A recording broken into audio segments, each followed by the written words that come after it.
I'm getting feedback. Hey, what's going on, everybody? Friday night hanging out, running trains. I think I'm having some technical issues here. I feel like there's feedback. I don't think you're live yet. Are you, Dave? He's live. Oh, okay. I'm live. I keep hearing feedback in my ear, though. I wonder why. Huh. Well, hello, everybody. Howdy, folks. We got Boxcar Jerry. See, I'm hearing Mike echoing, but I'm not hearing you, Daryl. What's that? Yeah, see, I don't hear any feedback from you. Just when I talk, I hear myself repeating. Oh, I hear a little bit of it. Do you? Just a little bit. Yeah. How about you guys? You get an echo. Okay. Jerry says there's an echo. Okay. Why? Yeah, Jerry says echo.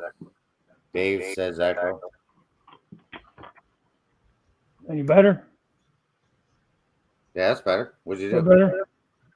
Oh, Still there. I unplugged one of my cameras. I thought maybe I was getting a back feed from that.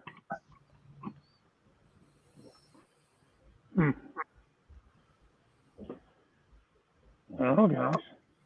I don't have anything else open or nothing running. It's just StreamYard. I don't have YouTube or anything open. yeah, I'm muted on this end. Yeah, I'm muted on my phone, my TV, YouTube. But is it coming from me? No. I don't hear it from you. I don't hear it. I only hear it when Dave's talking. Oh, okay. Yeah, that's still bad.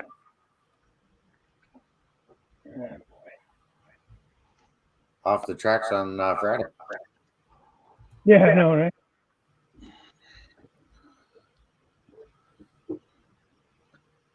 All right. Well, hello, everybody. Hey, Artie, hey, Mystic, Ron, the Hyperlens Drifter, John, Lee, John Prescott, Hey, John. Joe Rader, Boxcar Jerry, hello, Randall Ellison. Sorry about your dad, John. This sucks, man. My speakers. Is that any better? Can you guys even hear me? Yeah, I can hear you. It sounds like you're in the. It sounds like you're In off the in a, sounds like you're off in a distance, Dave. Is that better? That's better. Is it the earbuds? I don't know. I'm trying to think. Hey, Grandpa Rails, Artie, Gerald, Ray. Good evening, guys. Steve. Hey, Rick. Rick says mute your speakers. Talk. Speakers on the headphones. I hope I hear you guys then. Hey, Speakers on the computer, maybe? How's that? Any better? No, shit. It's still not any better. I'll tell you what, Dave. Why don't you take Mike and I down, put yourself up, and see if that makes any difference? Yeah. I want to put that remove from stream. How's it? No. No. Here, Hang on. Shit. No, I don't want to remove from stream. Why do I bring it down then? Here, let me do this. I'm going to stop can and mute. Okay, I'm going to mute. All right. Did Mike do that too? How's that, guys? Is there any echo there? Or is that better on my end? Because I'm not hearing the echo in my ear now.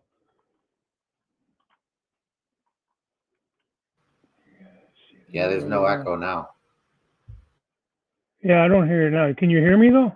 I can hear you, Mike. How about you, Daryl? Yeah, once I took you off mute. Okay, I'm back up. All right. Yeah, see, now I'm hearing the echo again in my ear. Okay, Well, it well, might be something on your end, maybe, Daryl. it could be, but I'll tell you what. Let me leave studio, and I'll come back in. Okay. All right, so let me leave. All right.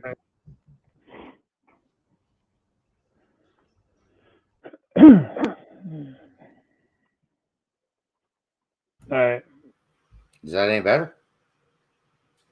Yeah, I don't hear the echo now.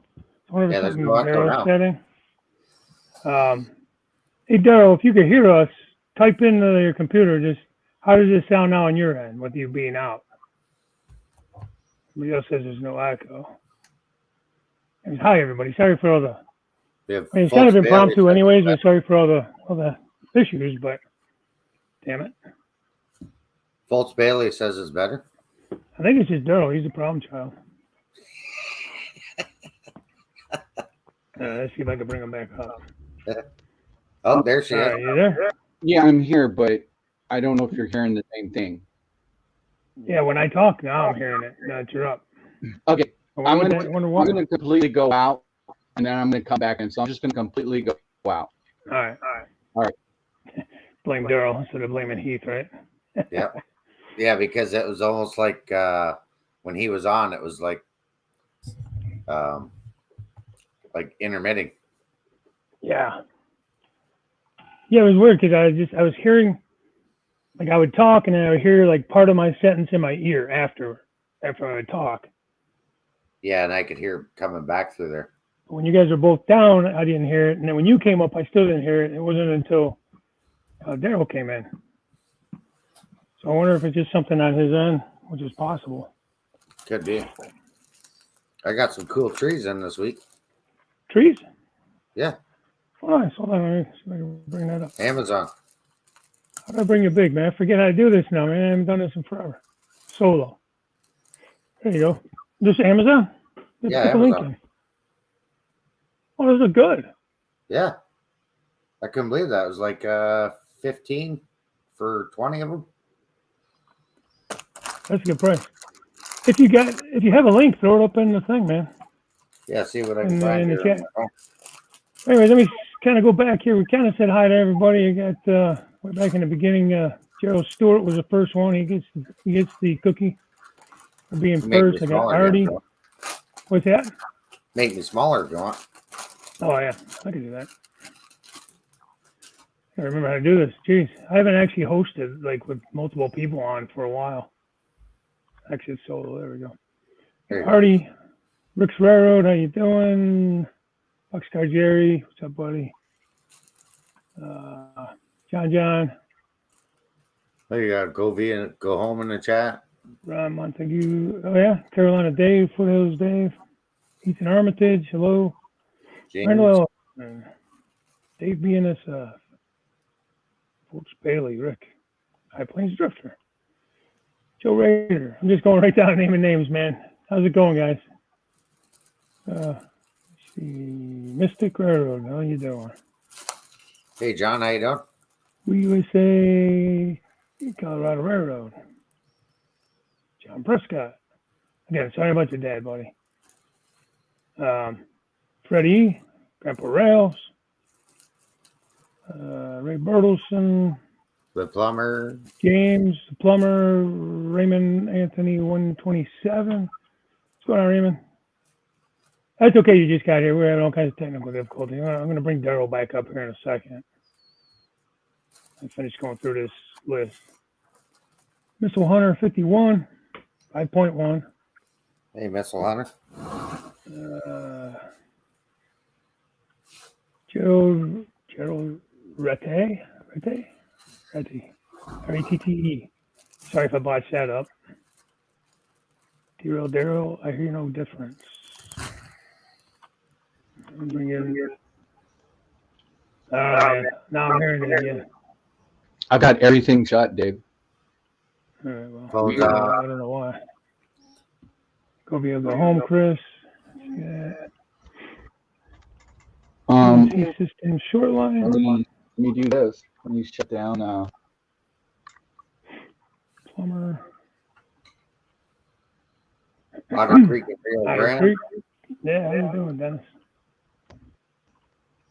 Gerard, Randall Ellison.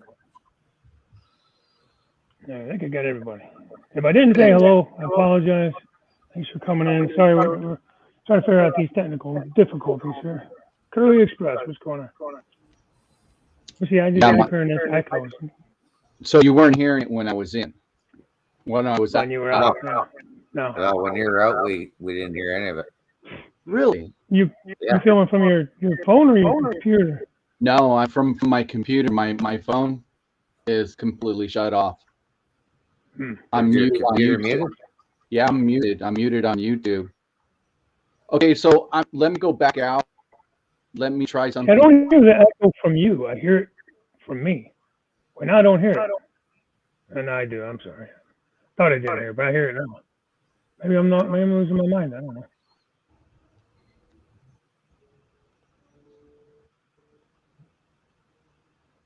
Hello, Curly.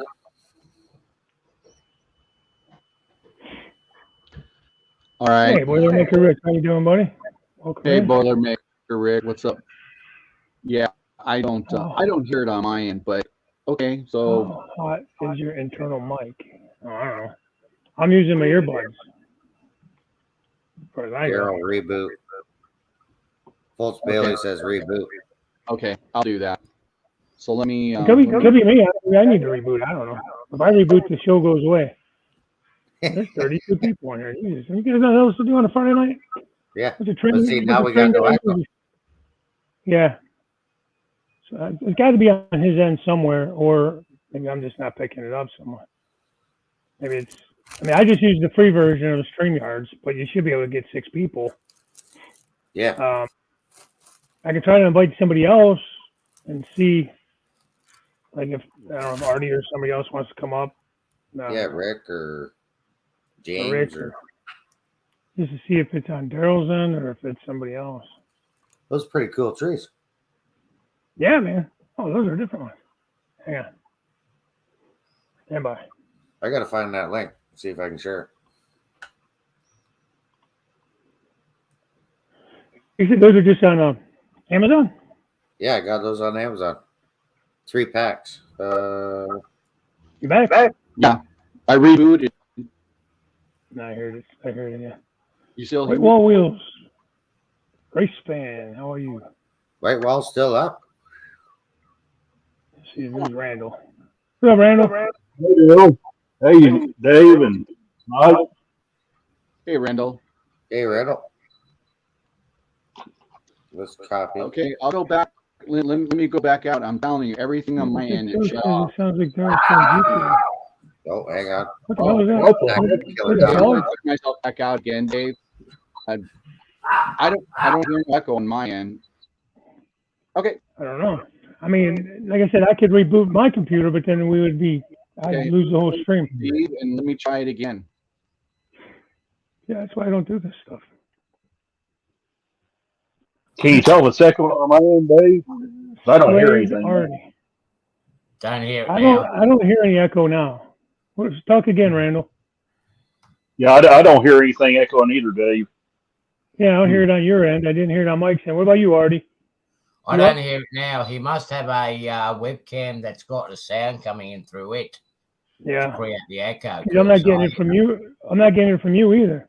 No, All right. no, he must Well, I have. mean, I'm just trying to figure out if it's something I need to do. I mean, there's 28 No, people in it. it's something that Daryl's got to do at his end.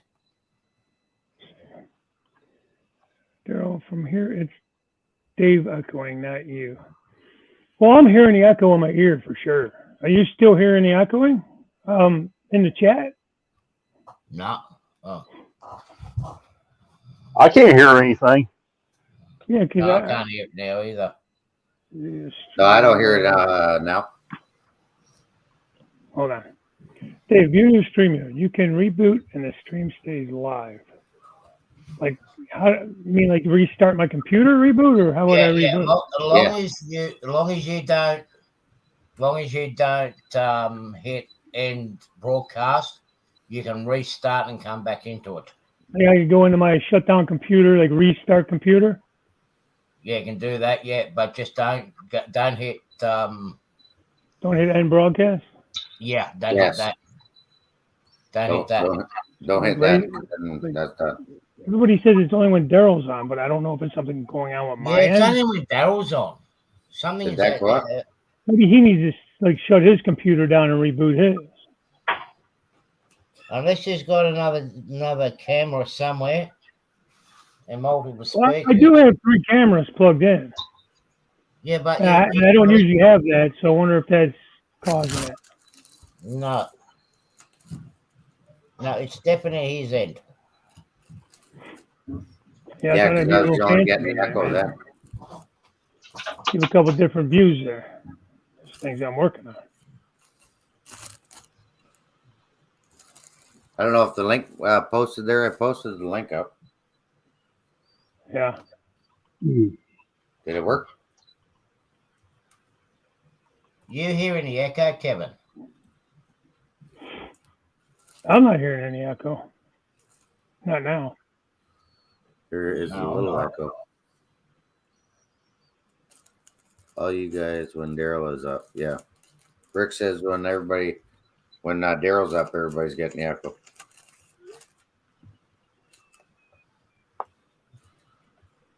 Real quick, I know James is sitting in there. There it is, James. It arrived yesterday. You got one of those? That's the SD60F. I'll open it up and show you here. Oh, sweet. I'm waiting for those things to come in. Lombard Hobbies has them in stock right now. Where's that in the state? Must be in the States. I think they're hang in on. Illinois. Hey, don't go away. Let me put you up here, man. You're There a she little is. rusty at this. You got to get me back in there. Now, who makes that? That is an Aurora Miniatures. Aurora? Aurora Miniatures. Okay, that's that new company. It's a little newer company, ain't it? Right. Okay. That's This pretty, man. thing- What is it? Oh, it is. This is a nice looking engine. Oh, From what I've seen of the videos, this thing has motorized radiator fans. you haven't no had joke. another box yet, Randall? I say you haven't run it yet. I have to see that. I'm probably not going to try it tonight because it's starting to get too cold out there. But I'm definitely going to do a review on this engine and try it then. So, in fact, I might slide it out of the box and let you guys kind of get a 360 look at it. Let me turn my camera back off right quick. John Well, says show the new wheels on that, the new trucks. Oh, okay. Yeah. I'll probably have to unscrew it from its base because they're like they're packaged like the Atlas engines. Yes. In the Inner Mountains. Yeah, I've seen a review on it today. Very nice. But yeah, I'll see if I can. I may have to get my other phone, and shine it. But yeah, John, there it is. to the training room. Hey, hang on. Let me make you big. Yeah, there it is, right there. So what's up with them? They're a little different design on the trucks. It's supposed to make them look more realistic, where you don't see this clip hanging down off the bottom of the trucks. Gives them kind of that see-through appearance. Okay. In fact, I'll show you. I've got an older. It looks nice. What is it? It's an SD60F is what they call them. Oh, okay. I'll show you what I'm talking about. See that? Where you can kind of see that running underneath that bottom clip right there. Yeah. You look at that and you can't see it. Oh, they don't have it. So it's open under there. Yeah, it looks open till you flip it over, but almost like a brass model. Yeah. And the bearing cap's rotating. The class lights working on it. It's got class lights right there where my thumb is. They work. The step lights slide up. I think it's got ground lights too. Mike, do you know more about these CN engines than I do? Do they have ground lights on them? I think Yes. they do. Okay. Yeah. Yeah, I'm not sure. Go ahead, Mike. It's got step lights. Has Right, the yeah. also has inside cab instrumentation gauges light up. That's sweet. Yeah. Yeah, the videos I saw where it showed the gauges light up on that. That's crazy. I mean, Yeah. I never thought I would see that in my life. Well, not my lifetime, but I really didn't think I'd see any of that stuff for like another 5 to 10 years, especially with the motorized radiator fans and all kind of. Yeah. The fans spin there. Eh? All 3 fans. Yeah. Yep, all 3 fans, even the one Hey. underneath the winterization hatch. So, is this like their first models, or are they just that road name? This is Well, their they did. first. Go ahead. I was just saying, I think this is their first HO locomotive, isn't it, Mike? Yeah, it is. So they did. Okay. It's sharp for sure, man. a Can I road- ask you Can I ask you what they're asking for that? I wound up paying $283. That's counting shipping and everything. Okay. So it's right That's there pretty with good everybody price. else. So That's right there with everybody else. That's not too bad. I mean, it's expensive, but it's not like they're more than Athearn or Scale Trains or anybody else, you know. well, I mean, compared to the features that they've shown on this engine, that's pretty darn good. You're paying that for Athearn and Scale Trains, and they don't even have motorized fans or step lights. The Scale Trains have the walkway lights, but they don't have the functioning step lights. That's cool, John.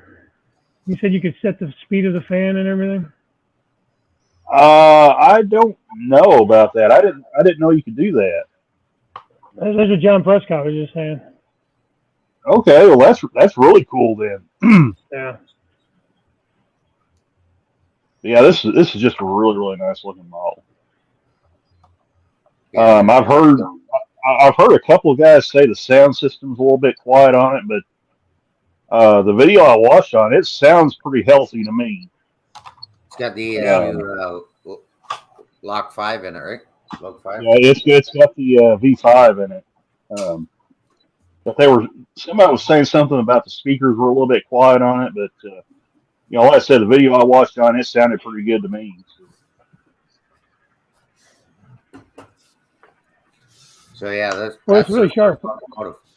It is. That's a really good looking engine. And they just announced a C30-7 and a C36-7 as well. No, I haven't heard any word on when those units are coming out. But, I did see a press release from All Aero News where they did announce that. So I guess if you guys are a Seaboard Coastline fan, you may be getting a C36-7 for long, or UP. Yeah. Oh, neat. So yeah, I can't wait for Why are you lost, Artie? Is Artie lost? Boilermaker Rick said is Artie lost. I'm gonna be all lost. Or Artie may be getting excited looking at this thing. I don't know. And that's just Artie's normal. If anyone's lost, it's me tonight trying to get this stream up and going. I think they mark with this one, really. Just for the record, I'm always lost. So. All right, let's see if we can get Daryl to work this time. Oh, there she is. Hey, Daryl. Hey, guys. You there?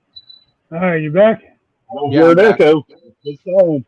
I'm not hearing an echo yet. No, I don't. What about you guys? You guys hearing an echo out there? I don't hear nothing. Go home. I can't wait to get mine. I have a couple of zebras on. Oh, nice. I like the CN with the zebra stripes. I don't have any of those. Well, I thought about. Look at the website. I thought about getting the zebra stripe one, but for some reason I kind of like this scheme a lot, the website scheme. But maybe it's just because that's the version I see mostly. But around here. But Yeah, that's the scheme I have. And I have their veterans. Mine are all scale trains, except I have a Walters mainline that's got the 100-year thing on it. yeah, But I've seen those too. I haven't messed around with trying to speed match that one yet. So it's up in there. Now, interesting thing, Daryl, and I'll get it right quick while you got me up there. Sure. Oh, here it is. It came with these. It came with these extra decals. What are they, like conspicuity stripes? What do they call those things? I would guess they're reflective conspicuous Safety stripes? That would be my guess. I heard it came with the an extra stripe or decal kit, so it looks like the stripes for your steps and stuff, eh? Yeah, John, I'll do that when I do the review on this thing. I'll make sure to cover that. So I don't want to take it out right now and risk doing something to it, but I'll slide it out. There's a package right here.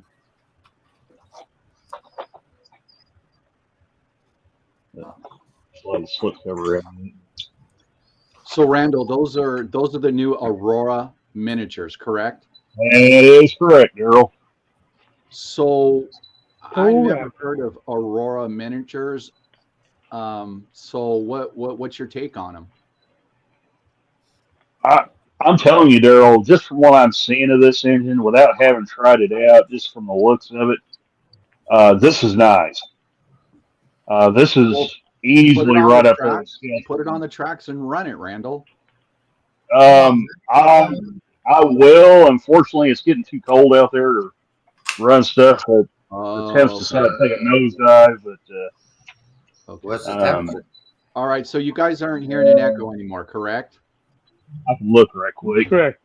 Nope. Okay, I'm going to take myself back out, and I'm going to do something different because I disconnected something.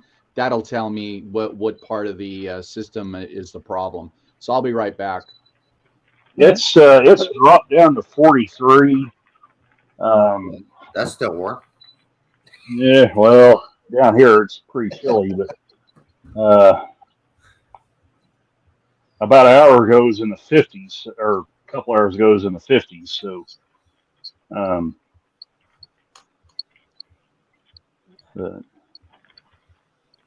it's got spare bearing caps. So that's nice. Wait, what the heck is that? What's it got? Bearing cap. It's got a little baggie right here on the rear. Here, I'll show you. Right there, it's got something in it. So, yeah, I did see that in the unboxing, but I don't know what's in it. Well, let's kind of investigate that. Let's take this size out.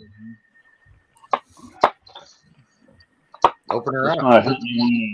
This might help me when I review this thing. We're doing an unboxing on live stream. Yeah, okay, well, right there, I believe is the extra bearing caps. So I'm gonna. Okay, yeah, right here. These are the extra bearing caps right here. So we know what these are, but this. Well, that's cool. I honestly don't know what these are. Spare parts. Oh, spare parts. That's for your junk then. Mirrors. Those are the mirrors. Oh, is that what those are? Okay. Yeah. Those are mirrors that go on the windows. Had to look closely there for a minute, but yeah, it goes up there. Oh yeah, I see it now. There's the holes where they go in. Yeah. Right John by the says, see the hatch on the hatch behind the cab. What are you doing, man? Anything different? Nope. No. Okay, so what I did is I went and I refreshed StreamYard, and then I got completely out, went into YouTube, refreshed YouTube, and I think that's where the problem was. I had to refresh YouTube. So that's the only thing I really different, other than when I just came out, I disconnected the extension cable to my to my Logitech, and there's no difference. So what it was I had to refresh my YouTube page. Yeah, that happens though. Huh. Said you had stuff open too long and it's kind of corrupted or whatever. I don't know. Yeah. So, well, I'm glad we got it taken care of. Oh, jeez. Yeah, that was crazy. Bailey says, Randall, What do happened? a review here. We're watching on this channel. You can do that. As long-winded as I get, I don't think you want me to do that. First. At least not now. Oh, let me see if I got a Phillips screwdriver here. Chris is worried it's going to be too good. I see that. Yeah, am I making Chris nervous? Because if I am, I feel he's pain because I'm getting nervous too. So, question, Randall, is this their first run on locomotives, or they've always done locomotives? No, this is their first North American locomotive. They got another one that's a Chinese type that I saw on their website. But I forgot what class it is. Yeah, see, they made these first, right? Yeah, the Aurora with the doors. Are those the doors that open? Yep. Yeah. I thought about getting them. I backed out. Yeah, I have one on my contest and that I used for the contest, and that door's still open. They're a really cool open. I'm still waiting for my prize, Daryl. What's that? Okay. I'm still waiting for that prize to arrive too. I see what John's talking about now about the trucks. Here, I'll show you guys. And I want to try to be as careful. There's a door somewhere on there that opens so you can see the right there. decoder. It's supposed to make them look like actual traction motors. Yeah. So that's cool. That is. I'm gonna set that on the track. Or you can kind of fly over the top of this guy.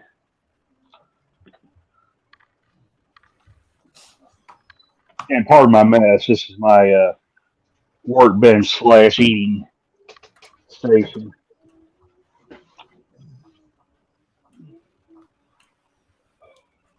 All right. Hey, where's my bunch? I can tell you that much.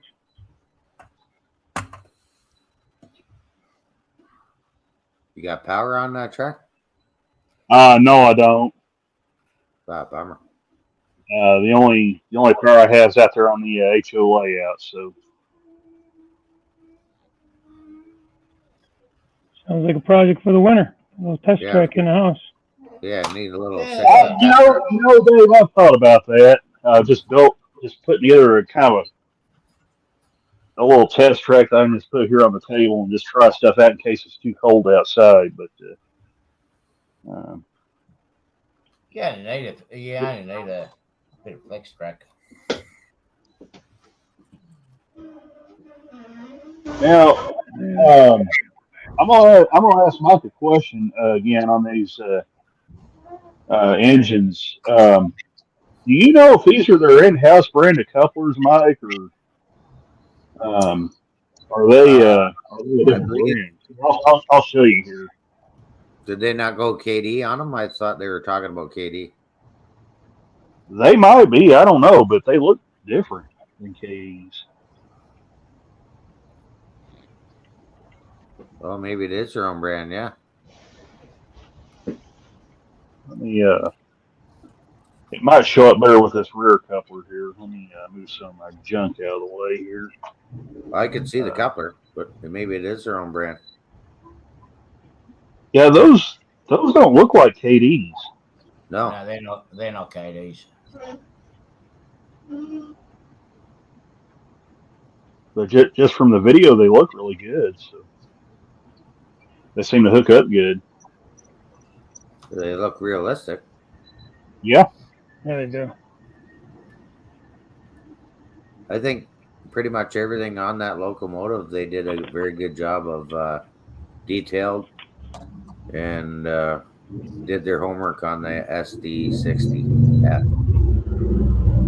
before they, I know they redid it a few times. It looks really good. Because they started working on this, before 2021, when they had the open house at OVR, and Ben was there with them.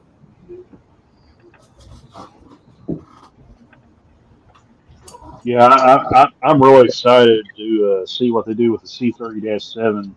See what they do with that engine. I believe they have some box cars coming out too. Oh, really? Yeah. Thought I seen that on posted on OVR there a while ago. That's gonna be cool. So, Randall, do they have keep alives in them? Yes, they do. Oh, they do. Yep. Okay. Yeah, that's something I was kind of wondering about. James and I were talking about that tonight. Okay. So they're competing. They're competing with scale trains. Yeah, they're not messing around for putting keep alives in.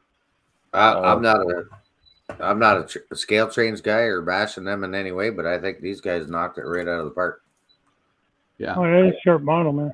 It is. I don't know any scale She's trains. railroading. Like even those marker lights work too. Yeah. Right. There's above some the number board. Yeah. Yeah, I saw the video when they turned these on. They got the white, green, and red. Yes. It looks really good. And then the instrumentation lights up inside the cab, but you've probably seen that too, right?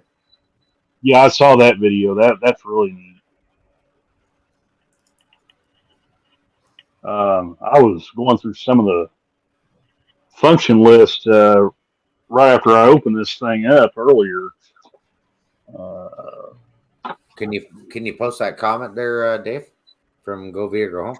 Yeah.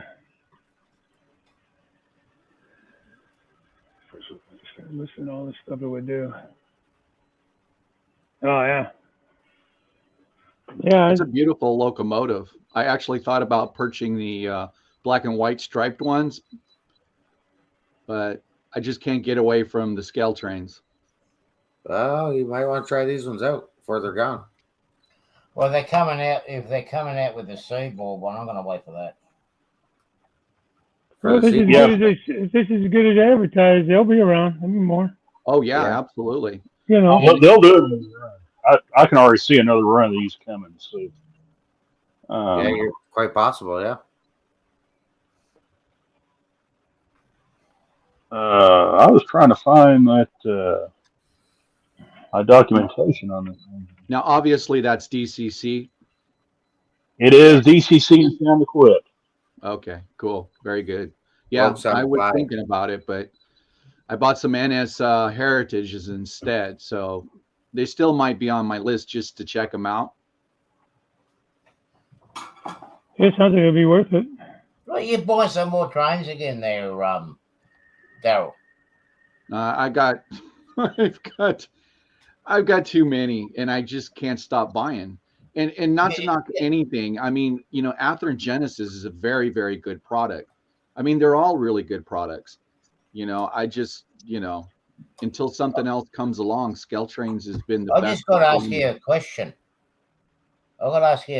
You're either making too much money or you're not paying your staff enough money. No, we can all never make not enough money. I can tell you that. No, we know you're making a lot of money, so that means your staff is not getting paid enough. Yeah. Now, Randall, what was the price on these? When I got these, Daryl, or when I got this one, Daryl, I think shipping and everything was $283.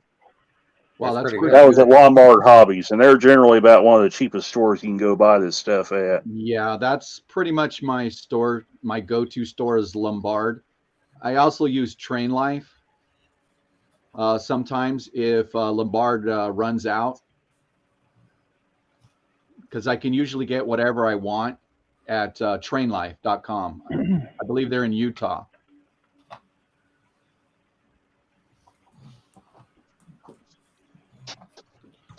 Yeah. Well, that's too bad. Well, Man. I'm kind of obligated. I'm kind of obligated to say I use Yankee Dabbler, don't you think? I bought stuff from Yankee Dabbler. Yeah, I'm being funny. I'm kind of obligated Okay. to say that. I like Yankee Dabbler though. Got that 5% coupon if you guys want to use it. Yeah, you're CR&E. right, Carolina. It's never too many. You're absolutely right. No, you never have enough. Yeah, I buy mine and I run them. I would love to have a display case. I would have to have several of them, but I'm trying to think, who have I seen? Let's see, how did anybody I missed in this chat? John Doblinger. Who's what man? 31 in the chat.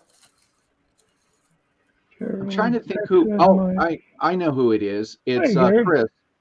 It's Chris from Go Via Go Home. I believe he has like a hallway. He made some racks where he sets his trains on. Now that's pretty cool. Hi, Brian. Yeah. Hey, Brian. Yeah, no, he's got a shelf he built there.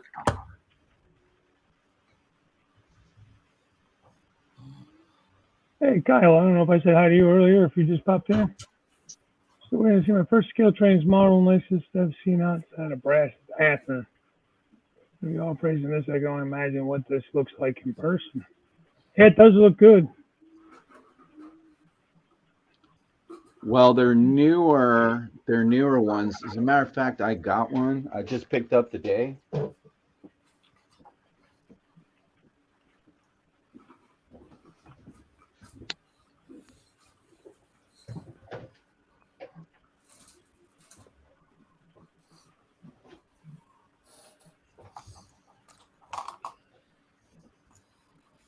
What are you working on there, Dave? Man, Just some more scenery there coming across the bridge. I got a little farm I'm starting there. You know, putting this billboard here. I don't know. The road going under. Gas To the is bottom, like, what's that? Gas is at 235? Yeah, The billboard sign. yeah. I had that on the other layout. I may change the actual billboard, what's on it, but I'm thinking about putting it there. I don't know. Something different. Yep. Looks good. Yeah, thanks. I set up a couple other cameras tonight just to get some trains. I had a couple of GP38s up there and running, but for some reason they're acting up on me. I haven't run them in forever, so I probably need a good cleaning and stuff. So I had to set them aside, put my SD40s back on. Mega Million, yeah. That's probably way low now.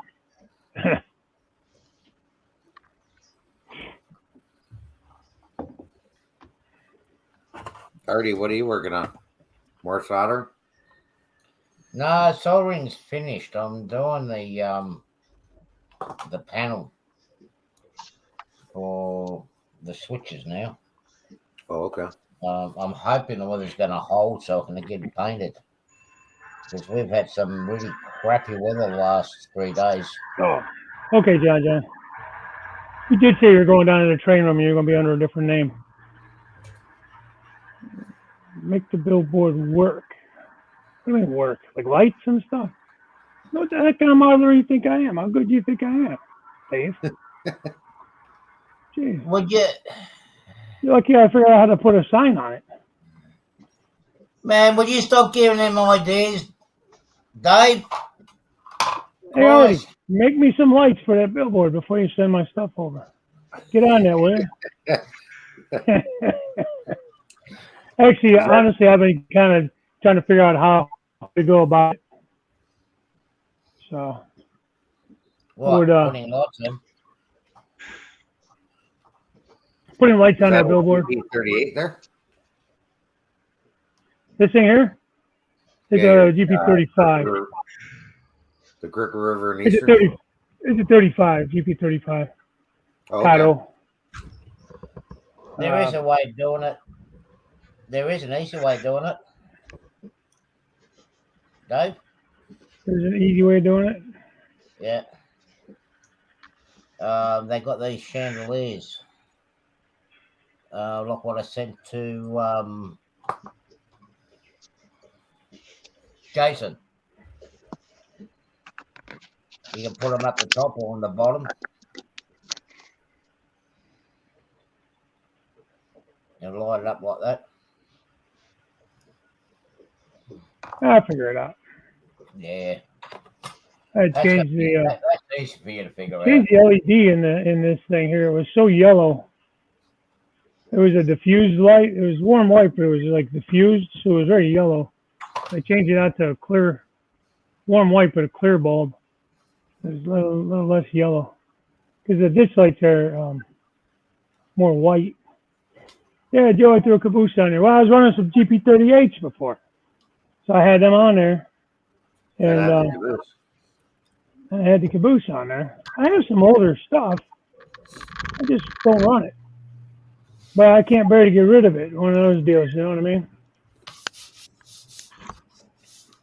You know how it is, man. You know what you paid for the stuff, and then you sell it, and then you try to get it back later. It's next to impossible. You're gonna pay double or triple the amount.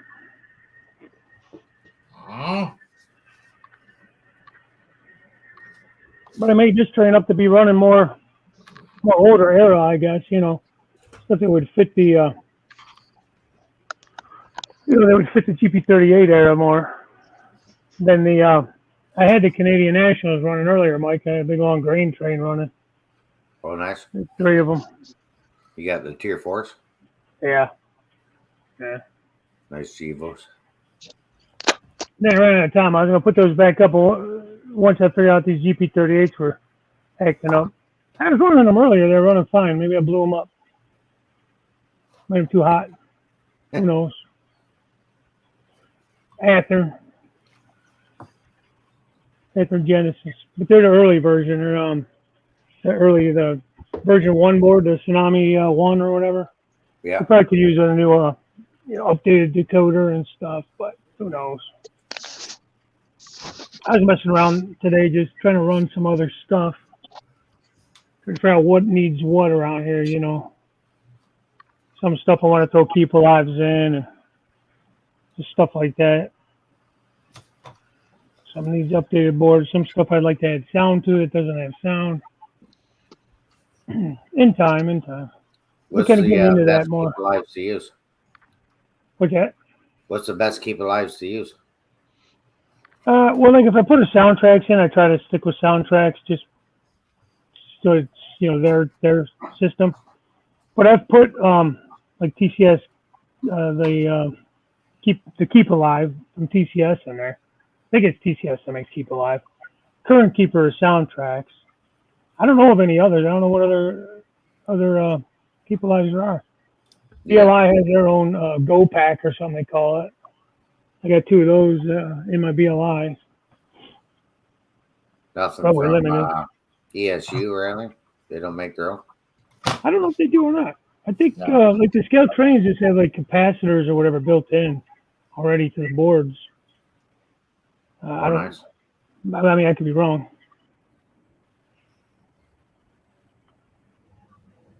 Yeah. I mean, it's all in time. That's what I've been doing, you know, since I've been off work here. I've been trying to clean up some of my projects on the workbench, some decoders that I've been putting off, you know, and just stuff like that.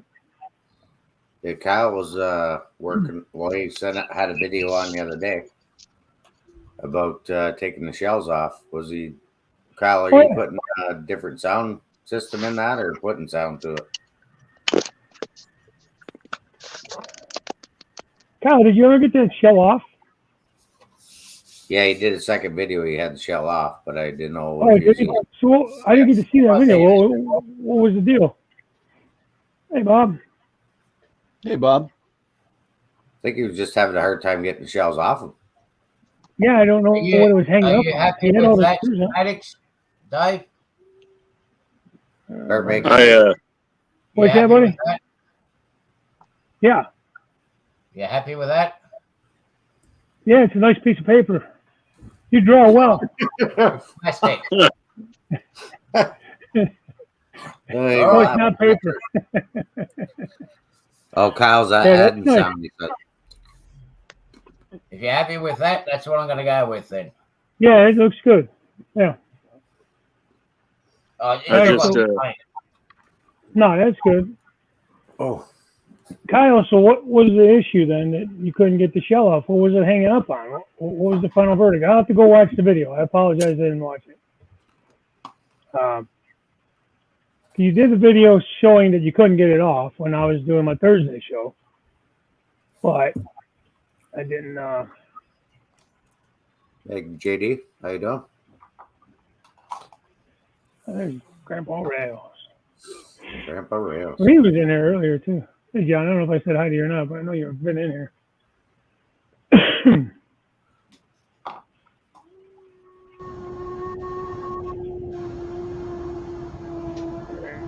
I can just say it. I can just picture a big, massive derailment on Daryl's line. It's really got that really bad, heavy axle drag on one of those cars. Say what? You got a really bad drag on one of your cars there. I can just Oh see. yeah, that's the that is the Athearn ones. They're notorious for that, but it makes for good good sound, like it's really grinding on the rails. So is that thing actually moving? yeah, actually this is on number 7. So these are the scale trains. So like I said, this is like a 65 car consist. And the Athearn Genesis Tsunami 1, there's just no comparison. I mean, this is crawl. This is number 2. This is on step Step 2. 128 step on 2. So this thing crawls. Like I was saying, you can't beat. I mean, I don't know about this one that Randall was showing, but you can't beat scale trains, man. They're just their performance. Speed step 1, they're just creeping. 1, 2, they creep along, man. See, Dave, that was kind of what I was thinking about when I was going to review this engine. I kind of wanted to pair it with a Scale Trains engine, since they both use the ESU Looksound V5, and see how well these two played together. That's what I wanted to do, Randall. That's why I was going to buy them. I was going to do the same thing. Because I'm kind of curious to see how well these two companies would actually, if you put their locomotives, their respective models together. And in fact, I have a brand new Tier 4 Gevo as well sitting in the other room. I may pair those two together and see what happens.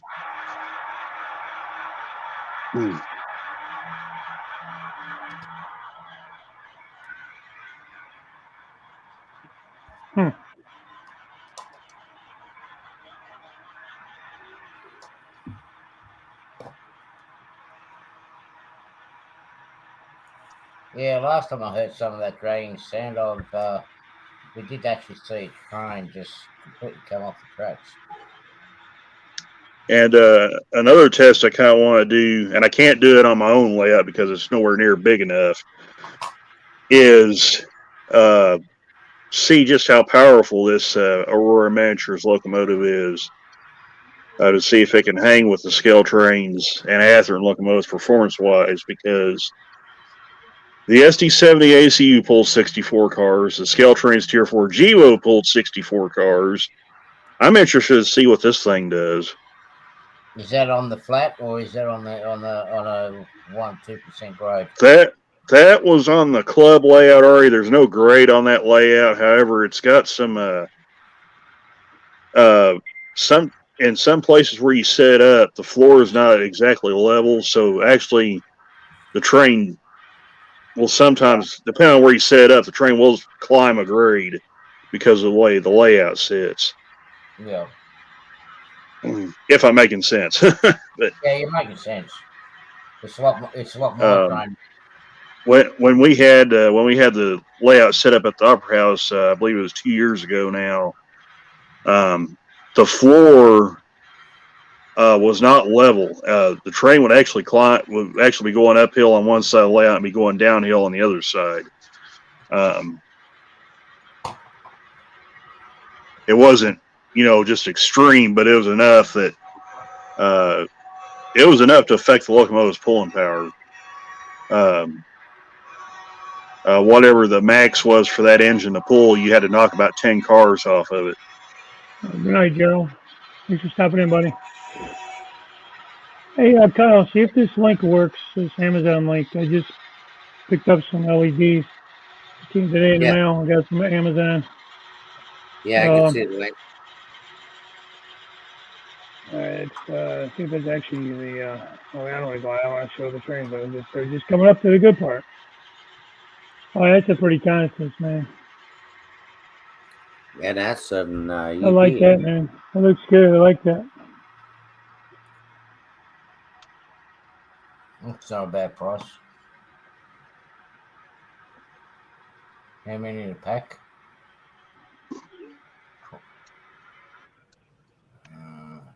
All right, she's wide open.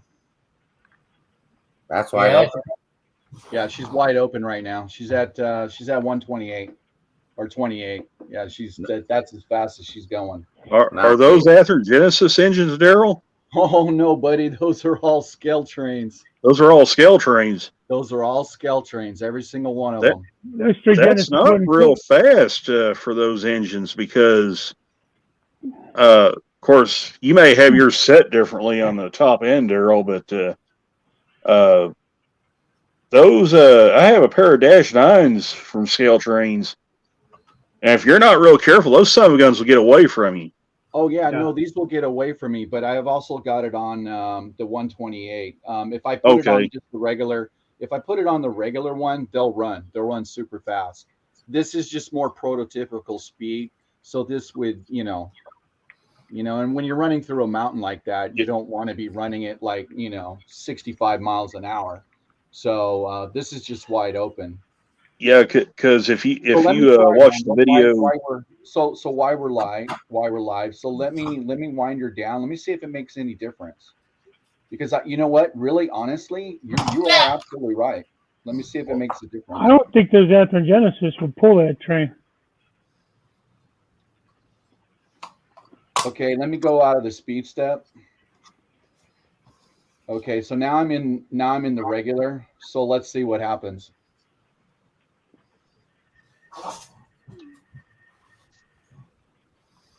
Now, Kyle, these are 402s. They're really small. Really good for like step lights and ditch lights and stuff like that. Now, I just stick them in the holes where the headlights and stuff are. Like this locomotive I'm working on now has 2 headlights. I put one in each headlight. You can get bigger LEDs. They're going to have like 3 millimeter, 2 millimeter. Yeah, I got it. Yeah, the 128 step speed is more like a scale speed. Oh, it's rolling now.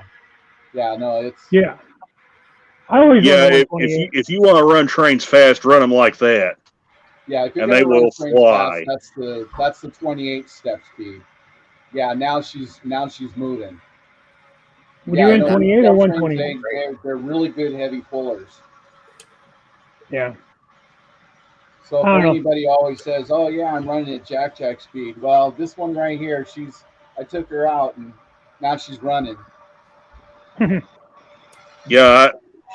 I was getting ready to say, if you watch the video on that on the 2 -9s pulling that intermodal train on the club layout, they weren't even running at half throttle in that video. This right now is only half speed, so I still got a lot left to open it up. How many engines you got on them? And I tried to get a little, after I filmed that video, I tried to get a little more out of them, took them up to speed step 20, and they dang near left the layout. And I mean that literally, they almost left the layout.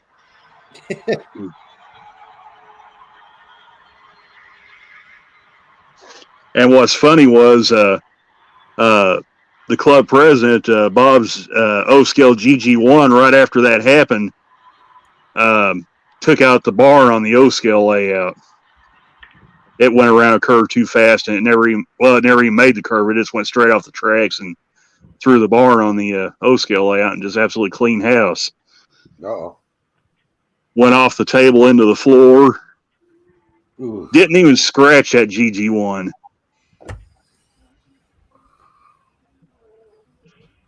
So what do you got it back on now? You got it on speed step 128? Right now, this is on just 28 speed step. I was only at half throttle. So those things, those engines can be opened up a lot wider.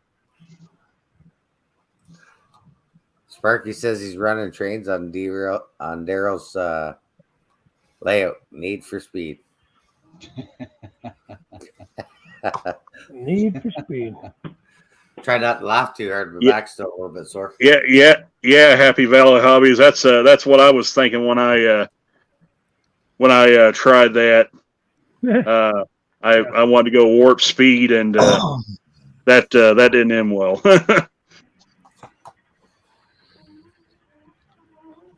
Yeah, I have no idea how much faster that can go, but I'm a little reluctant to get it at full speed because you're right, Randall. These trains will just go and go and go.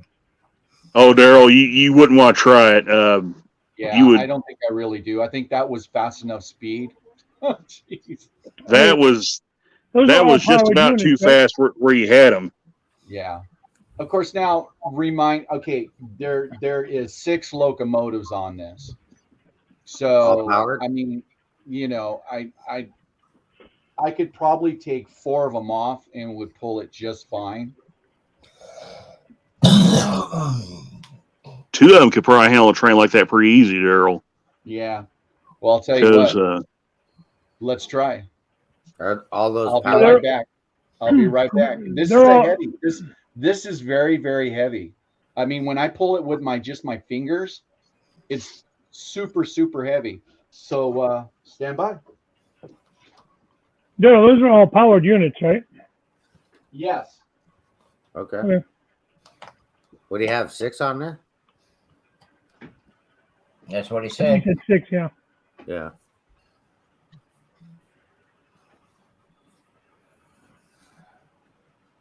Oh, you bitch.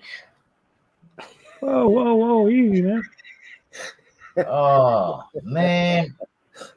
Already. Oh, sorry, guys. I'm trying not to laugh. It's killing me. Oh. No, I'm That's just a little messing this personal. up, and I didn't cut one end of it, and it's like, oh, no. I think it's like an NCE, Sparky.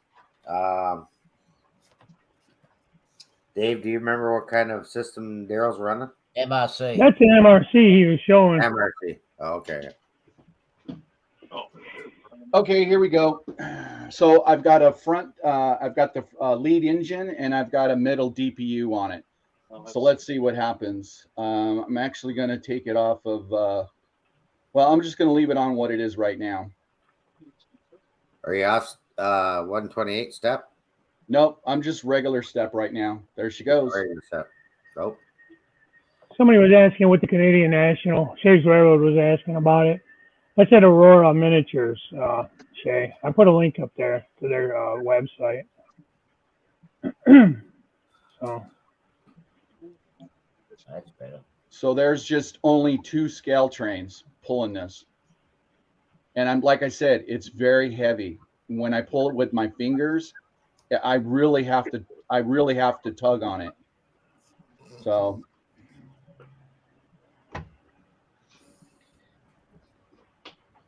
What do you got it set at now? You have 2?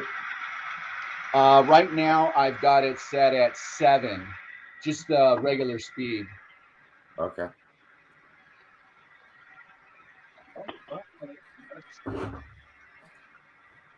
And since I have them consisted so the other units don't make noise or sound, so I took all the DPUs off the front locomotive. So only the front locomotive is going to have lights and sound. So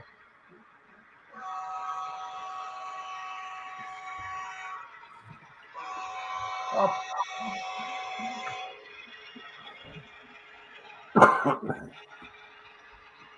So there you go.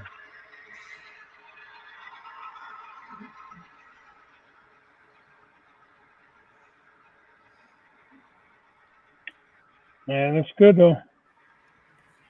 So the only way would be to test it out would be to take the Athearn Genesis out that I had consisted before, take them out of the consist, and put those on there and see if it will do the same thing. I don't know. Now I it's don't know if running they'll on the pull it or spraying not. train. I mean, shit, the night is young, Daryl. I mean, it's only 10 o'clock here. What's that? I said the night is young. I mean, what the hell are you waiting for? Okay. Let me pull it out, and I'll I mean, pull my laptop. what else we got to do? I'll take them off, and I'll put the Athearn Genesis on. I'll put the lead locomotive, and we'll go from there. So let me get it out of the mountain range. I agree, Sparky. Kyle was asking, are scale trains that powerful? And Sparky answered, Very powerful. They're heavy and they're really good pullers. And they're heavy, too. They're very heavy. Mm-hmm. Huh. Hey, McCarville Studios, how you doing? Yeah, see, I don't own any scale trains, but where I buy from, they don't sell them. So, yeah. Good night, White Cross. How are you, buddy? You know, don't get me wrong. I like Athearn. I don't want to bash another company. I just had a bad experience with them as customer service type stuff. Oh, so I kind of picky on which ones I buy. Like I bought I bought their veterans unit, the SD70, the 1943. I bought the George Bush 4141, just because they're kind of like special models. You know what I mean? mm-hmm. But I don't know. I'm real happy with scale trains. I'd be interested in maybe this Aurora miniatures to see what that's about. Okay, I haven't bought any Rapidos or anything. What's that? You can take me down, and I'm going to swap these scale trains out in the same position. I'm going to have a mid DPU and a front loco. Okay. Let's see what this knucklehead's up to.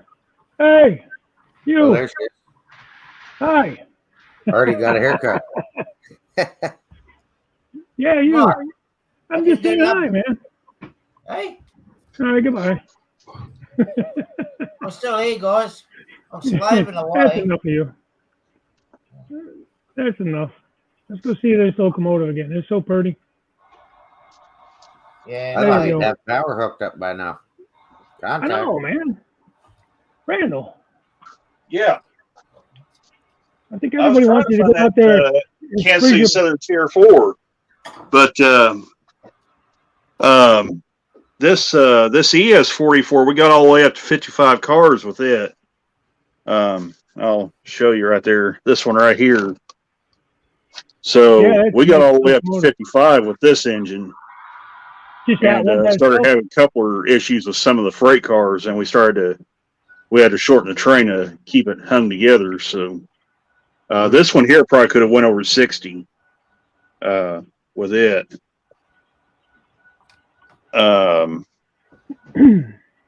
Now, let me grab this other one because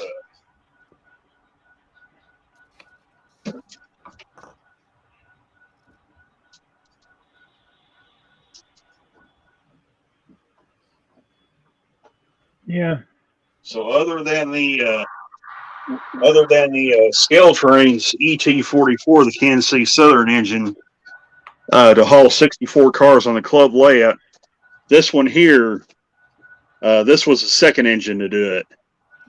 Yeah. With no assistance. I got that same logo. It holds 64 cars a full lap around the club layout. In fact, I think it went a couple laps, but so that pretty much tests how powerful these engines are. So, and that's not the standard pull test they claim, which is however many 40-foot box cars they can haul. That was all different kinds of cars. That was 89-foot auto racks. That was box cars, hopper cars, tank cars, whatever you could throw at it. and it hauled them. So that's a very strong engine to do that. Hey, Les, I agree with you on that. That's one of the few complaints I have with their product, Scale Trains, is the couplers. Okay, well there you go. Actually, I've never had problems with their couplers, at least the rivet counter ones. Yeah, the rivet counters aren't too bad because they're metal at least. So they tend to do better. Now, with the Athearn engine, this SD70 ACU, I've actually pulled the McHenry couplers off and made the modified 119s for it, the bottom shelf couplers. I love that locomotive there. Yeah, it looks good. There's two Athearn Genesis, the first generation Tsunami. So there's the first one, and I got one mid DPU. So the next thing is to take one off and see if there's any difference in pulling power. This took off no problem. And like I said, it's a pretty heavy consist. So the next test would be just take off the mid DPU, see if it will pull it. I'm kind of interested myself to see if the so I know it's pulling it just fine. So now what I'm going to do is I'm going to take off the mid DPU when she gets in a straight, and then see how well just one locomotive pulls these, and then I'll try the scale trains. Yeah, Sparky. Like I said, I mean, I used to just switch them out automatically, but I kind of ran out of couplers on these last few, and I haven't switched them out. But I will once they give me troubles. They look nice. But again, they do tend to fail. So I have never had an issue with the KD couplers.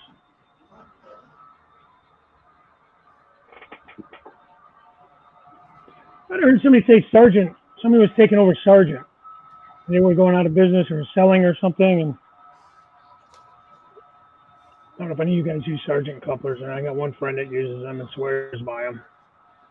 And I don't know. I've never used them. They kind of look like a pain in the neck.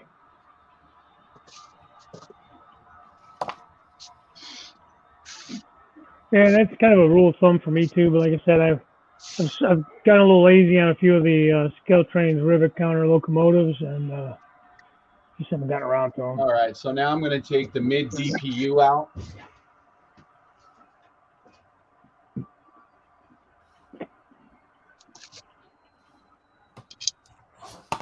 I haven't had the coupler fall apart. The pin come out, but I have had that spring comes out so easy. I don't know. Not that they're hard to replace, but it's just annoying. That little spring. I've gotten really good at doing those. All right, this is going to be interesting. I've never done this before. This is kind of fun. Okay, here we go. Nope. And they're spinning, isn't it? Yep, she's a spinning. Yeah. And I have a funny feeling the Scale Trains is going to do the same thing. Okay, so we know that's not going to pull it. Okay, so what's that? That's two Athearn Genesis. No. I took the mid DPU off. I wanted to see if one would just pull this whole consist. Oh, one. Oh, yeah. Yeah, I took the mid DPU off. So what I'm going to do is I'm going to do the same thing. I'm going to take the Athearn Genesis off. I'm going to put the lead locomotive for the Scale Trains on. Let's just see what it does. Just a quick question, Daryl. How much of that train is Walther's mainline well cars? Just kind of rough percentage. It's probably 2/3. It's probably 1/3. Well. Okay. Yeah, it's more than half. Heavy too. Yeah, that's a really heavy train. Yeah. If that's 2/3 Walther's mainline, because those cars are all metal. I love those damn things, though, man. They're so. Oh, they're great. They're great. They're nice and heavy.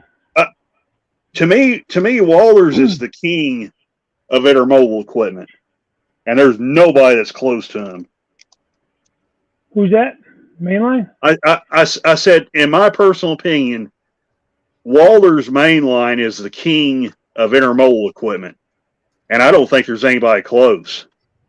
Yeah. Maybe Scale Trains because they have the metal bodies on them, as well. But I like that. I have one set of scale trains. There's a 5-car 40-footer set, 5-car articulated set, and I yeah, have several the of the Backpacker Walters. cars are great cars. Yeah, But but I tell you what, the Walters mainline, I have several sets of those 5-car articulated. It's so nice and heavy, and there's just enough detail, and you're not breaking things off of them. And I'll tell you what, for the price, I can't see that big of a difference. It's not justifiable. I mean, you're talking about. I think I was paying around $100, give or take. yeah, For the main lines, and then the rivet counter stuff was like 140, 150. Well, there you go. mm-hmm. Just one scale train. She's moving. How many cars? How many cars are on that thing? There's about 65. And this is flat, or is this on an incline? No, this is level ground. Okay. Oh, it's the mountains. I didn't know. It's an illusion, man. That's still really strong, Daryl, even though that is on level ground. So there you go. I just learned something myself. Frog's not. Here she comes. Yes, Ron, I agree. God, you spend so much money on these things, and they give you those crappy plastic McHenry couplers.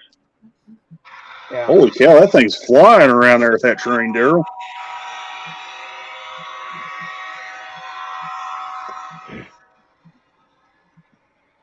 See, I knew my BNSF 25th anniversary engines were heavy, but that's pretty stout hauling a No, that long string of those Genesis wall would cars. not even budge it. It was just spinning its wheels. And it's still on the same, it's on the regular, it's not on a speed step. So the system that I use obviously is the Prodigy Wireless. It's MRC wire, this one. I love it, hands down. Yeah. So Yeah, see, mine's the Prodigy Advanced Squared Starter System, and my only real complaint about that thing, Daryl, it has this bad habit of activating two functions at once. Yeah, she's pulling it through a corner. Okay, well, so Wait, it stop? yeah, because she's pulling it through the. So let me. Yeah, this was in. Well, I know one thing: the Author Genesis wasn't pulling it. Period. So let me. See, that's exactly what the Kansas City Southern Tier 4 did.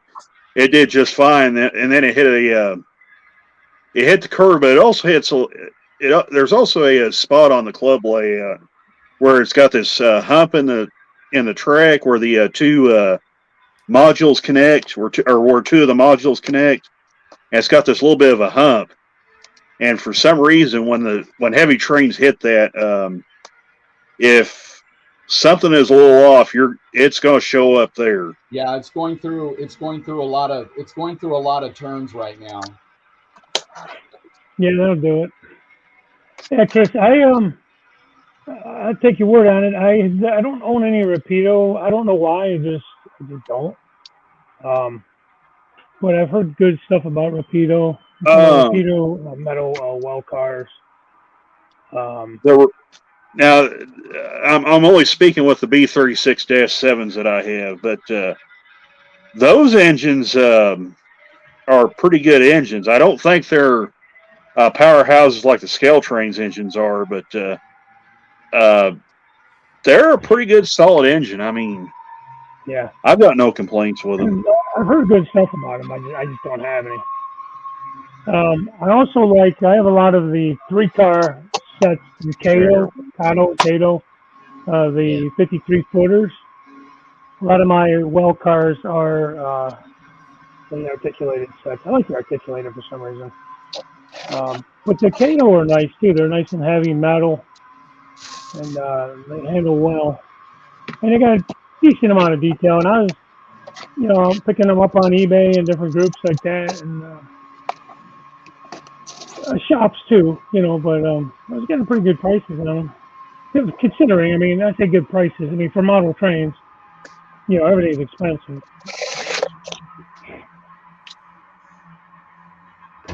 But All right. Well, okay. Well, I know one thing. The Athearn Genesis would not pull it, period. The scale trains did pull it. There's a lot of tight turns into this area. So, I mean, did it do it? Not really. But it is going through some 30-degree turns in here, and that's a really heavy load. So, I've never done that before. So that's pretty cool. Pretty happy with how the scale trains performed. So, especially Randall has the Aurora miniatures locomotive. Yeah, I I finally found the function list on this, Dave. So I got to get. I'm gonna drop you down there and bring up Randall. Yeah, so here's your function list for the Aurora Miniatures SD60F. So, of course, you got your standard one, F0 for the headlights, F1's the bell, F2's horn, F3 coupler, F4 dynamic brakes, F5 cycle, class light cycle. And then we get over here to the good stuff. Of course, F7, your ditch lights. F8, your engine startup and your number board lights. F9's drive hole, which is on all the ESU decoders. But right here, F11, this turns on the radiator fans. Oh man! How do you get you gotta do a review on this thing, man. Yeah, I'm going to Dave as soon as I get a chance here. F12 is your headlight dimmer. F13 turns on the step and truck lights. F14's handbrake. Now this is interesting right here. I don't recall any of the other ESU equipped engines to have this. F15 is the isolation switch. Now, I know what the isolation is. That's basically where it simulates running the engines offline in a consist. But to my knowledge, I don't recall either the scale trains, Bowser, or any of the other manufacturers to have this feature. I could be wrong, and I just overlooked it, but I haven't seen it on any of their locomotives. So she doesn't want to pull it. Not through those corners. That's pretty cool. Boy, there is a lot of stuff on here. Where's the toilet function? Yeah, they'll be setting a new standard with that. Anthony, it's funny because Anthony Dodge was actually just talking about this the other night. Yeah, talking about eventually these things will be going to like what was it already 32 functions? Yep. Because I know Marklin already. I know he said Marklin already does that. Mm-hmm. Sure do. So could you imagine 32 functions on a locomotive?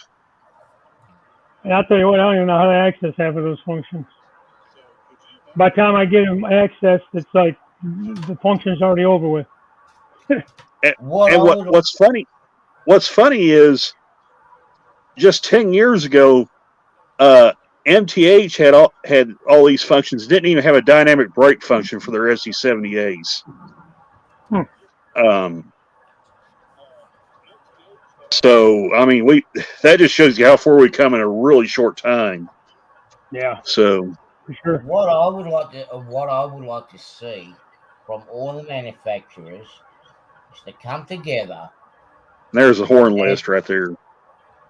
And unify all map functions to be all the same. Yeah. Okay, we've got the headlights and the horn and the bell. That's 3. But put the rest of them together as the same. Right? You know what, Artie? I would agree with that. I would definitely agree with that. Because, see, like this one here now, like I got soundtracks, decoders. They're dynamic braking, always F4, right? I don't know. Okay. Carolina Foothills. My Legendary Liveries ES44 AC, the Burlington Northern one, actually has a toilet flush feature on it. No way. It does. I just happened to look through the manual on that engine right after I got it, and I just happened to catch a glimpse. I'm like, are you serious? They actually put a toilet flush feature on this engine? And it's right there. I think it's function 25, if I remember correctly. But it has the function, and it says right beside it, toilet flush. Yep. Yeah, I just wish they'd have all the function mapping all the same. You know, at least your standard, like your dynamic braking, your startup, your train brake, and then whatever else you want to do later on, well, fine. But your basics, what that you want to do to run the trains, have all in the same function. And that would just make it easier for everybody too, Artie. Oh yeah. Because then you would know, okay, this function does this. This function does that, and it's the same for everything, regardless whether it's a Tsunami 2 or ESU look sound or WOW or TCS WOW sound or whatever decoder. Yeah. It's the same across the board. Yeah, at least the top 12 functions. Because I'm going by my controller, which is the NCE, and obviously it's the most common one used in most countries. You know, take your the top 12 functions. Okay, Right. they got the three. They got the headlight, the horn, the bell. That's good. But now we got with diesels. So many diesels got dynamic braking. Then you got the startup sequence, shutdown sequence. Okay, F8 is standard across the board where it mutes everything. That's a good one.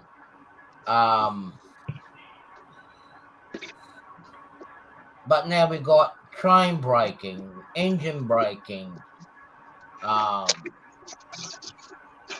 them all in the same. Put them all together. I mean, even ESU's got train brake function in it. TCS got a train brake function in it. QSI's had it for a long time. Have it all the same. Yeah. Because when I'm driving a train, I'm thinking to myself, now what function is this? What do I need to press to do this button? It's a different engine. Okay. I first of all, I totally agree with that, Artie, but I just kind of flip it around. Wouldn't that kind of also take some of the, I hate to call it gamesmanship, but for better lack of term, wouldn't that kind of take some of the gamesmanship out of the decoders manufacturers if they did that? Yeah. There'd be no competition between them. They'd all be the same. Yeah. Well, that was a lot of fun. And you're basically just coming down to sound quality. Yeah, well, it goes to sound quality, but I'm just saying your basic first 12. After that, you do your extra.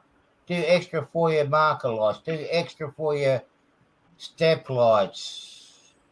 The hip power. Like the new engine that you got there, Randall, have a cooling fan, another separate function. You know, and but just your standard functions now that everyone's doing it is getting basically. I mean, they're all doing it. I mean, Scale Trains now has got. I mean, ESU's got train brakes. Have that in the same function. I don't want to be spending 3-4 hours trying to function map everything to match. Yeah, I totally get what you're saying, Artie. Have all your main functions the same across the board. Yeah. And then have all your, I guess if you want to call them side functions, then they can differ between decoder and decoder to decoder. So. And where with me, where it comes is the reliability with the decoders. You know, how long will they last? How long do they last with that being powered up as well? So you get some Dakotas that end up losing its memory if they haven't been excited by electricity or have been power cycled. I've had 6 of my ESU. Okay, they're old ones. They're 3.5 and 4s. They lost their memory. They lost their sound memory. Yeah, that's right, Ron. They got sound squeal. There's a lot of them doing that. They have their own unique sounds, but yeah. So before I Sorry, forget, I'm gonna I know Daryl likes these Gem One Tsunami Athearns. No, I do. I So love them. I'll show you mine, Daryl. This is my one and only Gem One's Tsunami equipped engine. And I thank you, all you Santa Fe guys out there. I think you'll appreciate this. So, Gerard, I did that and I messed up in about 4 of my Dakotas.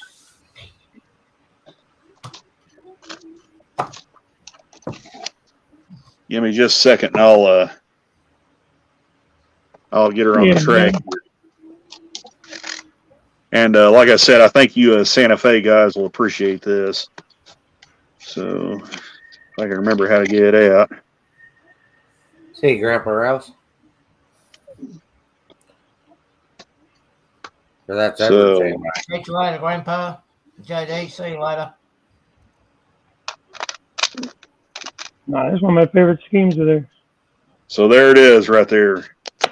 That is an SD45-2. Wow. And that is the only Tsunami 1 equipped engine I have.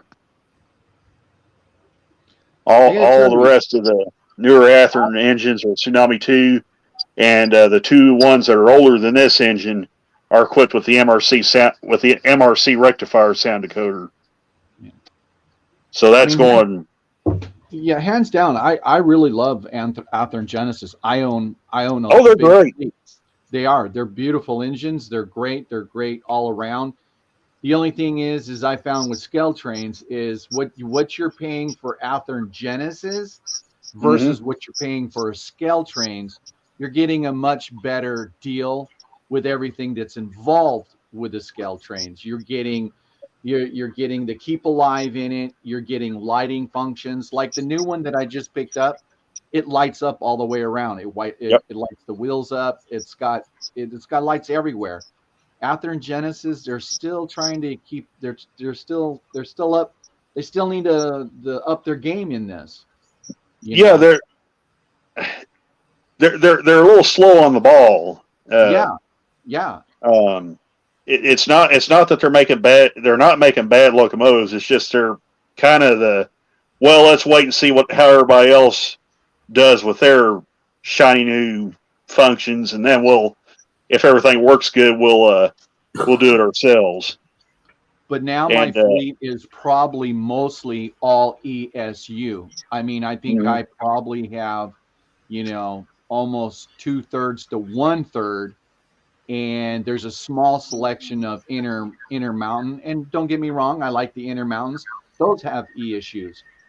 But as I saw one night, they didn't perform for some unknown reason. I had failures on one of them in the consist where the scale trains and the Athearn Genesis performed very, very, very well. So, like I said, this is an engine that's it's a beautiful pushing 13 years old, so it's got some battle scars on it. But 13 years old. Yeah, you can see right there. It's got a little nick right there on the sun near the sunshade. But that's just for retirement. It's too old. It doesn't run much, Artie. I've only run it a couple times in the past couple years, but every once in a while I'll kind of get the itch to fire it up, and I'll throw it on the layouts. It's only been to the club layout once since I've had it. Now, what's the price difference between the Athearn and the scale trains? Well, if we're going straight up by MRSP price, The Athearn engines will be between, what would you say, Daryl, about $30 higher on the Athearn? What I've seen from, well, I buy most of my stuff from Labarge, so I mean they got no deals. I mean they're the cheap Yeah. one of the cheaper stores around. But when I look to buy an Athearn Genesis versus buying a Scale Trains, they're about the same price. But what you're getting with the Scale Trains, and this is a rivet counter Scale Trains. Athearn Genesis aren't, they have a lot of details on them, but then you're just getting a lot more for the same price of money. That's all I'm saying. So I'll try and flip this guy around here where you can see the other side. So why should I buy an Athearn Genesis locomotive when it does not have all the bells and whistles that the Scale Trains ESU locomotives decoders have? I mean, this isn't a decoder thing, but I mean, I can care less which decoder they have in them. Well, and too, Daryl, to me, when Athearn went from the MRC system to the Tsunami, that really shot their performance up in my book. The MRC decoder, and I may eventually do a video where I bring those two older engines out. Especially the F45, the oldest member of these sound equipped engines. I don't run that engine much for personal reasons, but it was a very good sounding engine, but the motor performance, to put it nicely, wasn't that good.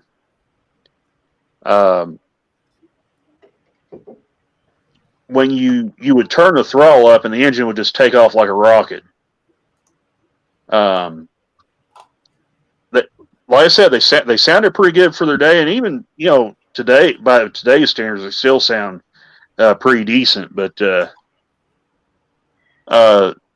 they were not real good performing engines, especially if you compare them by today's standards. I'm a fan of the Tsunami 2. Mm-hmm. The only thing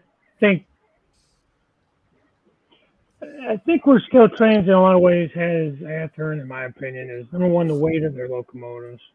Yeah. And they pull really well, better than Athearn. And in general, maybe not everyone, but ones I feel like I've experienced. But the fact that the Scale Trains rivet counters come with Keep Alive already built in, the capacitors.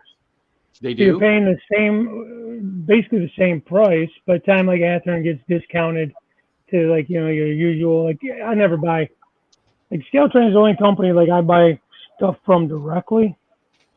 Anything else like Athearn and stuff, I'm buying that from Yankee Dabbler or Lombard Hobbies or other hobby stores because you get the discounted price already on those. But they don't come with Keep Alives. Right. Adding an extra $25-$30 for a Keep Alive. And then you got to fit it in the damn model. Yeah. And that's what that's why I stepped up to the Scale Trains, because why not buy something that's the same price? It's got a Keep Alive in it. Not only does it got a Keep Alive in it, but it's got lights, it's got ground lights, it's got step lights, and the Athearn Genesis, they don't have them. And the Scale Trains don't have just one Keep Alive capacitor in; they've got dual. Oh, capacitors. Really? Yes. Huh. That is standard equipment on all Scale Trains rivet counter engines. They have dual Keep Alives. Yeah, and Les had a good point too here. It's like if you want to take a Scale Train or rivet counter, anyways. I don't know about the operator. If you wanted to take and add in Tsunami or TSU, to change out the ESU, you'll lose a lot of functions. Soundtrack has a video on how to do it, but I mean, you'll lose some of the lighting functions and different things like that because I think they purposely build them, to their specs, and so you can't just switch them out as easily. I didn't know MRC had decoders. Yes, they did. Really? They have sound decoders. I didn't know that. Like the two engines I just mentioned, one of them is a BNSF SD60M. The other one is an F45, decorated in the Santa Fe pinstripe scheme. Both of those engines have MRC decoders, but those engines are 14 years old. Oh. Now, I don't know. I haven't heard anything one way or the other on MRC, good or bad. Ron says they'll burn out. Yeah, I saw what Ron said. He said MRCs would burn out. Yeah. Oh, they do. Okay. Now, I use the MRC DCC system. This is a 3.5 amp. I've had this now for ever since they came out with it. And I absolutely have no problems with it. I absolutely love the wireless. Although I do have the full NCE system. I'm probably going to end up changing over to the NCE system because I lost my capability of programming. So I like to program my locomotives by CVs, not just push consist and away you go. These trains are not they're consisted together by CVs. So I do them completely different. Hey, hang on just a second. I'll see if I can grab one of those engines right quick and show you. Do you got the 5 amp or the 5 amp systems? Are you talking to me, Mike? Yeah, I'm talking to you. Yeah, I've got an NCE 5 amp wireless. I've also got a bigger that will do 10 amps, but I haven't changed it over because I can run 6, 7, 8 trains comfortably with the MRC 3.5 amps comfortably. So I haven't changed it over, but I'm eventually going to change it over to the NCE system. Because when I program, when I program with the NCE, there's a lot of steps to programming to get to where I need to go as far as CVs. With the MRC, it only takes me seconds to program, where it takes me a couple minutes for one locomotive. With the MRC, it just takes me seconds. I'm already done with the CVs and everything in probably about 15 seconds. So nice. With the NCE, you got to navigate a little bit. Yeah, there's a little bit. That's true. But there's a lot of people who laugh. They go, "What is that? I've never heard of that. What's MRC?" Yeah, it's the first time I heard of it. Yeah. No, I think they were one of the four forefathers in the DCC game. Yes, they were. Okay. What was that, Artie? Yes, they were. Yeah. Yeah. Yeah. Yeah. Well, in America anyway, in the US. Yeah. If you go to the European market, it's been there for a while. APK and W model works. Let's see. Possum says my N-scale sound locals don't have the pulling power as many non-sound locals. I wonder why that is, Possum. A good bit of weight is removed. Oh, my old DC locomotives pulled more than DCC. Well, that kind of makes sense. Yeah, well, just like some of these locomotives I've been adding decoders into, I've had to cut some of the weight and everything out just to fit the decoder in, or to fit not so much the decoder as much as like the keep alive and the speaker, stuff like that. So you do lose some weights, and then sometimes you have to if you want to fit all that in there. Yeah. You have to get pretty creative sometimes. Yeah, no, you're I'm absolutely learning. Yeah, you're absolutely right, Les. No, you're absolutely right. And just like I said, this is just my private garage home layout. You know, I mean, the only time anybody comes over is I open up my garage door at least once or twice a year. I take all the locomotives off and I just let the kids have fun. That's my extent of doing. Otherwise, you know, I'll come out in the garage, not even turn the trains on, and just switch out like 2 or 3 industries, and before you know it, an hour and a half, 2 hours is gone, and I had a great time switching out. But for me, yeah, my layout runs in a circle, but I love it. I can come out here and just watch my trains runs while I'm working. Love them. I just love to watch them go through the paths, and you know, so. Hey, Yeah, Bob. I was sitting at the workbench and just watching listening and watching the trains run around.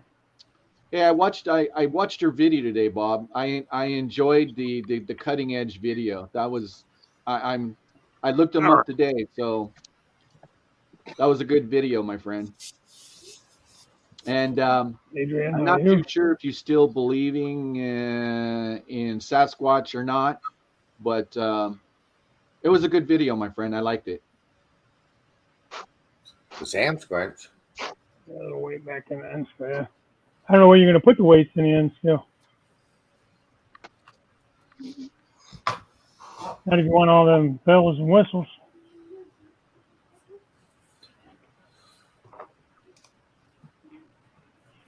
Although the end scale's come a long way, man.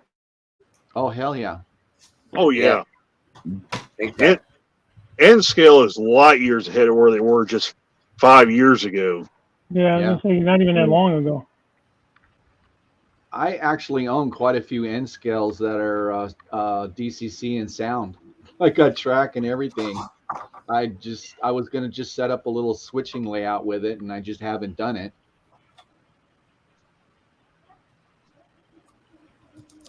But yeah, go ahead, Randall. I was just going to say, I've got one of these engines here that has the MRC sound system in it. Okay. So. Hang on. I'll bring you up there. Yeah. Yeah, there ain't much going on in mine. Still working on it. Yeah. So maybe we catch you doing something fun. So right here, this is one of the engines that has the MRC decoder in it. One of the two. Wow. This engine is from came out in 2008. This is the very first run of the SD60Ms that they did. And of course, it's still a good looking engine. I mean, yeah. It's got a lot of detail on it, but it's got the MRC sound decoder in it. As far as the sounds on it, I mean, they're okay. It's got a pretty decent prime mover sound. The horn sounds pretty good. It's a very loud engine. Same with the F45. They're both incredibly loud engines. But if you compare the motor performance between this engine and the exact same type, if you compare it to an SD60M that was released, when was the last time they came out with it? Last year, I think. The Genesis 2.0 ones. It's night and day with the Tsunami 2 versus this one with the MRC. The new versions accelerate better. Of course, the new ones have LEDs. This one has the 1.5 volt bulbs in it.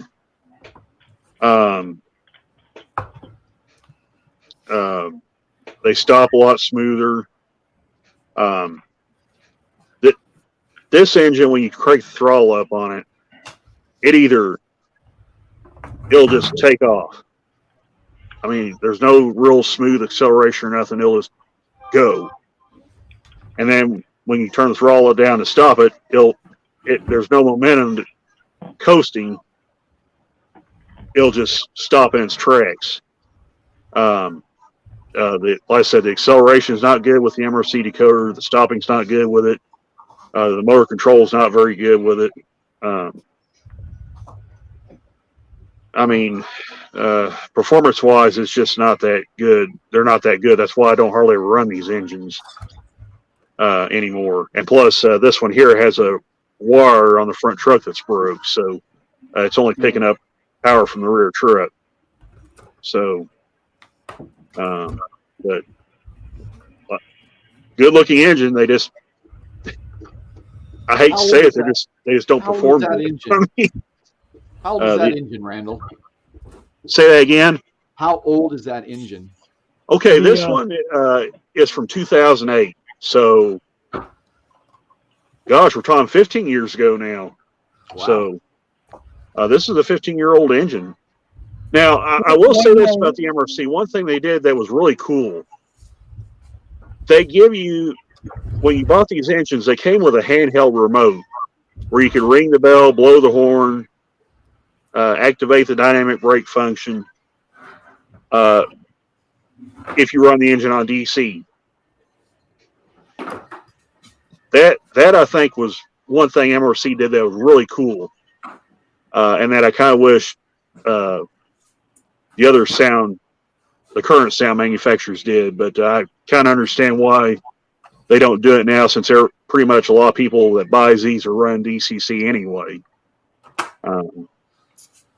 But back in the day, I thought that was kind of a neat feature, that you could still activate limited sounds even on DC. So yeah. But other than that, like I said, it's very, very nice looking engine. Athearn did a nice job making it. Like I said, it's just got some quirks to it that kind of hampers the performance on it. But it is what it is. It's basically 2007, 2008 versus 2023. So kind of shows you how far we come. Trying to answer the question here. That engine and then that Aurora Miniatures are both HO scale, correct, Randall? That is correct. The Aurora Miniatures SD60F is HO scale. This is HO scale. Now, like I said, when I said I would pair the Aurora Miniatures model with other locomotives, you will not see this one paired with that engine because they just don't perform the same. So this guy here and the F45, they're going to be no shows. So, okay.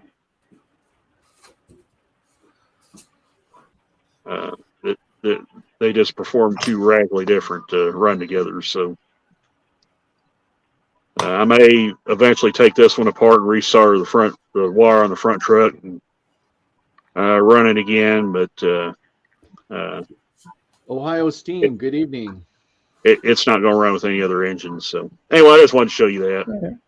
Okay. So, see what I'm missing here. We got PKW Model Works, Adrian Gadsden, Ohio Steam, Model Train Aficionado. How are you guys, man? Thanks for popping in. I apologize. I got kind of behind on the stream here. Although I did forget to mention one weird thing this engine does when you blow the horn. The ditch lights will flash on it, but they'll flash it. Both of them will flash at the same time. They go on and off. They don't alternate. Yeah. That's kind of one of the weird things this locomotive does. But they don't alternate. Well, BNSF typically doesn't alternate, do they? I don't have to use a programming trait booster with my MRC system.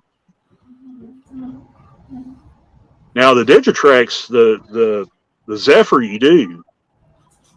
It can't program without a booster. At least the modern sound equipped engines.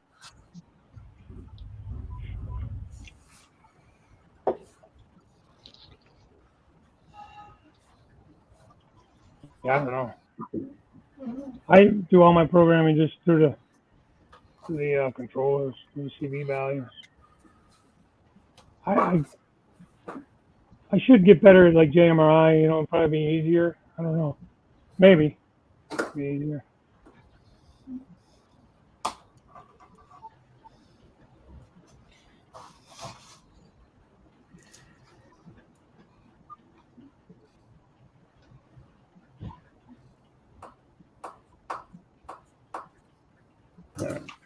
Sorry for being quiet, guys. I'm just concentrating on the work that I'm doing here. That's okay. I'll go put this thing back right quick. Yeah, I'm watching you guys do that too. I'm trying to get these lights in this locomotive I'm working on. I'm planting Button this trees. thing up. Mike, what are you working on? Well, I'm in the layout room now. Oh, I'm gonna plant Yeah. some trees along this back wall. We put in the new trees. Yeah. Cool. so now, Mike, are you starting to transition from the one room to the main train room? Is that what you're trying to do, or? Yeah, this is the area I got to work on. So where the Yeah. trains come out of the wall, where are they going to? So here's the trains coming out of the wall, right there, Okay. and then And where are they going to go to? they're gonna come right in through here. Oh, okay, I see. Okay. So I got to All add right. to the bench work, but I have to finish all this in here first, Yeah. so I can reach back there, right? That's right. Yep, So that's right. You're absolutely. You have to go like 3 or 4 steps backwards before Yeah. you can actually move forward. but I think I'm gonna build this as a swing out here too, Hate when that happens. Yeah. Yeah. right? In case Yeah. I do have to get back there for some reason. Yeah. And you did say you're putting a second level on that, correct? Correct. Wow, dude. You're just like me, glutton for punishment. Yep. Oh, it could all be like Sparky at 3 levels. Now, Yeah. that's torture there, man. It'd be Yeah, a I lot was easier if talking I to- just knock out that other wall over there. Yeah, I was talking to Crooked River. What was it, yesterday, Dave? We were talking, and I said I Yeah. had a 3 level with a helix in the garage, and the problem was it's not the helix, it's me, because I like to run long consist. Even though that was an 8-foot radius, it should have been eight. It should have had straightaways. It didn't. It was an 8-foot radius. It still worked fine, but I still couldn't get the cars even. They would still bust and break somewhere in the consist. So I said to Dave, the next time I ever do that, if I decide to do a 2 level or 3 level again, there will be no helix. I will just do errors between the levels. And actually, I would incorporate an N scale layout, 1 level, the other one maybe a modern, and the other level maybe a steam error. That way I don't have to go between, take up all that room. Because let's face it, a helix does take up a lot of room. Yeah. Yeah, 6 feet. Is that Yeah. Arby's line? You're right, Sparky. When they are built, they're awesome. Actually, mine was on wheels, and Yeah. I actually sold that because it was on wheels. I was able to take it out of the garage, and I actually sold the helix. Mine was never threaded rod. Mine was like Chris does his. Everything was done. So the whole thing, there was nothing interfering with anything. And I think threaded rod is absolutely the way to go. But I mean, I didn't get much money for the helix, but I think I got what I paid for the track out of it. But the guy uses it and he loves it.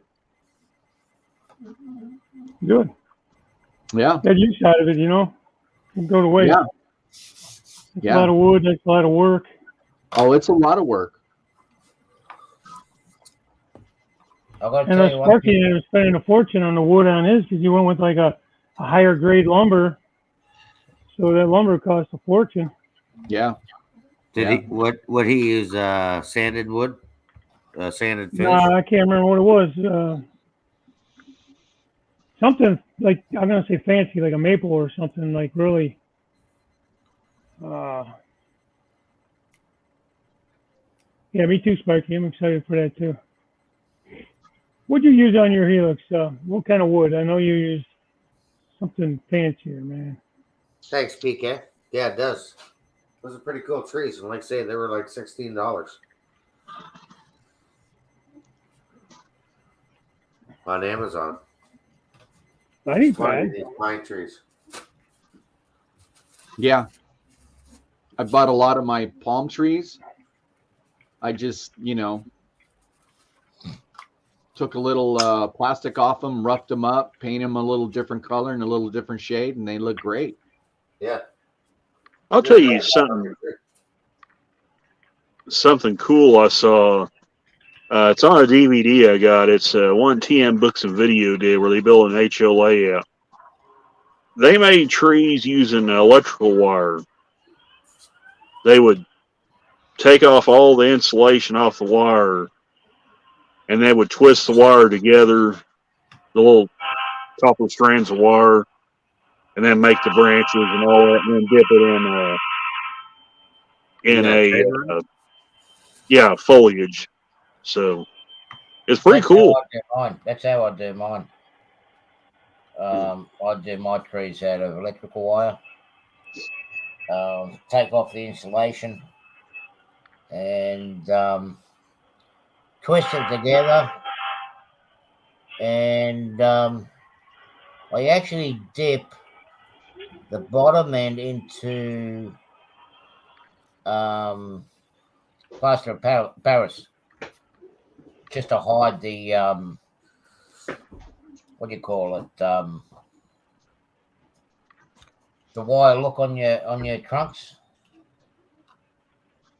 Yeah, they worked out all right in the past. I'll have to do some more very soon. I don't know if you've seen the bridge underneath. I'm going to cut that in half.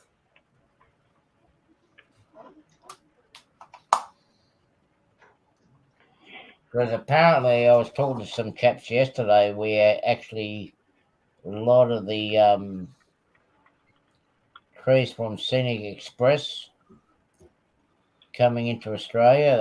The price on that is going up through the roof. Due to the treatment that they require to do to the trees to bring them into the country.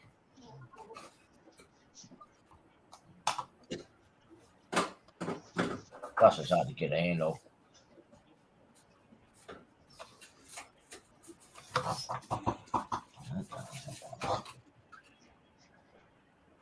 Yeah, that looks better. That looks right.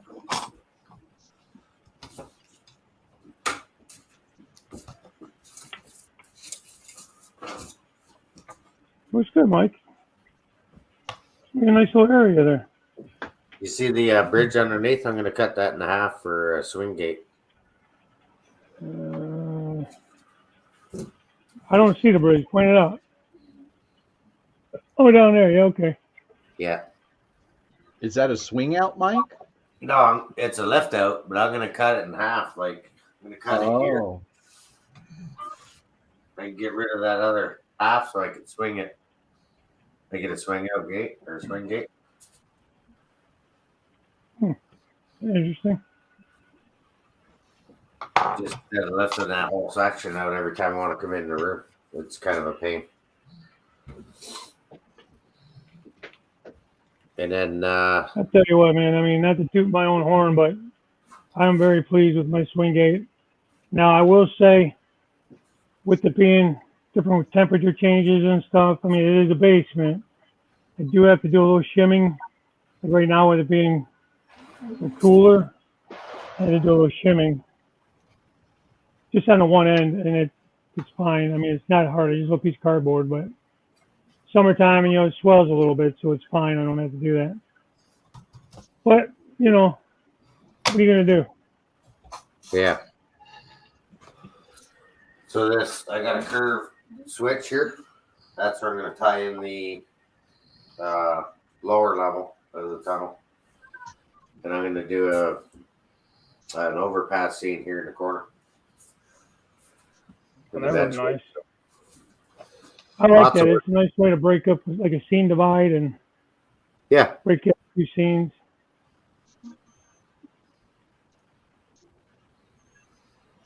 All kinds of stuff to do for sure. Always.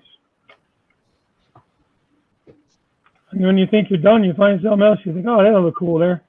Yeah. Add that in. It's kind of why I built the test bench out in the other room, so I could run trains back and forth, right? And do a little switching operation. Yeah. Don't blame you there.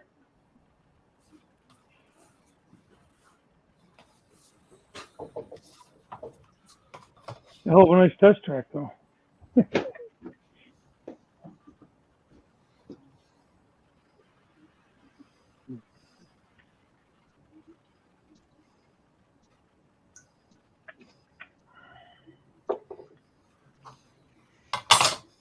So Sparky used for his Helix number 5 cabinet or number 7.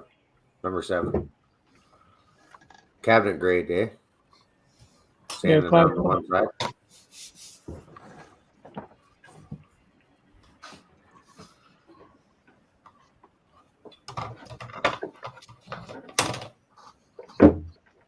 What's already working on now? More switches? No, I stuffed up on the other board. I'll keep them busy. Find something else for them to build for me. Well, you can do the next. You can do one for your 3rd level. You can build your bloody own. How many levels are you going? 3? I got 2. Although I was thinking about on my peninsula doing an upper like shelf and doing my Lionel up there. My wife looked at me and wanted to shoot me. I don't think I'll be doing that.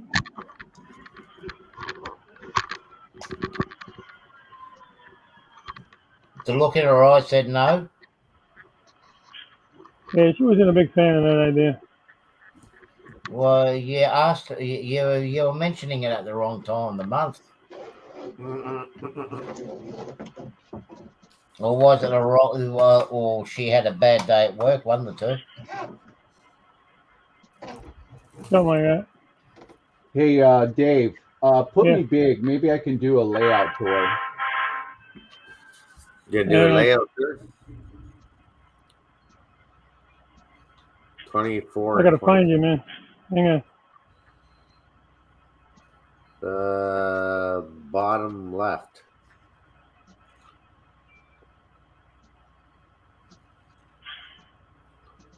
There we go. Okay. Damn it. So let me see here. So this is kind of where I sit in the mountainside. And then I can move across to this area over here.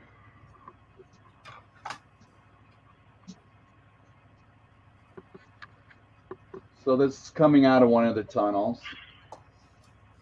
And if I'm pan across over this way, the panels that you're directly looking at, those are unscrewable, just in case I have to get into that mountainside. So those do come off. So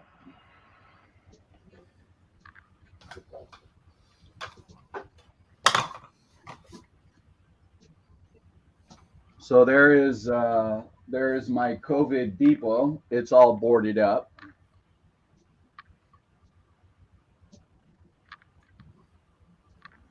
So I'll pan a little bit over. Oh, look, a Crooked River Dave car. Look at that. She's beautiful. How do you get one of those? Nice. It's beautiful. So this is my corn syrup where the trucks bring in, and you can dump off in the cars. And then it goes into the building, and then it comes out into syrup in the cars. So that's this area. Get a little bit maybe better view. That's 379 feet.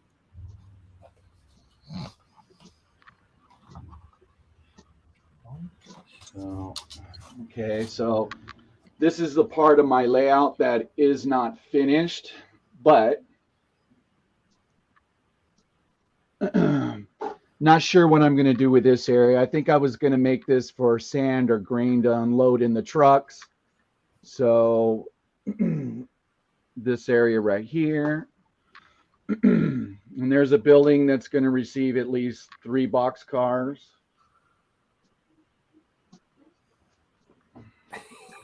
So now here comes to a road crossing. Now, if you notice the road crossings, they are made out of hardboard. That's how I do my roads. Of course, it's not quite finished yet, but that's how I plan on doing them. So What's that, cardboard? moving along, there's another facility that will take box cars. It has a double siding. And then my scrapyard, my scrapyard here.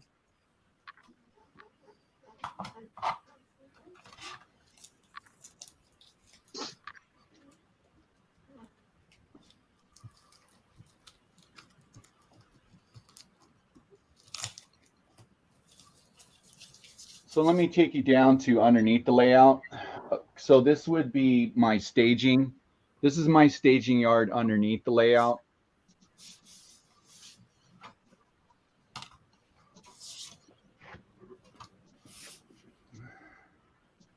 And this is where I keep a lot of the locomotives. Now, what's interesting about this is, so there's only like about 8 inches to get in here. So it's really difficult to reach over there for the switches because I did not put automatic switches in there. So that's okay. So when she comes up to the table from the bottom here of the bottom level, so this is what she's running on. And then she runs back underneath the center table. And then I don't know if you guys can see that or not, because I can't see. Then she runs over there, right underneath the turntable.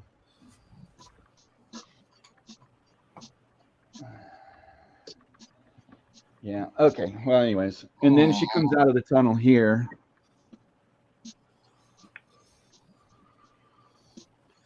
And then this facility right here is, I just decided to put this helper facility in. I didn't know what I was going to do with this area right here around the corner. So I just made it a helper facility.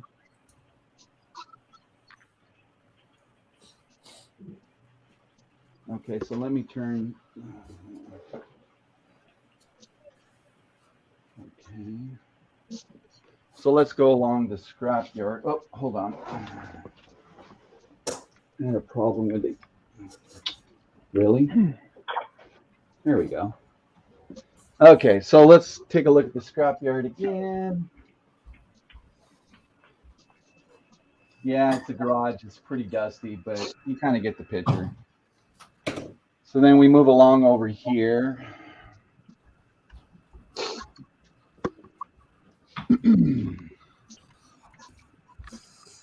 So I'm starting to build backdrops and buildings in there.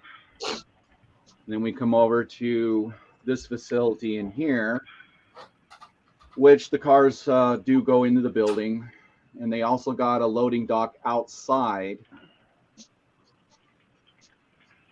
Let me see if I can get it in there a little closer.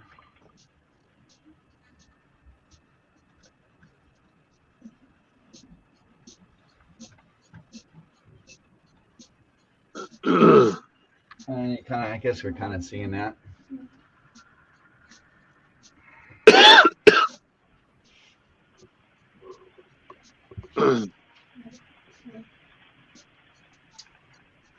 Then I got another industry right here that receives petroleum, nothing big.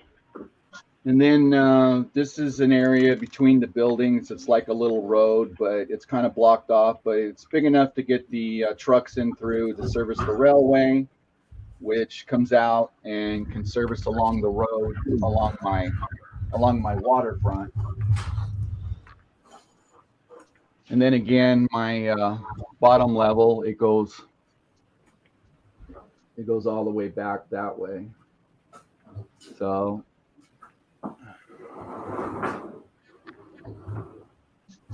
here's another look back at my helper facility.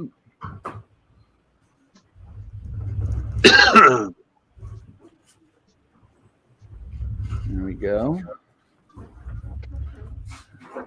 And then let me see. So then we're going to come over here to where this is my this is where my 4.5 foot lift out bridge comes into play. It's a monster. And if you see, there's a bungee cord on it because even though it was alder wood and I planed it, it's still warped on one end. So I constructed something to bring that end down because there's really nothing you can do. Everything's set in stone. So now when we come around the corner here, so when we come around from the helper facility, when it comes up from the second level, so she rolls around the center table.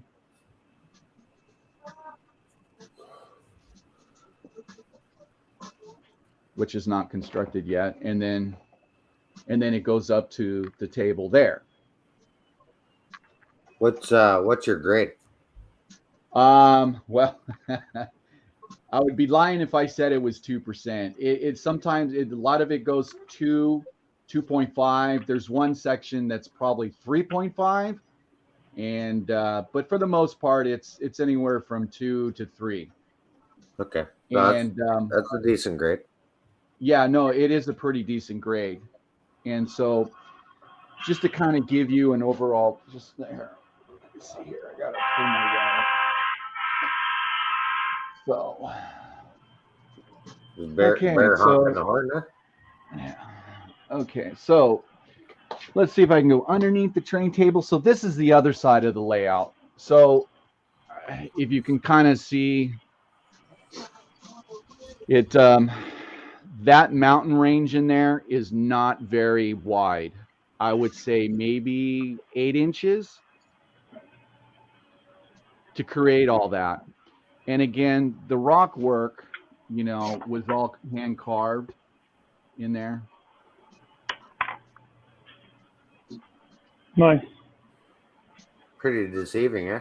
Look, like you think it's a lot wider than that. Yeah, you would think it's a lot wider, but it's really not. I mean, it's like I said, I go back under and you see that overall view. You would think it is, but it's not. It's not very big at all. So when I constructed this, I wanted my workstation. I really didn't. This is where it all happens, right in this area right here. So and then this is a little facility, a train facility. So if you can see how it's all kind of separated. You got a lift out down there too? What's that? You got a lift out down at the other end? Is that a lift Yeah, out? I have a lift out down at the other end. Yep. So let me let me see if I can get it over on that other end, because I was showing Dave the other night, but just by pictures. And so let me get the cord over, and I can go over that area. That way.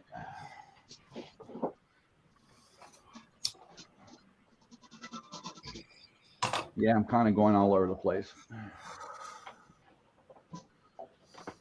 Okay, I can't see, so are we there yet? Kind of help me along over here, because I really can't see what I'm doing. So I'm gonna try to. So this is where it kind of started for me over here in this area. This is just above my desk, and it's nothing special, but this is where I played a lot, and I actually enjoy it. This is where I'll do some switching out. Now in this area here, if you'll see, these are concrete tilt-up buildings. They're just back buildings, but what I did, Dave goes, I cannot believe you cut up all those trailers. He said you could have 3D printed them. And I didn't even think about 3D. I couldn't believe that. But yeah, they're all trailers that I cut up. Now, I did the block. I don't know if you can see the texture, but it is a block wall, and the fencing in there.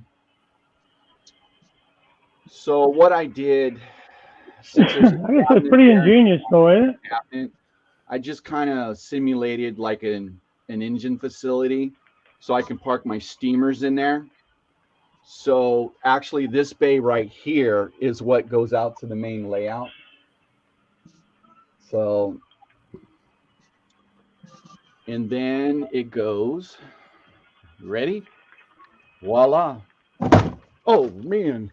That didn't sound good. Man, you got that on live TV, right on my train. Oh wow, Daryl! No way. Yeah, they were No right way. on the trains. Okay, I'm gonna leave that alone. I'm gonna leave it alone because I can't. Well, anyways, it goes through there. Okay, I'm gonna shut the door. Yeah, that made me nervous there, Daryl, because that shelf is flat on top of that engine. To see what damage it did to one of my steamers. So, anyways, yeah, this is a cabinet. It's a tool cabinet. So I decided to, since I wasn't doing anything with the tool cabinet, I just decided, okay, well, I'll just take the tool cabinet and I'll make a. I thought that was a lift out that fell. Yeah. So now the lift up. I don't know if you can kind of. I'm blinded here, guys. I can't see what I'm doing. So you can tell me up or down. But this is another lift out that goes to the actual toolbox and goes to the other side. So this is just a little facility here where I don't see the other side of the layout, and that's the way I wanted it. And like I said, all my layout is shadow boxed. So yeah, it's nice. Is the viewing okay? Because I can't tell what I'm doing. Oh yeah, we can see everything. It's good. Okay. All right. So this is where I have a Y in the layout. Okay, I ran out of cord here. Hold on. Let me go back a little bit.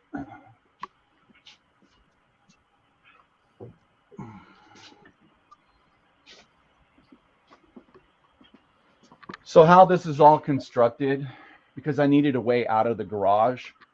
So basically this just like that.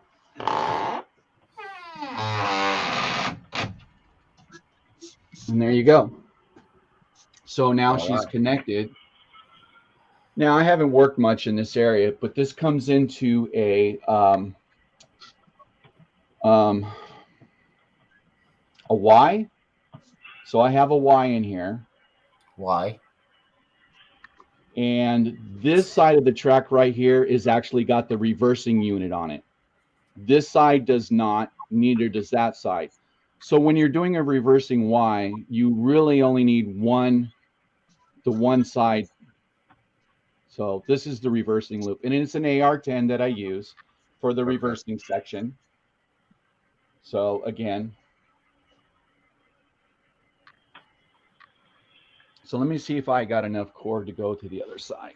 Go underneath. So this is the back side of my layout. You got the garage door.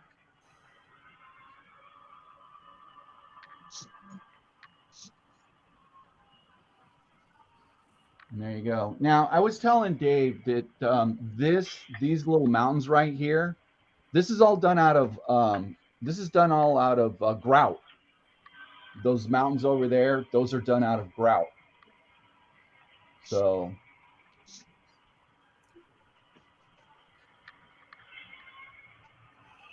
that's kind of, I can't get to the back side. I don't have enough cord, but in any case, so when I'm ready, when I'm ready to lift it up, I just lift it back up. And there you go. She's all taken care of. So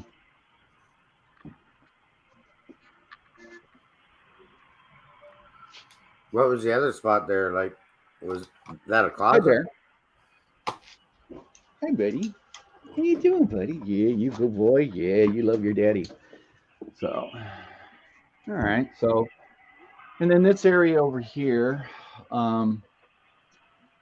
Well, I mean, it kind of speaks for itself.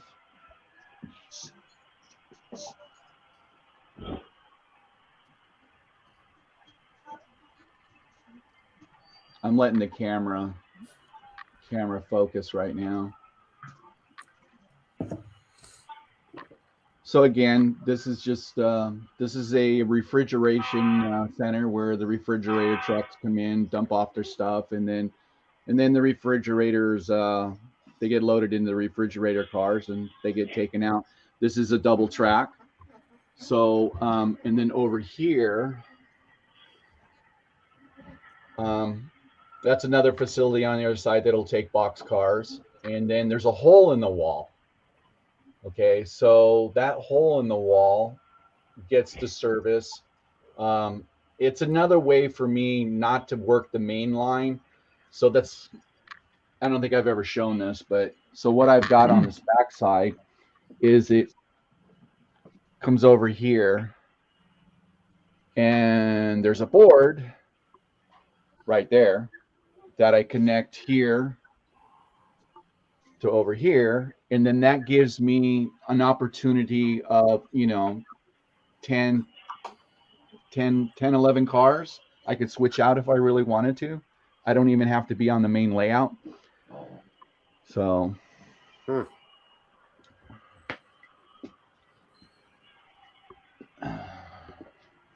So again, here's another just looking.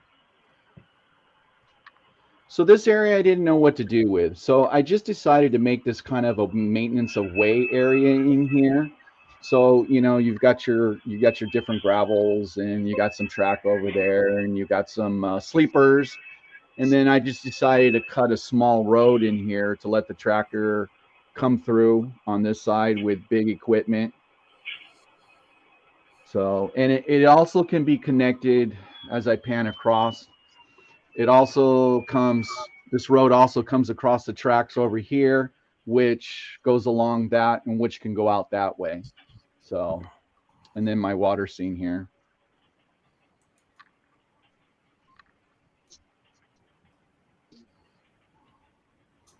So kind of there you kind of have it. And then of course, I've got Crooked River Dave on. Yeah. I like how the reflection of the train in that water. That looks really, really good. Yeah, I purposely left it like that so I don't have to. I just want the reflection. I could put ripples in the water, but I chose not to because I just want the reflection. So in any case, so there you have it. So now a lot of people probably haven't seen this, but if you look at the area that I'm actually sitting in, that's my chair. There's not a lot of space in here. So let me go back to this.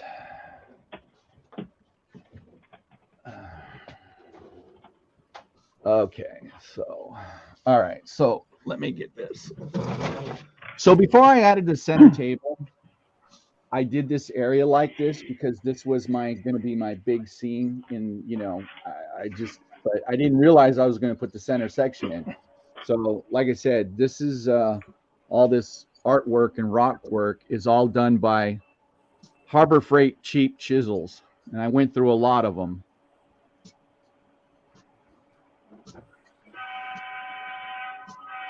So.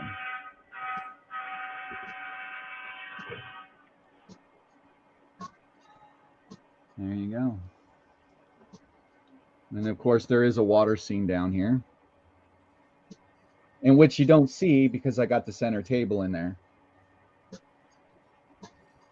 Now, all that down there is my table that it's on wheels. It's got a table. It's got a chop saw, 12-inch chop saw. It's got router. It's got jigsaw in it, and I just roll it outside, and that's where I do all my cutting. So there you go. Kind of like a tour of my layout. And like I said, I have to take those out if the train crashes in there, and I did that because you know, someday it's going to happen. So that's kind of an overview. Now, my center table. So right here, this is one of the newer generation scale trains right here. Beautiful. It's got lights on everything. So this is where it comes up onto the table. Now here I've got a round table. So this is my center. And then my center table. So it kind of gives you an overall view. So I haven't really decided what I'm going to do with this area yet, but I incorporated a turntable because I've always liked turntables and I think they're kind of cool.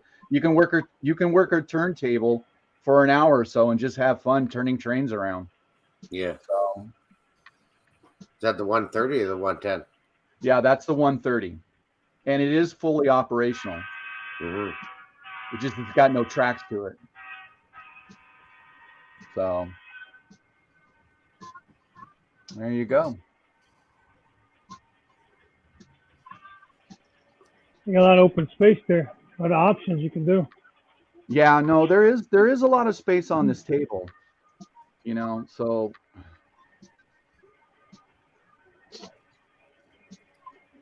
and the one thing I really like about having a shadow box is because up above I can put all my equipment, all my stuff, you know.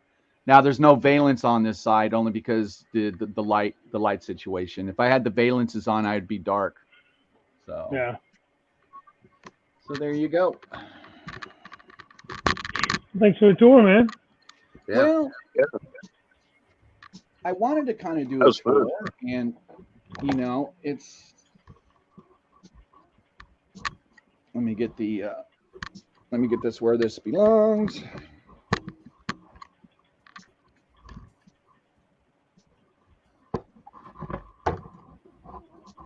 All right. So it kind of gives you a tour of how my layout is actually set up.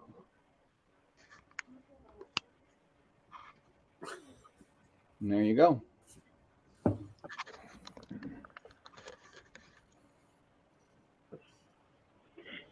Yeah, that's good. I like the Prime trailers there, man. Sweet. Yeah, those are kind of cool. You know, speaking of trailers, I was at Mid-South Hobbies today, and I was kind of going through some of the aisles where they had the Athearn Blue Box stuff on the shelf, and they had a whole bunch of trailers. They had some Conrail. Even found a pair of Rio Grande trailers, 45 footers. Mm-hmm. Those look really, really cool.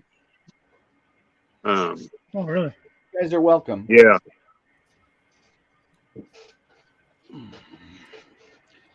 Yeah, see, I could never really do that before because I didn't have an extension cord on it. And of course, I don't know if I really want to do multiple cameras, but I'm just happy with what I've got and what I stream from. And I'm good with that, you know. And by the way, just so I'm being fair here, right there is the F45. It's got the MRC decoder in it. So, yeah, right there it is. Cool. I just thought, while I had everything uncovered, I better grab it and let you guys see it. So this is it right here. This is my first ever sound equipped engine. Okay. So Good night, Bob. It's got some history. So yeah, Bob. Yeah. I'll show you right there. I really like this paint scheme. This solid Santa Fe paint scheme. The dark blue with the yellow end. Yeah. So. And the cigar band on the front. Oh yeah. Good looking scheme. Cool, nice, that's one of my favorite schemes of theirs, that blue and yellow. Yeah, and Athearn's brought it back a couple of times. I can't remember if they brought it back for this most recent run. I know they brought the original red and silver versions out, and they did the BNSF Legendary Liveries versions, which I got both of those. So But yeah, this is a nice one. So, like I said, the performance is kind of on it, but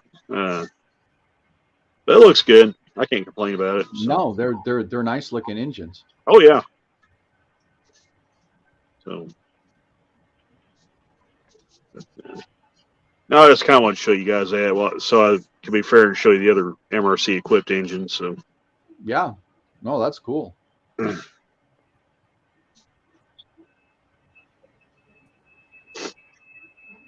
don't know. I may do a video, get both of these out together and let you guys hear them. So, at some point, I hope they still work. It's been a couple years since they ran.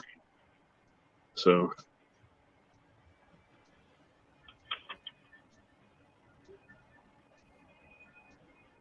You can take me down now, Dave. I just want to show you that. All right.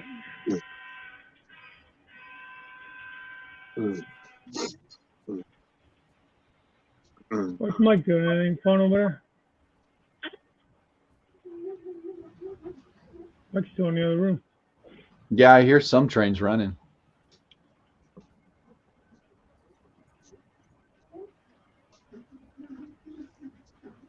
Dave, are you working on anything? No, I just finished putting the headlight or the tail light in there. Locomotive okay. I was working on for my friend, and then ran that around a little bit, just testing it. Seems like it's doing okay. Yeah. And I'm running my GP35 around now, just for something different. one last thing I probably should have mentioned about these F-45s. Back when they were first made, they were first released, Athearn advertised that these engines could pull 100 cars. Mike's still here. Now, whether they can or not, I've never tried it. But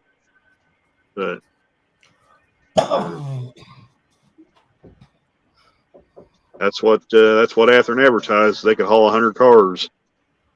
Oh, really? Yep. It's a big enough layout to run it.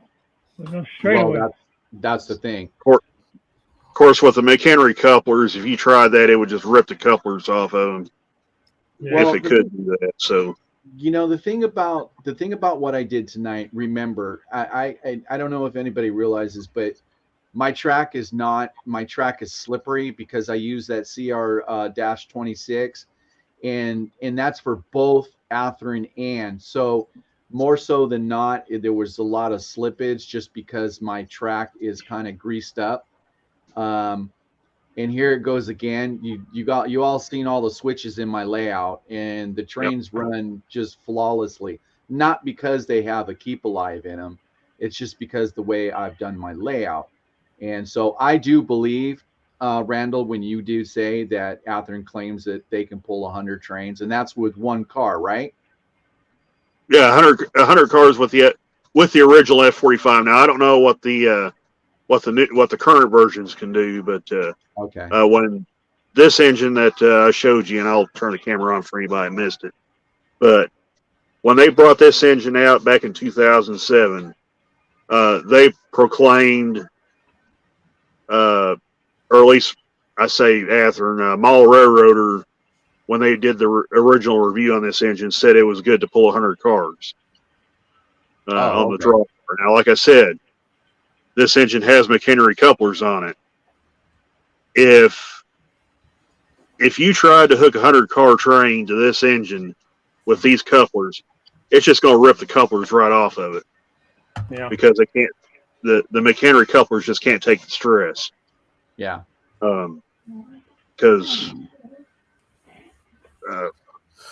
what was it? 4 years ago now, we had a train that was probably half that length, maybe around 50 to 55 cars, and the front car behind the Scale Trains ET44 AC, which was actually an engine I showed you near the beginning of the stream, the BNSF 3911.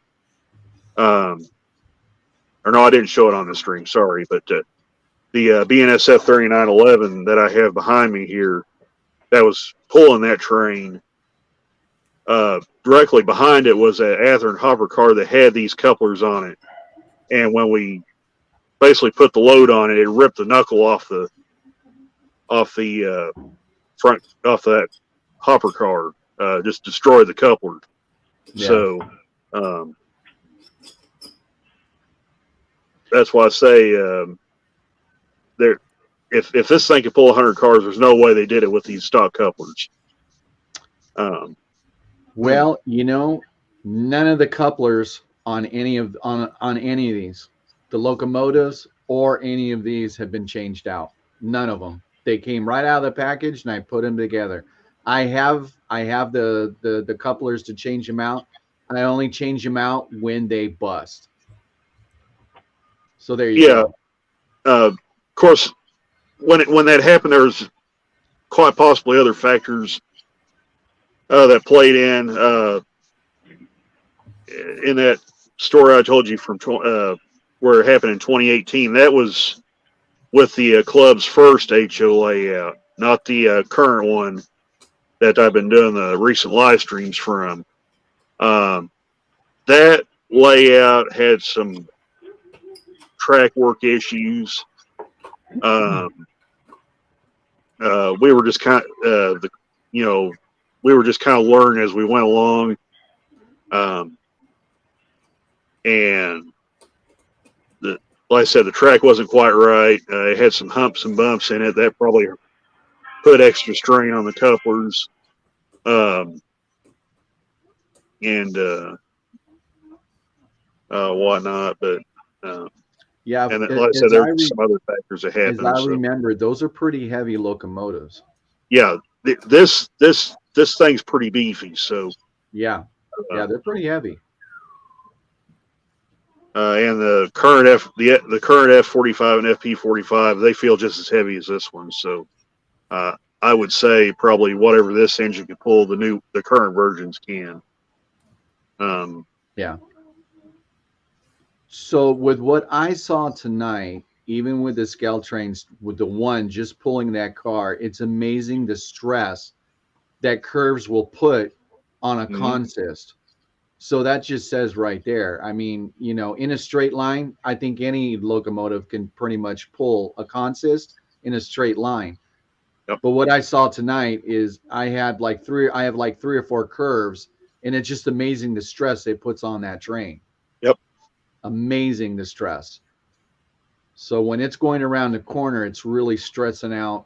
It's stretching everything, the couplers, Yep. the engines, and everything. So, you know, that was kind of amazing for me to see myself, you know, let alone do it on a live stream.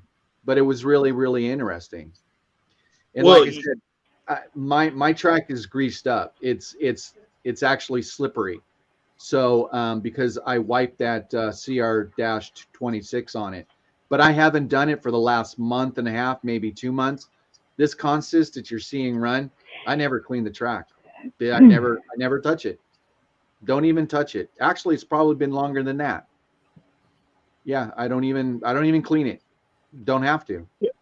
I mean, it's one thing when you see a review and they put like this meter on there that kind of tests the drawbar pull on a locomotive, and it's like I'll just throw a random number out there. Let's say a locomotive can pull 4 ounces on the drawbar, and it's equivalent to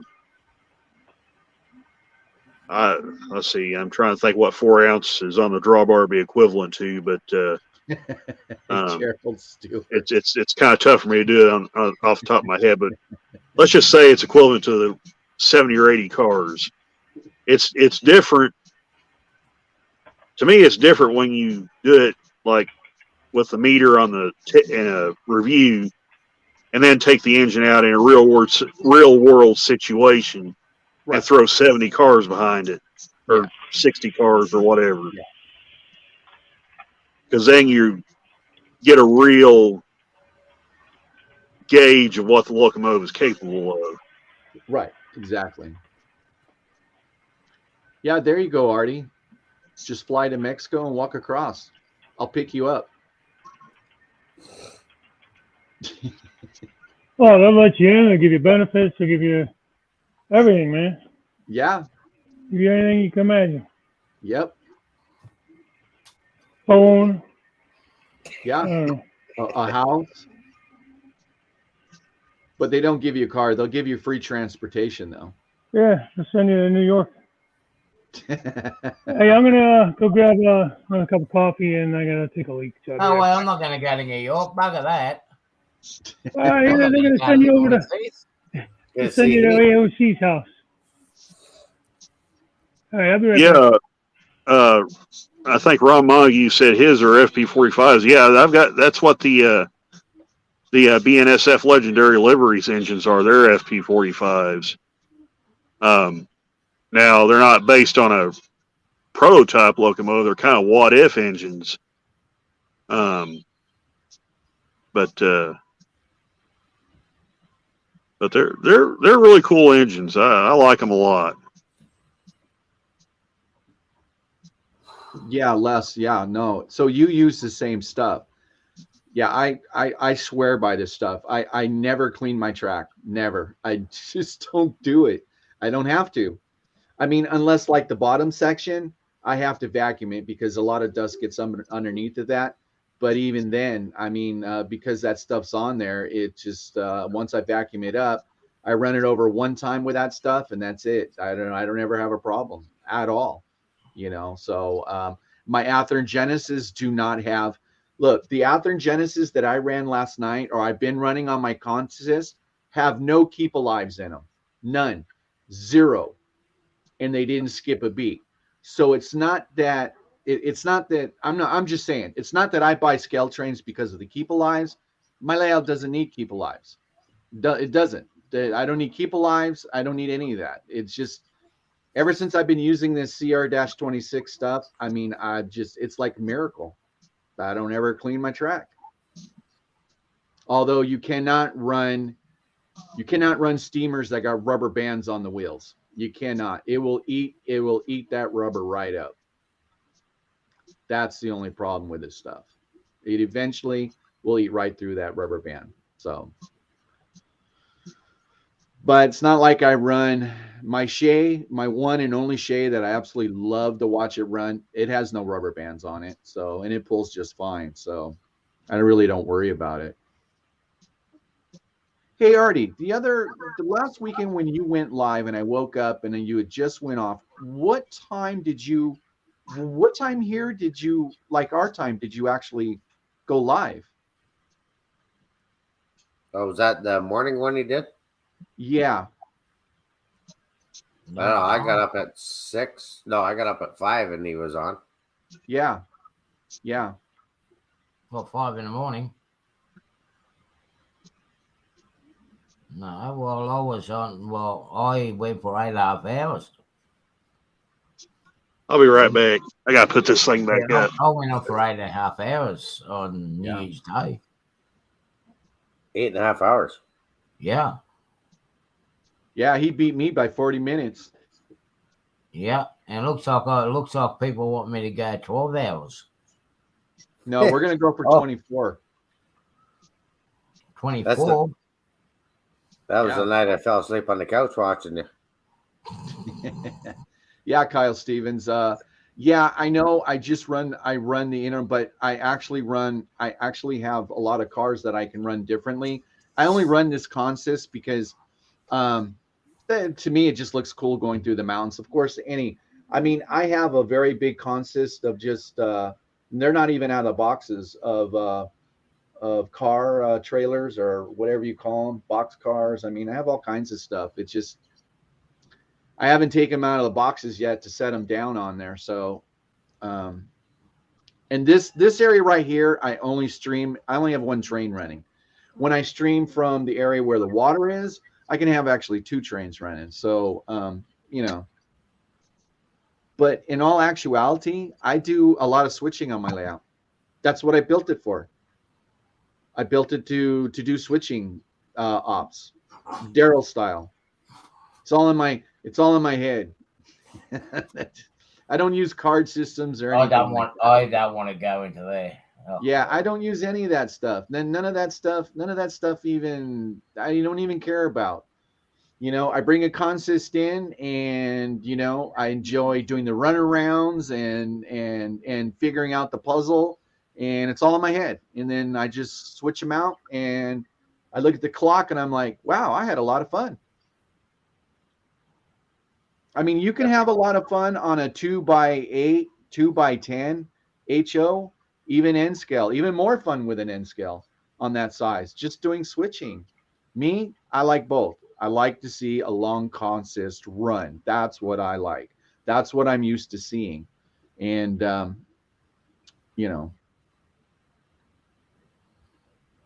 Yeah, I've got to get my act together and get some of this done.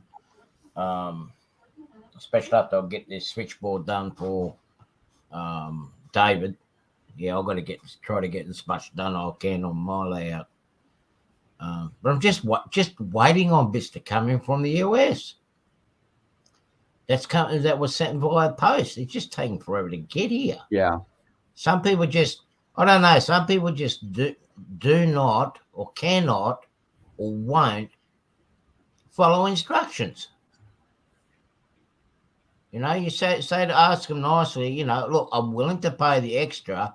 Send it UPS or send it FedEx to here. I'll pay the extra for the shipping. I want it. I need it. 5 weeks later, it's only just arrived in Sydney now. Now I've got to wait another 3 days for it to clear customs. Yeah. It's a joke. Why can't people just follow simple instruction? When you turn around and tell them, hey, can you send it this way? It just, of course, like I had the mojo, I had the motivation, I was getting into it, but as soon as I saw what's going on, I just lost motivation. I need to get certain parts done now, finish it before I actually expand.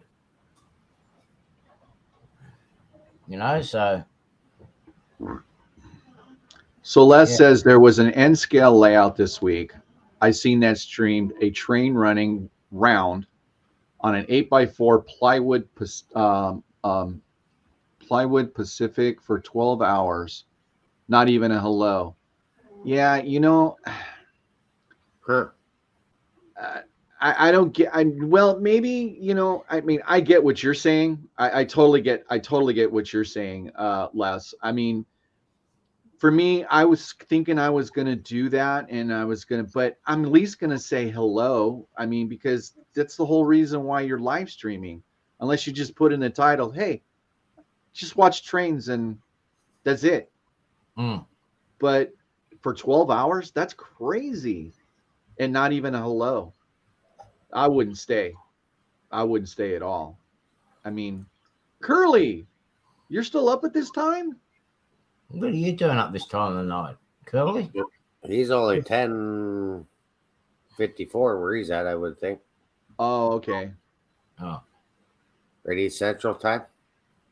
Oh, he said that stuff he was saying about cleaning your track works really good. Yeah, Dwight bought some of that stuff, and you don't need to use a lot. And I put it on a car. I spray it on a car pad, and I run it around the layout once or twice. That's it. Boom. And like I said, it's been months since I've cleaned any track. I just turn on my trains and they run. I use my work train, the Atlas track cleaning cars. I've got 3 of them. One's got the inox in it, which is very similar to the CR stuff that you guys are using. Mm-hmm. One does the polishing, one does the vacuuming. Yeah. Or should I say that I'll get the vacuum goes first, then the inox goes second, and the third one polishes the track as it goes through. Yeah. Might have to do 1 or 2 passes, but yeah. So Mike, it's a good way to run it. Work train like 3 track clean cars. Yeah. So Mike, when are you thinking you're going to do a live pour? What was that? When am I going to do live? Yeah, when do you think you're going to do a live pour for your river? Oh, for the river. Well, I was hoping I'd be a lot further than what I was this week because I haven't worked on the layout in about 3 days. Oh, okay. Just because my threw up my back on Tuesday, first day back to work. Yeah. Yeah, it is a little bit oily, Les. Yeah, I have noticed that. But over time, it's not too bad. I haven't touched my layout. Actually, I haven't had any transplant on my layout now for nearly 4 months. So I'm just gonna see where are we now? The 6th? What's that? I'm just trying to think when I'm gonna do it for. So I'm live Monday. Let's go the 6th of February. I should be ready.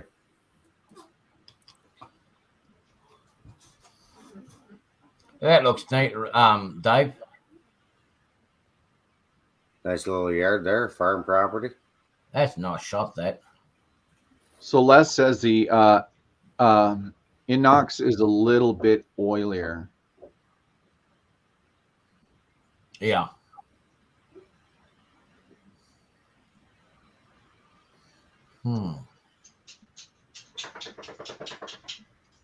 White Wall said 12 days of Christmas finished. Yeah, White Wall's still up. I'm going to see that paint's dried.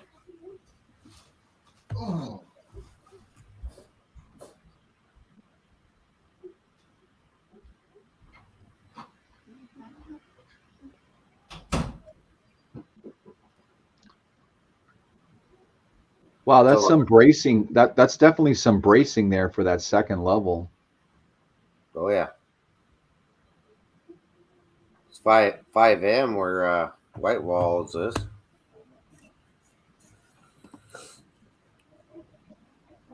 You know, I'll say this. It's amazing. It's amazing what us railroaders will do to gain some ground to run trains. It's just amazing.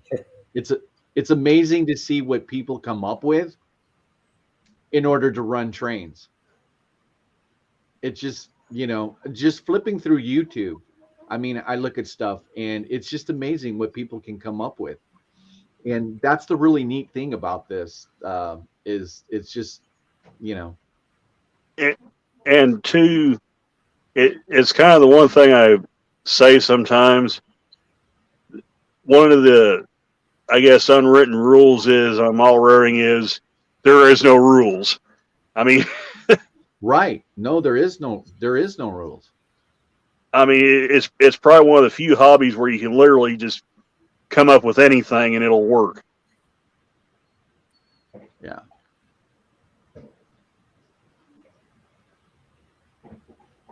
Yeah, as long as it works, it's the main thing. Well, yeah, yeah. But I like I said, I mean, for me, I think the next time I do this, I don't think I'll incorporate a helix. I'm just going to run different. I'm just going to run different errors for different levels. That way, it gives me a lot more room to play with, and then I don't have to worry about chasing 50, 60 cars that all ended up somewhere on my layout down from the top of the helix, because a knuckle let go or one fell over. Now, I will tell you in this consist, okay, so when this when this inner model comes around, the front two well cars are loaded. What I mean by loaded is I have got the biggest socket wrench that you could fit into the container. And the reason for that is because I'm pulling the full consist, and for some reason, just around when it whips to the last corner, it just breaks apart. So when I weighted it, that took care of the problem. So this consist is coming up. So this car right here has front and back on the bottom, and this car here, front and back, have the same. They have the same weighted Harbor Freight cheap sockets in there that I glued to them, and that took care of the problem. The diameter that comes around the table that I showed for the center, that's 36. That's a 36-inch diameter. So you know what I was going to do? I wanted to show. I don't know if this will show up on camera, but let's just try it. So what I'm going to do is I'm going to slow this consist down. Okay, and then I'm going to turn our attention to this locomotive right here.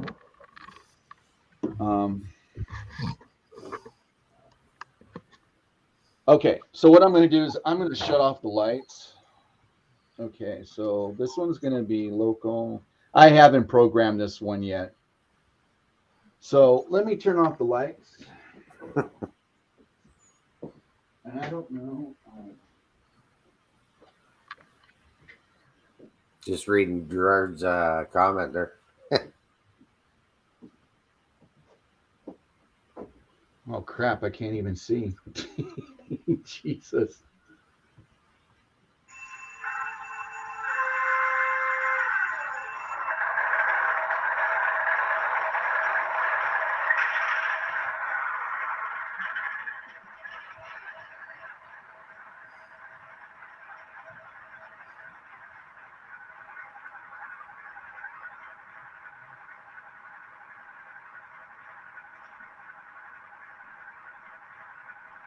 Okay, I can't see the buttons. Go figure. Okay, there we go.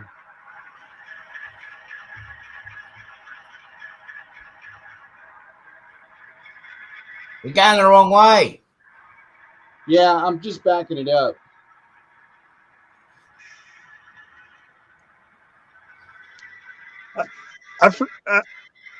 I forgot to ask you up until now, Daryl. Have you ever tried the DPU mode on those engines? No.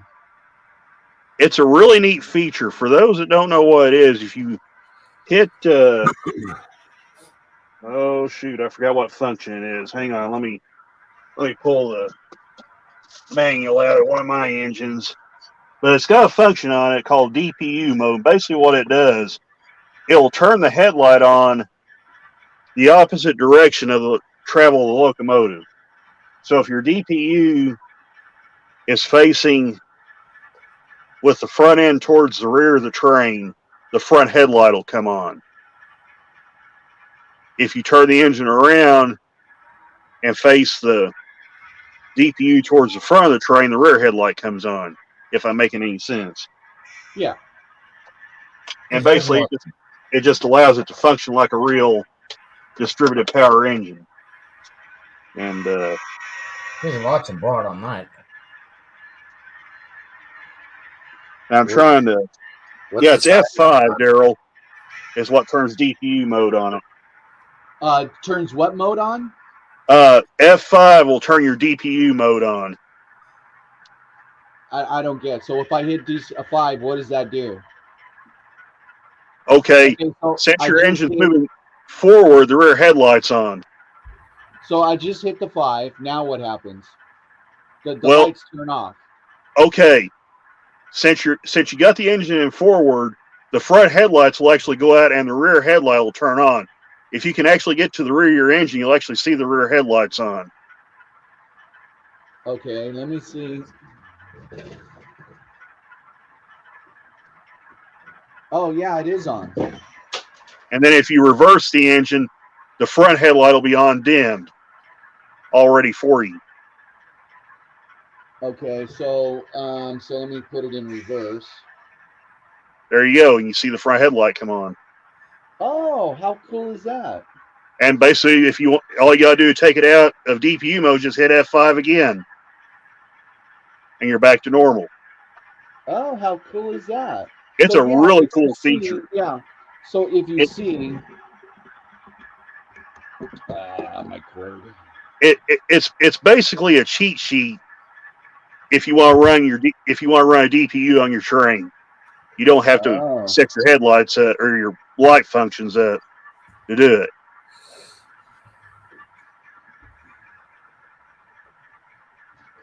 Okay, hold on. Let me get to where the camera can get. So, what you're saying is I don't know. You can see the rear DPU light. Right. Since the engine's moving in reverse, the front headlight's on. If you change the direction of the locomotive, the rear headlight will come on. Okay, so let me change the direction. Let me slow it down. But see, this is what I'm talking about with Athearn Genesis. They haven't got quite to this mode yet because it's got lights all over it. And that's one thing I haven't figured out about the Tsunami 2. I don't understand why they didn't put that feature in their decoders when ESU thought, hey, this would be a really cool feature to have. Okay, so I just took it out of reverse. Yep. So now that headlight turned off. So now right, and the rear headlight should be on. So. Okay. And there it is. Yeah, I can see the rear headlights on. So you can see the rear headlights on. I think it's on. Yeah. No, that is. Yep, it's on. I see it. Yeah, there's the rear headlight. And it's already dim for you. You don't have to dim the lights. The decoder does everything for you.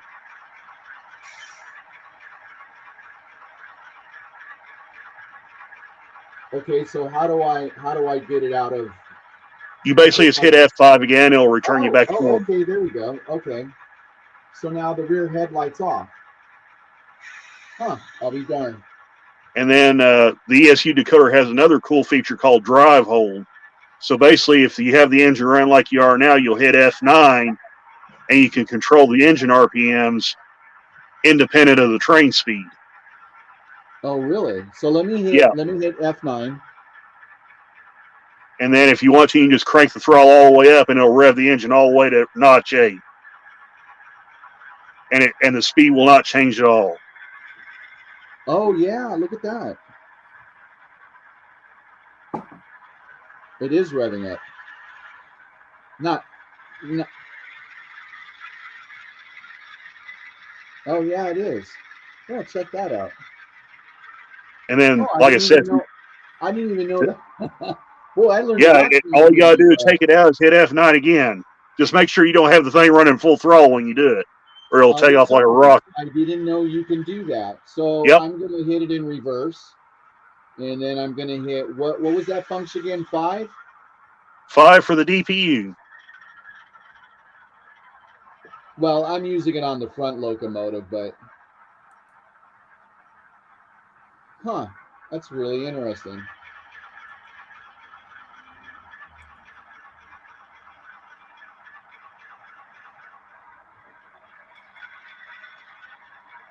Okay, that headlight did not come on, so 5. Well, if it's moving reverse and you got DPU mode, it's not supposed to come on. Now it should be the front headlight only. So is the front headlight supposed to be on too?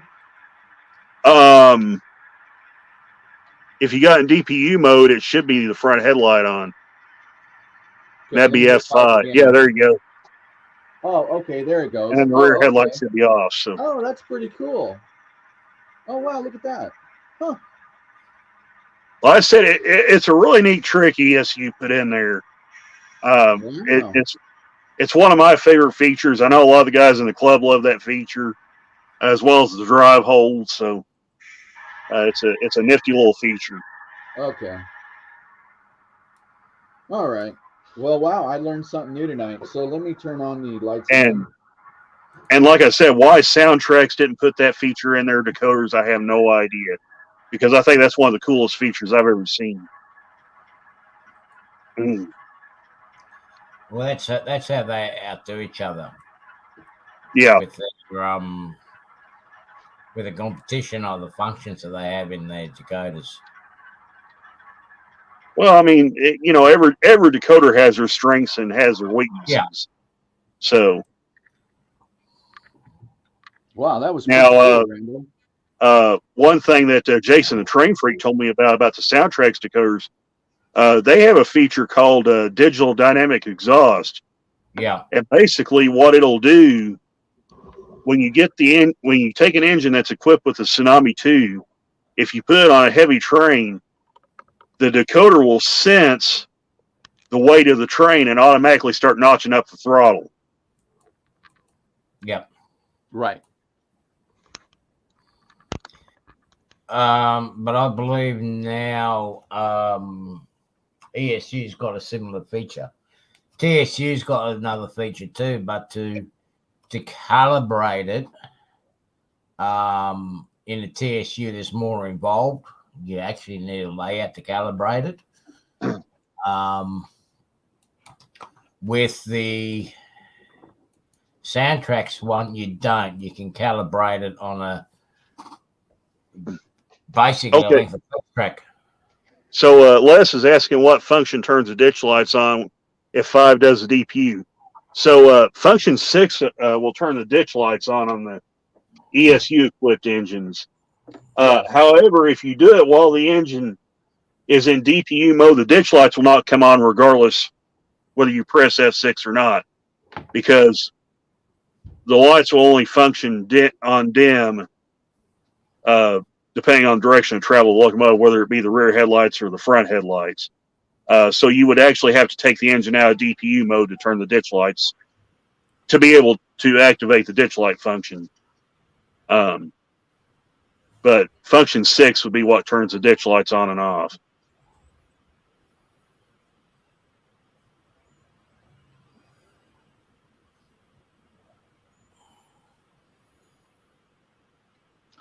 Well, thank you, Randall. I learned something. Yeah, no problem, Bill. I didn't know if you tried there or not, and I just kind of threw that out there since you had that engine running. So, yeah, I just, like I said, that was one of the newest ones that I bought, and it's got the it's got a little bit more lighting on it. The only thing is what I don't understand is if they went through the trouble to light up the front trucks, why didn't they go through the trouble to light up the rear trucks? Or is that standard operation, the front ones only? that's actually standard operations. To my knowledge, I haven't seen a locomotive that has ground lights on the rear. Those that have them, and in BNSF's case, the only locomotives that have them are either the SD70As, the 70 Mac, probably some of their remaining SD40-2s and their various Jeeps. None of their Gevos have ground lights on them. Okay. And when I say none of their Gevos, I'm referring to the ES44DC, the ES44AC, and the ET44C4. None of those locomotives have ground lights on them. Right. Okay. So with the ones that do have ground lights on them, they only shine on the front trucks. Yeah. Now, kind of throwing this out there, why the manufacturers haven't included lighted step lights? Now that I can't answer. Yeah. I kind of figured we would kind of already see that by now. Me too. I thought the same thing. I'm kind of shocked Aurora Miniatures is the first one to actually really do it and do it successfully. Good night, Ohio Steam. Yeah, not Ohio Steam. Yeah. Because I really felt with scale trains pushing the envelope when they first started coming out, I figured they would be the first probably to start doing operating step lights. Yeah, because I mean, this is the first one that I bought that actually has got lights on the trucks, on the front trucks, and I thought, well, that's really cool. Now the DPU lights on this generation are a little bit more orangey than and I think that was done on purpose as well. Yeah, because if you actually look at the real, now this is what I see on BNSF with their locomotives. When they're using their engines as DPUs, if you look at their headlights, they do have an orangish tinge to them when they're dim. Now it's kind of odd because their level of brightness actually changes on their locomotives, but most of the ones I've seen when they're dim like that, they have an orange tinge to them. Oh, okay. I see what Les put down there. He says Caltrains is using logic for lights. Still not enough outputs is what I believe. Okay. Okay. Yeah. And I think Scale Trains, I don't know if Intermountain does this or not with their Tier 4 Gevos or their ES44s, but to my knowledge, I think Scale Trains is the only one that has the DPU mode programmed into their locomotives. I don't know. Like I said, I don't know if Intermountain does it or not because I haven't tried it with mine, but I do have. Like I said, I like my Intermountain, but when it comes to when it came for me, when it came to buying, because mostly what I bought was Athearn Genesis. So when I finally saw a Scale Trains and I started seeing them coming up, and then I'm looking at the price and I'm like, well, this is what you get when you buy a Scale Trains. And then if you buy the Rivet Counter, which is the same price as the Athearn Genesis, to me, you're just getting a lot more bang for your buck. Yep. That's all I'm saying. That's all I'm saying. But I can tell you in the heat here, these Scale Trains performed hands down better than any other locomotive. And I'm honestly shocked that Athearn does not do walkway lights on most of their locomotives. I think isn't the Dash 9 the only one of their Genesis engines that has walkway lights? I don't think none of the rest of them do. I'm not sure. The Dash 9 does have. Yeah. The Dash 9 has walkway lights, but I don't think any of the rest of them do. On the Athearn? Yeah. Oh. I think the Dash 9, I believe the AC 4400 that's going to come out will have operating walkway lights. Well, this has the Scale Trains have walkway lights. Mm-hmm. You know, but the one added bonus too is on the I think it's the engineer's side. They've got a light that operates on it, and Athearn doesn't have that light on their engines. Right. So that's what I'm saying. I mean, for the same amount of money, you're paying for something when you can just buy something that already has the keep alives in it, which to me are just a band-aid for a problem. So I mean, you saw my Athearn first generation Tsunami ones just run fine all over my switches, and there's no keep alives in them. I mean, there's no frog juicers, there's no nothing in there. They ran just fine over them. So I didn't buy it because it has the keep alives. I bought it because it's a gorgeous engine, and for what you're getting for your money, you might as well buy a Scale Trains. Yeah. Well, I mean, and let's just go back to the Aurora Miniatures locomotive we looked at the beginning of the stream. I mean, they basically just threw down the gauntlet and went all in and said, "Oh yeah, they did. Here's what we're coming out with. Oh, by the way, we're going to have motorized radiator cooling fans and step lights and walkway lights." Oh, really? And ground lights. I mean, is that what the one you bought has? It has all that.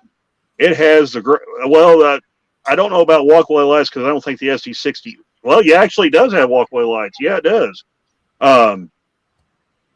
Yeah, it's got all that on it. Wow. Like I said, that was kind of one of the ones on my list at Lombard, but then I go, you know what? I really like to have some of the NS before they're all sold out. So I bought the NS Heritage units. So I don't know. I still may pick up the Aurora Miniatures just for the hell of it. You know, just you know. You know, Daryl, your layout. I mean, you can run CM power and get away with it. Oh no, I do have CN. As a matter of fact, I bought a CN. I bought one of the newer generation CN to run with that 100th anniversary I got with that CN, and I'm just going to run a foreign power behind it. I see you, Artie. Yeah, you got all painted up. Oh, nice. Wow, you did all that tonight. That's good, Artie. Hey, that's good, Artie. You don't mess around. I didn't just do one. Because he's going to have two panels. Well, restroom stalls already only have one panel. One for men, one for women. Oh, I see. Because it's going to have one at one end and another one at the other end. Okay. Yeah, so there you go. Just got to let the paint dry, and I'll put the switches on tomorrow night.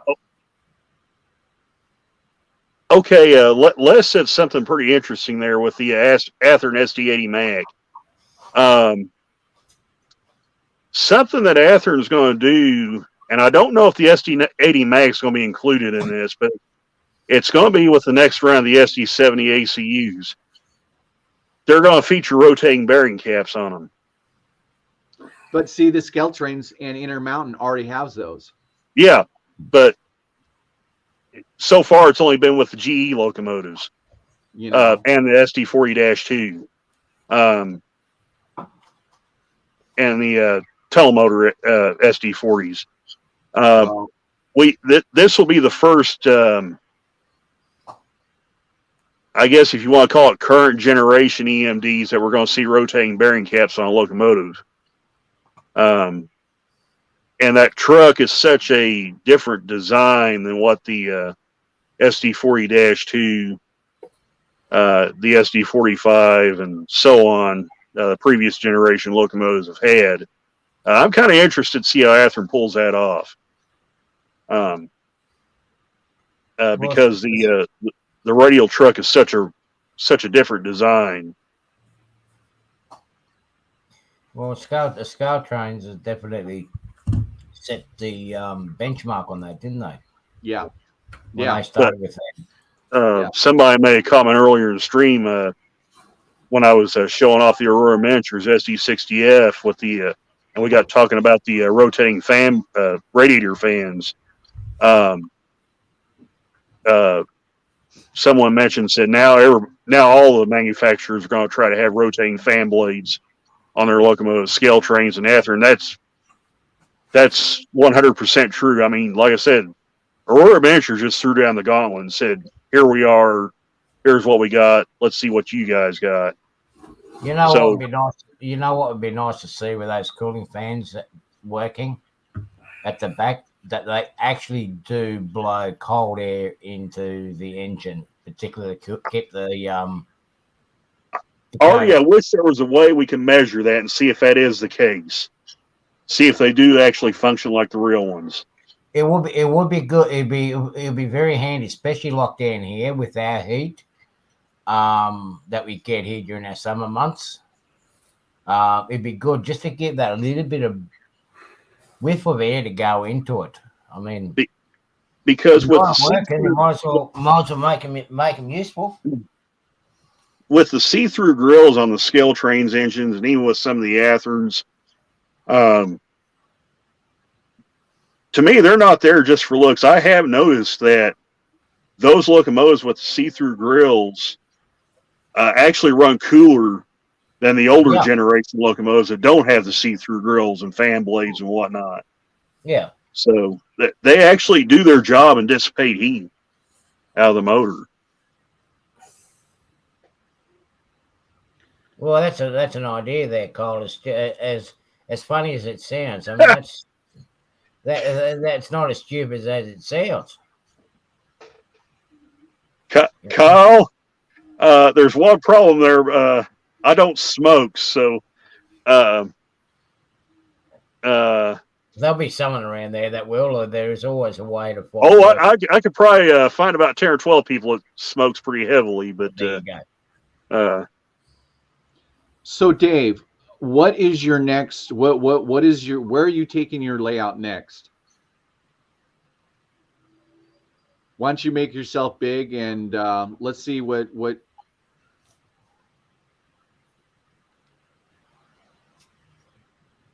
So where are you taking your layout next, Dave? Dave, we can't hear you. We can't hear you, Dave. I was gonna say I can't hear him. Can you hear him? I can't hear him at all. No.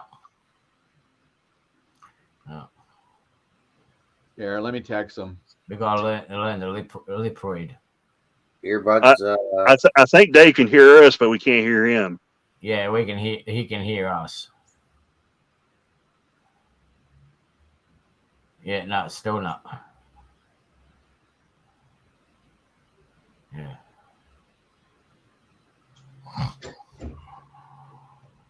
Nothing. No.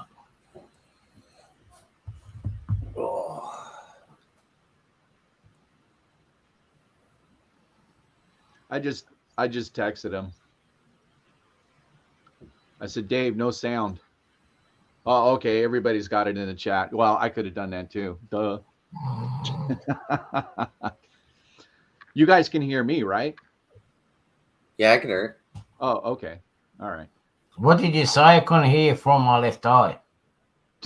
How about now? Yeah, I can hear you now, Dave. Now we can Okay. hear you. There we go. Yeah, I must have. And once one of those ear pods will cut out, you know. Yeah. Well, I was trying to talk, and I wonder why nobody's answering me. I can hear you guys. Oh, you But okay? Yeah. Yeah. I just texted you. Yeah, I seen that. I was like, what the hell?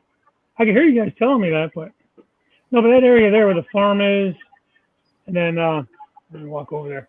I'll turn the camera. It's over there. So I'm planning on working this whole area through here. Sorry if I make you dizzy. Can't really see the computer from there, but I started some basic scenery through here.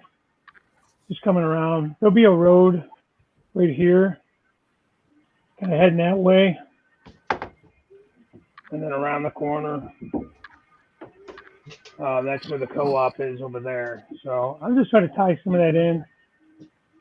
Kind of gonna work this corner here, I think. This is gonna try something with the field, cornfield. I don't think these are gonna be big enough ridges. Can you see that? Yeah, I can see it. Yeah, that'd be I fun. got this. It's like a paper stuff. I got it at Michael's or somewhere. Yeah, that'd be fun.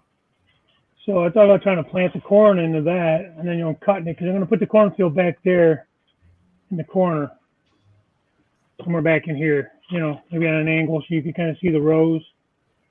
So I can just cut it out and then work on it on the workbench and then lay it in there and then, blend it in and everything. It'll be easier to work, I think.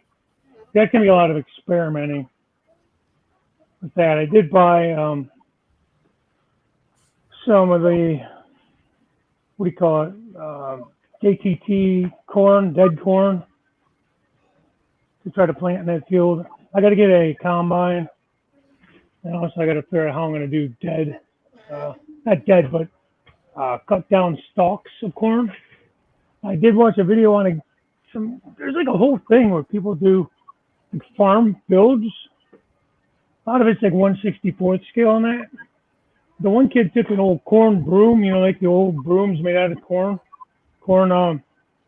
bristles or whatever. Yeah. And he cut that down and broke that and made it look like, like when the combine goes through and cuts the corn and you get the little pieces left sticking up before they till it all under. So possibly try that technique and see if that works. Les says we're good at lip reading. That makes one of us.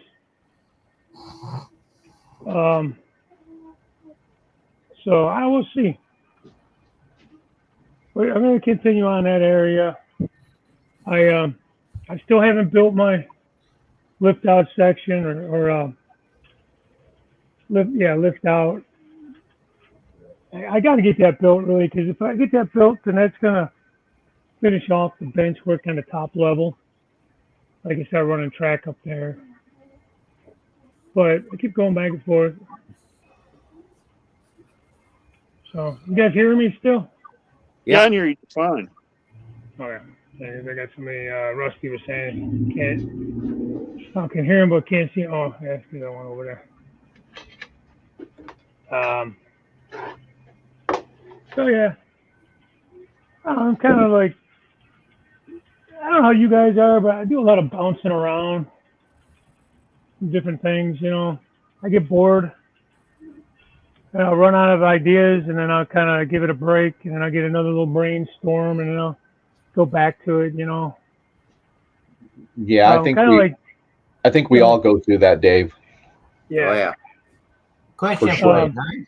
Well, it's like Daryl and I were talking the one night, and I'm not even talking about Artie with this, to Artie about this too, but I try to get my different scenes at least to a certain point of finality, so I could be satisfied with it. It looks good, but then I still can go back and add little details later on, like you Yeah. used to.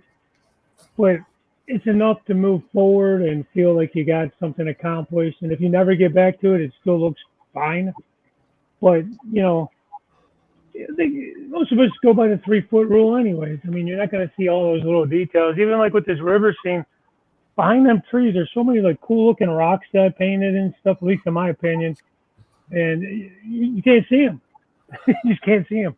I tried not to block them completely, but it was hard not to do to make it look like a natural forest, and some of that detail is just lost because it just is.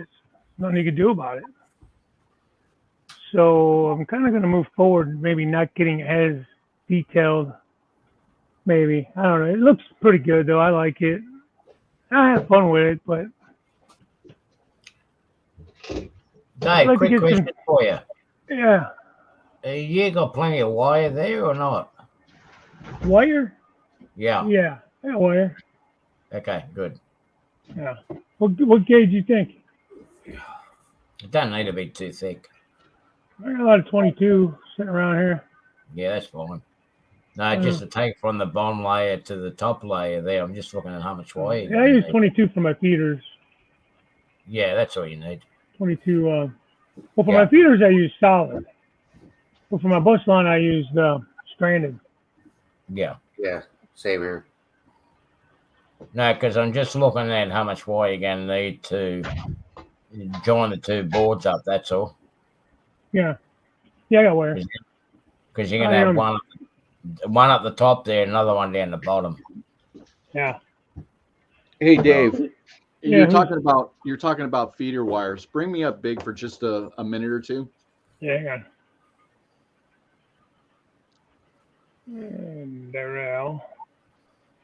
Derail.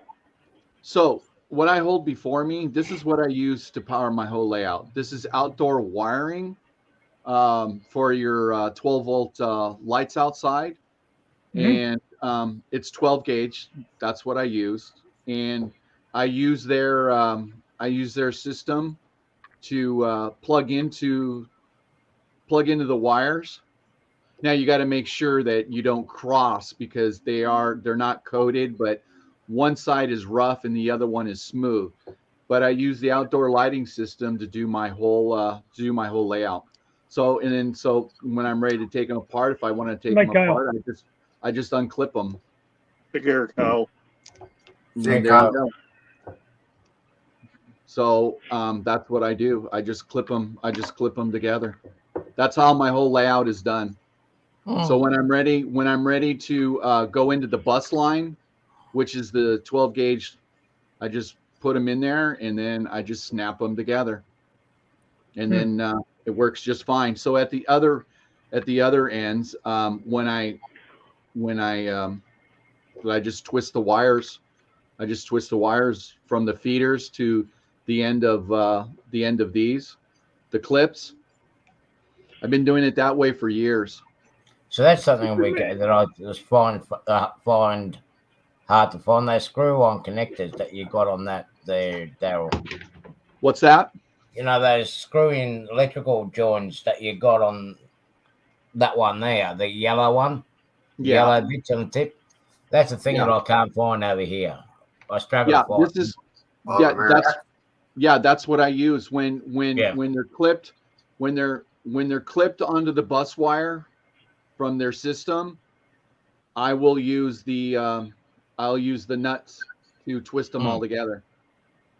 So that's how my system is all wired up.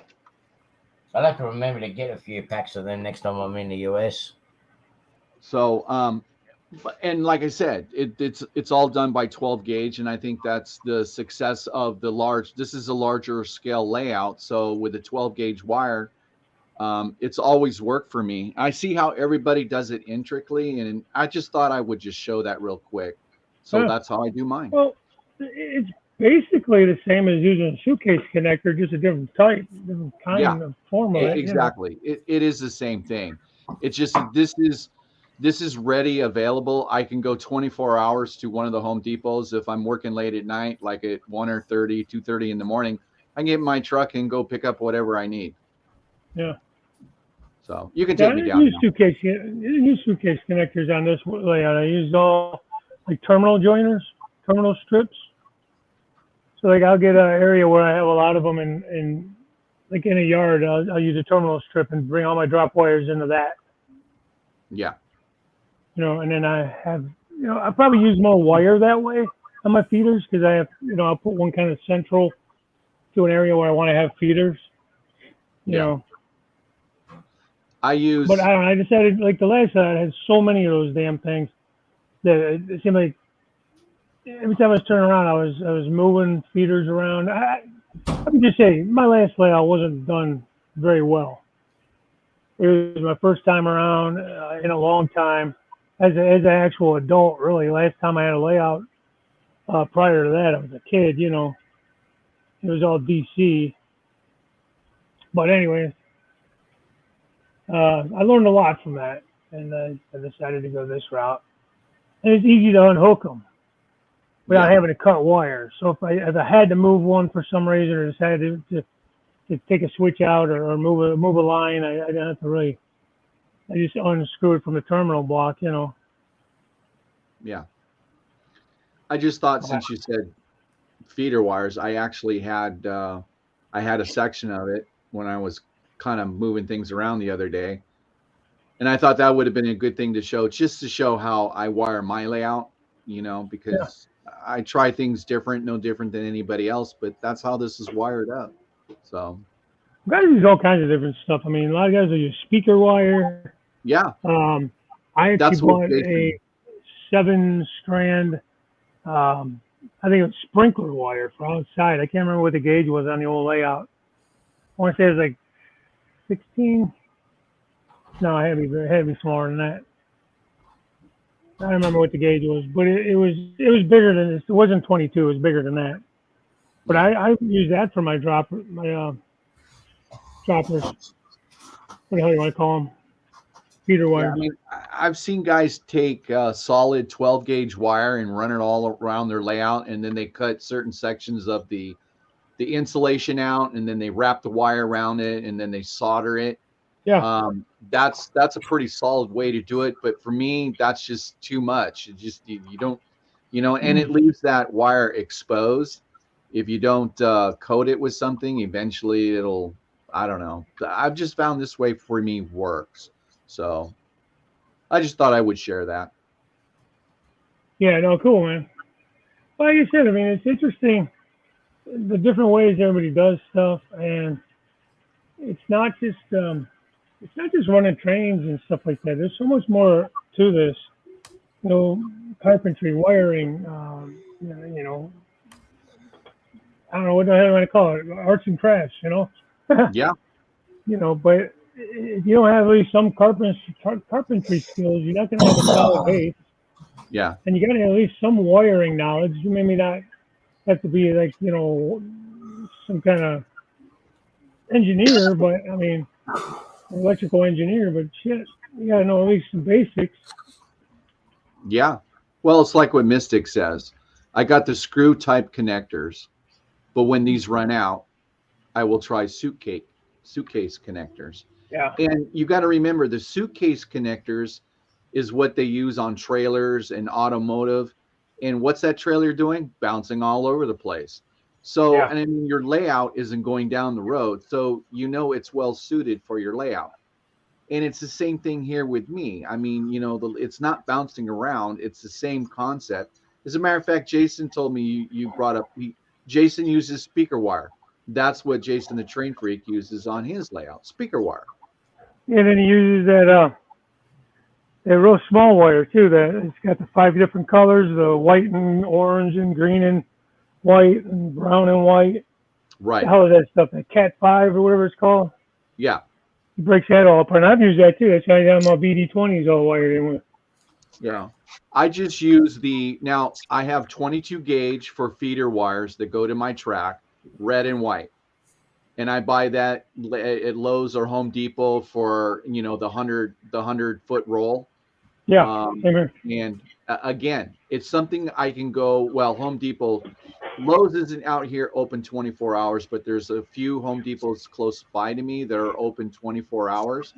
And like I said, if I run out of something, I don't have to order it and wait for it the next day or the day after. I could just go a couple miles down the road and pick up what I need, and that's why I did it, because it's readily available. Well, and it makes a lot of sense. You don't want to have to travel to some special store. It's 100 miles from your house. You don't have to order every damn thing online. If you need something quick, you don't want to wait days to get it, or even if you can get it the next day, still, Me too, Misty. I like to lay out as little as possible. Less issues that way. As long as we don't have Nissi on the layout, we'll be right. She does a lot of vibrating. Okay, so the High Plains Drifter, he does the same thing. He uses the Cat 5s for feeder wires. I just use the red and white because it's easy to read, red and white. I'm not using a whole bunch of different colors. And exactly, the High Plains. Jason does the same thing. He uses the same stuff. So, and again, it works good for him. Me, I'm a little bit more in a hurry, so red and white works for me, and I can just roll the roll and cut what I need and be on my way. Yeah, I'm not sure what the gauge is on this one. What I use.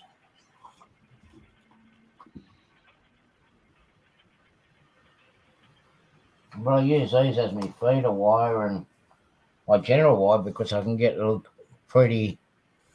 Let me bring myself up. I just get big roll of wire like this from J-Car. And I use this as my feeder wire. Now, what is that, Artie? Is that like 14 gauge? Is that like a Cat 5? No, thicker than Cat 5. Is that solid wire or strand? No, it's multi-strand. It's actually aluminium on the inside. Oh, really? No, not aluminium, copper. And copper clad. It's aluminium. It's aluminium on the inside. Come on, focus. Yeah. But I work with this, and I find it quite easy to work with. And I can buy a big roll of this. Now that I've found out that J-Car's done a bigger roll, which I need for my layout,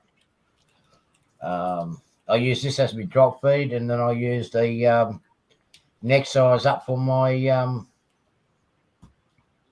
See you later, Dwight. Good night. Wire. Yeah.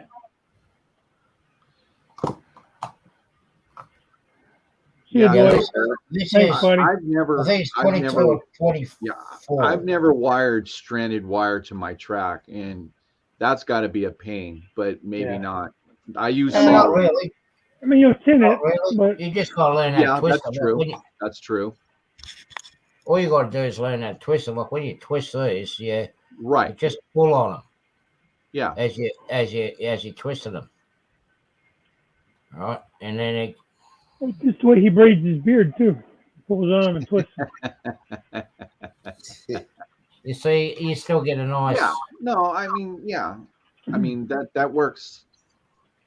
Yeah, and then if you want to do multi-strand, do a multi-strand with it, and I'll get a couple of scrap pieces. Yeah, I bought mine's a 14 gauge. It's pure copper.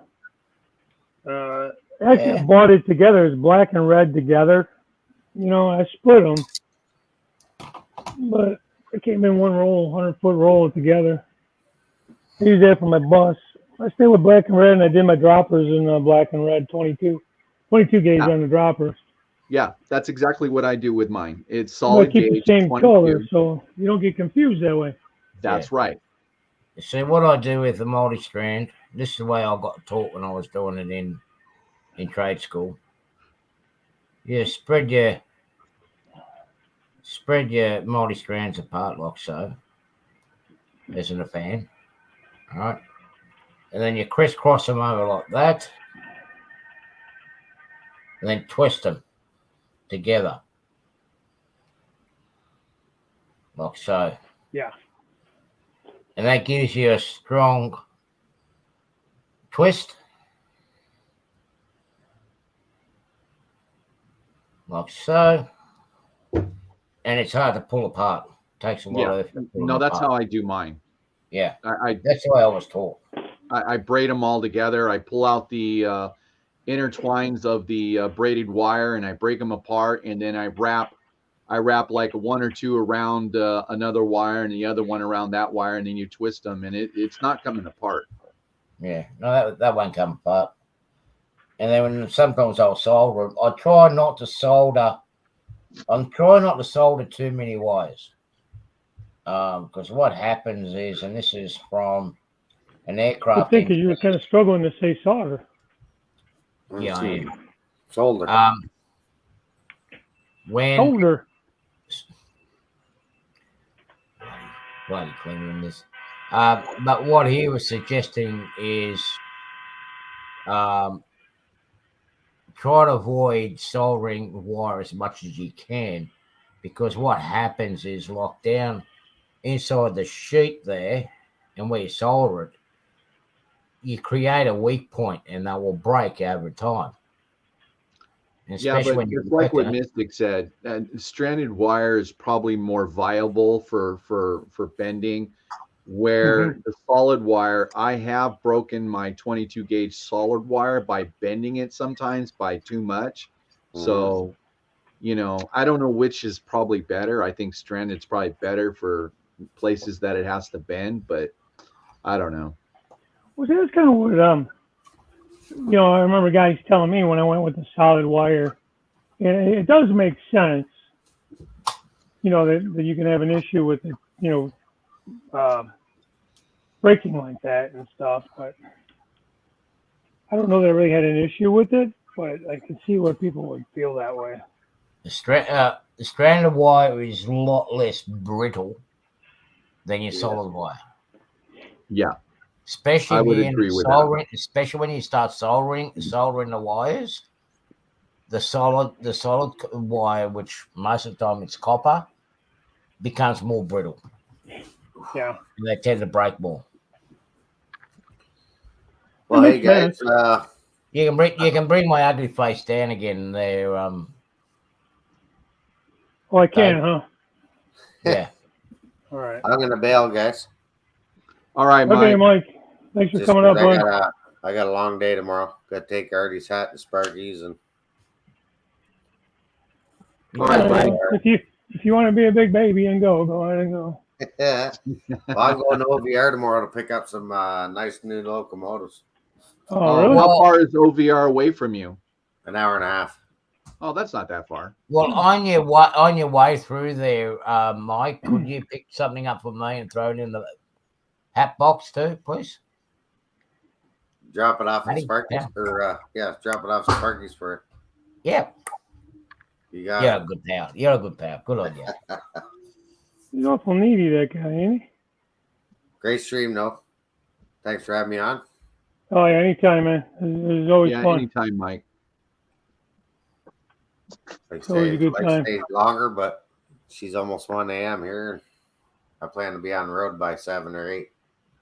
Yeah, good luck. It's only 10 o'clock. It's only 10 o'clock here. Yeah, it's only 10 o'clock here. I'm going to have to go out and get some 12:50 here. Start dinner soon. Yeah, I'm going to have to start dinner soon. Oh, boy, me. Oh, I'm going to dinner. Yeah. 11:50 here. It's what time, Randall? It's 11:50 here. Oh, okay. You're 2 hours in front of me. Okay, good night, Mystic. Night, Mystic. Mystic. See you, See you, Mystic. See you, Mike. Start bailing here. Well, I don't have too much more to do now. I've got to wait for this paint to dry and drill the holes out for the switches tomorrow. I'm going to let that dry 24 hours and then I got to figure out Where I put my Kansas City Southern Tier 4 Gevo. I know I had the thing out the other day. Oh yeah, the rabbit will be up me, Les. I got to go up the road to get it some greens, eh? Hopefully our store's got some. Yeah, I don't know, for some reason our supermarket up here hasn't been getting a lot of the greens and lettuces and whatnot for some reason. We've been left out. It's time to shake the cage. All right, that's it. You don't want to take me off, I'll take myself off. There we go.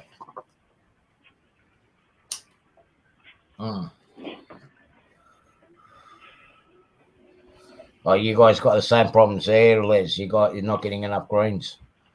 I got a Coles supermarket here, and the stock in there is just very, very low. It's almost. I opened out a bag of lettuce for my salad for myself the other day, and man, it was off. It's supposed to be fresh, but it was that bad. Even the rabbit said, "No, I'm not eating that." Yeah, it does eat that, but they can't have that. They've got to have something else in their diet too, though, Les. She doesn't get that much, but yeah, you got to change it. I mean, it does get boring. It's just like eating bread and butter all the time.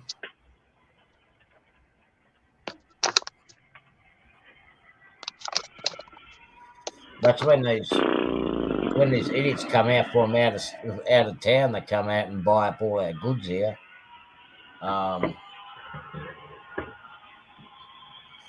That's a pain in the butt. Wow, it's almost been 4 hours, Dave. That's crazy. It didn't really seem like it's been 4 hours. Oh, it did. Wow. Yeah, you got another 4.5 hours to go, Dave, and you'll catch up to me. Yeah, I'm afraid I ain't gonna last 4.5 hours, 4 more hours, Artie. Catch you later on, All Gerard. right, Gerald. We'll see you, Gerald. Okay, Gerald. Yeah, good I'm night. kind of fading off here too, trying to mess with other things. I don't know. You've done a fair bit there, though, Dave. So you've been pretty busy. Yeah, last Friday night we went for what, 2 hours and 12 minutes. Dave's been on. He's going on. Wow, I can't believe 4 hours. Yep. Holy mackerel! Yeah, I actually missed your stream Wednesday night, Daryl, because I was going to Memphis. Oh, okay, but it wasn't me because I've got the 4 guys. So that's right. Yeah, it was Plumber. This coming Wednesday is going to be Artie, and then the following Wednesday is going to be me. I'm doing it the 18th. Well, now that I think about it, I think I did pop in and say hi for just a brief moment, but hey, Highland Drifters are ready to go. Yeah, I just got up from naps. I'm ready to go. Is that what he said? Yeah. Yeah. Oh, all right, good. Good, man. Just I'm looking at all the boxes of trains I've got. Jeez, I've got so much. I think I might have to have a sale here. I might have to messing with trains, man. That's all.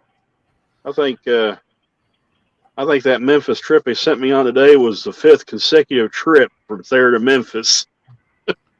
Wow. That's not a record, by the way. How long is it? How much of how many hours is that for you to get from? A round trip from there to Memphis and then back to there. You're looking at roughly 7-ish hours. Holy moly! That's unless hours. Unless you really put the hammer down, then you can probably do it in 5 hours. But that's not really recommended. No. So that's like going from here to Newcastle and back again. Yeah, it's generally 3 hours down there and 3 hours or so coming back. You know, if conditions are right. But it would take me close to 7.5, 8 hours just to get to Liz's place from here. And what's funny, I got all the way back to there, and then dispatch called and wanted me to go back to Memphis to the BNSF terminal and pick up a crew, take them somewhere. And I told him, I said, I kind of already back at there. And I said, but I mean, if you guys need me to go back down there, I said, I'll do it. I said, that's not a problem. And she said, well, we just can't get anybody at Memphis, down there at Memphis to take the crew. And I said, well, I can go back down there. And they looked and said, well, never mind. So they just canceled the trip. So I didn't have to go back. So I got to end my trip. So.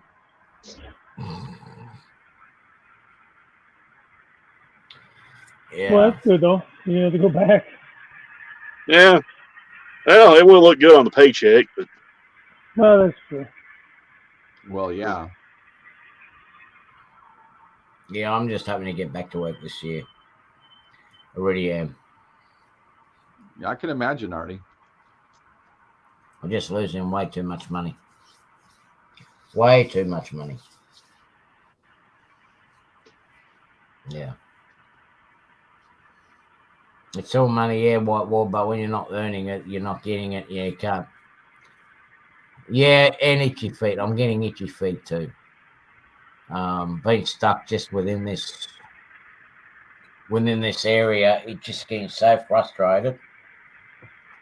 And yeah.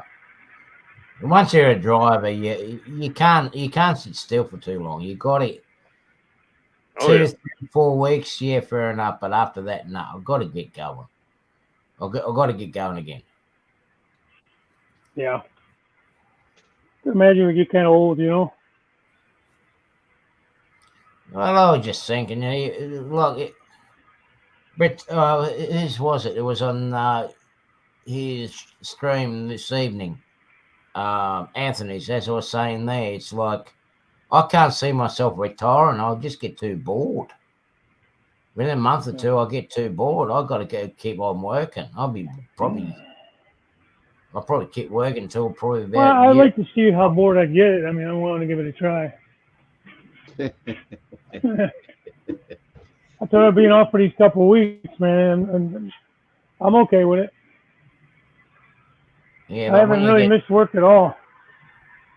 Yeah, but when you're touching 3 years and not working. Yeah, you've been out a long time. Artie, just slacking off for long enough, man. Artie, how long you been out? It's coming close to 3 years now. Wow, I didn't know that. I thought this was just like in this last year. No, it's been 2 years. Wow. 2 years coming up to 3. We've got one more operation on the 16th of Feb. Hopefully that's going to be the last one, and about 3-4 months recovery from that, and then basically moving back to work. Yes, I am losing approximately $300 of my base wage a week, and on top of that, I'm losing over $1,200 to $1,400 in overtime. Wow! So that's $1,500 a week I am losing, and that's a lot of money to be losing. And even though you're insurance or whatnot, when it comes to paying out in this country here, they don't want to pay it because they put a cap on it. You're only going to get this much. And it's all right. I'm fixing the bastards up. I'm going to make sure I'm going to get what I get. What I deserve.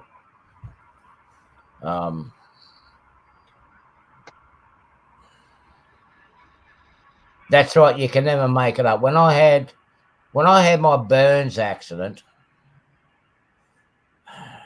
the recovery on that was close to 6 years. And on top of with that, I lost approximately $800,000 because I couldn't work. I was recovering. I couldn't go outside or anything like that. $800,000. That's enough to buy a house. Yeah, And I never saw it. My payout for that accident was $150,000. So yeah, and it's because these insurance companies now, they are protected by this legislation here in Australia. They mess up, they don't have to pay up. They're protected. Yeah, that's sad.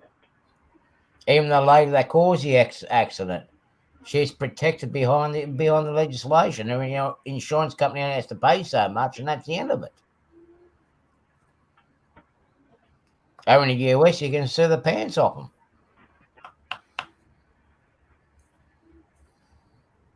Yeah, it's all lost revenue, Whitewall. That's it. Yeah.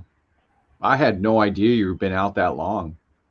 And the other thing is, we got here, Les knows about it, we've got superannuation, where 9%, which is, I think it's gone to 10 or 12% of your wages that you earn every week goes to your retirement. Now, nothing's been topped up in the last 3 years. You know, I'm looking at what, $50,000, $150,000 there that I've lost. Damn, a lot of money already. I've also lost my accumulative time for my long service leave. I could have taken 3 months off holidays this year, paid holiday. You know, I could have travelled US and Europe all together in that 3 months. In the industry I'm in, it's only any industry where you can take your credited long service leave to another company, because it all goes into one kitty. But yeah, we'll see what happens this year. Yeah. I just turned my notification on there for you there, brother. Oh, who's that bastard? Yeah.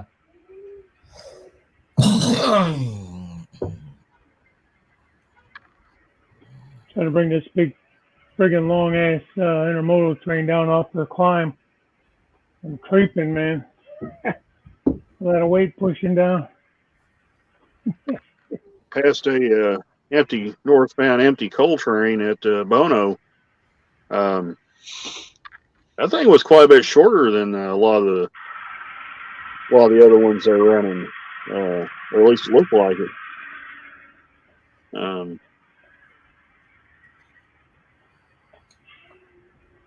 So Well, I'm lucky with the guy that I was working for. He always asked me if I'm okay to do more to my normal hours. My minimum hours in the week is 40 hours, and if I want to do more, it's there for me for the taking. He first asked me, am I able to? I won't say no. I'll be right back, guys. I'll be right back. all right. Okay.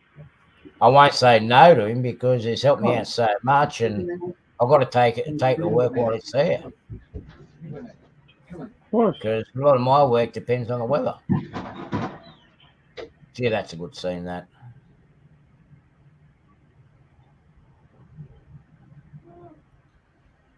It's good when you got the room to do it.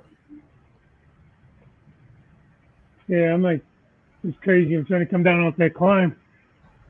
Yeah. But, you know, it's all that downward pressure. You got to take it slow. Yeah. No, I don't mind doing a 70-hour week, white wall. It's a good pay packet for me here.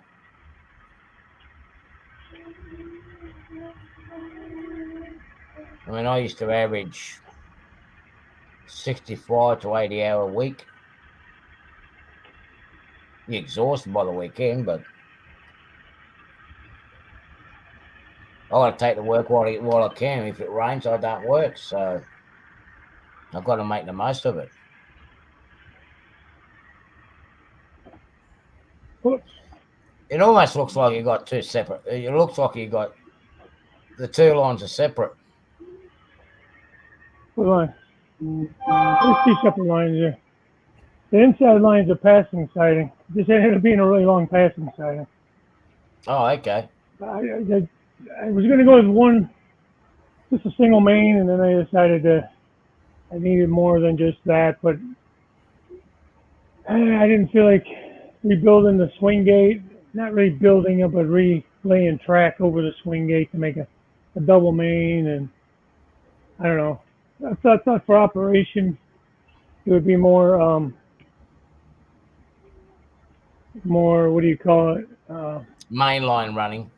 Yeah, and more interactive because you have to actually interact with the trains and pay attention to who's on the main line, who's on the on the passing siding, and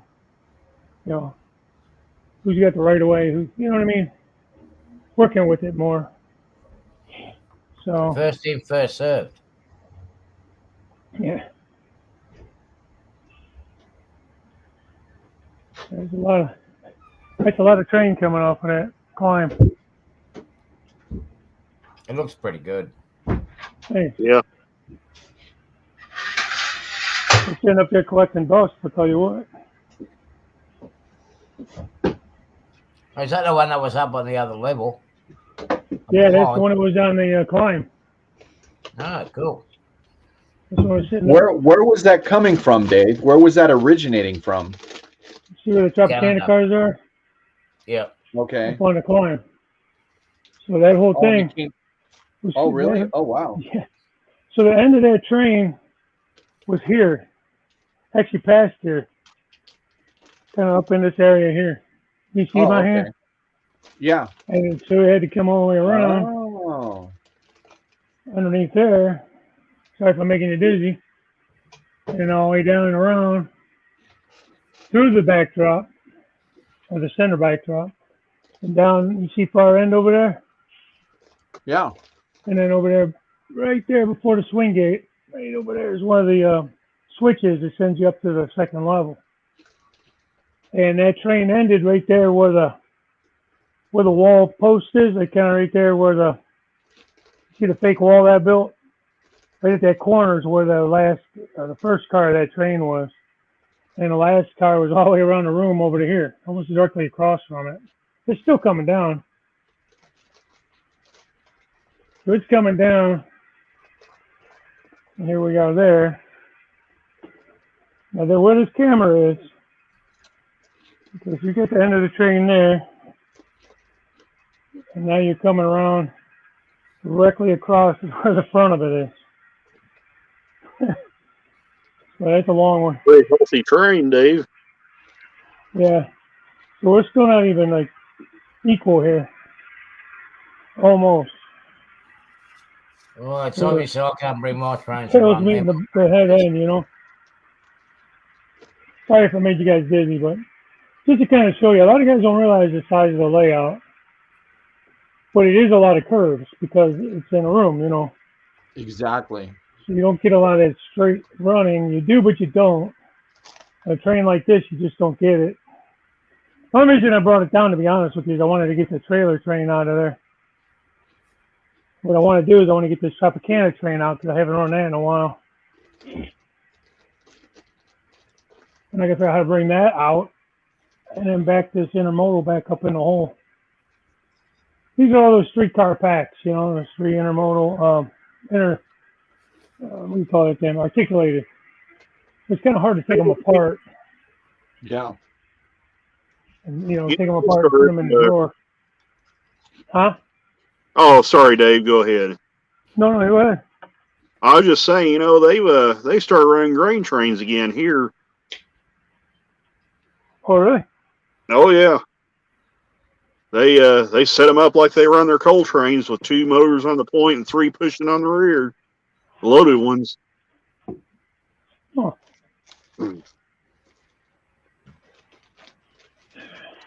Well, they've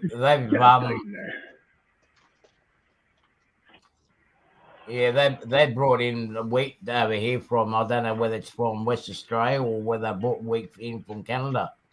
Again, because all the flooding rain that we had here, we lost close to 60 to 70% of our crop. Yeah.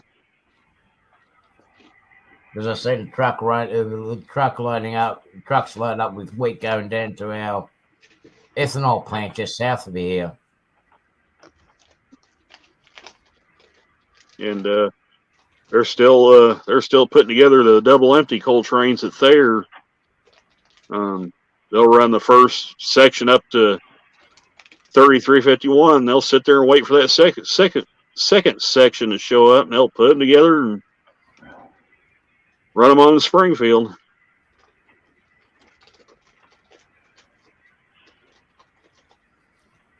This is that area Artie's building them switches for me.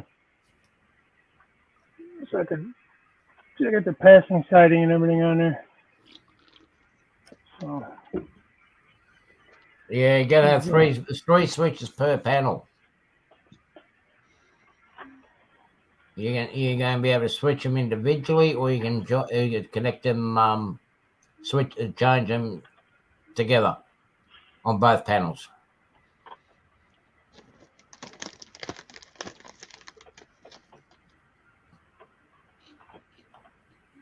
But you're just gonna have to drag some wire from one end to the other. Yeah.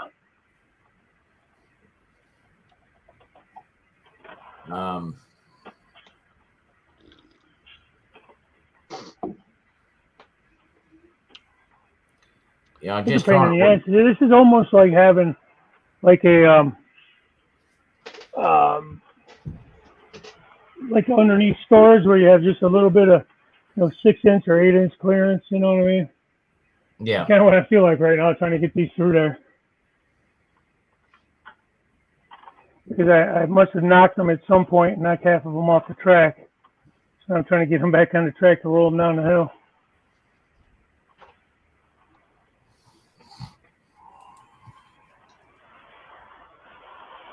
These are those Atlas cars.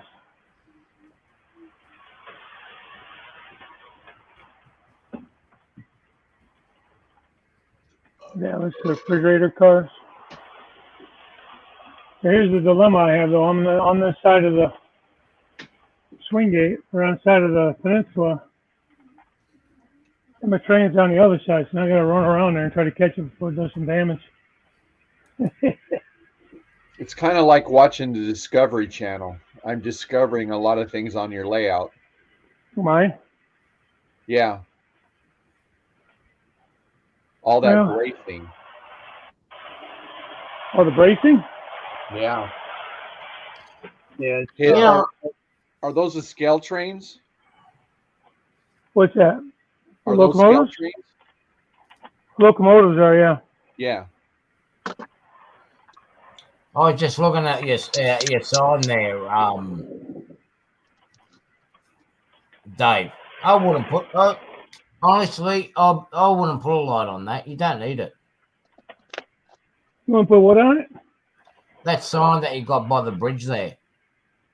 Yeah. That billboard.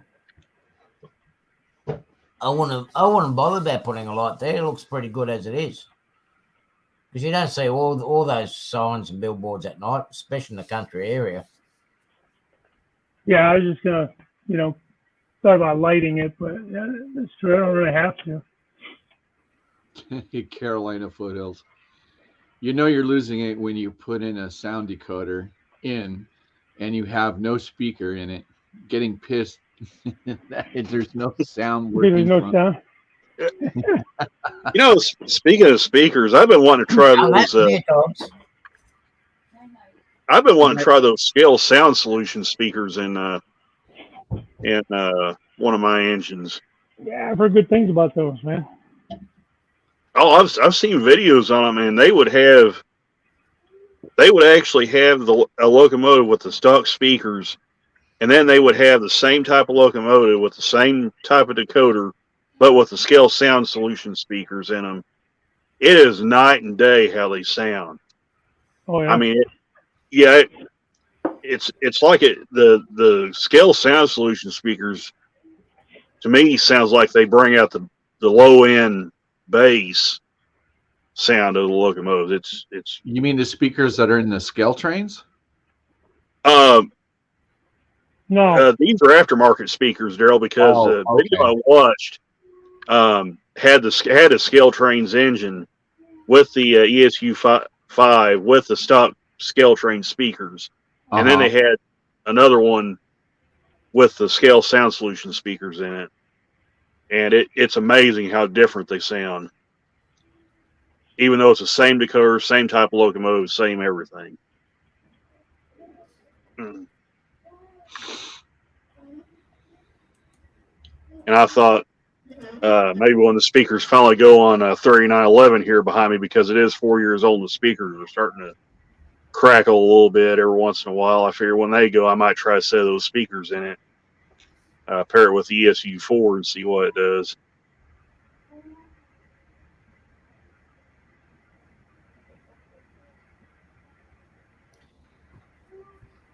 Carolina Foothills.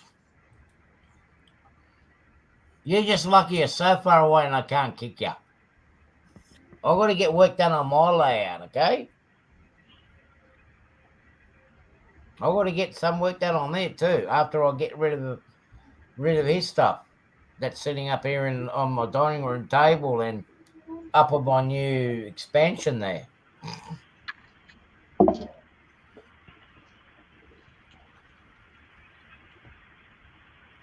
Now that runs like an Australian train. What's that? That's the speed our freight trains run at. Oh. Yeah, I was trying to try something, but it wasn't working out right. Because if they go slow, there'll be just a big giant congestion. I actually found out there was a big train derailment up here west of Sydney going up over the Blue Mountains. The line's going to be closed down for another 3 weeks. Relining replacing all the concrete ties and signals and overhead stanchions for the containery. This freight train's done a real nice mess up there by the sounds of it.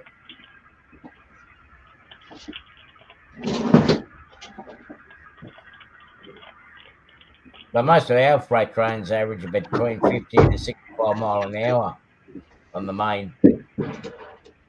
Oh, you guys run that fast, huh? Yeah, we're running fast here. Well, if BNSF wants to, they can run their hot Z trains from Springfield to Memphis without stopping to change crews at Thayer. Because they've done it a couple times.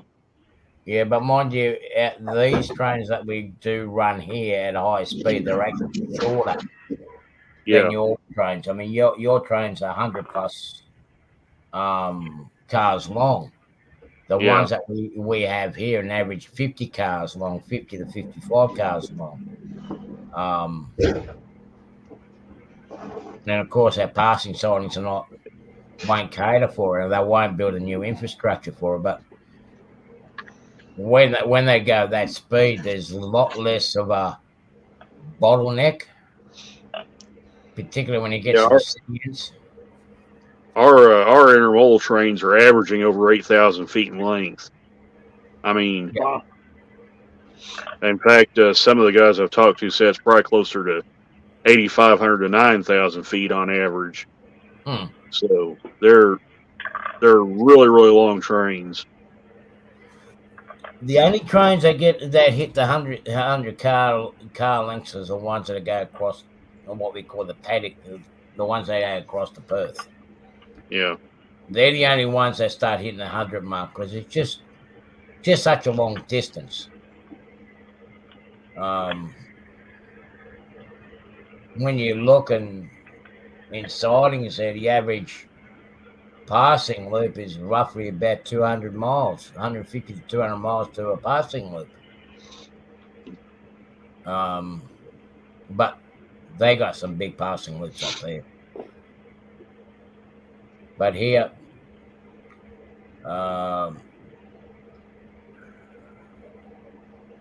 between Sydney and Melbourne,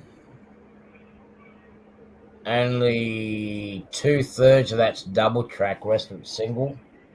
single line. Going up north to Brisbane, only half of that's double track now. Going out west, probably only a quarter of the line's actually double track main. The rest of it's single. Yeah, and our Memphis Kansas City trains and Memphis Tulsa trains are also routinely going to 9,000 feet in length, and those trains are the ones that carry a little bit of everything. They got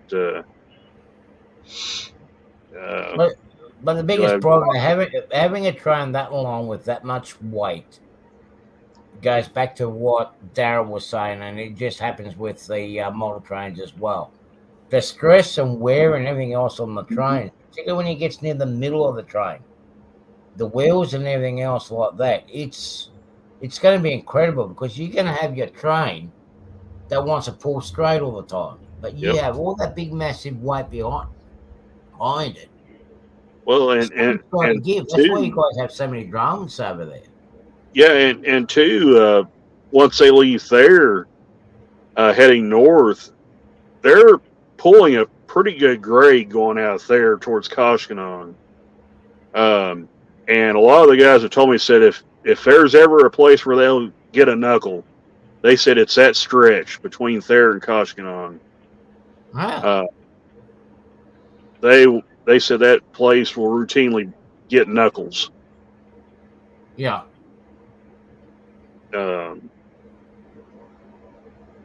And they said another place that's pretty rough on trains is I'm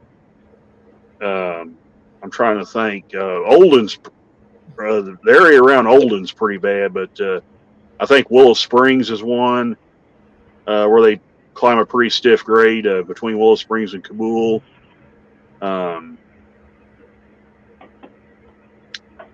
And I think that's it. I don't know about Norwood because I think there's another pretty good climb there, but it seems like the hot spots are between Thayer and Koshkonong,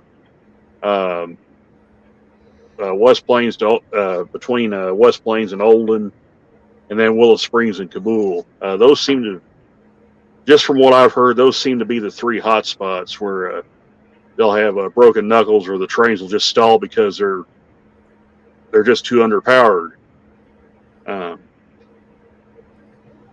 See, on my line here, we've got two hot spots here. One is that's going up the mountain, and the other one is just north of the city, which is the main Sydney Wollongong railway line, going through the national park because it's all windy and got your grades up in there, and that's where if something goes wrong, that's generally where they will go wrong. I mean, we had trains roll over, flip over, you name it.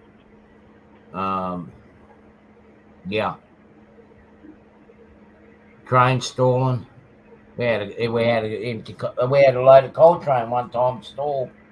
Was empty. No, yeah, an empty coal train stall on the main line. It couldn't get traction. Right on peak hour. They were lucky that the way the double track main is done here, every 5 kilometres there's a junction where they can actually slip the trains into the wrong line to get around the one that's stalled or broken down or something. Yeah. Yeah, but those Memphis Tulsa trains I mentioned earlier, those things are beast. I mean, they're probably some of the heaviest trains you'll see on BNSF, aside from the coal trains. But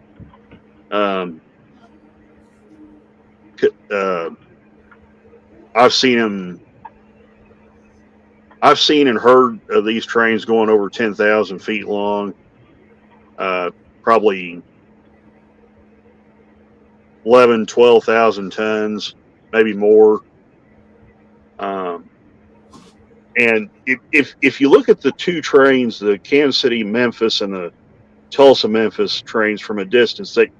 You can't really tell them apart, but when you get up next to each of those trains, the main difference between the two trains, the Tulsa trains will carry a lot more steel in their consist. They'll have steel coil cars. They'll have gondolas carrying scrap metal. They'll just have a lot more steel mixed in.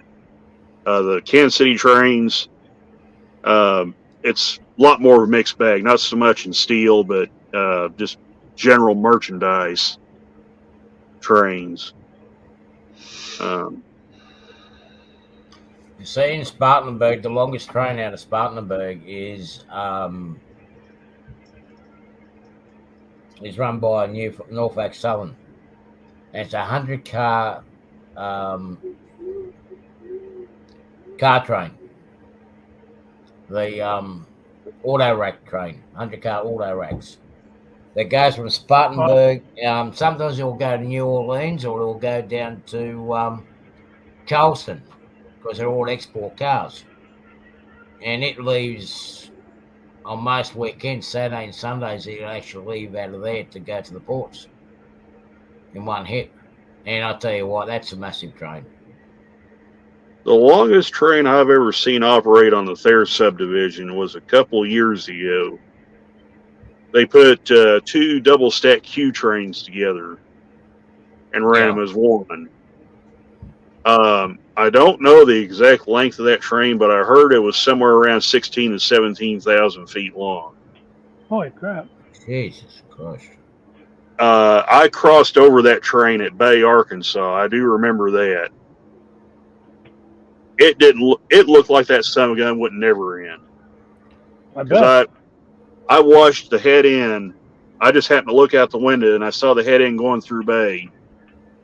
And I looked out the driver's side window towards Jonesboro, and the rest of that train, I mean, you couldn't even see the end of it. And the DPUs crossed right under me as I was going over the bridge, the mid-train DPs. I think it had like 5 locomotives in the middle or something like that. But that was probably the longest train I'd ever seen in my entire life. I've routinely seen double empty coal trains, and those things get pretty long. Those are, you put those suckers together, double them up, you're talking 15,000 foot, close to 300 cars. Now there's one of the guys I talked to. Now I've not seen him do this personally, but I've talked to one of the engineers that works out there, and he told me that they actually tripled an empty coal train, meaning they took 3 coal trains, put them together as one, and ran it. 21,000 foot long was what he told me. How's that even safe, man? I mean, I don't know.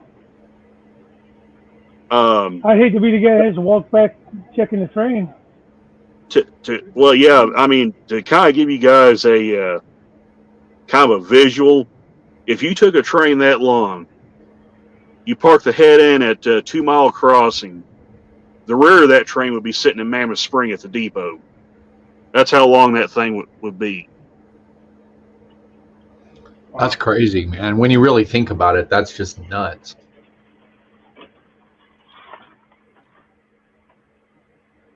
Now, like I said, I have not seen him do that in person, but I've had guys tell me they have done it.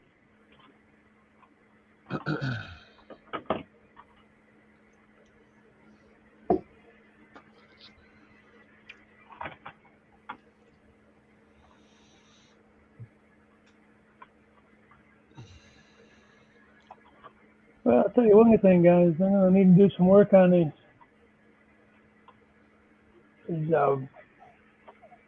brand new friggin' reefer cars. Shit. What's going on with them? I think I Maybe do some work on the trucks. You know, they're just very stiff. Just fucking broke off a step on this one because it jumped the damn switch. Oh well.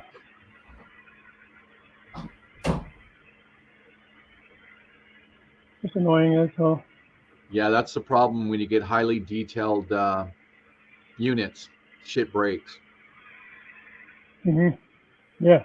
Super easy. God damn it.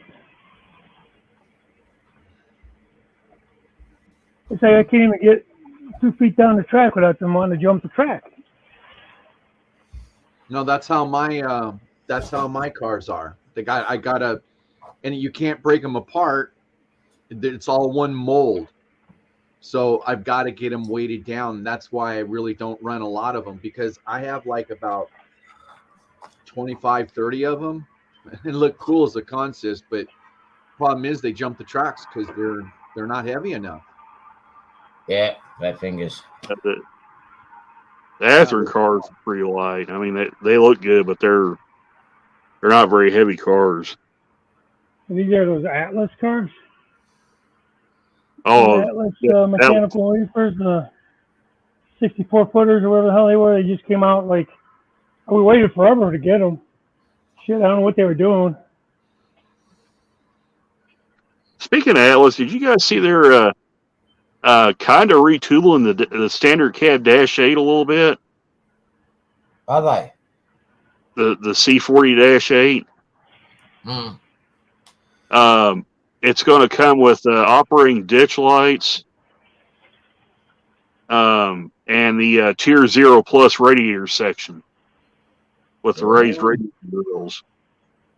Oh, nice. I have to keep an eye on that one. Let me get the book, because they had a list of road names too.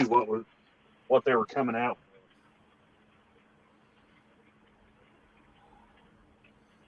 with. Again, you got quite a consist there, Dave. Yeah, thanks. I have like the trailer trains off of the other one. I wanted to run it with this train because I haven't run these in a while. But it's like, son of a bitch, man. Man, I'm kicking myself. I missed out on those carriages. Jeez, I went like hotcakes. Those Tropicana cars. Yeah, well, they look nice. Let's just say I got to pull them off, and maybe I got the trucks too tight, or maybe I got to take and get my truck tuner out, and I don't know. They seem like they don't roll real free. They seem like, you know what I mean? Yeah. Hey Dave, what brand of container? Truck haulers, or I forget what they call them. What brand is that? Cars? Those are Atherton spine cars. Okay, Atherton. Okay, I bought Bowser, and I'm telling you, they're junk. Are they? Oh, they're completely junk, dude. I mean, I pull them apart. I handle them, and crap's falling off it. They're breaking. Yeah, I've got a lot of. These are a little touchy. No lie. Like the fifth wheel stands, I don't have them glued in, because if you glue them in, then you can't lay them flat if you want to do containers on them and stuff. No, the ones that I use, those small consists, I had to glue them in because they weren't holding anything. Yeah, I was not happy with the Bowser. I think they were just junk. I've got a Bowser C628. It's an all right engine. I mean, it looks good and sounds good, but we're not talking about engines, though. I mean, I don't own a Bowser, but because these are the spine cars, I bought Bowsers. Oh, okay. And if you ask me, they're junk. I've heard that from a few people now. I do remember when I bought these Tropicanas, when I got them, I bought the longer couplers, the longer shanks. I figured Yeah. the longer cars would be better going around the curves. Uh-huh. You know what I mean? And I don't know that that's really helped any. Oh, you don't think? Well, I mean, I'm sure it's helped some, but I feel like, I don't know. ugh. Oh my gosh, I can't believe I just yawned. What the hell? I was freezing. I was So- freezing. So I finally turned on a heater down below me. It's getting cold. So I've got the list of look paint schemes are going to come out with this revised Dash 8. So here's the road names we're coming out with: Cimarron Valley, Rock Island. Yes, you heard me right, Rock Island. P&W, which I'm assuming is Pittsburgh, Providence, and Worcester. And CSX and Pan Am Railways. Mm. It says the revised Dash 8s will have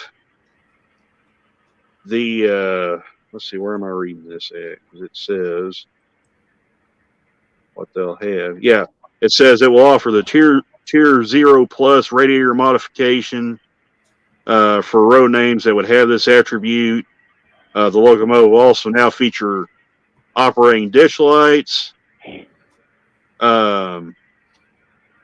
The Providence and Worcester,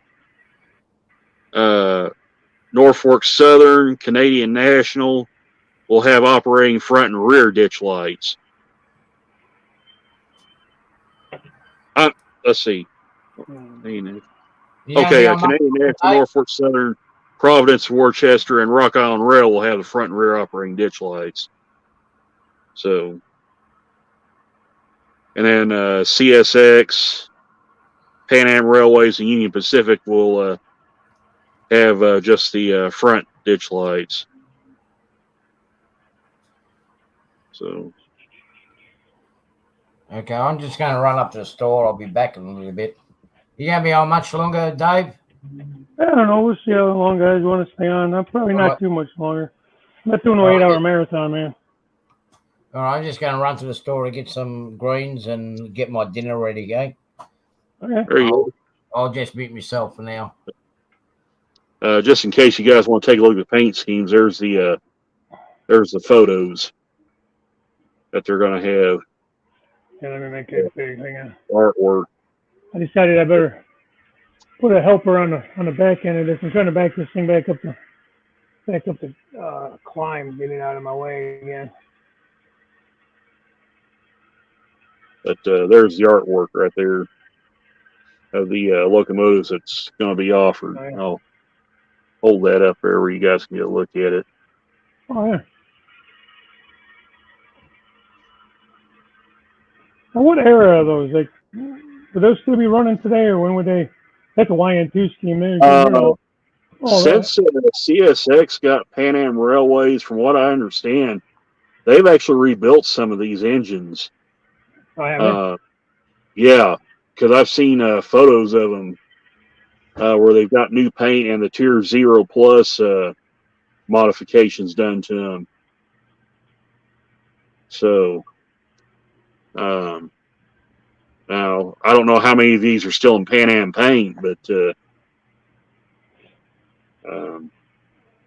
so what are I those? assume they probably just patching some of them out for now.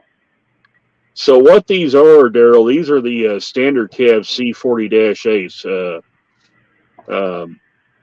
or I guess if you want to call them Spartan cab -8s, that's what some people also call them. But oh, okay. In fact, right there's, if the glare is not too bad, right there's a picture of actually one of the Cimarron Valley -8s, which is the prototype one. Okay. You can see it's got the Tier 0 radiators right there. What are those, like 70s and 80s locos? Be like early to mid 80s when they were new. I don't see anything like that around here at all. The ones Santa Fe and ultimately BNSF had were the wide cab variants, and those would be like your 1990 to I think 92 time frame when they were new. Of course, their BNSF has long since retired. Then they're either stored or I think a bunch of them got sold for either other railroads or got sold for scrap. Now they still got some of the 4-axle variants running around, but to my knowledge, they don't have any of the 6-axle versions running. So it's kind of ironic because the story with CSX, they actually retired all these engines, at least from what I read. And then when they acquired Pan Am Railways, they kind of had this notion where, hey, we could probably rebuild these things and actually get a little more, get a few more years out of them. So they started rebuilding them and kind of give them a second life. So,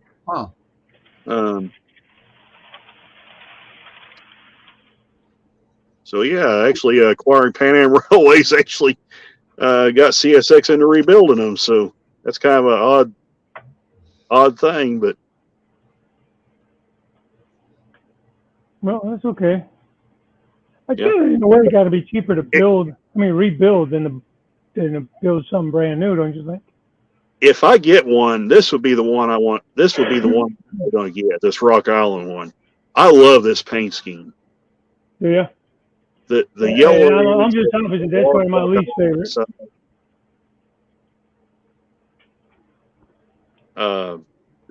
This is probably my favorite Rock Island paint scheme of all the ones they had.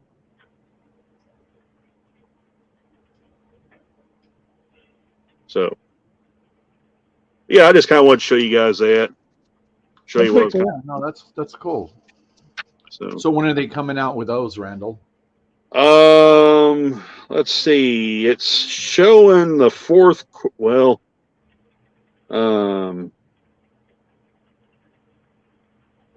I am looking to see when they are coming out here. It's showing 2nd quarter 2023.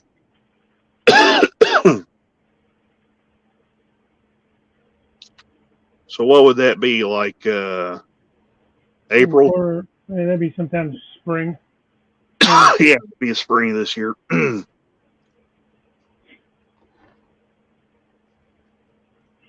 really love the way these things look, but man, they run like shit. Yeah, no, they do look nice. Hey, I'll show you another freight car. It's really cool. This is one from Classic or from Class 1 Model Works. This well car right there. I think they're light. This sucker here is cool. I've never seen one of these in person, prototype, but this is such a cool looking freight car.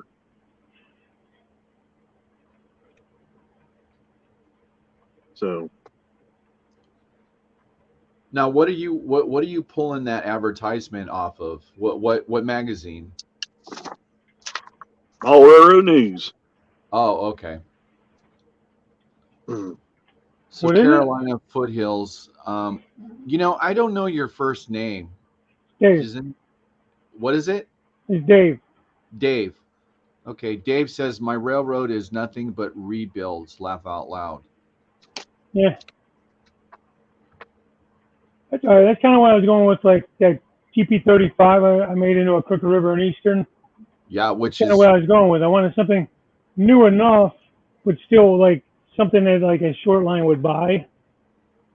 You know, like a GP40 or something like that even. But I got a great deal on these from Robert Sacco, actually had them. And he sold them to me for a really good price. But they were just DC. David. All right, Dave. Where's he going? He taking off? Unfortunately, this is in scale, but if I ever got any passenger cars, this is my jam. Frisco passenger cars. Frisco? Yeah. I really like those Friscos that you. They look great, don't they? Yeah. I mean, the red and the silver.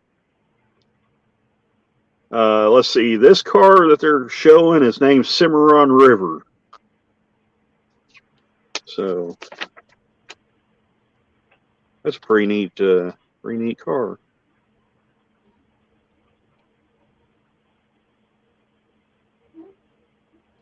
Got more Atlas stuff. Atlas U3C, decorated for Chicago Northwestern. I tell you what, though, Daryl, these spine cars I'm running that you're asking me about, Yeah. they run smooth, man. Okay, and those are the Anthem. Okay, I'll have to look for some of those because See if I can find the box. these Bowsers, I mean, you just barely touch them and they fall apart. Yeah. There you go. There's They Athens. run real nice. Heavy What enough.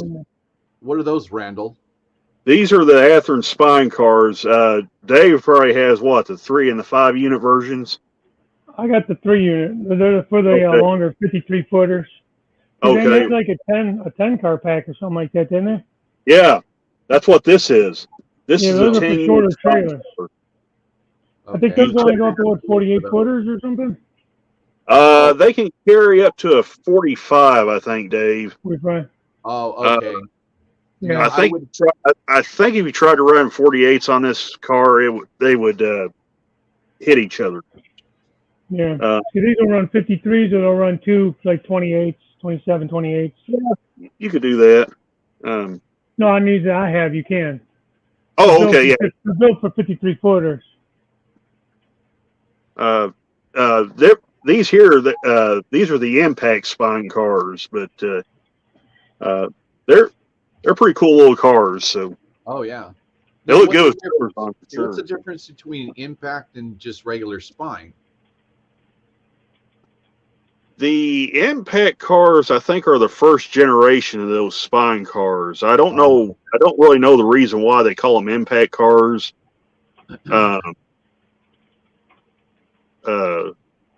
And the ones Dave's talking about, the ones that can haul the 53 footers, those are the cars you see today. Right. Okay. Well, I'm gonna look for those because I went through the first box and I discovered, wow, these things. I had to actually glue the pads where the trailer tires sit on. It was just a nightmare. Nothing really worked very well, and I just stopped. The cool thing about these cars, Daryl, is that they're actually holdovers from the old blue box days. Okay. So they're actually really durable cars. Yeah.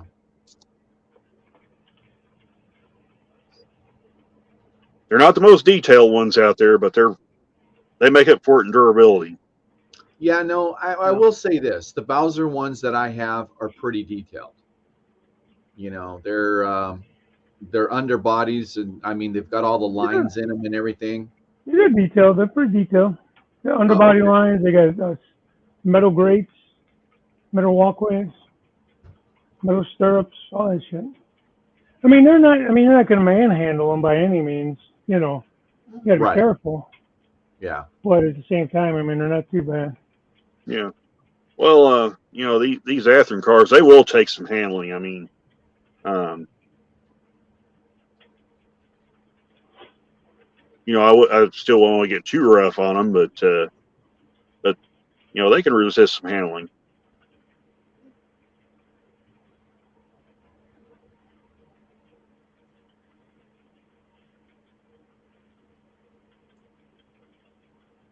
Yeah, I will say that the refrigerator cars, I mean, they look good in a contest. They really, really do. Yeah. They need a lot of weathering, though. These cars are never clean, man. I think these are like #1 graffiti cars, probably. Yeah, I've actually got a photo up on Facebook where somebody had graffitied a well car and they put Ren and Stimpy on the side of it. Oh yeah. Oh yeah, it's actually on my Facebook page, but that was quite a catch here.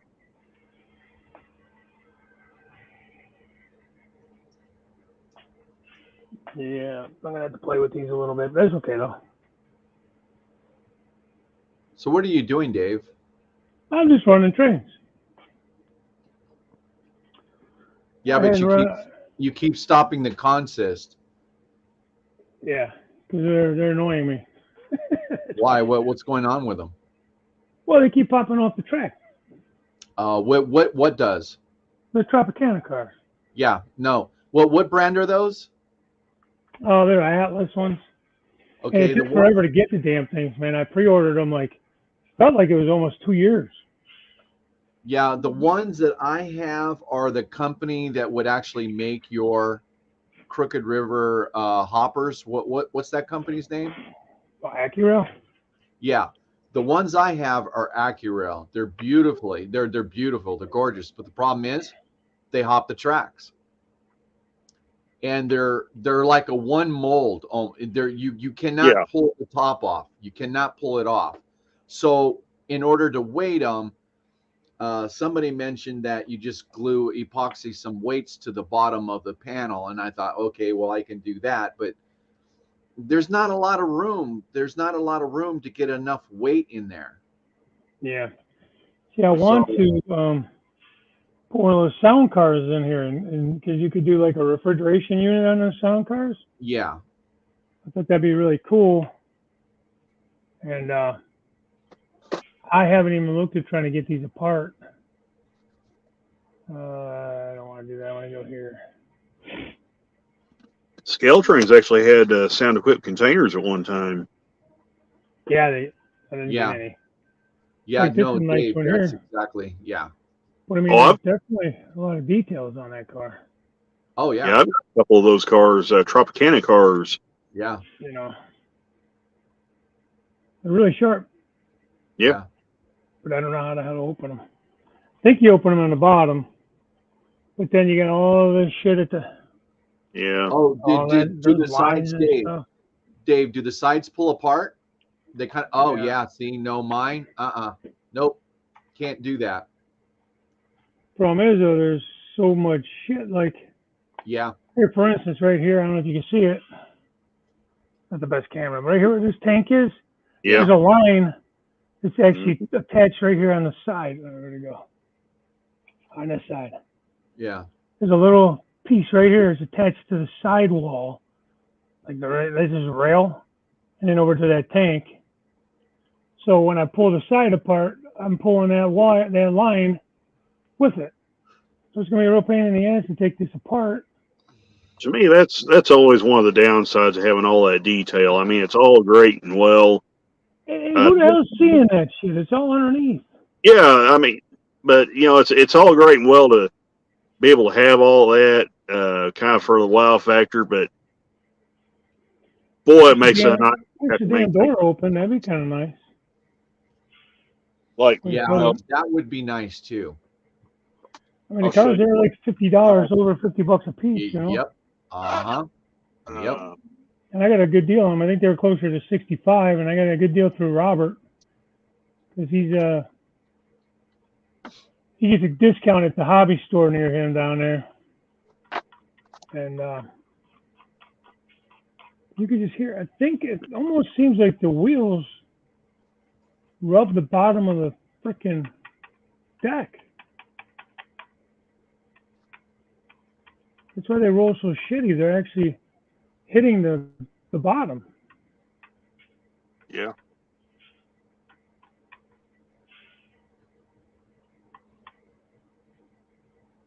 That's disappointing.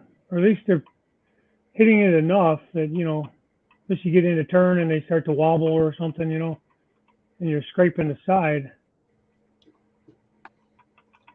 Well, that's a very shitty design. It's a lot of money to be a shitty design. Well, that's how I kind of felt, I mean, I run a few in the consist, but they kept seeming to be jumping the tracks. Yeah, I wanted to run this whole, just have a juice train, because it's a big CSX thing, the juice train. They don't really run this area, but I thought it would be kind of cool, Yeah. And I had a chance to get them for a good price. And, oh well, what the fuck are you going to do?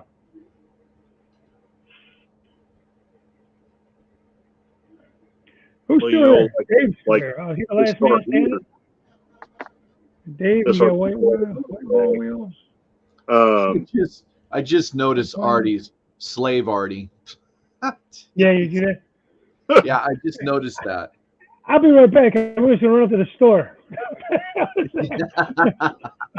Let me go grocery shopping real quick, you guys. I thought that was pretty funny. Hey, I'm going to the store. How long are you going to be on? I'm going to the bathroom, going to the kitchen. Oh, I'm going to run up to the grocery store. Okay. Well, that's what a 12-hour or 24-hour stream would be. I mean, you would have to take breaks, and then you would have to have a co-host who can kind of do everything while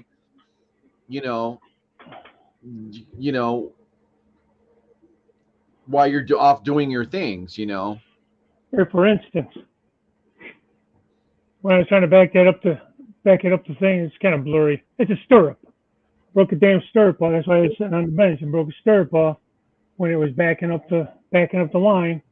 Jumped the track and went sideways, and the stirrup broke off. Well, like with this car here, Dave, so, the way Atlas has these packaged, you actually have to put this car together. Oh, I'm good, thanks. Let me bring you up. I can't see what that is. This dang selfie mode, it throws me off. But right there's the center section of this car right here. Oh, is that articulated auto rack? Yeah. And you basically have to unscrew this center. The truck is right here. So you have to unscrew the truck, put this piece in inside one of these ends right here, either this end or that end. Wow. And then put the car together basically, and then screw the truck back on it. So I don't want to do all that. And you just mentioned on your car how they got all this piping that runs underneath. Well, see, that's what this one has. You can't really see it inside the package, but there's all kinds of piping and stuff that runs underneath each one of these sections, and you really have to be careful handling the car when you're assembling and disassembling it, because it's real easy to break the piping off underneath. Yeah. I've actually got an NS car that I actually did that to and had to glue it back on. But like I said, it's just kind of one of the downsides of having all that detail. It's nice to look at, but boy, it sure makes the pain to. I find pieces on my track sometime. I'm like, what is this? Yep, handrail or something. Yeah, and you don't even know how it came off. Just by you picking it up, or fact of it is, when they jump the track, you got to touch them to put them back on the tracks. Yep. And another thing I found out about these cars, when they roll down the track, they have a lot of drag to them. Oh.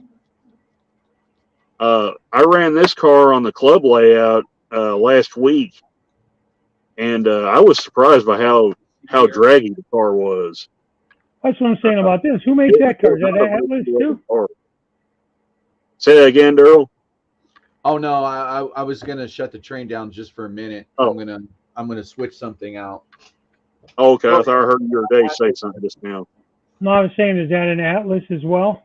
Yeah, it's an Atlas Master Series. Yeah, that's what these are. But I was surprised by these are dragging just like what you're talking about. Yeah, that's what I'm talking about. A lot of drag. Yeah, I was surprised by how much rolling resistance this car had. Yeah, same here. And I've got like 3 or 4 of these cars, so you stack that many on there, that's a lot of resistance. So. Oh no, there's my missing carriage. You talking about this, Ari? Yeah. I'm missing a couple of them. Yeah, I've had these cars for several months. I mean, there you go. Just proved my point. Mine's been missing for a few years. Well, I bought these at Lombard Hobbies, so they're nice looking. You have to check with them, Ari. Yeah, they're nice looking carbo. Yeah, I mean they're good looking cars. It's just It's just they have a lot of rolling resistance and they're kind of a pain to put together and take apart. But I mean, it is what it is. So. Well, you should be able to.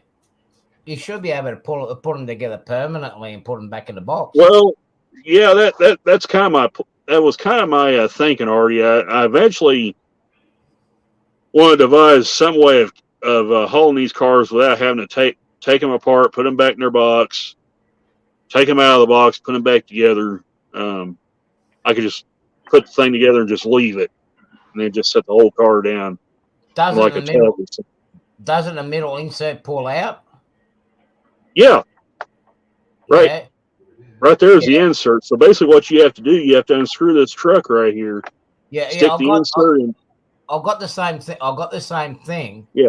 What I'm saying, where that middle truck is, that foam that block boxes that I have, you got a removable foam block in there. If you take that out, then the whole car can actually fit into the carriage, into the box, without you needing to pull it apart. Okay. I don't know if that box does it or not. It don't look like it does. Actually, already this box is a molded insert. It don't have a foam center in it. Oh bugger! Well, you can't do it then. So that's the old stock. So very old stock. Yeah.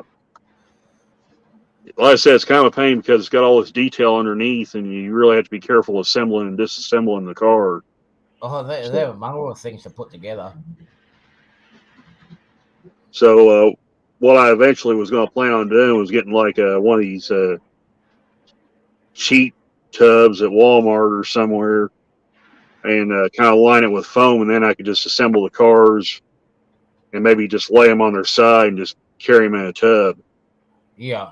So, because the ones that I have, I can't reach them at the moment. The ones that I have, where that rubber, that middle bogie is, the middle truck is, and that piece actually comes out. Yeah. So I can actually have it in the box as one piece. Oh, well. So, anyway. Atlas done that, so you break it and you can get spare parts from them. Yeah. Well, see, I just told Dave a little bit ago, right before you came back, I had an NS car that I actually did break some of the piping on it and had to glue it back on. Hey, I'll be right back. So that kind of made it a pain. I actually like the Atlas cars. They've got very nice details on them. And I still need to find some more of these BN trailers too. I'll show you. So right there is one of the trailers that rode on that 10-unit spine car, Daryl. I think these are cool little trailers. Got the names of the cities on them. So, yeah. What's that, a 45 footer? It's a 45, yeah. These are Burlington Northern trailers. So, but what was cool about it was they had the names of the cities. They had the St. Louis one, then they had a Kansas City one, and I think they had like a Seattle, Washington car. I don't know how many of these trailers they had like this, but they was pretty neat. So yeah, it looks like an old Fruhoff trailer. It's a design. It says what kind it was.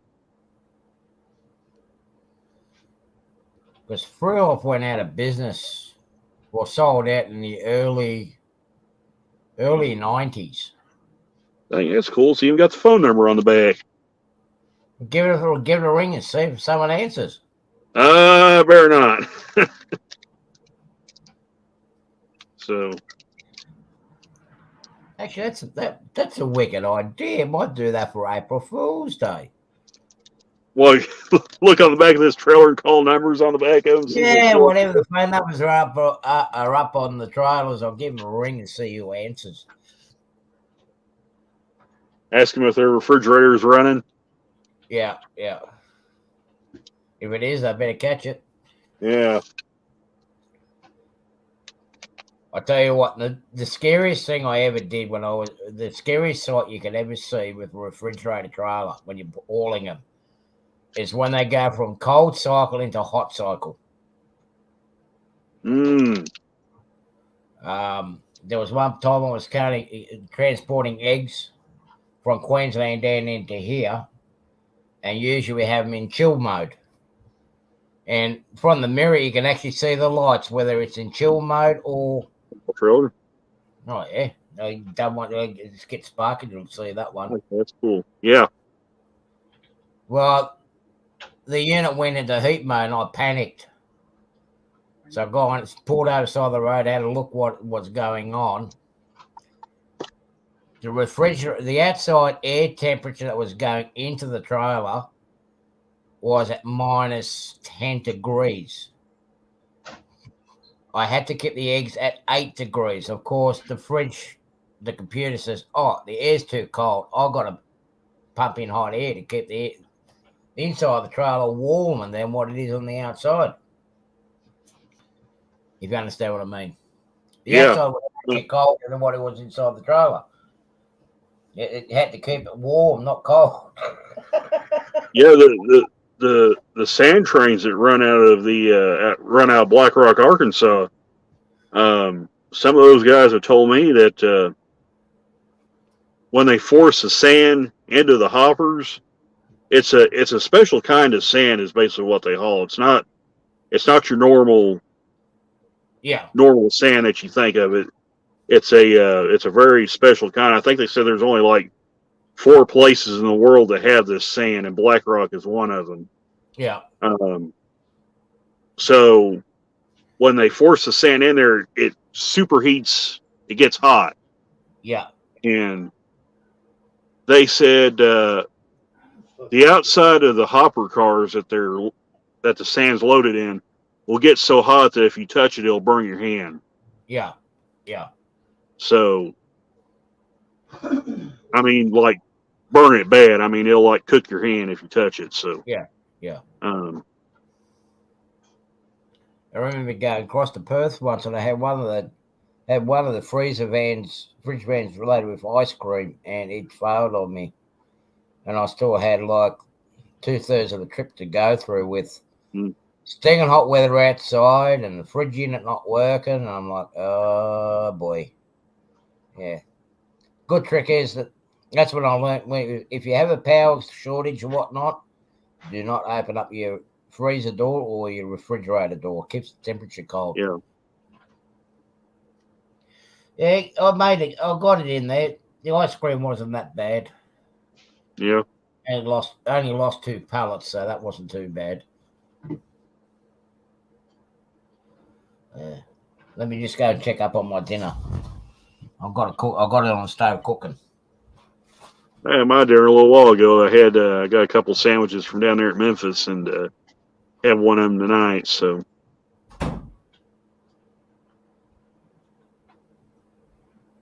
well, they have some pretty good sized barbecue pulled pork sandwiches down there.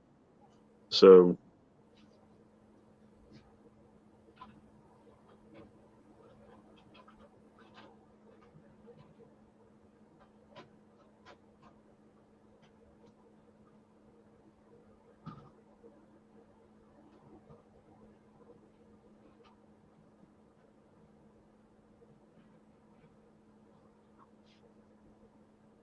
yeah.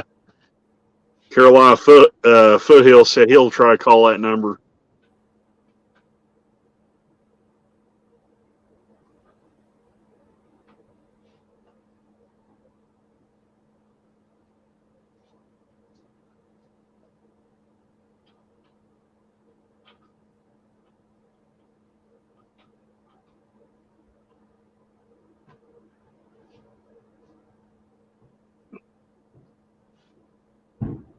Oh, hey, take care, High Plains Drifter.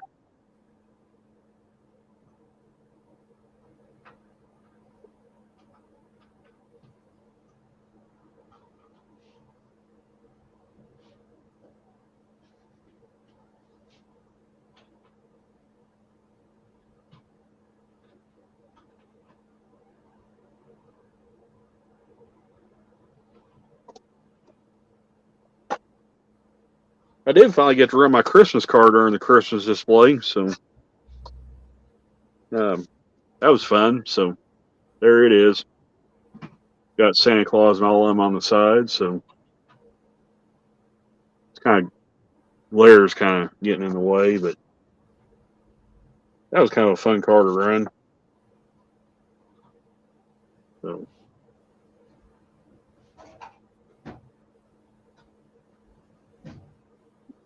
All right, I'm almost done.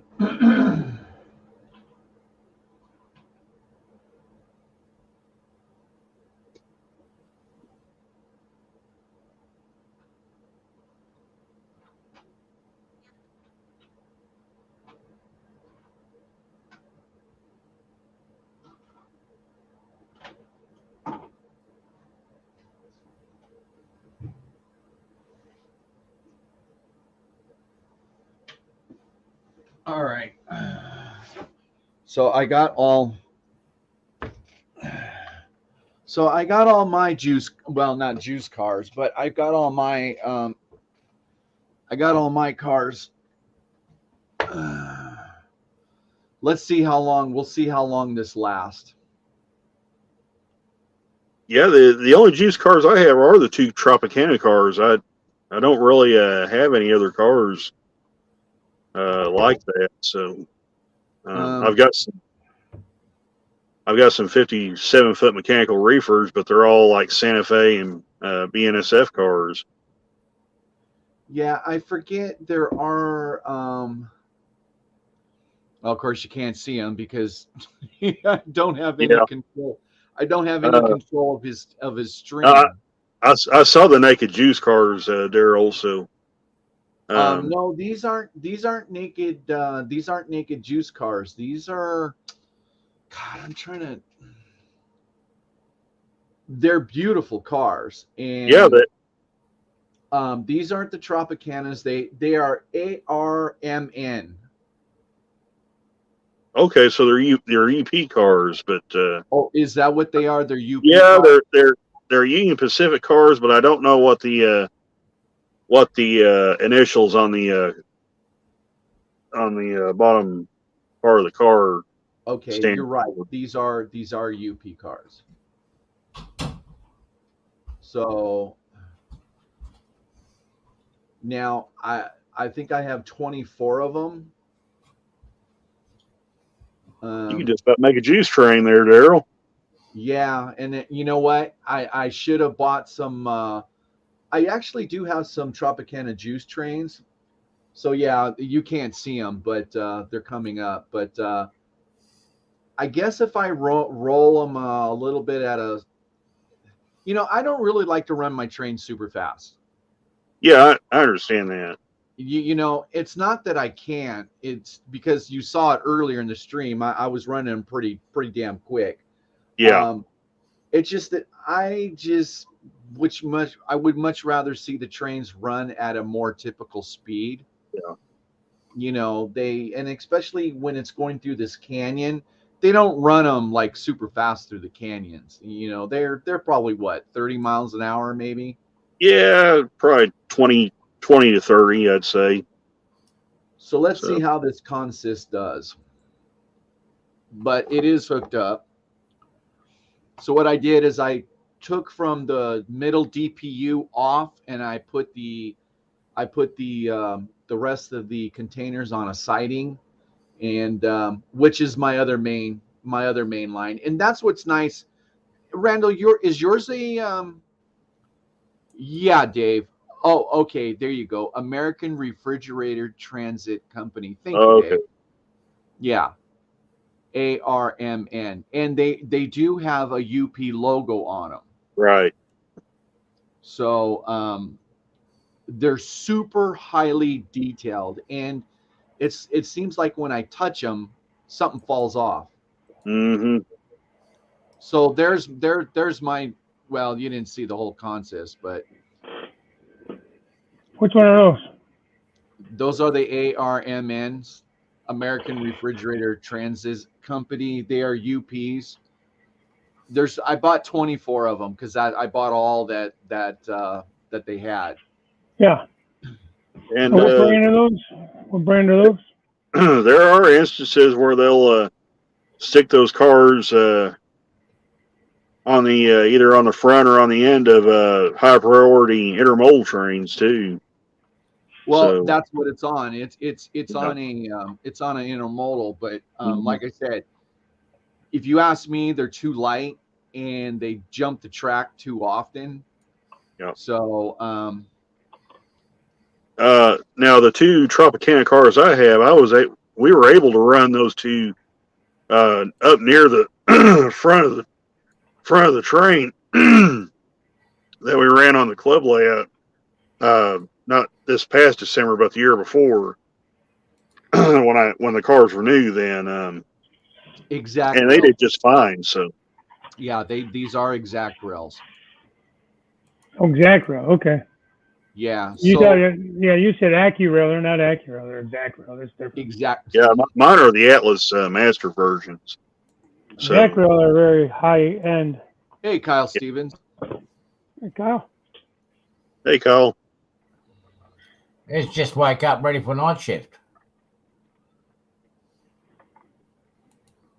So what I'll do is, He was Dave. in earlier, right?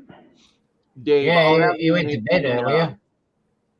Dave, I'll have you make me big for a little bit so you can kind of see him a little bit better, Okay.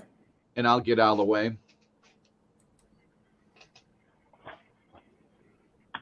Yeah, get your big head out of the way, man. So I wonder if I should put.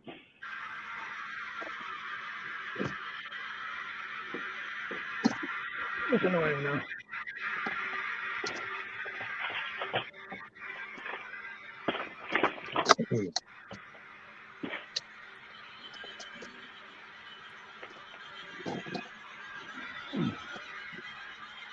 Would you just put them on the back end of that thing? Yeah, Intermodal? I took the from the mid DPU, and I took and put that consist on the other line, and then I just loaded these all from a drawer because I don't put them out on the layout because they're just too breakable, Yeah. and I just put them all on. I had to put these in the drawer or something too. So you're going to see the DPU, and then from there on. Oh yeah.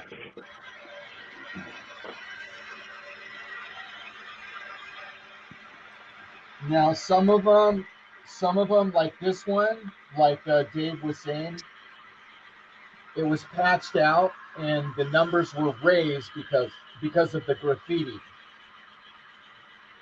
Okay. So I have some that are mixed, some that were not raised, and some were patched out and raised.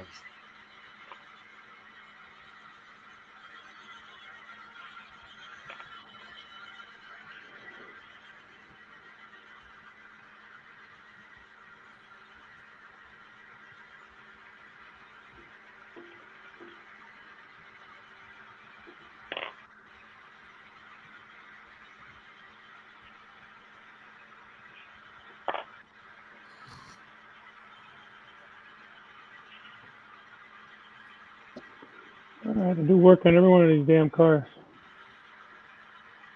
I've got to say one thing that I like that I have is the reefer containers with the sand in them from scale trains. I mean, the consist looks really good. So what I'm going to do is I'm going to give the camera a different perspective. So when she comes around,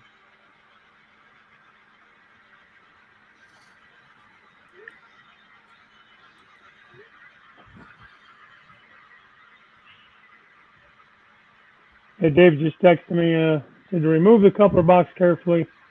Start from one side, carefully pick up one end, and then the bottom will come loose on these Atlas cars. So right now, I just want to mess with the trucks. I'm gonna see if I can put in 33-inch wheels. I might have to put some washers in to get the right height. I don't know if that'll do any good or not, but it's worth a try, I guess. Now that's a good shot. yeah, I like that. Oh yeah, Lots of the train coming at you. that's nice. Almost like you planned it like that.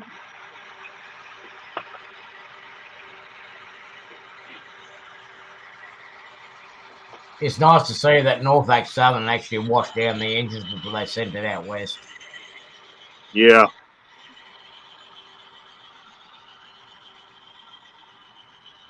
I'll tell you what, I've seen some NS engines that look pretty toasty. Oh, yeah. Oh, yeah.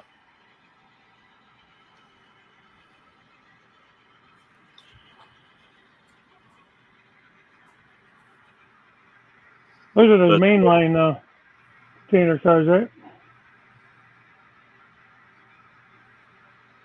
Yeah, they're the main shipping containers, those ones, 40 foots. Yeah, those are the Waller's mainline well cars. Yeah. And I'm telling you what, if I'm a firm believer in those cars. I mean, I think they're probably the best in the business when it comes to intermodal equipment. I need to get my hands on some of the 40-foot Gunderson world cars. Mm, 40 foots. There you go. He's got some there. Just because I'm replicating a lot of the trains that run in the Spartanburg area, and a lot of their stuff is actually the bulk of the containers that go in there is 40 foot for the BMW plant and the other supporting factories around it.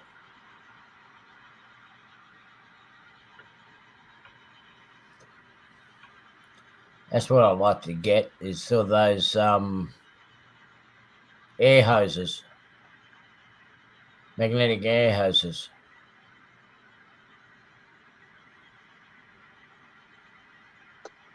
Yeah, I know a guy that got the ones that are magnetic. What you're talking about? Yeah, They actually couple and uncouple. yeah. It's pretty neat that they do that. you guys remember when MTH first started coming out with their HO scale engines, and they had this remote control coupler that you Yeah. could couple with a DCC controller and the DCS Yeah. control? Yeah, I remember that. I didn't have Yeah. any, but I remember seeing it. I've got some here. I've still got the ones for my 78s, but I put the KDs on it. When I started reading about those couplers, they said you had to back into the train. What was the equivalent of like 25 miles an hour?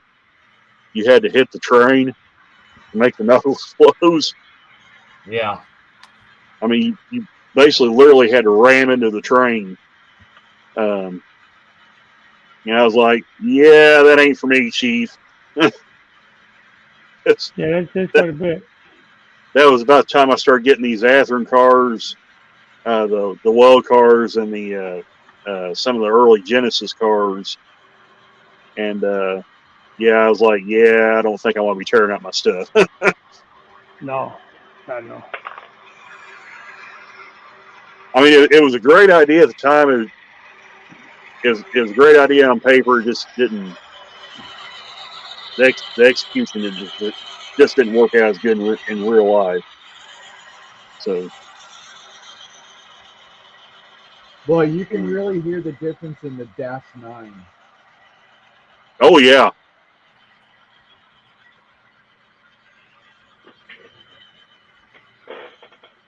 One of my favorite scenes on a railroad DVD. I've got this video called "The Ultimate Tehachapi."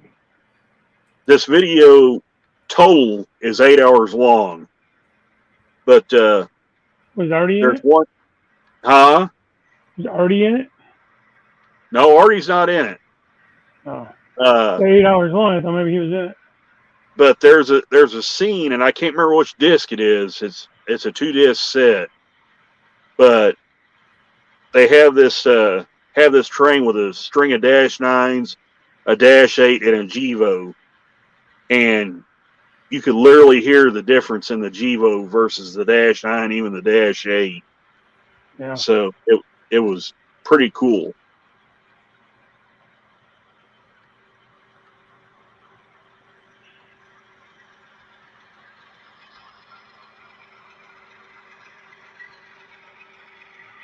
I love the sound of like an old Elko, how throaty they are and everything, you know. Yeah. I'm kind of waiting for the day when these sound decoder manufacturers start replicating the sounds of the Dash Nines that don't run so well, because there's several on BNSF that show up that don't sound too great when they're idling. Yeah.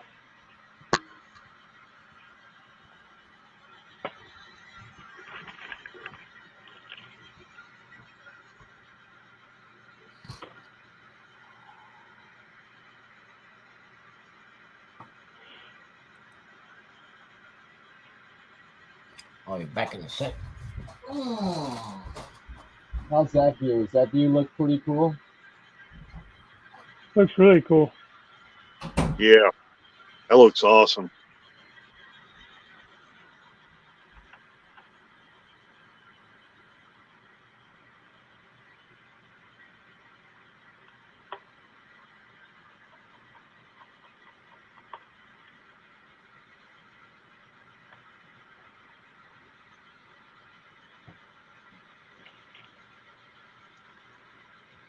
Let's see if we can get a little closer. All right.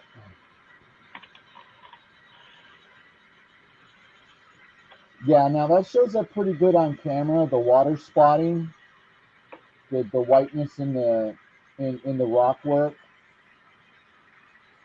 That's just white paint that I whitewashed, and I just let it.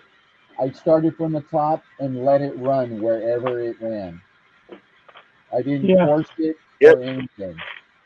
It gives it a nice natural look. Exactly. And all right, this might get a little loud, but I thought this canyon look would be pretty cool.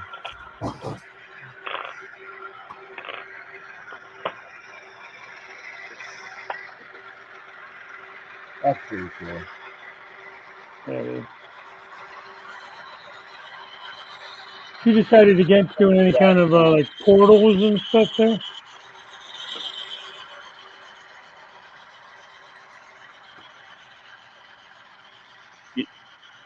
You know, I've heard some pretty nasty stories about some of the early NS units, the pre-Gevos and Dash Nines.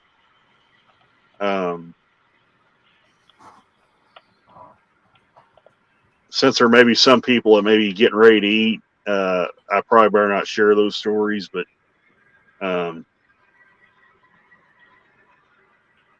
yeah, I've heard some doozies about some of those NS units.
Well, so far they're holding up pretty good. Yeah, they look like they're Better rolling. than my shit was. You guys, yours are exact rail, and they're definitely a better. I think they're a higher quality brand than Atlas. So I mean, I think that means it would be better. It just should be better for what they cost and they claim. I'll give this a try. See if it don't help. I'll take these 36-inch wheels off, put 33s on. I'm telling you, the 36s are rubbing the bottom of the frame, bottom of the car. Yeah, I don't have a whole lot of exact rail stuff. In fact, the only one I've got behind me, and Kyle will appreciate this. It's chassis system, Berwick 7327 boxcar. Hey, Dave, maybe you know, or one of you guys know. I need spacer washers, KD washers. Which ones are thicker, the red ones or the gray ones? The red ones are the thicker ones, Dave. Red ones? Yeah. What I do this with a lot of my Athearn and Roundhouse cars that that have low couplers on them. Mm-hmm. Generally, I found out it'll take a one red one and one gray one on most of my Roundhouse and Athearn cars. Not all of them, but I've just generally found out one gray and one red does the trick. So, all right, Dave, you can take me down. Yeah. Cool run by though, man. Yeah, that was awesome. And before I forget, when I was talking about the Scale Trains engine that pulled the 64 cars, this is it right here. So that's the Kansas City Southern Tier 4. And that's the only other engine that was able to pull 64 cars. Now, I'll be right back. I gotta use the back door. That's I just got back from that. That's with me not trying the BNSF 25th anniversary engines or maxing out the Kansas City Southern ES44 AC. So, but officially, this engine and the Athearn Genesis SD70 ACU were the only two engines to go over 60 cars on the club layout. So that's impressive, man. Yeah, honestly, Dave, I was surprised that the Athearn engine was able to pull that off. I figured the scale. Come across like I don't like Athearn. I like the details of Athearn. I like the Athearn. Oh no, I'm not saying I don't like Athearn. I'm just saying that I was kind of surprised the 70 ACU performed that well. I knew it could probably pull a good number of cars, but to see it go toe to toe with the Scale Trains engine was pretty stout. So yeah. And by the way, if Kyle's still in the chat, there's that chassis system car. So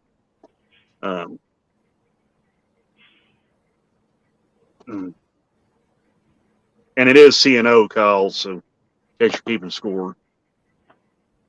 C&O, yeah.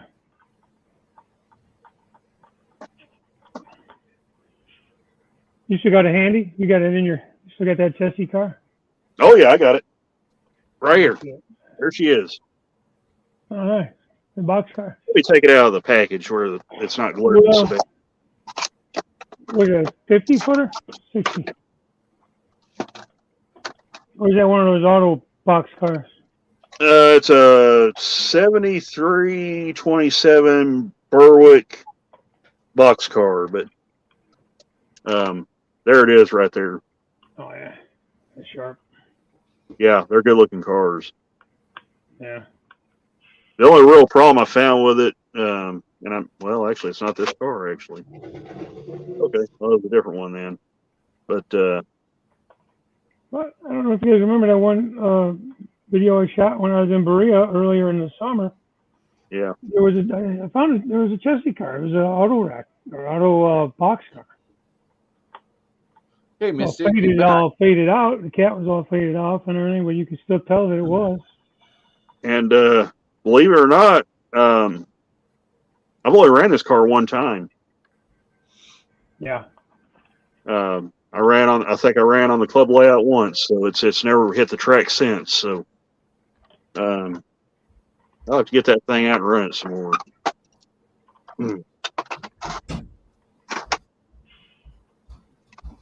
Well, I guess say never because they seem to be running pretty good. I took them off the track and I put them in a drawer. This is the first light I've really seen of them in a long time. Excuse me. Don't jinx him, Daryl. Right? Tell you what, these run better now Right? that I got that. Yeah.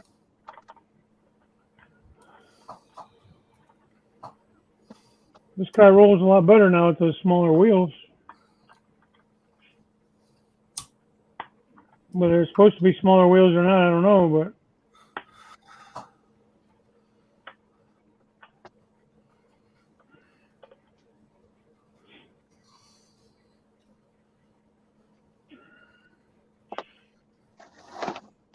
And just there's the oh shoot.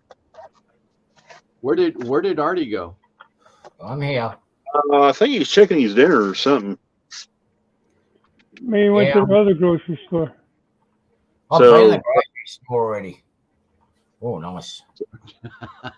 So just to those are one of my. I have 3 of those. You have 3 of these, Daryl? Yeah, I have 3 of those in scale trains. Yeah, this is only one of 2 Kansas City Southern engines I have. This is the lone Tier 4, and then I have a ES44. Okay. Well, actually, I have 3 if you count the Kansas City Southern to Mexico one, the Walters mainline engine. So I don't see those Mexican ones up here, man, because I wouldn't mind getting one. But they're not. We get them pretty often up here, Dave. It's not uncommon to see a KCS to Mexico engine or a Ferromex engine. Yeah. Normally, the Ferromex engines you see are in the old scheme, the green, red, and white scheme.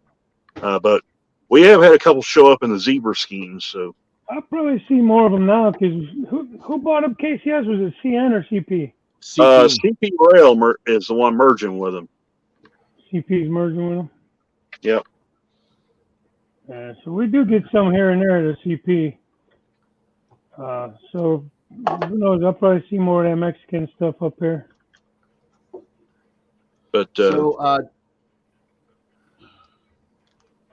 okay. Okay, it's not too bad. I'm just gonna go with one red one. I just love the paint scheme on these engines. The red, yellow, and black. Or I guess it'd actually be Brunswick green, wouldn't it? I'm looking at it in the light, and it's not really what you call black color. It's almost like a really dark green. I don't know. Looks nice though. Yeah, they are. They're great looking engines. Now this is what sucks about not being able to work and get your normal income. All you guys buying all this cool stuff and I can't get it. Yeah, look at all the money you're saving though. Yeah, no, this is true. Yeah. Well, I'm not getting that money to save. While the rest of us go broke. Mm-hmm. Yeah, but there's something there for me. I'm in the poverty. I'm in the poor box at the moment.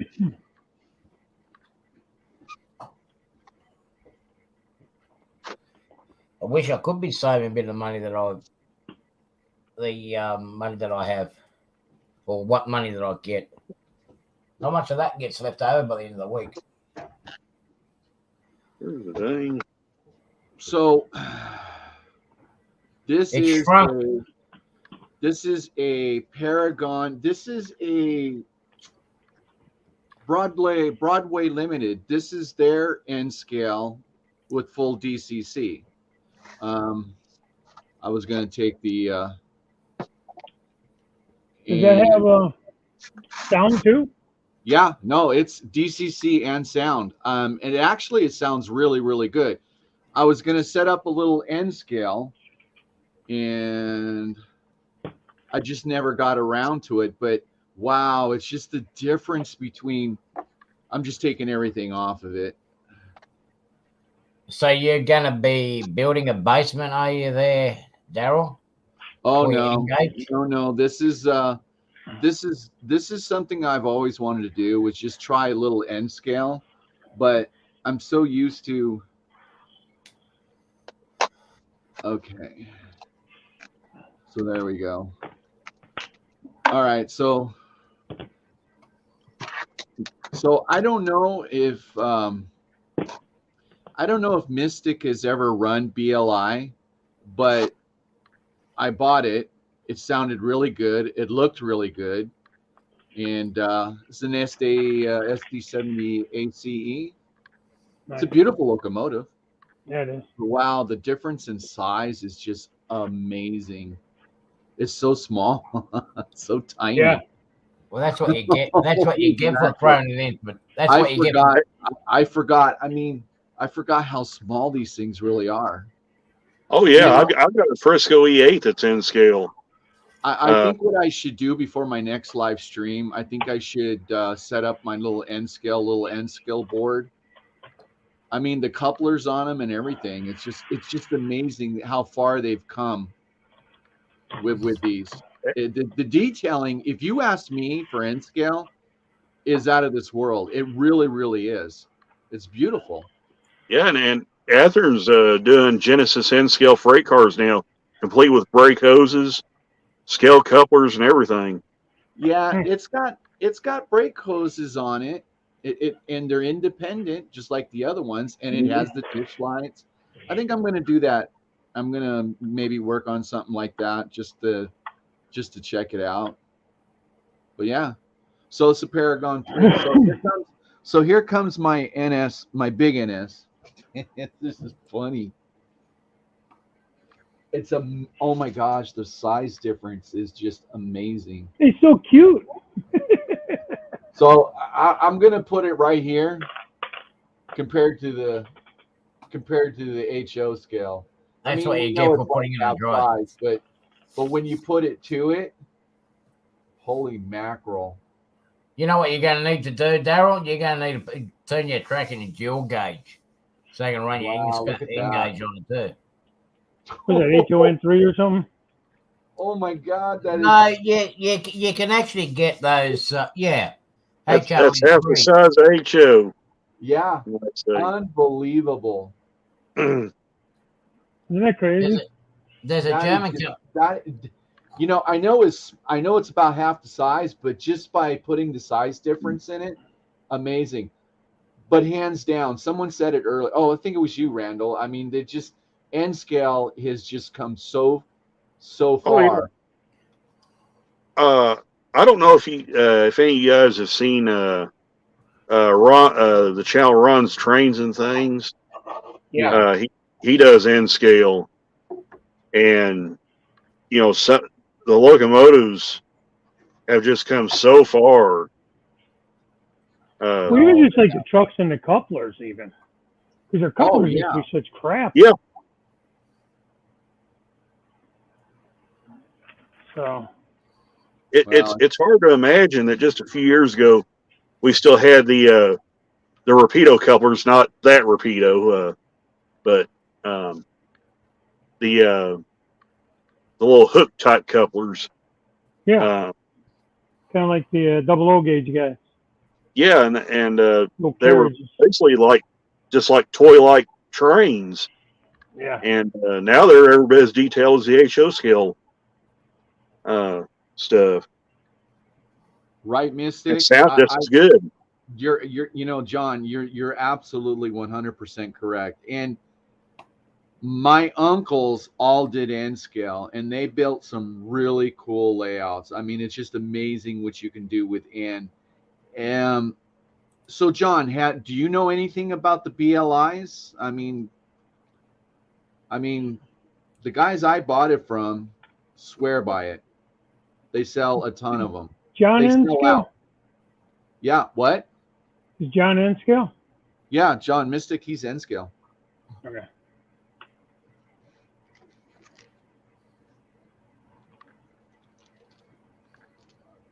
I mean, I've got some weathered up hoppers and weathered up box cars.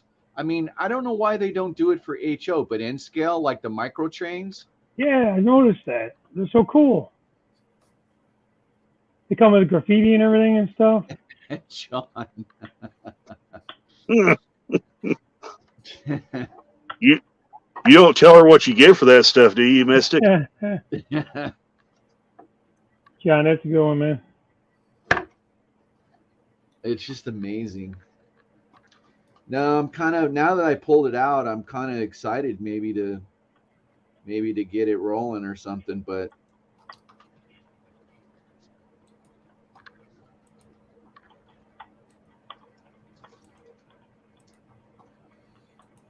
No, I've got too much stuff to convert over. Yeah, I do too, man. But just like you were saying about Daryl's layout, the shit I could do here with that N scale would be insane, you know? Oh, well, man. oh yeah.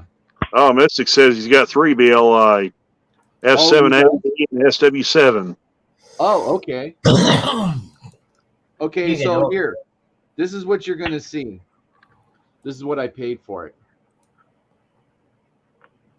$249. Yeah, that don't surprise me.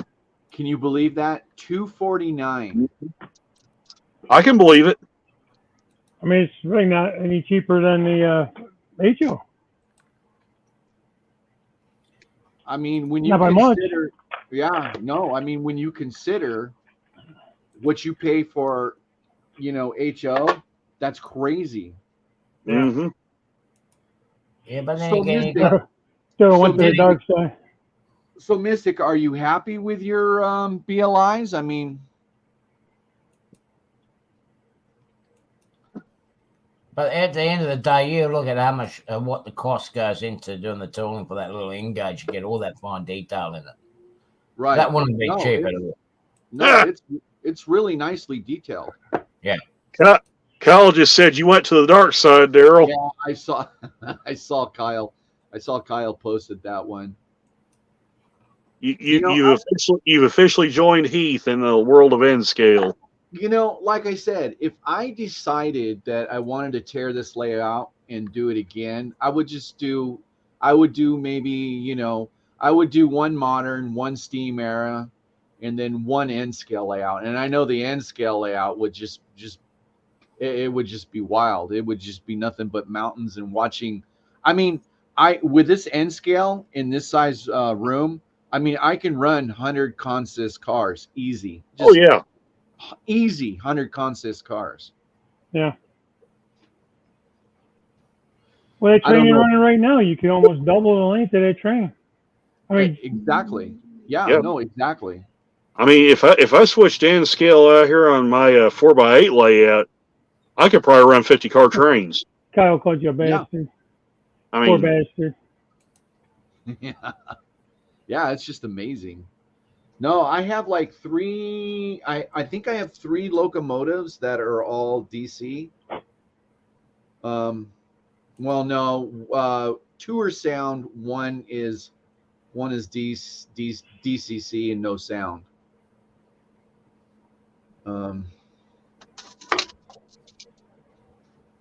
But listen, after doing these decoder installs I've been doing on my stuff and HO, I couldn't imagine doing it in N scale. Oh, forget about it. Forget about it. Yeah, I ain't gonna try it. I would buy everything already done. There's no way. My hands, fingers are too shaky, and my eyesight's too bad. Yeah, I can't. I was looking at the Soundtrax's. Oh, okay, John. 292 decoder in N-SCAR to put in my Australian Alco engine. It's so small. I mean, I'm going to need one of those electronic microscopes just to join the wires together. No, and actually they sound really good. I mean, I was really surprised when they put it on the track and they tested it for me. I was like, wow, that is just amazing, the sound that's coming out of that little thing. Yeah. I mean, it definitely have come a long way. Definitely it's still the second most popular scale, but it's definitely gotten more popular. I think as they've gotten more like better looking and more to offer as time's going on too, Can you imagine? Product's gotten better. Can you imagine in your space there, Dave, with your 2 levels, You can pretty much do the line going from your place to Toledo, or half of it anyway. Yeah, pretty much. Compressed, of What course. what is rolling thunder? That I is think BLI's sound system. Like, Oh, okay. it's like a big I bass I type think I've system. heard of it. Yeah. Is that an N scale product? Rolling No. thunder? No, it's HO2. Oh, it's HO. So what Yeah. is it? It's basically you can put speakers around your layout, and it'll enhance the sound of the locomotive. Oh, And what it's supposed to do is supposed to be able to follow the locomotive around. So as it hits one speaker, the sound will get more intense, and then as the locomotive goes away from that speaker, the sound will decrease in intensity, and then the next speaker will pick up from there. And it's supposed to just follow the train around. Yeah, because that's kind of one of those annoying things. Like, you could hear your train all the way around the other side of the layout, you know? okay. All right, Mystic. Okay, that's kind of the story with BLI as it is. You know, you want a piece of this, huh? You want a piece of this? Anyways, yeah.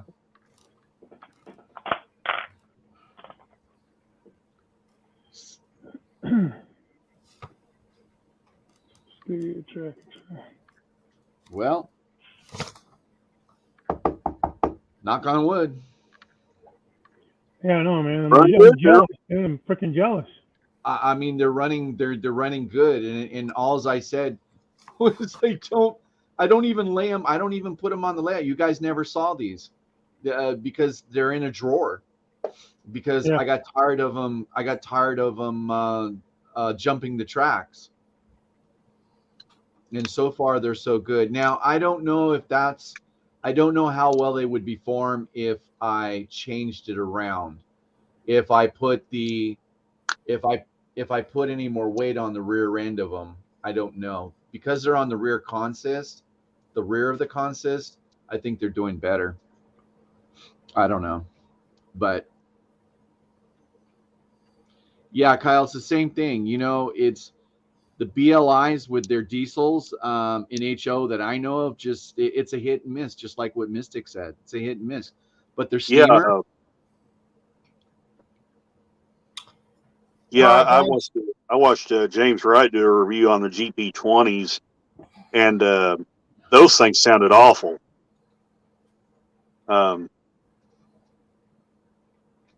So. Oh, I dropped a piece.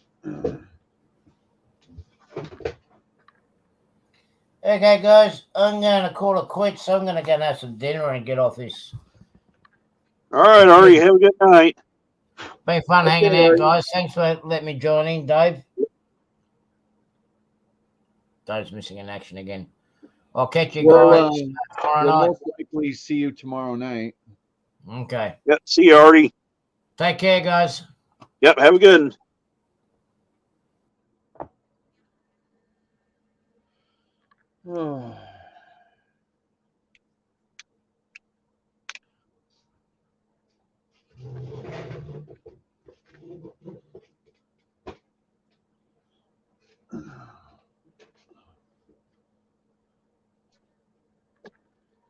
Well, if I knew we were going to be up this long, I would have got some trains ready and done some switching. Because that is a lot of fun. I do enjoy switching. Dave, you do a lot of switching?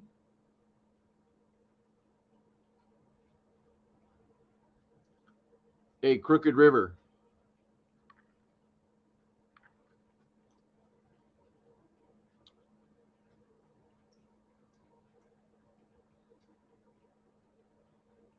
I guess Dave took off.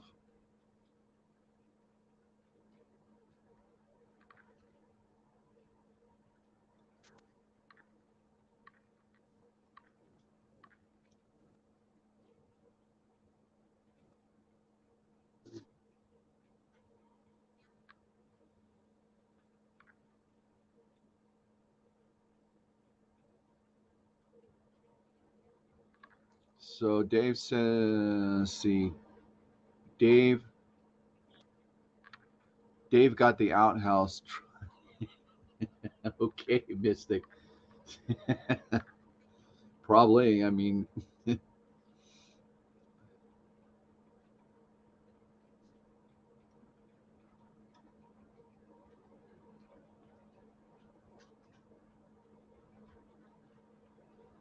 wow, I'm impressed. They are running pretty good. Just so okay, cool. That's good. It's good to know. Something different running on derail's layout instead of container. But I'm so used to seeing containers. I mean, it's kind of natural for me to just run containers because they don't really run anything else out here. It's either back and forth to the port from Long Beach to Colton Yard. And that's pretty much what I see. Well, thank you, Mystic. Yeah, I've always wanted to do that on the live stream. I just Dave said it was nice the last time. It was a little different because I didn't have an extension. Yeah, Dave. Can you hear me now? Okay. Oh yeah, I can hear you. You can take me down, Dave.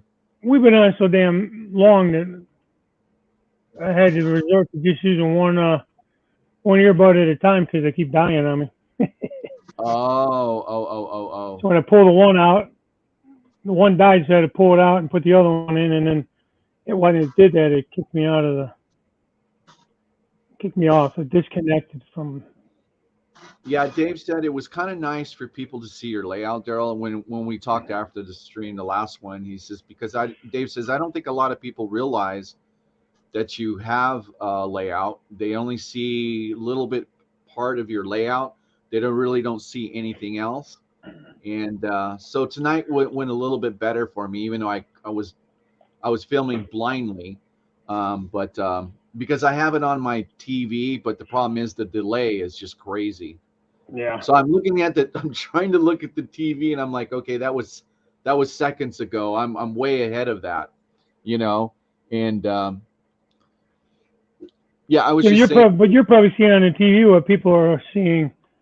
Yeah, on their YouTube channel too, on their TVs or whatever they're watching on. Right. Yeah. Exactly. It was a good tour. I mean, yeah.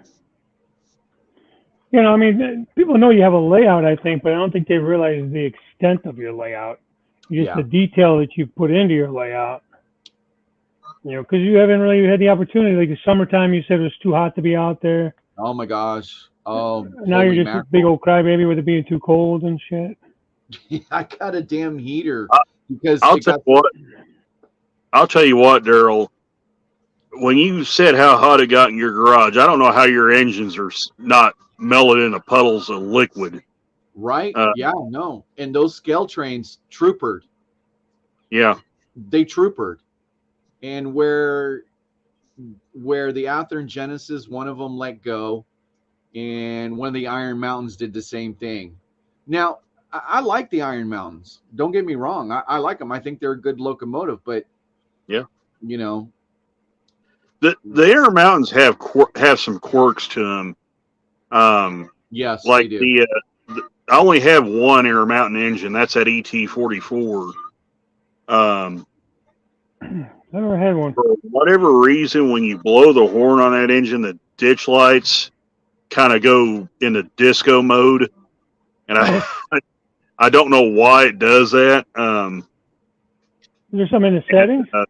Then, of course, the deal with the center axle on the front truck, I don't even know what caused that. So, I'll just have to figure out a way to get the thing apart and get the wheels back engaged. I just saw Mystic's comment. That's funny. Outhouse trots. That's when you couldn't hear me. I must have had the outhouse trots. Mm-hmm. Yeah, that's a good idea, Mystic. Yeah.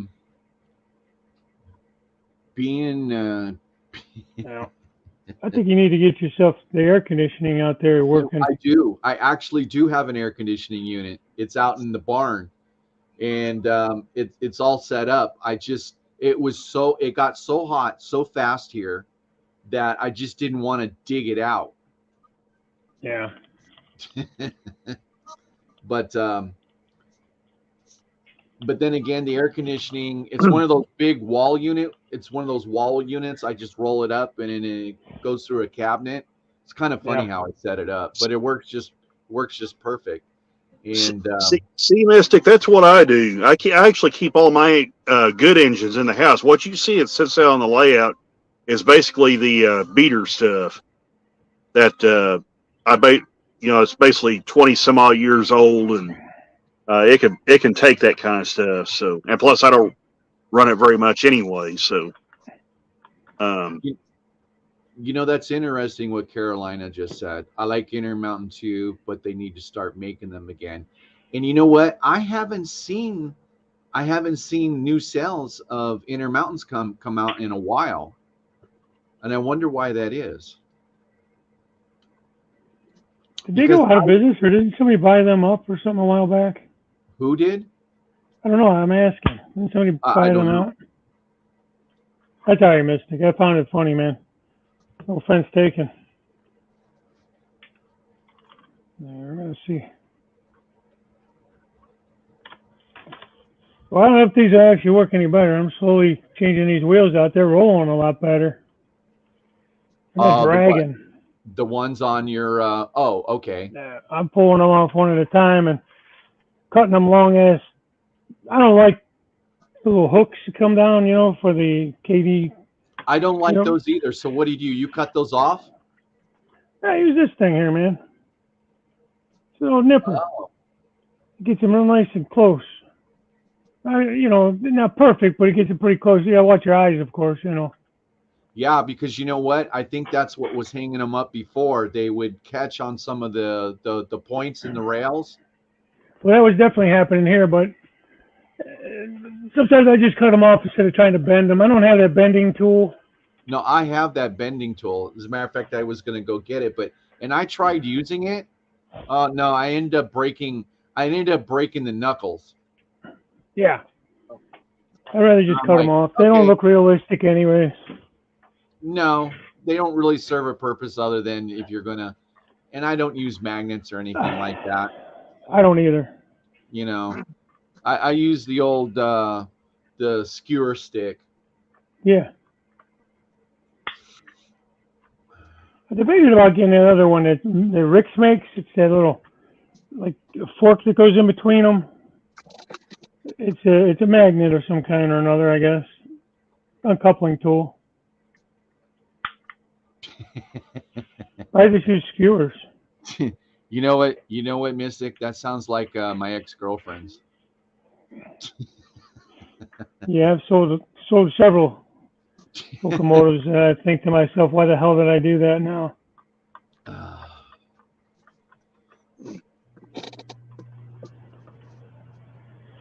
But yep. I'm taking my truck tuning tool out as well, and reaming out the plastic, some help those wheels roll better. I'm hoping this will help. I don't know. Oh, okay, Mystic. I can answer that question pretty easy. He asked anybody ever sell a locomotive and regret it later. I sold an SD70 Mac that was a Heritage 2 painted engine. And right after I sold it, what happened was I broke a bunch of details off the trucks. And I didn't think I could ever get parts for it. So I sell the locomotive, get rid of it, and I don't know, it wasn't very long after that, I logged on to Athearn's website, and they had the complete trucks for those engines. Oh, no. And I was like, yep, that's what I thought.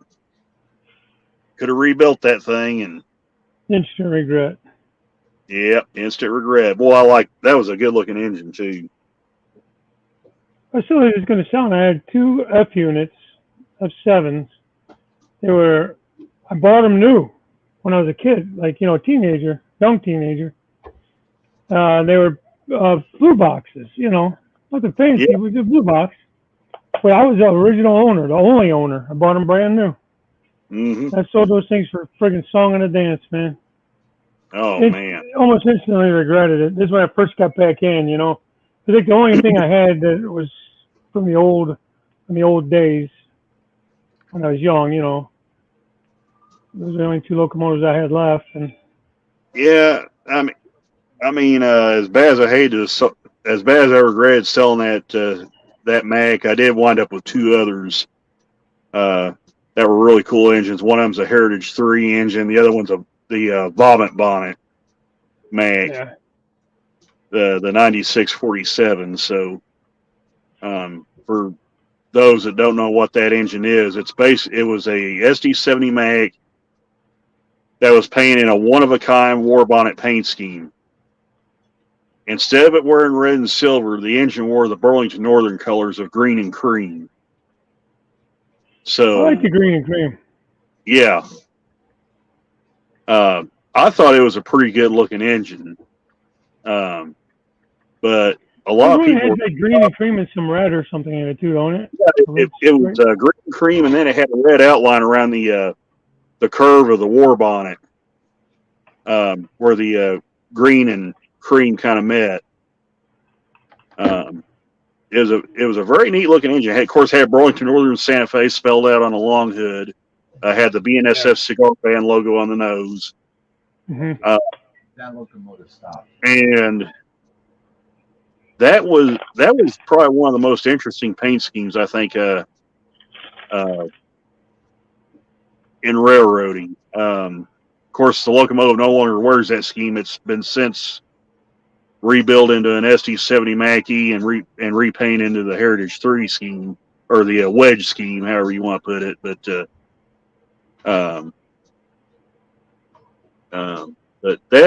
that particular unit has kind of gained a little bit of a cult following in recent years. Oh, I bet. Um,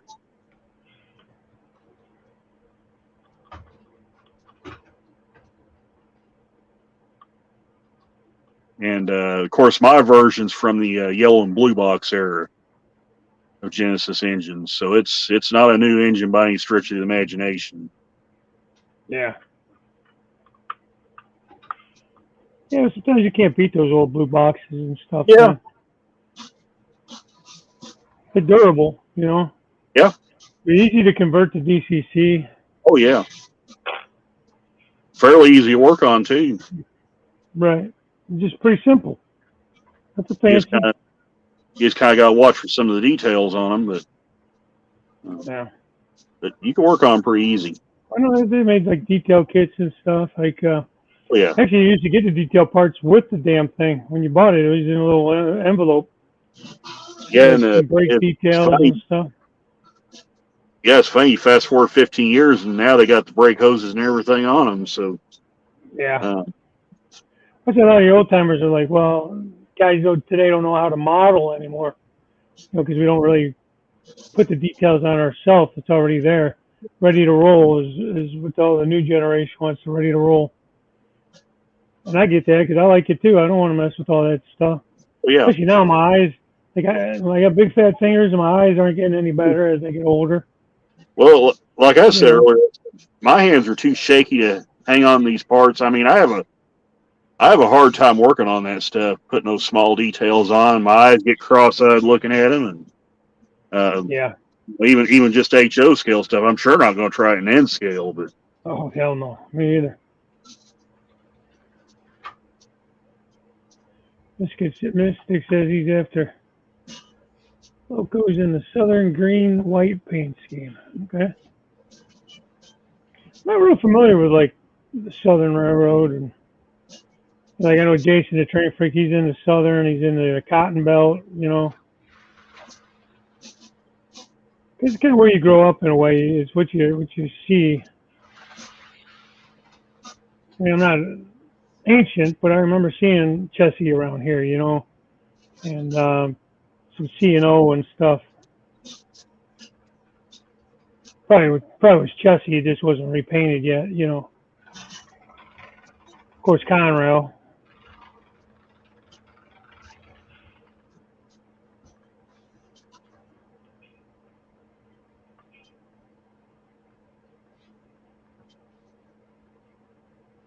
You think a $50-some, goddamn, well, actually more than that, $60 car, $60-some. I guess I got it for in the 50 range, and a nice discount on it because of Robert. But you wouldn't think I'd have to go reaming out these trucks and everything, man. Get these things to roll right.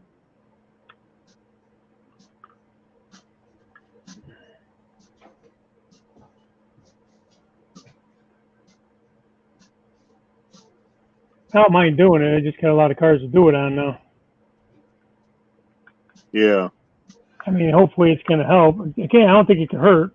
It's got to help some. Oh yeah. I'm telling you, I don't think they made their bolster or something tall enough, thick enough. It's not thick enough for the 36-inch wheels, I'll tell you that. These are rubbing the bottom of the car. I had a Fuller's well car that did that. Especially when it went around curves, it would rub on the body.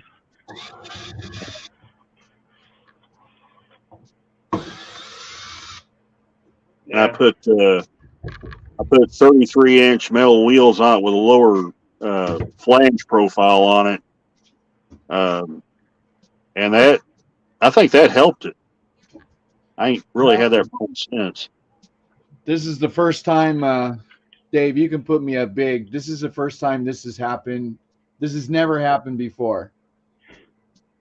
So, as I was saying earlier, this never Is it happened. good or bad? Yeah, well, it broke apart somewhere, but now I need to get in here to fish out the containers that fell over. And this is the reason why. Oh, Oh, you got to take that off. Okay. Yeah, so that's why I said, I've never had to do this. You're seeing it. well, when I did that live stream from the October display, I had a train break apart and actually crash right in front of the camera. Oh no. So I still got to fix the other cabinet on top of mine. So I don't know. If you watch the stream, it's like in the first. Oh yeah, I think it's like in the first 10 minutes or something like that. It's right at the beginning of the stream. Oh wow. That's like I'm telling you, man. That set of that consist I was running before I came online is a set of GP38s. They're after. I ran that thing almost all day long. Hours. Yeah. Well, we were really pushing the limits of the train. I mean, we were past 60 cars by that point. So yeah, we were up around 60 by that point.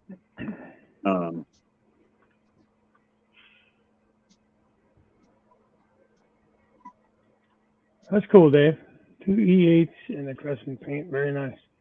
Now, who are they by? Who made those?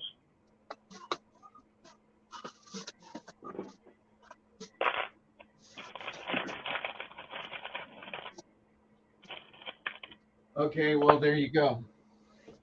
So what happened is this is the problem when you run DPUs. This one is not running. This one stopped and it stretched the line, and the whole thing fell off over there. So now I got to fish. It couldn't have happened in more of a worse spot. Of course, it always does. Always where you can't reach your hand. Yeah, so this one, she ain't running. Oh.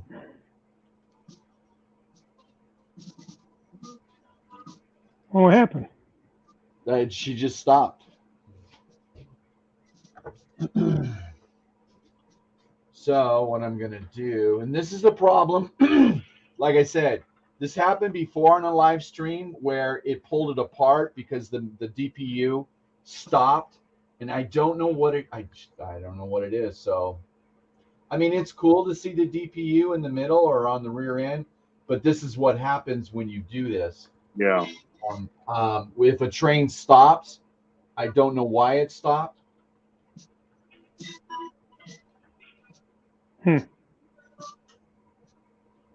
But it stretched the whole line of cars out.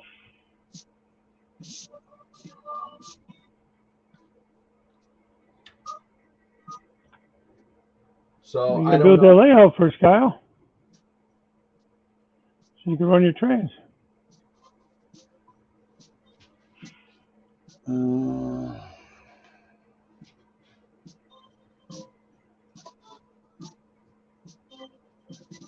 We play music.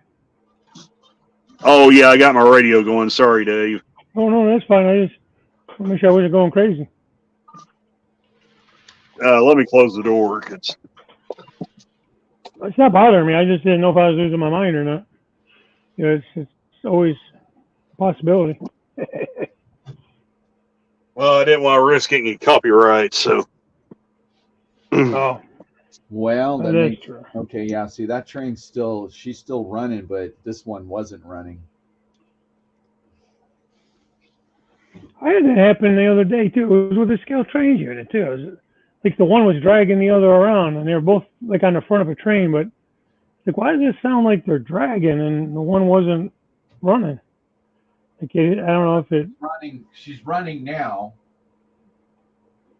She's running. It's almost like I was running it for so long, almost like it got hot and shut itself down or something. Yeah, I think that's what happened because it's running now. So I think that's just what happens. That I've been running them for. Dude, I've been running them ever since.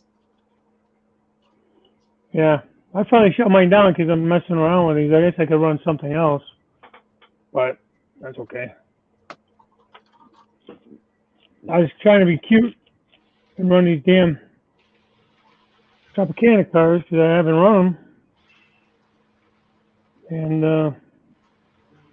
now I have to work on them. Damn it. I think I like working on shit.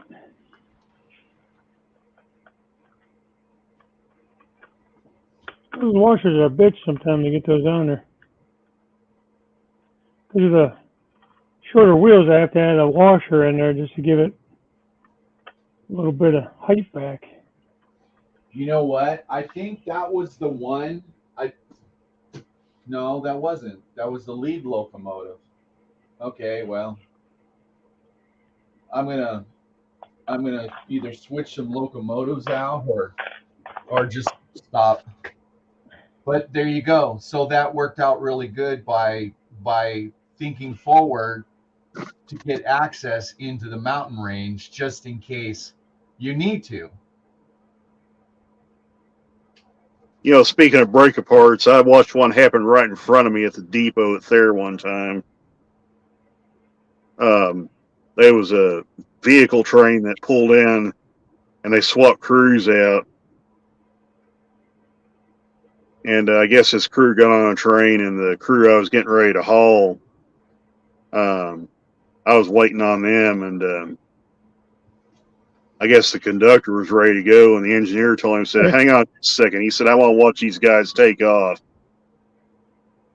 He said they threw that sucker into run 4 of those engines and started pulling on them, and said when it did, it just shelled the coupler right behind the rear lead motor, and then shelled the coupler 15 cars from the DPU. Broke the train 2 spots. Jeez.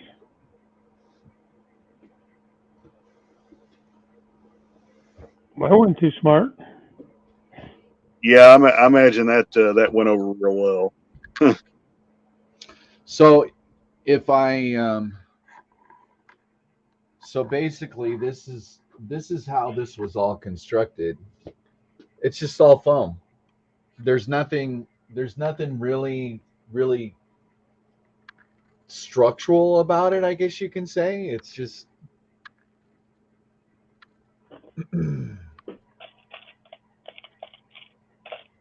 nothing big.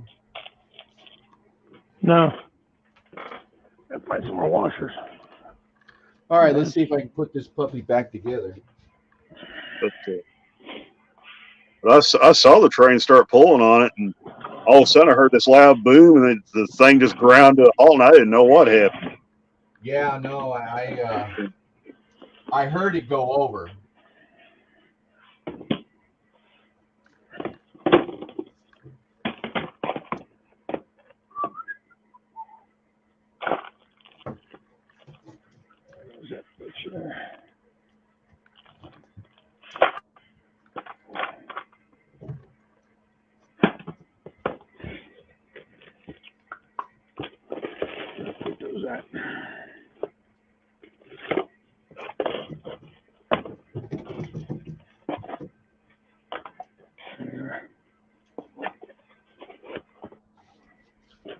All right.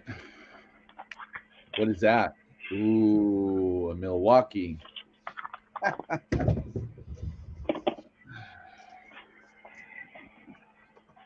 Yeah, let me see. See what? Oh, these are something about a Milwaukee. Oh, is that your drill gun? Yeah.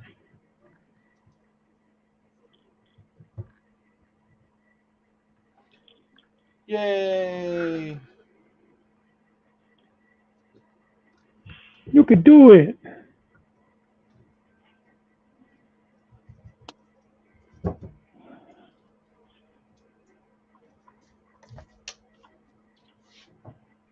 Not doing something with Magna Rail?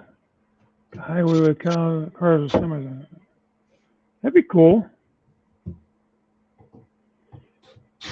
Totally cool.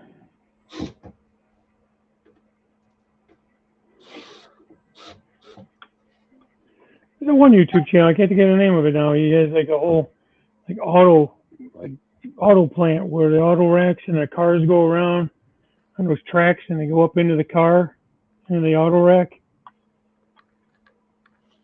If you guys ever seen it or not? So have you ever seen anybody? Look at that train mess. Oh wow! Look at that. Is that just from tonight? Yeah, I've Trying seen to that, pull Daryl. everything out. I mean, I've got this. I've got, I don't know. I think I'm gonna do a box giveaway or something. I've got, jeez Louise. I just got. I mean, there's some good stuff in there. Yeah. I mean, it just I needs love to be. me some hoppers. Yeah. I like the auto rack too. Yeah. Giveaway. Yeah, I think it's one of those things where I'm gonna box something up and box some stuff up and give stuff away because this stuff is just so old. Like Container Man. You know, I've got so much stock, I just don't know what I'm gonna do with it all.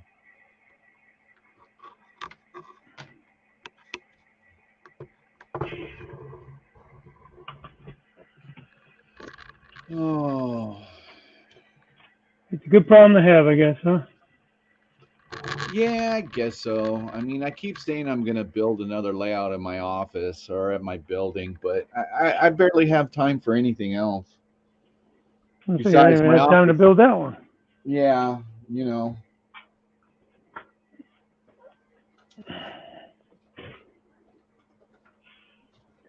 And I mean, there's all this is the kind of stuff that I do for backdrops.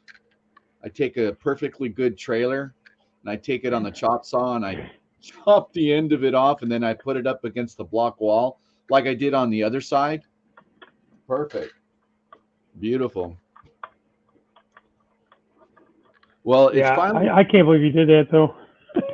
Oh, on the other side? Oh, yeah. I mean, it works. Totally works. That's where a 3D printer would come in handy, I guess, huh? Then you'd have to find the decals to decal it all and paint them all up and you know. Well, this is what I was thinking. I've got so much rolling stock. I was thinking, you know what? I'll get some boxes out and maybe put, I don't know, maybe a couple $100 worth of stuff in there. And whoever gives me a good super chat gets it. And I'll send it to you. Then I'll open it up, what's inside of it. Yeah, give you like a $200 super chat and you'll send it to him. No, no. No, I've got. You just send it over as a Christmas gift / sale item. Yeah.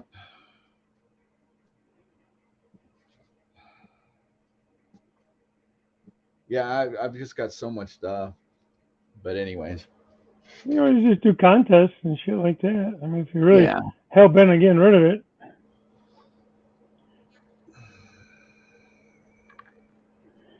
Or, you know what? Run a table with a train show and sell the shit. Make a few bucks. So, I see you. Peekaboo. Oh, is that shit you buy? Yeah. So this stuff that you're seeing, I bought at Hobby Lobby. Okay. And actually, I've got some that are already kind of done up. So it's kind of looks the trees in my backgrounds that I use. So this is what I use. It comes in like a big bushel. So let me go get the actual. I actually got some made up. He actually makes like those fan things out of them, like the girls in Vegas use. So when he puts his makeup on, you could use it as a prop.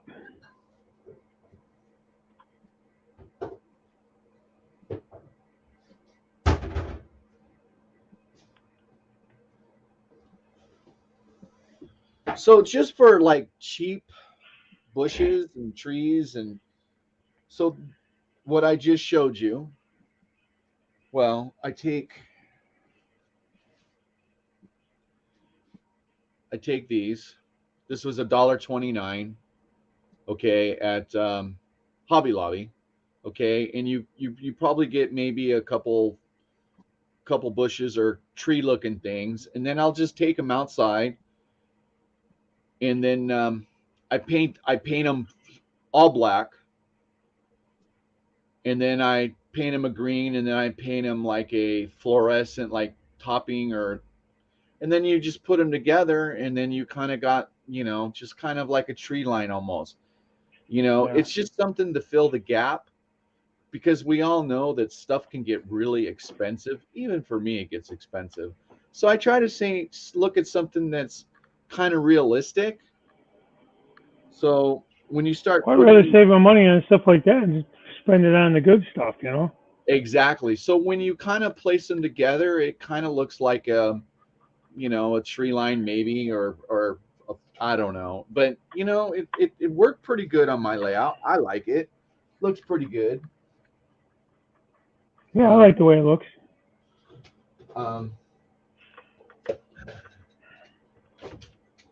But I'll shoot the camera over to the other side, and then so when you look from a distance, those are all that tree line in there. Well, those are pretty distinctive. But over along that area over there, that's what you're seeing. It's like a tree line. It's just supposed to be something to, break between. I don't know, whatever you're trying to accomplish. Yeah, it looks good. It's just something different. And then, this area over here. I gotta see. I mean, this is one of my favorite areas that doesn't get shown very much.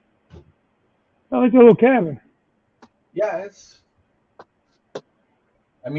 something you don't see, and that's the cool thing about it. You're not meant to see it until you come up on it, and I think that's the beauty of the hobby.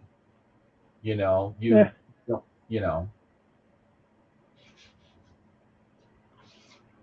Oh my God, I don't think I want to see that. Daryl, the chat's gone off the rails, man. What's that? The chat's off the rails now, man. Why? Talking about Vegas showgirls, thongs. I happen to mention that those flowers, those plants you were showing you, that you take them and make a fan out of it, like the Vegas showgirls. And then you put your makeup on and you dance. Yeah, it kind of does look like that a little bit, but I'm trying to think. Dave, you have to put them in an outhouse for the cabin. Yeah, I had a friend make that for me. He actually did a really good job on it. Hey, from what I can see of it, it looks really good. Yeah, no, he did a really great job on it. So let's see. Where Randall goes? Randall gone? Oh, I'm still here. Oh, he's just quiet.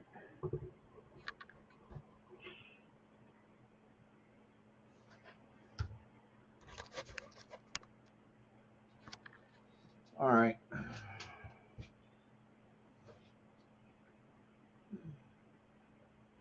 So you're gonna actually do a roundhouse, or you're gonna do like a diesel shop or something off of that? Okay, actually, what I'm gonna do is I'm gonna show you what I'm gonna use.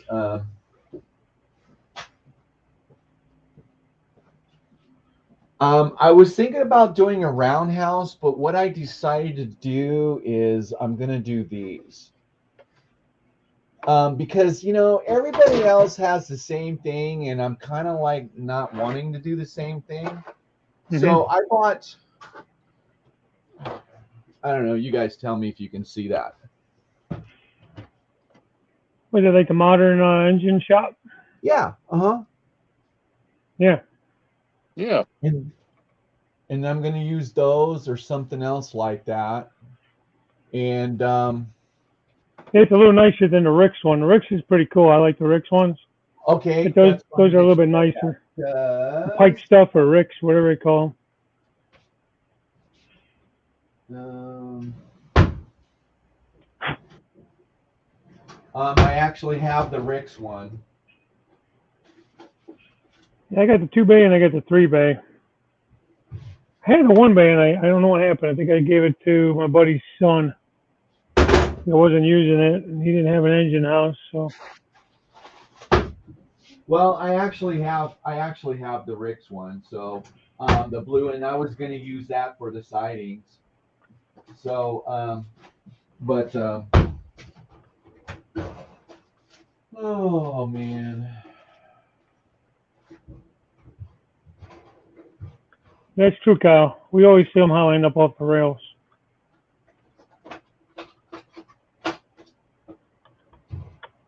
So, anyways, I was going to.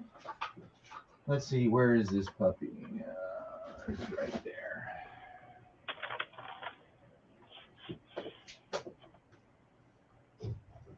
Okay, let's see if this thing actually works. Oh, it does work. All right, there's the round table. Oh, sweet. Is that the Walters one? Yeah, it Is it the one? Is it the 90 or the 150? 120 or whatever it is. The biggest one they make is the 130. Okay. This is the 130. So, yeah, stop. That's pretty sweet.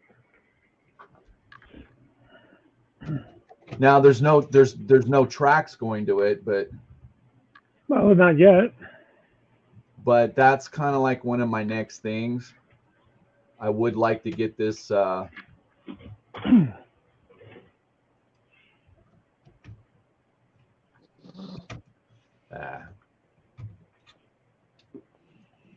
have the Walters. Dave was saying he has the Walters one. It's nice. I don't know if he means the round or the turntable or the engine house. They're both nice. So this is the brand new one right out of the box. So this is a.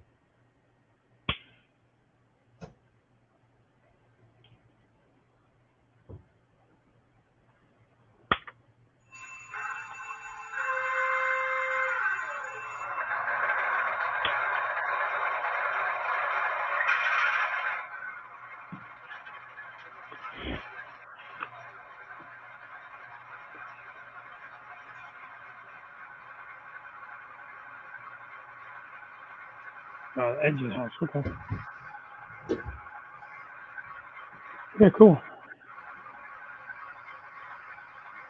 I got that big modern one. I got to build. This one with all the glass windows and shit. Walter's modern engine house, the big ass one.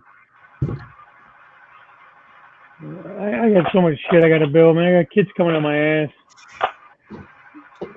I kind of build them as I need them, but not just building them. If you're going to do any kind of painting and then you kind of got to paint as you go. You should. I mean, I prefer to paint as I go. We're trying to paint it after it's all together, you know.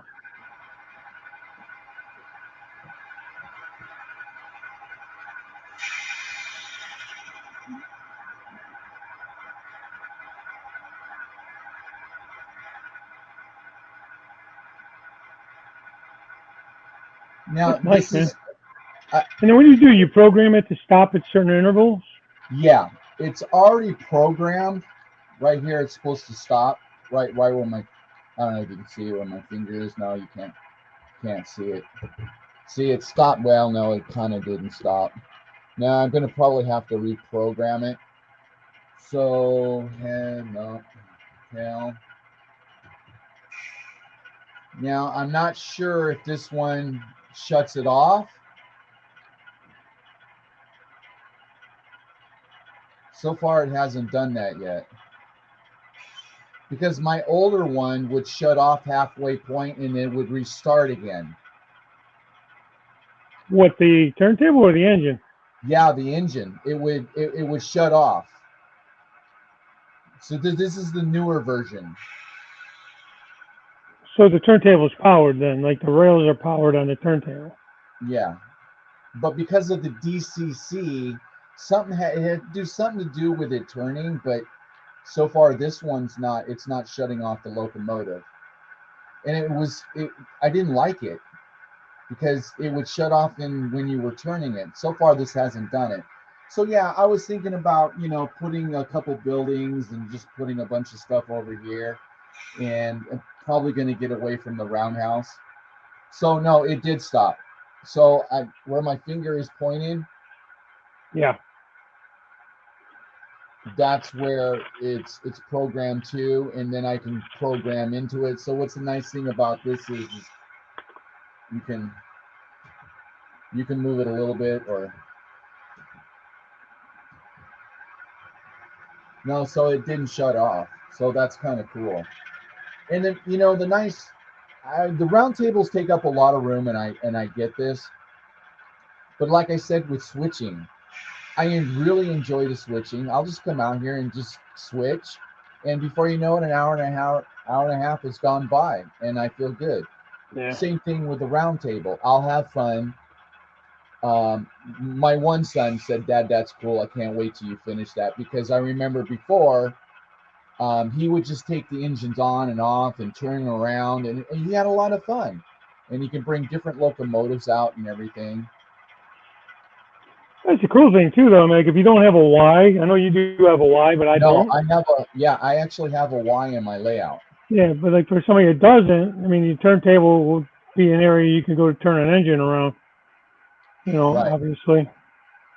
So now I go back to head. And you can also, inch it along. Yeah. So if you watch it, I'm just inching it a little bit. So that's good to know. I really didn't test this out. I didn't know if it was going to shut off. So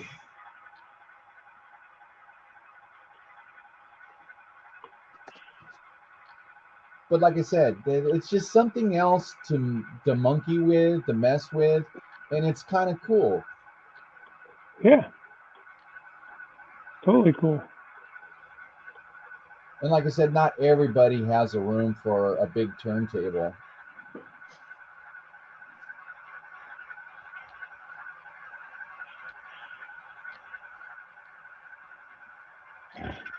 Yeah, that looks pretty cool. That engine riding around that turntable. Yeah, doesn't it, Randall?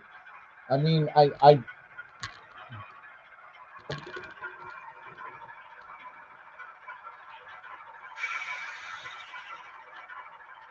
I mean, it sounds really good. Yeah. And then It does. That's So H9. that's good. That's H9. So now this will fit the big boy on it. The big boy will hang off just a little bit, which is fine. But the wheelbase itself will actually fit on this. Yeah.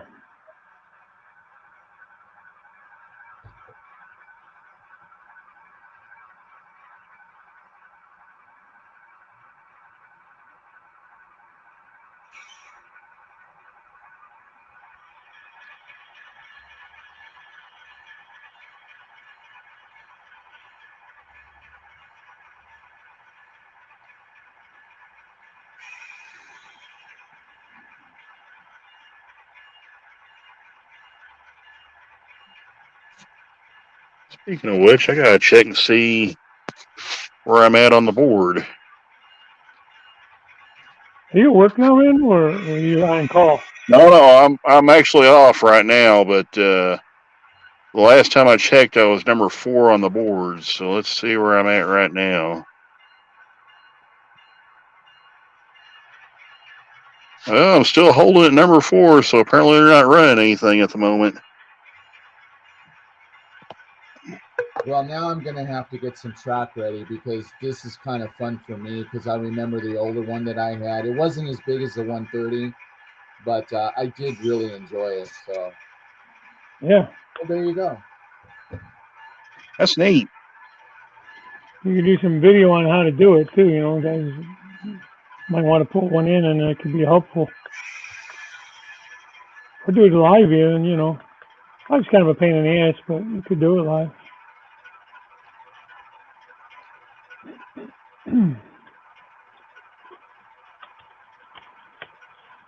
Yeah. I think they put the wrong size wheel sets in these things. They did something wrong because these things roll beautiful now. Oh, one at a time, one at a time. Yeah, I still got a ton of cars I got to put new couplers and wheels on. Yeah. You know what? I'm not sure. I'm not sure if this still does it. It may be because of the keep alive that may be keeping it from. I'm not sure. You know what? I'm gonna try the Athearn Genesis. I'm gonna see if the Athearn Genesis does it. Oh, okay. Because this has a keep alive in it.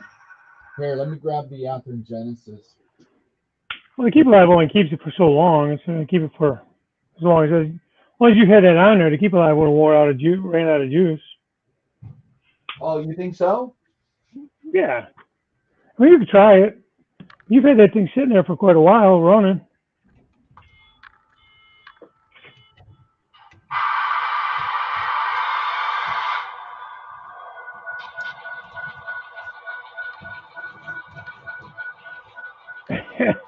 Yeah, that's a good one, Mystic.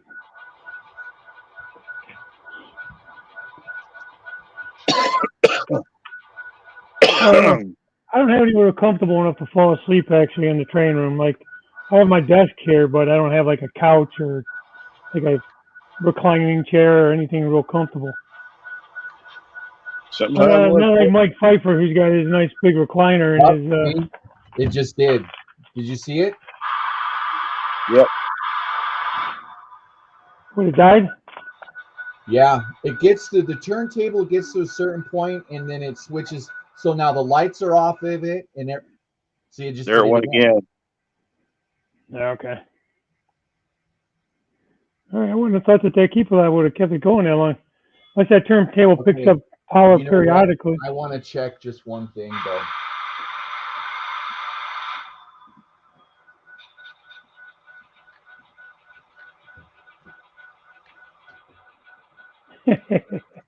Wow. Honestly, my train room is basically right underneath. Part of it's right underneath the bedroom. So I'm surprised she hasn't texted me to tell me to shut up by now. Oh, really? Yeah. Once she's out, though, she sleeps pretty heavy.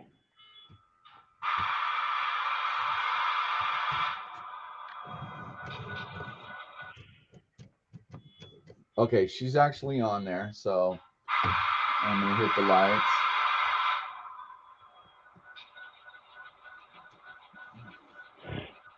All right, let's see what happens. I just cleaned the track.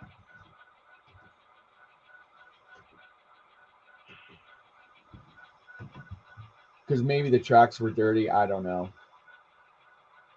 But I think we're on agreement that the scale trains didn't skip a beat. Yeah, this does not have a keep alive in it.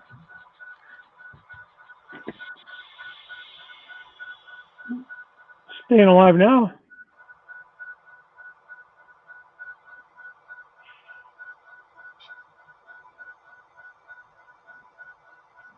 Yeah.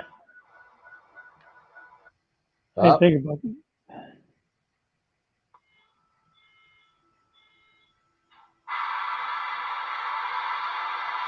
Okay, so this system still does it. So, all right. All right. We'll take that one off. Put this one back on. This one has a keep alive in it. Uh-huh. All right. So this is local 3, enter. And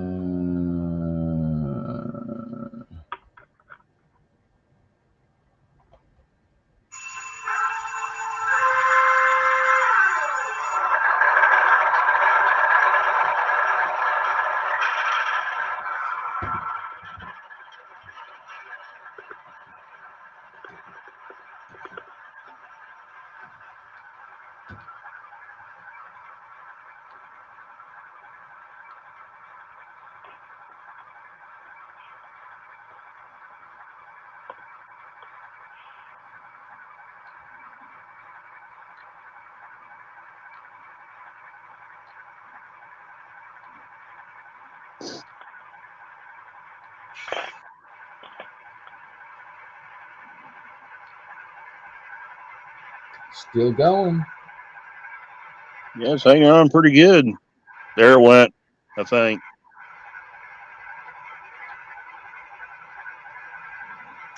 Nope, I haven't seen it skip a beat yet. Oh, there it just did. I'll be darned. So this one does it too. Okay, well, that's really weird. She's not starting up at all. Huh. Well, that's weird. She just fully gave out.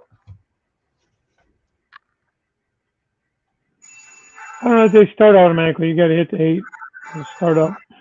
Mm-hmm. But the Athearn automatically starts up with power. You can turn it off. You know what I mean? There's a CV you can use to turn that function off. So it doesn't start up automatically when you put track power. That annoys the shit out of me when everything starts firing up. You know, it didn't do it the first time. It went all the way around. Maybe it's because I cleaned the track. But that was really weird. It just completely shut off. Of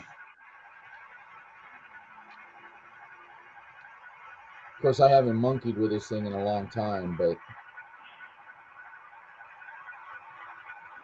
It's like a winter project. oh gosh, yes.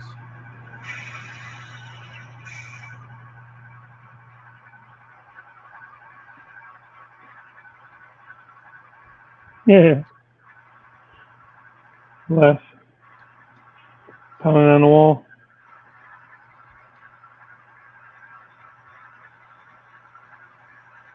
So far, so good.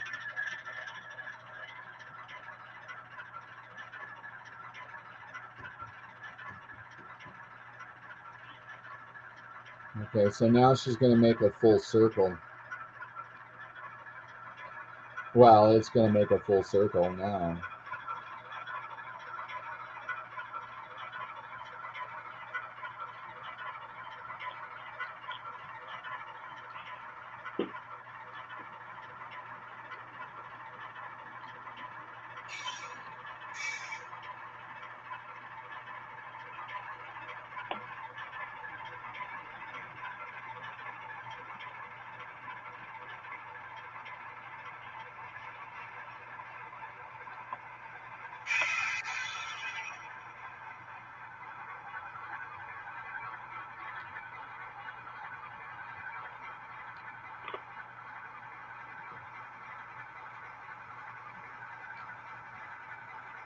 Interesting.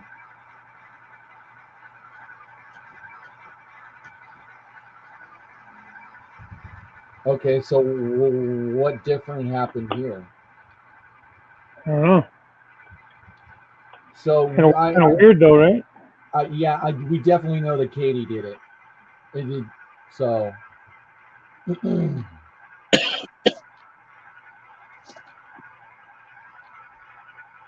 Anyways.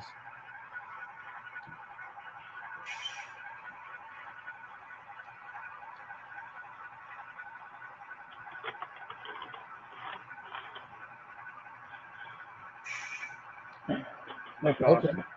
Wow.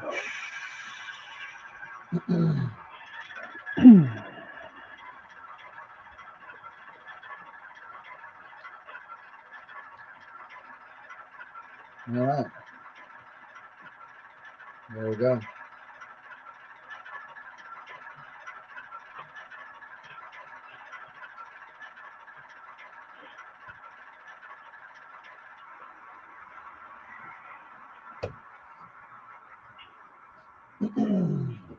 Well, that's it, folks. That's why I only do one show a night.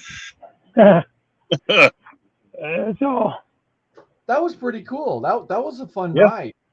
I definitely say that if this was probably more charged up, the it would be fine. Um, you know, oh,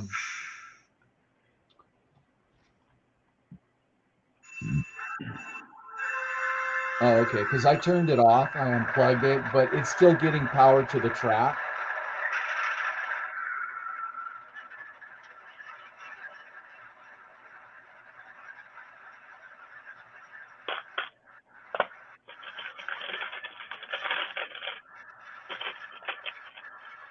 Yeah.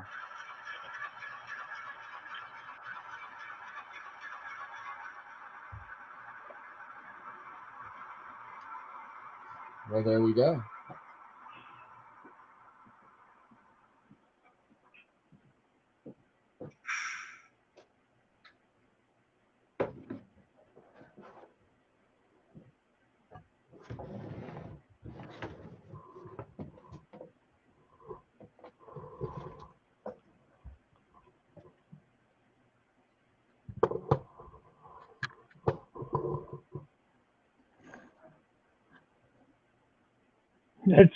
That's funny, Les.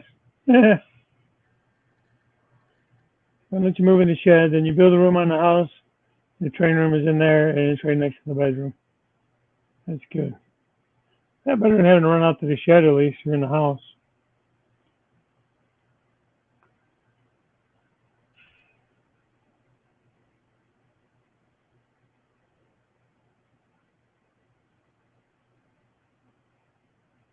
Yeah, in a perfect world, I'd have my layout in the living room, but that ain't happening. So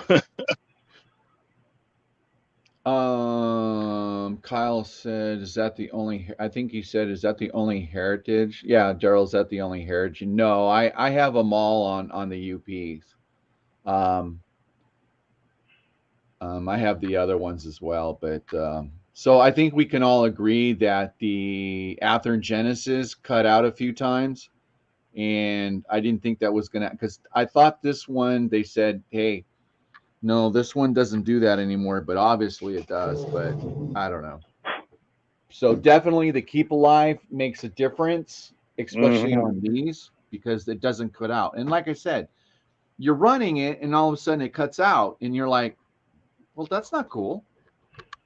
yeah, You know, it kind of takes.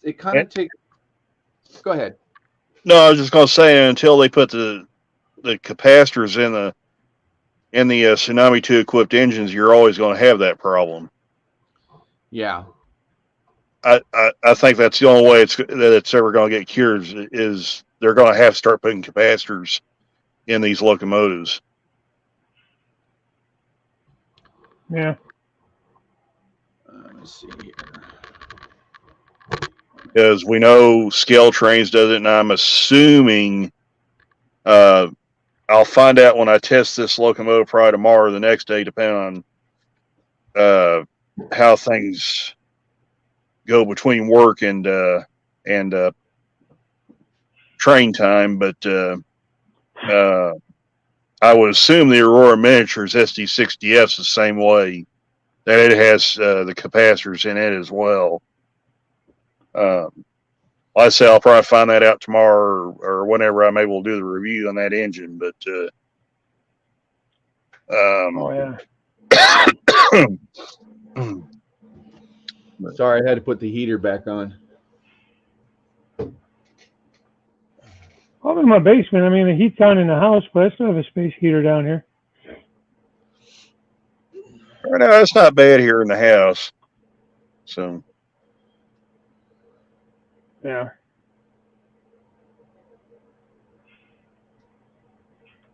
It still gets a little cold down here.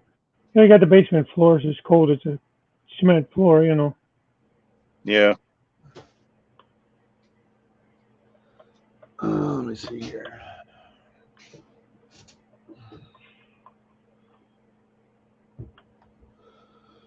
You know, Dave, in about another hour, you're going to have sunrise. Yeah. Dave, you're going to have sunrise, buddy. Oh, my gosh. Yeah, it's 7 almost hours. 3:00 here. 2:58. Wow. It's almost 4 o'clock here. Daryl, is there a cut in the pickup for the bridge track where it changes direction? I don't know. All I know is they said this was the newer version and it's not supposed to cut out, but obviously it does.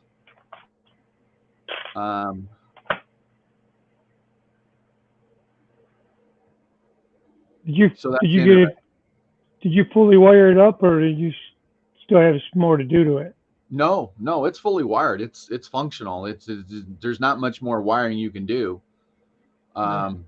It's pretty simple. I mean, it's the hole that's the problem, you know. So I mean, they give you this big, huge piece of paper and you're supposed to put it down. You're supposed to trace around. I didn't do that.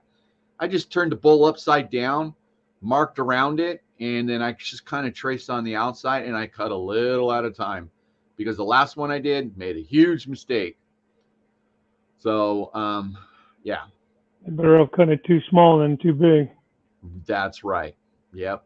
It's the same thing. Yeah. Mm-hmm. Yeah. And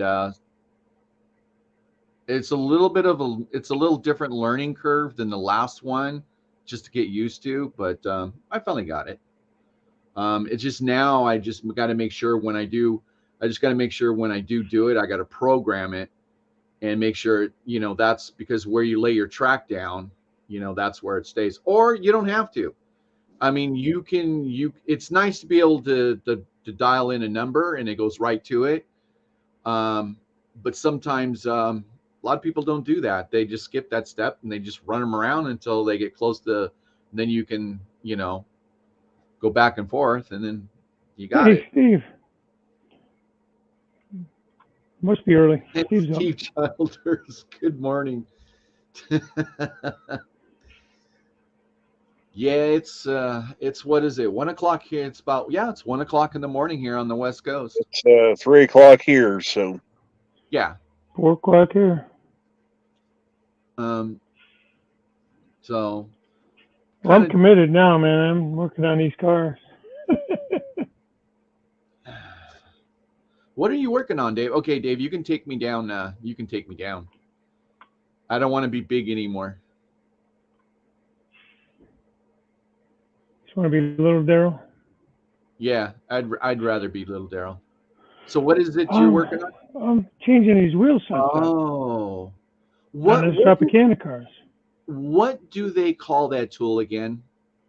It's a tuner. Truck tuner. Okay, I need to get one. Yeah. It's worth the investment. I mean, I hemmed and hawed for a while. And, you know, it was like, I paid, I don't know, $20 or so for it. And how are you actually doing this? A little tool. Okay, and then you stick it in there. Wheel out and you put it in. Okay. And you turn it several times just to clean the extra plastic out. And I flip it the other way, and then I do, because one end's got like a cutting blade on Okay. it, and the other end's Okay. just smooth. Oh, okay. So, gotta kind of flip it around. You don't want to squeeze too hard because you don't want to make the hole too big. Then you're gonna have a lot of slop in there, you know. I just give it Right. a few turns and let it kind of do its thing, and I flip it around. Hey, Rick's right, he's back. And you guys are still on. Just wake up, get ready for work. Hey, Rick. Yeah, I've seen you do that before, and I said, you know what, I'm going to order one of those. I just completely plumb forgot to order it. So Yeah, I've Yeah. actually meant to order one of those too, and I never did get around to it. I would see too much other cool stuff to worry about maintaining. I kind of hemmed and hawed myself, you know, and they're about $20 or so from Micro Mark. I think I got mine at a show from somebody who was selling them. That sells Micro Mark type stuff, so I got a little bit of a discount on it. But it's just a little tiny tool, man. I keep it in my little box here. I have a spare screws and couplers and shit. And I got this big box. If I dump this in the cry, it's got all my extra wheel sets, and Oh, I'm running low on couplers, but I got my that's a couplers good in there. idea. Yeah. I'm kind of smart sometimes, you know. Yeah. Not often, but sometimes. Kyle, I'm still at work, Rick.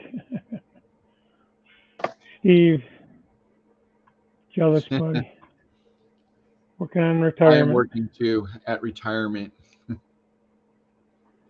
I'll tell you what, like I said, I've been off because of this gallbladder and that, and they give me off until next Monday, the 16th. I'll go back. And I'll tell you what, I've determined that I can definitely go into retirement at any time. I am totally fine not having to go to work every day. Well, I'm a long way from retirement, so Well, I am too, Kyle. Or Yeah, me too. Randall. I'm a I mean, long I'll way. be 50. I'll be 52 next weekend. 15th, in case anyone wants to send me a card or anything. I'll be 52. We got at least another 10 years, probably. You know, probably more than that. I don't know what early retirement is anymore. Used to be 62, but I don't even know. I think for me to get my full Social Security, not that I'm banking on that by any means, I think it's like 67 or something. So that kind of sucks. But Yeah, Mystic, me too. I never heard of truck tuners until Dave showed me them. well, you shouldn't have to do that on these brand new, fancy, expensive cars. But Yeah, you shouldn't have to. huh? Shouldn't have to. But on the, I buy a lot of I would buy a lot of used cars at shows when I first got back in, things like that, you know, or just, I don't know. So Steve says he's going to be 65 next Tuesday. No, happy early birthday, buddy. Yeah, happy early birthday. Yeah, the 15th, I'll be 52. speaking 14th of, from, So Steve, is your wife going to get you a little baby koi, or is she going to get you a train?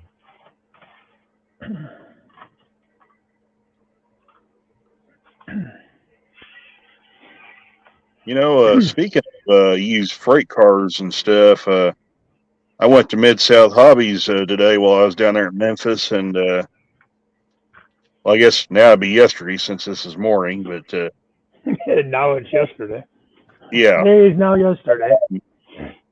So I went down to Mid South Hobbies and kind of dug around in the bargain bins for a few minutes, and did find a CB&Q High Q Bucks car out there. So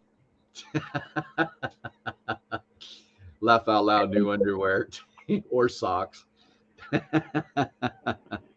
Hey, man, I'll tell you what, I look forward to new underwear and socks, man. Well, I don't wear any. What's the point? It's just extra money you have to spend. I don't need no fragment filters. Listen, now this truck, I don't know if this is Atlas or not. This is a nice Commando car all the here. way. Dang, we are going into some dark places. Yeah, way more than we wanted to know, man. It's early in the morning for me, so after midnight, it's adult time. Freaks come out at Hey, night, man. what car did you just show us? It's I thought it was another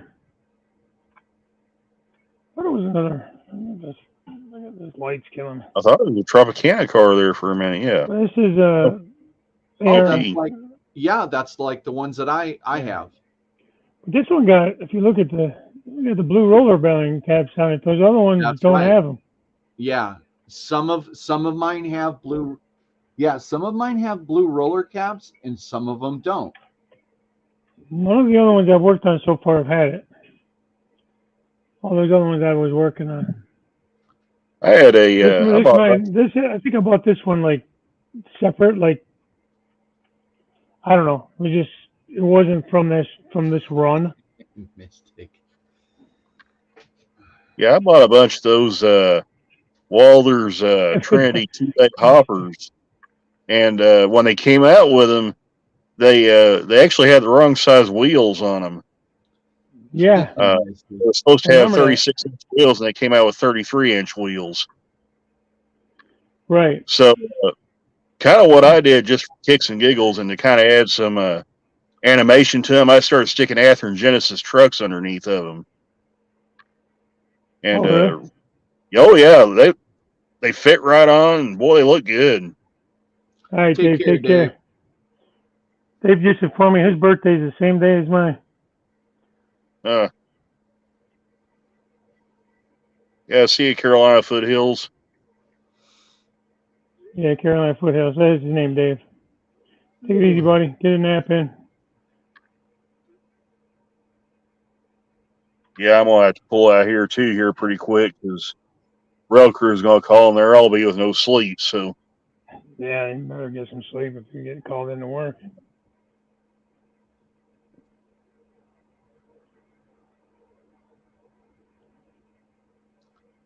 Well, I didn't know this was going to be a marathon stream. I would have produced some stuff like working on something, but I thought we were only going to go up for maybe the most 2 hours, and we're at what? Yeah. 7 hours and 8 minutes. That's kind of what I thought too, man. All right, see you, Kyle. Yeah, Kyle.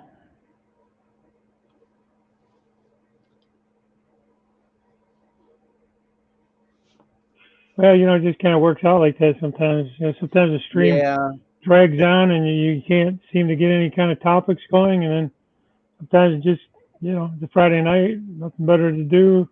Yeah, it's fun. This doesn't seem like a 7-hour long stream. It seemed it seemed shorter. No, well, actually, I got into some good stuff tonight. I mean, yeah.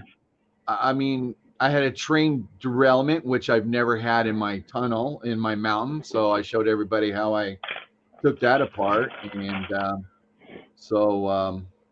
yeah, I unboxed my SD60F without destroying it, so that was good. So that's a plus. So it was good not to destroy. Hopefully, when I review it, I'll go 2 for 2, and I won't destroy it then either. So, I got faith in you, man. You won't destroy it. You'll be fine. Yeah, if I hope not, because if I do, that's gonna be one ugly video. I think we'll all cry a little bit for you.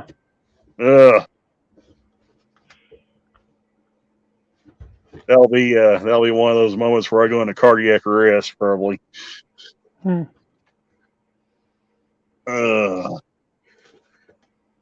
it ain't worth all that, but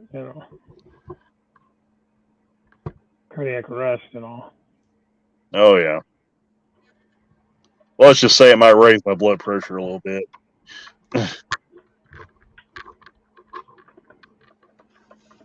Yeah, that I can see happening.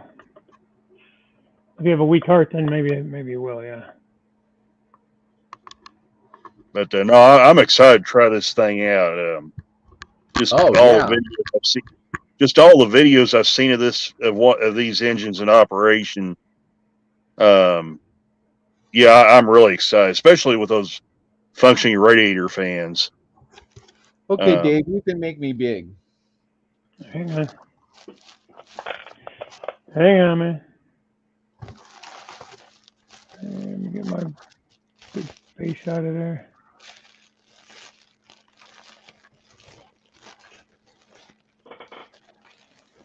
Okay, I'd have never done unboxings that long. Okay, so I got plastic stuff. So let's see what's in this box. Oh wow, look at that. Tractors. Ooh, look at that. Nice cab over. Kenworth. Ooh, that's pretty. Yeah. Beautiful. Okay, let me see. Nice Kenworth, man. Let's probably. Isn't that? It's got the round headlights, probably somewhere in the late 70s, early 80s. Yeah. I think around the mid 80s or so they went to the square lights. Yeah, that's gonna look good somewhere. Okay, so all right, let's go to the next box. Let's. I mean, they're already opened up, but I kind of already forgot what's in there. So figured since we're still up. Okay, let's see what's in here. Wow, nice. That is a lot of brown paper.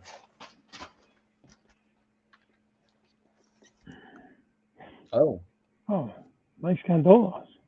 I like that. I got these from Yankee Dabbler. Yeah.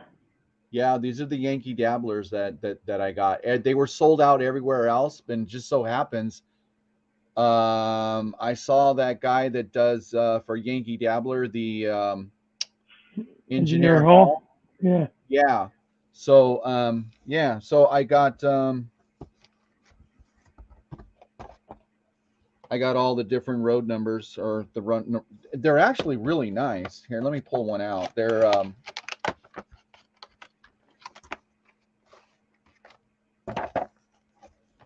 that'll go nice in my scrap yard. Mm-hmm.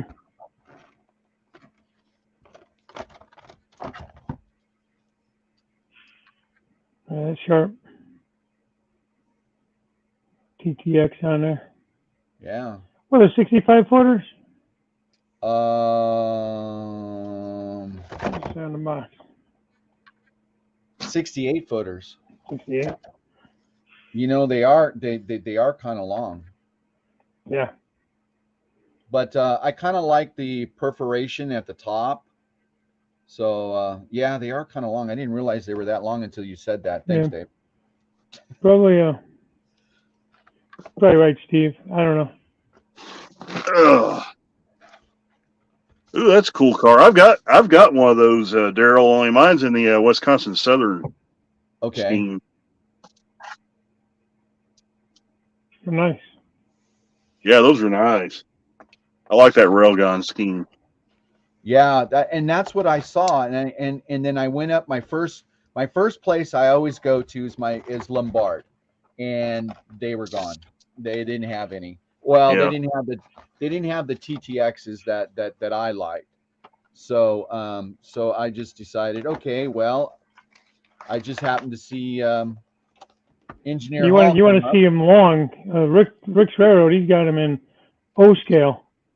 Oh. I was with him when he bought one of them. One day when I met him and his wife Lisa at the one hobby shop in Oberlin, man. Oh my God. Oh, okay. It's like the boxes for those things are huge, man. Okay, now wait a minute. We're not done yet. Wait, there's more.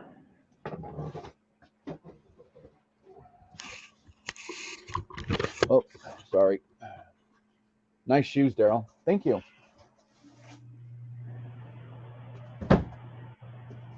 When you're in the garage, it's always good to wear shoes. Floor gets cold. Oh, I wear shoes anyway. I wear those moccasins all the time, like those rubber sole moccasins. All right.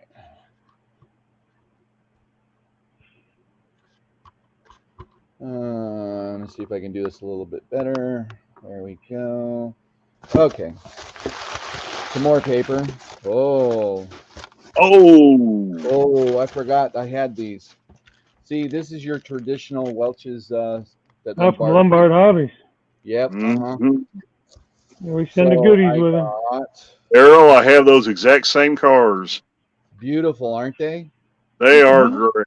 What is that? Is it a hopper? Yeah, it's a Trinity.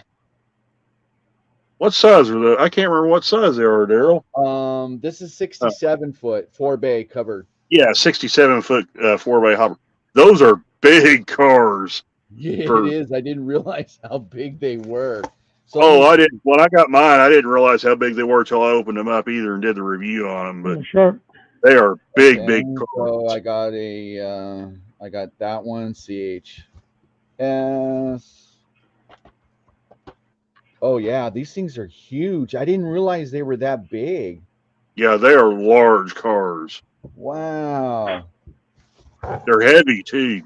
Yeah. Okay. So there's more of the same of those, but But what's amazing about them is they roll so smooth. so I thought I got. See, and I wish these rolled smooth. I wouldn't have to do this shit. okay, I don't think. You know what? I think there. I should have checked. I don't know. I thought there was a mistake. I don't remember ordering all these. Well, that's what happens when you let it sit in the box for.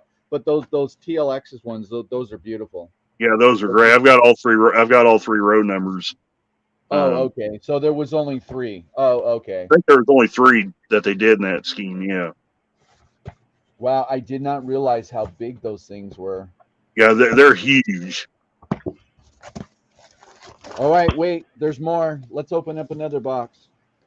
Those cars don't look that big until you get them out and get them on the track, and then they look gigantic.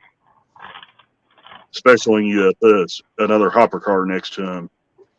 I don't do unboxings because we know what happens when I do unboxings. Well, what happens? I don't know. I don't think I've ever seen you do one. I see a Frisco. Hang on, I had to walk away. Got me excited. God damn, I still got 4 more to do. You know what this means? I have to go get my Frisco ST38-2s for this moment. Oh, there's a Frisco. There's a Frisco. So I got 2 Friscos in this box. Oh man, this stuff. Oh, look at these. Oh, more trucks. Pretty. Nice. Peterbilt. Oh, that's cool. Yeah, Very isn't that different? You know, well, that's what my layout's about. It's about trucks and trains. So, these are not cheap. Of course, I'm sure. They're not. No, they're not cheap. And then here's another one. This is definitely like 70s, 80s tractor style. Mm-hmm. Yeah. I like that one. That's pretty. Yeah, it's nice. Let's see what else is in here. Wow. Just ACF hopper. Tell you what, I don't know if I'll buy any more Atlas after this shit. Oh, you're not fond of the Atlas? There's another one. Let me see what else. No, dude, that's what I've been doing this whole time, fixing these stupid Atlas cars. Oh, okay. So just a bunch of another hoppers. Actually, their hopper cars are really good, Dave. I've had a couple of them. Yeah, well, the refrigerator cars aren't that good then, because I'm still working on them.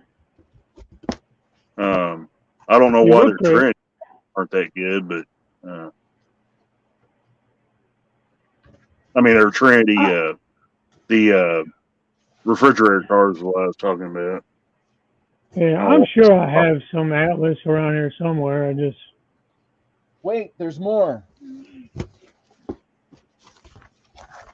Oh, peanuts. Oh, okay. I know what's in here. Nothing exciting. Just a bunch of peanuts. Athearn hoppers. Ready rolls. These are the 2-bay like sand. Yeah, I like that. Yeah.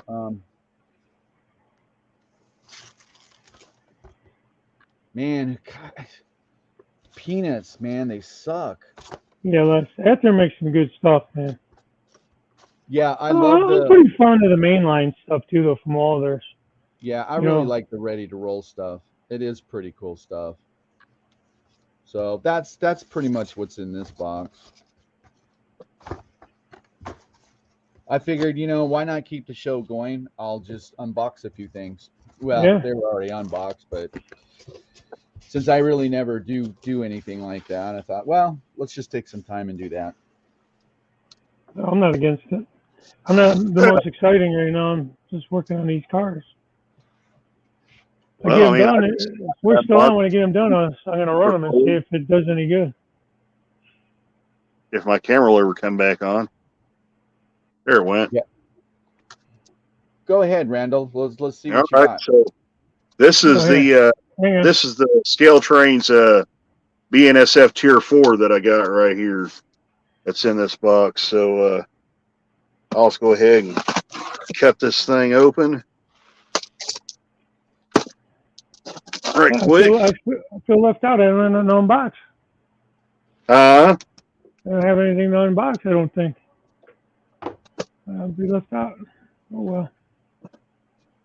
I don't do unboxings that much. I did the unboxing that Roy sent me because somebody, he sent it to me specifically and just a thank you to just let everybody know that, he did that. And man, Steve, you ain't kidding, man. My fingers are killing me. That truck tuning can be rough on the fingers. And dirty, too. My fingers are all black.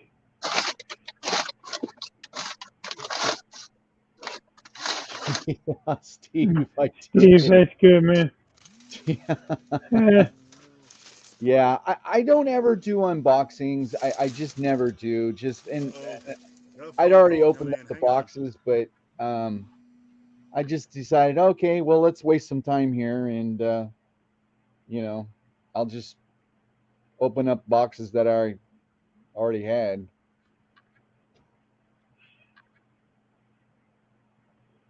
Oh man, you're all upside down, man. What are you doing? Sideways. Oh, Randall. Oh, there you are, Randall. Okay, sorry about that. I had a phone call come in. I just got called for a yard shift. Okay, 6:30 to 2:30. Okay, you better get going, buddy.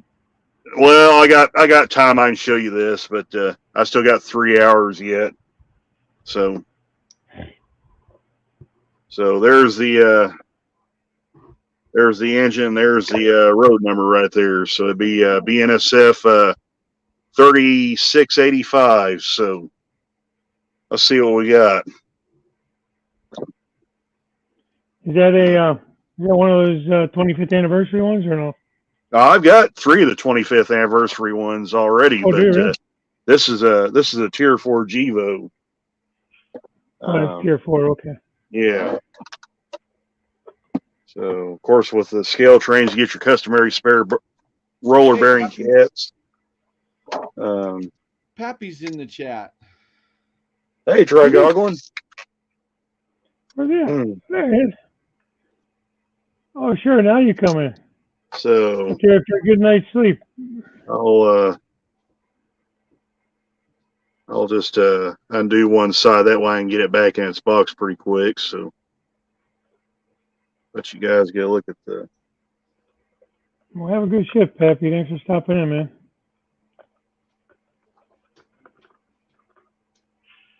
All right, there she is, right there. Oh, that's pretty. Brand spanking new. Yeah, that's pretty. Yeah, that's a nice looking engine, and it's the later model Gevo too. You can tell because it's got the angled exhaust housing. Oh, those are later. Yeah, I didn't know that. Yeah, the angle exhaust is the later model. The square one's the early model. So. No. Oh yeah. But that's a really nice looking unit. Now that's Athearn Genesis. This is Scale Train's rivet counter. Oh, okay. So. Yeah, Pappy, we've been there all night, buddy. Didn't plan on it all night. We went out at 9. I probably won't review this engine because I've already done a review on the Kansas City Southern unit. Unless I do a quickie review on this one, because a lot of the stuff would just be a rehash of the KCS unit. The only difference is, of course, being that this locomotive being a C4. The only real difference being the truck side frames. So, well, it's a good looking engine. I like the PTC antennas on these things. Yeah, that's sharp. They look really, really good. Yeah, I never cared for that the BNSF colors, but it's growing on me, man. I was kind of a weird color scheme, you know. Yeah, well, when they changed them up, it went to the black and orange instead of the dark green. And I like the black better for like Halloween. Well, I used to like the Burlington Northern, the green and white, you know. I've got a ES44. It's decorated in BN colors. Yeah. After did the legendary liveries version, but yeah, that's a nice engine right there, and the truck keeper keeps falling off of it. What's falling off? The little keeper right here keeps the truck from swinging back and forth. Oh, that's in the package. It's not actually. I don't have to have these on here. I just keep them on there, basically keep everything in check. I just keep all that stuff in the box. Yeah. So if I have to box it back up. Yeah. I got just as many boxes as I have items, you know. Keep all that. Like, well, it came in handy when I tore the layout down, you know, I reboxed everything. Yeah. Kept everything nice and safe, you know, and nothing got damaged, which is nice. Well, I mean, I like to try to keep everything as tidy as I can with these things. So, at least working the yard is not going to be like working a long haul trip. So, that's always good. Yeah.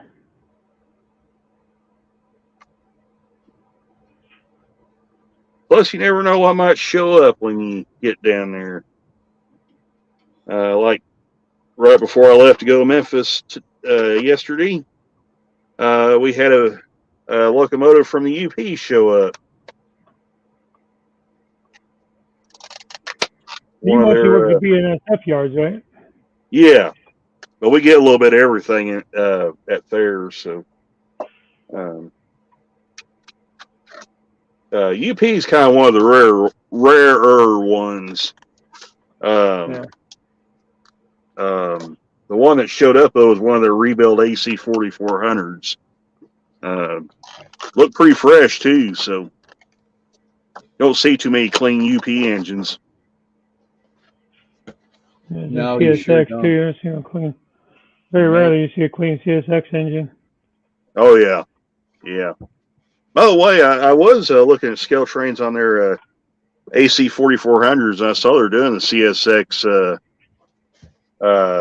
the Dark Future scheme, and the with the PTC antennas. So the AC 4400s. Yeah.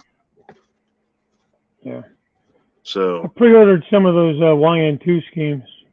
Yeah. I think that's my favorite scheme of CSX.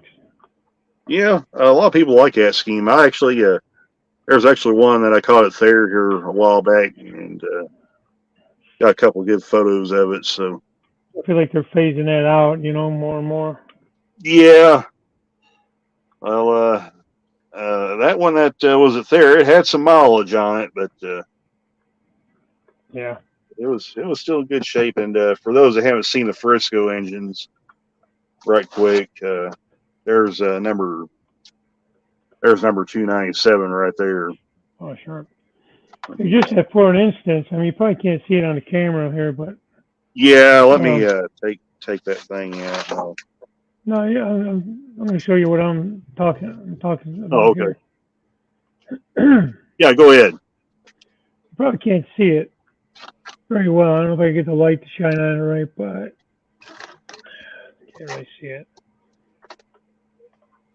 You can see where it was scraping. The wheels were scraping. You can. I can Oh, really yeah. get you to see it. Oh, really? Oh, yeah, you can. Mm. Oh, Can you see wow. it? Like right around the truck there. Yeah. Mhm. You see where that was turning and scraping. So the wheels are definitely were too big, or the truck itself, the bolster on the truck wasn't high enough to keep the bigger wheels off the plastic. I'm telling you, it rolled terrible. Now they're smooth as silk, man. It's beautiful. So, what are you going to do to fix that? Well, I'm taking the 36-inch wheels off, and I'm putting 33-inch wheels on. Oh, okay. Um, But Dave, that's not prototypical. that's okay, Jason. I don't know if you can see the difference. It's kind of hard. The camera's kind of shitty, but Oh, yeah, no, I can totally see the difference. unfortunately, because of the coupler height, I'm having to add a washer though, because the smaller wheels, it's going to drop the height of the coupler. So, unfortunately, I'm going to mess around doing that too. But if you want to be able to run stuff, you got to do shit like that sometimes. I mean, I don't know. I shouldn't have to, but what are you going to do? So.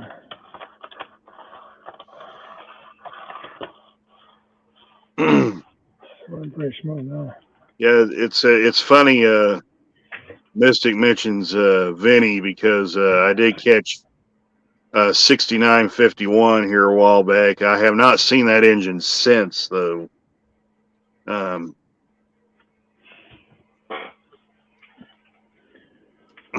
What is the significance of that locomotive to Vinny? I have no idea. It's his birthday, is what he said. Oh, what? 6951. Oh, I see. Okay, that makes sense. I didn't know if it was like something like that he. I don't know. I don't know what the hell it was.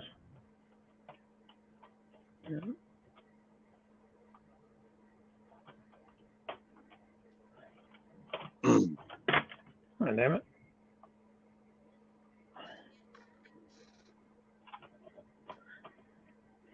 I don't get to watch Vinny too much anymore. Well, because of work, it's kind of been hard for me to catch you guys doing live streams here lately. Yeah, I haven't really been in too many either. This is so odd for me to be doing this. And when I Yeah. have done my live streams, like I took the whole month of December off of my Thursday show. I think you guys know that. Just because I had a lot going on with work, and I ended up having this surgery and stuff, and so I just said the hell with it. Take the holiday season off and come back in the first of the year, kind of thing. So, but even at that, I've been trying to keep it down to just an hour, maybe hour and a half, just because it gets to be a lot when you go so long. This is fine tonight. I mean, it's just something different, Yeah. But trying to keep it down. Because, especially like, not so much Thursday mornings, because there's not that many people really going. This is great. Get that thing in my face. You guys can't even see. I think you want to see my face, but.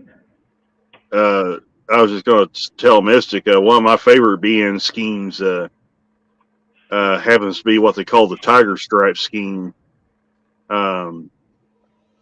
If you're not familiar with what that scheme is, it's the BN black and green scheme, but on the front, on the nose, it has orange and black stripes on the front, and then orange around the headlight. I've seen those pictures of those. That scheme was not around very long. That it appeared shortly after the railroad absorbed the Frisco. Was it orange then, or was it red? The Frisco red. It was orange. Right. Or at least all the photos I've seen shows it to be orange. Yeah, I don't know. I'm asking. Your Frisco have orange? Well, they're kind of like a red Yeah, orange. let's see. Yeah, this one right here. This was their final paint scheme before BN took them over. So now this really isn't the shade of orange that was used on the front of the BN engines, but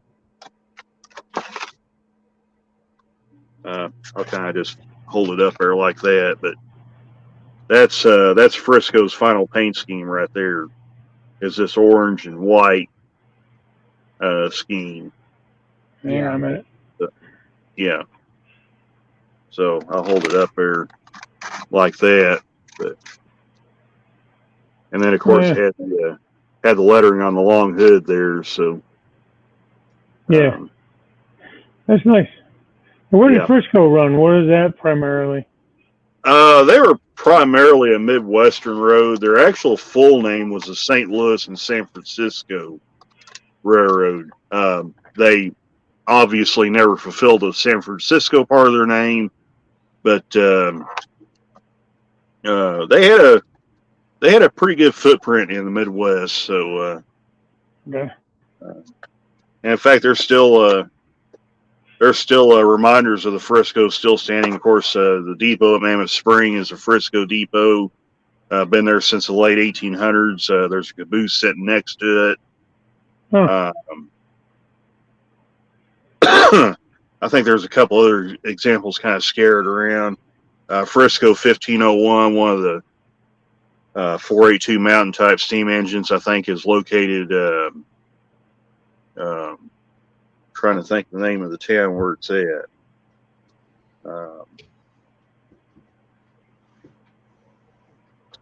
Well, shoot, I went blank. But well, you act like you've been up all night or something. Yeah. No, it's actually in one of the videos I have where they did a cab ride over the Cuba subdivision. So it actually does make a cameo in that video. But 1522 is of course in St. Louis, and like I said, there's other kind of sporadic reminders of the Frisco around. So, but all right. It was a pretty cool railroad. I was born about 4 years after BN took it over, so I never got to see the Frisco in its heyday. So, but it's a cool railroad to look back on. Of course, Green Frog had a video called Passenger Trains of the 60s, Volume 3, that actually showcased two of their trains. One of them was the Sunnyland, the other one was the Kansas City, Florida Special. So those two trains appeared quite a bit in that video. So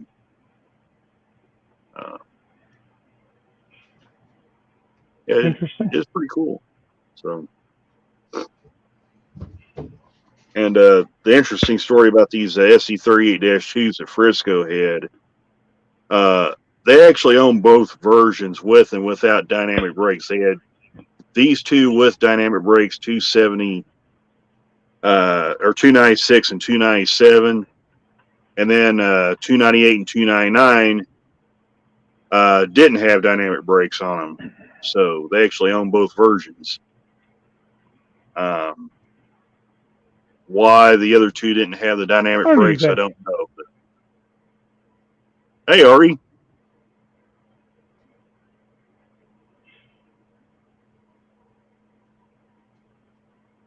You said, when did Frisco get gobbled up in the 80s? When were you born? Yeah, 1980, Steve, was when BN eventually took him over. What's interesting was, and I found this out again watching another DVD, was that CB&Q actually was a majority stockholder of the Frisco. And then, of course, when CB&Q and the other three railroads formed Burlington Northern, of course, that majority stake went to BN. So that was something that was kind of interesting. So Yeah.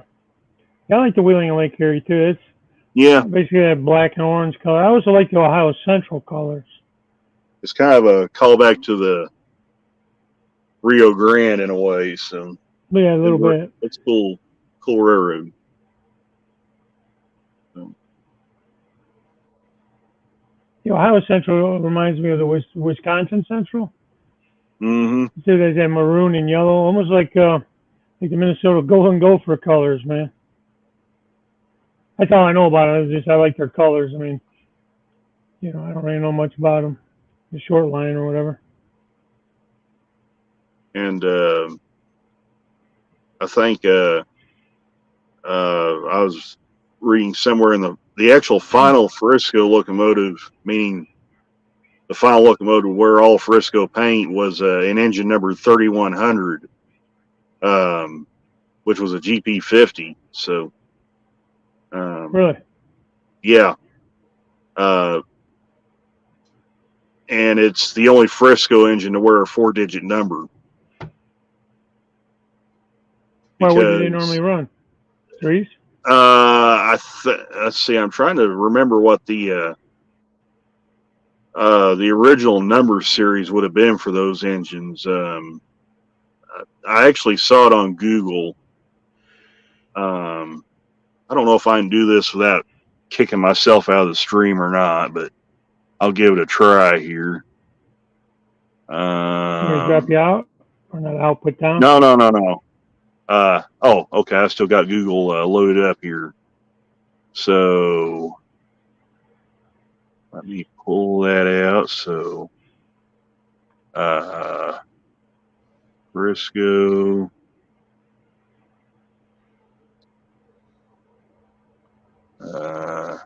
That's cool, Rick. GP50.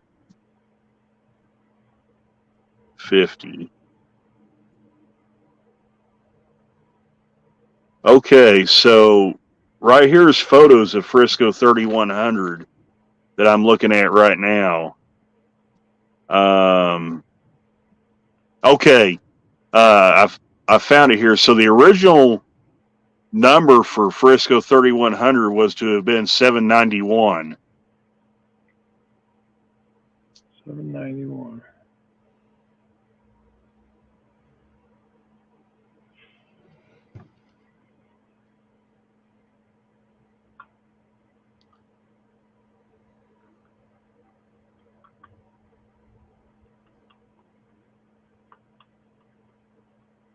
Did Randall, you still there?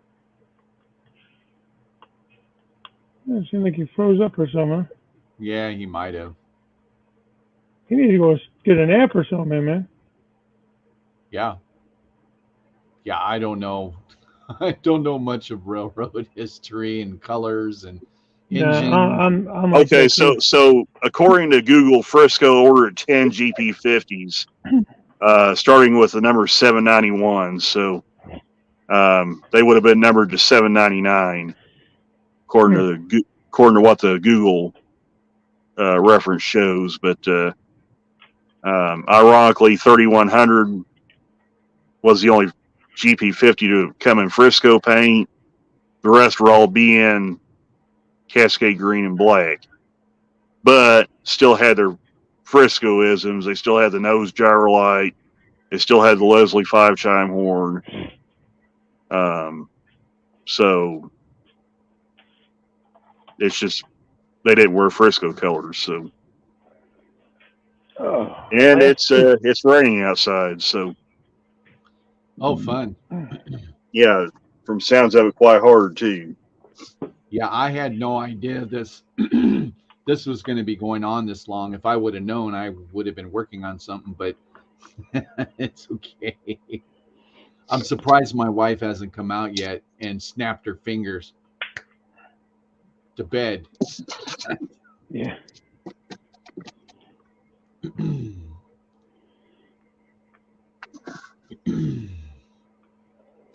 Oh, Artie, I don't think Dave's gonna beat yours. Mine was 8 hours and 1 minute. And Boxcar Jerry stuck with me the whole 8 hours. What was he, 840? 845? Yeah, Artie was 840. That shit's only another hour.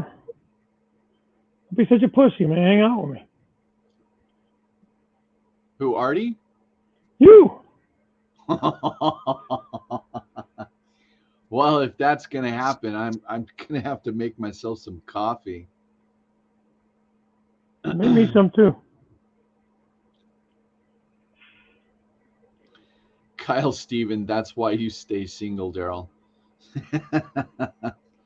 Yeah. No, I can tell you right now, if I was single, there would be trains running every direction in my house. Of course, that would be fine too.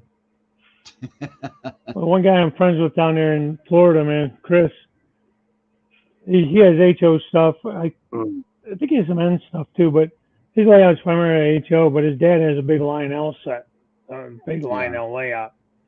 After the mom passed away, now it's just the dad and the two brothers, him and his brother. They all live in the house now. Yeah. Together, and he turned the whole living room into the old scale layout. He runs from the living room through the kitchen, through the family room, back into the other living room. Whole friggin' first floor of the house. Well, it's a ranch house. It's Florida. The whole house, man. It's crazy. Yeah. I've been over there, seen it in person. It's amazing. Yeah, my wife would go. She would sit and watch, TV with me, and then I'd show her this, and she would say, "Oh, that guy's got to be single." And I looked at my wife and I said, "No, he wants to be single." That's when they find the receipts. That's when you end up single. Oh no, I got receipts all over the place, and my wife, she makes gestures every once in a while. She goes, "You spent that much?" And I go, "Yeah." She goes, "Wow." Less is saying he's getting into ice cream and talking sauce. Yeah, Rick, you know what? I have some on order, but I actually do have a. Hold on.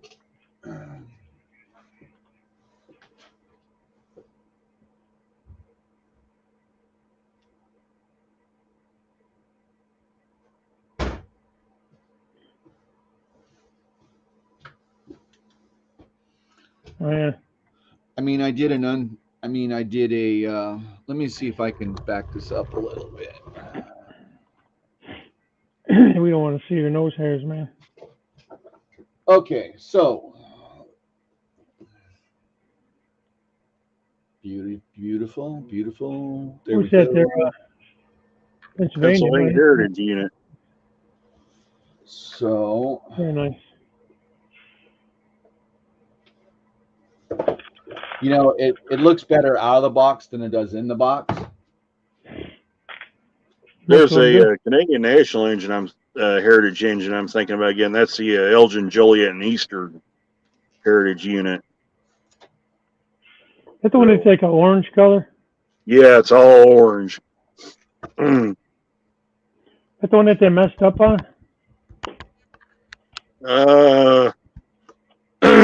I don't know if they messed up on that one or not. I know on the a couple of them they messed up.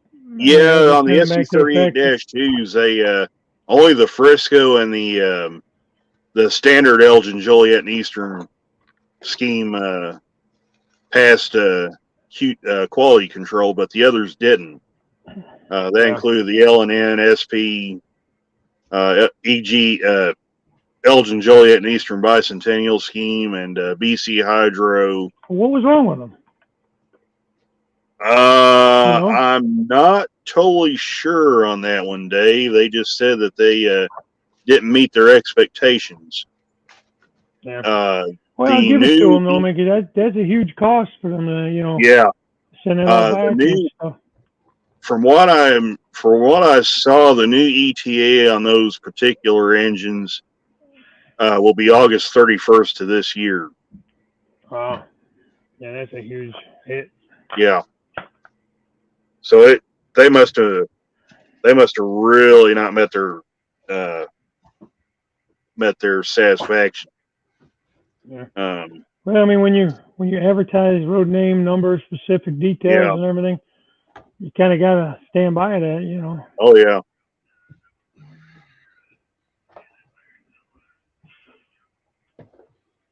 An hour and 40 minutes. I've been on 750. You said you were on 840.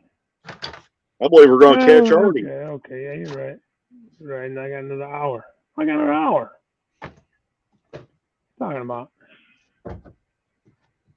Shoot, you guys can stay alive and wait till I get out there. We might see some real trains. Yeah. At this point, I mean, shit, I'm awake. I usually get up about this time anyways, but between 5 and 6. When I work, I'm up by like 4:15. Might get out there and might get out there and have some CSX power show up. There you go. I'll go down the street and see that though. I'd rather see your power.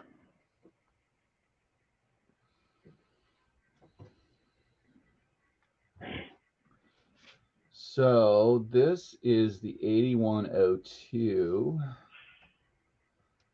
She's actually pretty. I wasn't too sure if I was going to really like this one or not, but I figured, what the heck.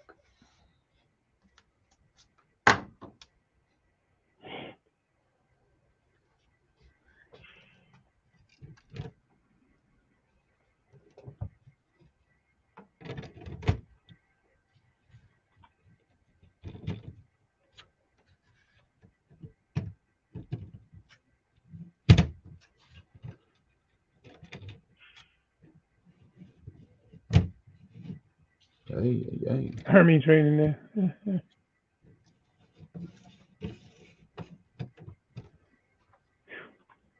I don't know, Steve. I think I'm pretty sore. I got one more car to do after this one.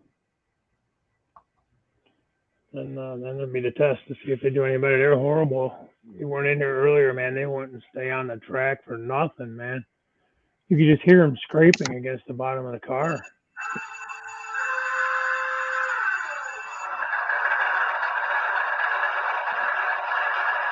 Might not make any difference. I don't know. We'll see. They feel like they roll a lot better. There's very little resistance now. So I don't know if this is the proper prototypical wheel sets for these, but those ones were definitely too big.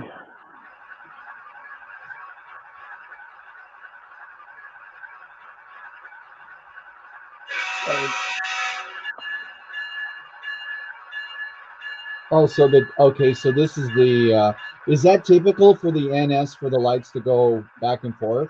It is. And CSX too.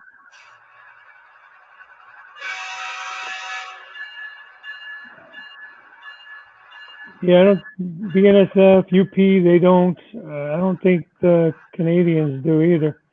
I don't know about Canadian Pacific, but I don't think Canadian National goes flashes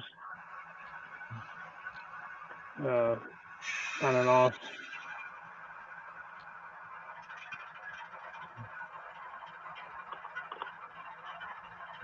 Oh.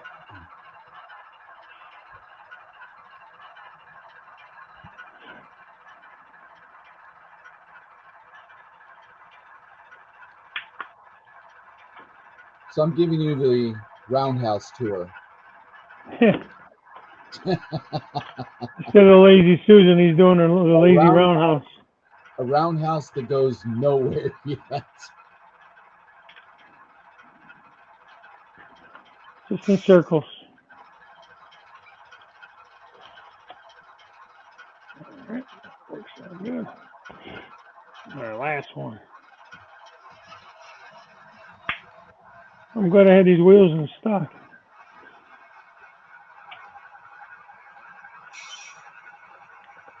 Yeah, a couple of kind of like a deep, bucks, a real deep burgundy. She is beautiful though. It's pretty. I like that color, the Tuscan red. I think that's Yeah, what they call so it. the newer version of these, yeah, the headlights, the ditch lights are definitely a little bit different color, and I understand why they finally did that, because like Randall said, I mean, when you're seeing the oncoming locomotive, the ditch lights are a little bit of a different color. Now notice the scale trains didn't do that either. It didn't cut out. Yeah.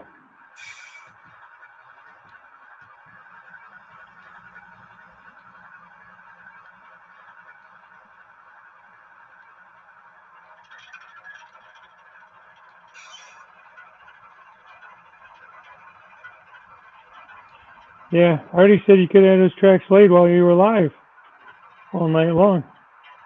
Yeah. Again, he wasn't planning on doing it. I guess when you do the marathon with Artie, you have to do that. 24-hour marathon. Well, I'm gonna have to definitely install tracks now. I mean, I've left this center section open for so long. I just,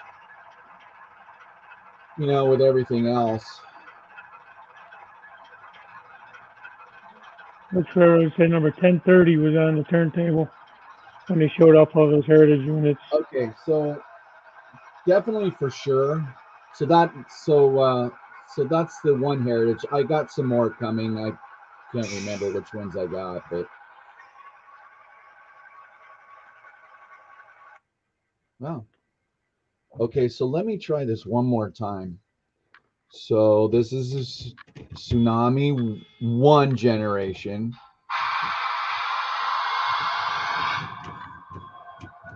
And this one is 88. Enter.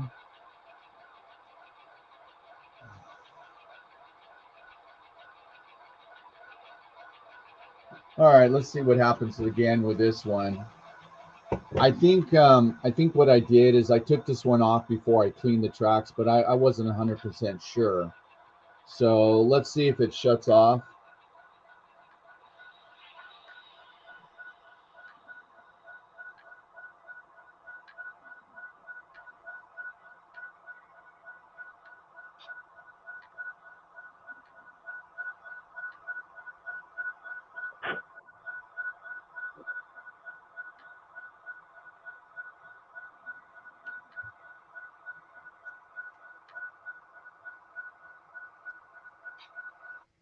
Oh, there it goes. Hmm.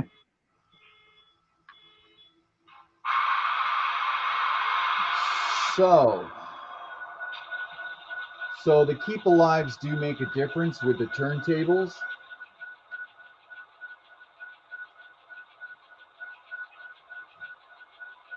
How interesting, because that's one thing that my son said when he was running. He goes, "Dad, that's kind of dumb. Why would it shut off like that?" I go, I'm not an expert guy in this, but it has something to do with the DCC switching. I guess, I don't know. Mm-hmm. So it shuts off the lights.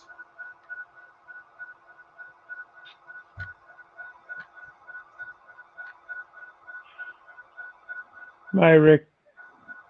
Talk to you later, man. See you later, Rick. I'll see you next Saturday, right? Next Saturday? The 14th, right? In Columbus. If you're still going to the show.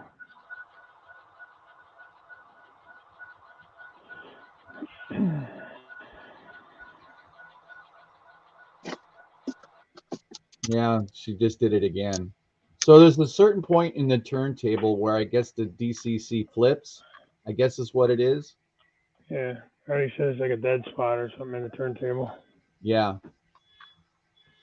No, but the other one did it too. So this is just what they do. Hey, So Gaffer Haynes. How you doing, Gaffer?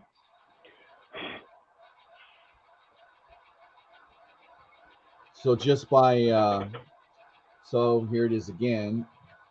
So we know that.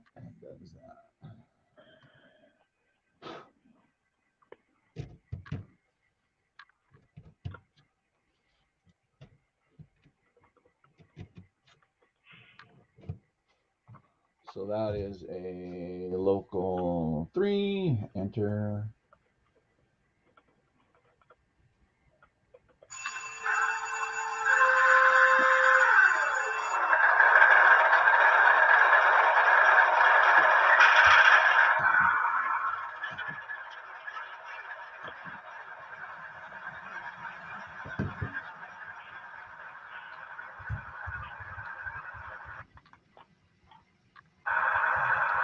Well, that one kind of, Yeah, it's got kind of a dead spot right there.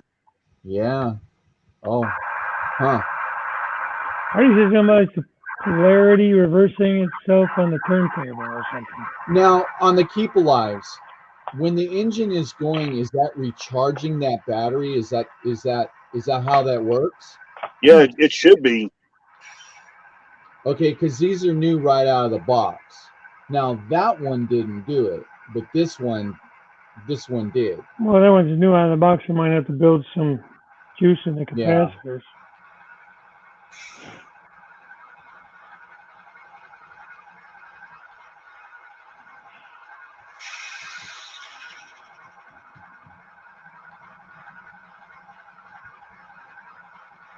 Well, it's He just said the same thing, and then Les says there may be a gap in power to the track at the same spot. Yeah. That recharges the capacitor, yeah. Artie says his table does it too.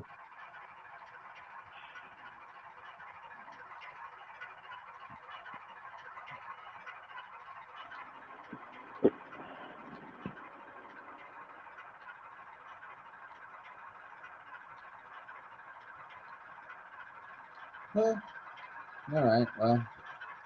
Well, we know the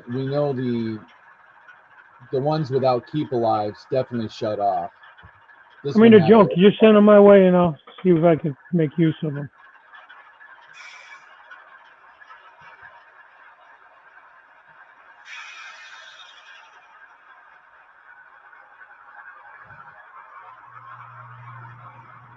And Steve says all the Walters tables do that. They all do that, yeah, and that's what I thought. So that's but I do see the Keep Alive do make a difference, because with the Tsunami 1 that has no Keep Alive in it, it did it twice for sure. Yeah. So.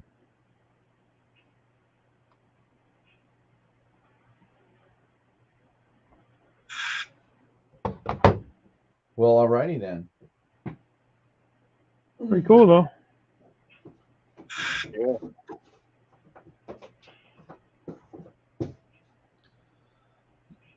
So what anybody I showed this earlier. So this is, since my layout's more modern, so I have the roundhouse ground here, but I kind of decided against that. So I'm gonna put in probably buildings like these, and I don't know. Can't see it. There you go. I'm gonna put in buildings like those, and then I was looking for it, and I thought I had them. Where did they go?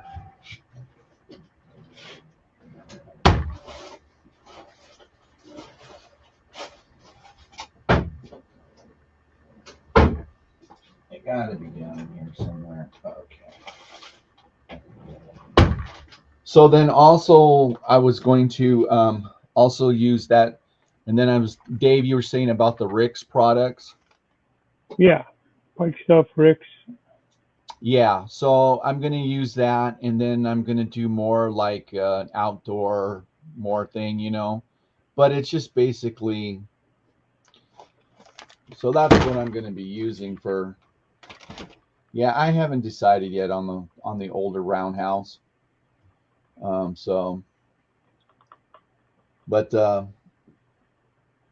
8102, she's pretty. I mean, she really is. She is beautiful. Yeah, I agree. So, well, all right. I will agree, though. I will say that going back to these tires I've been working on, they definitely are light.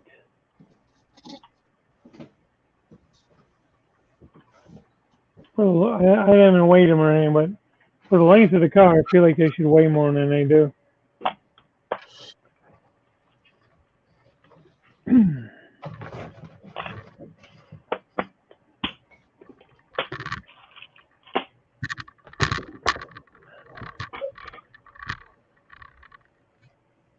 Oh boy.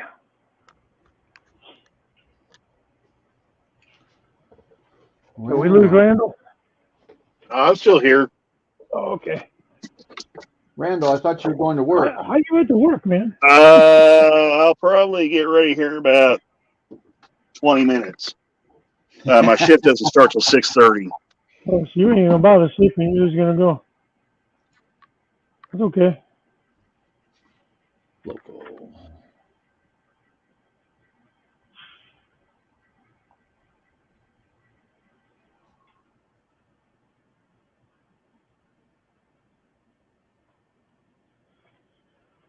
That's okay. Maybe it'll be slow out there and I can catch a couple naps in between runs.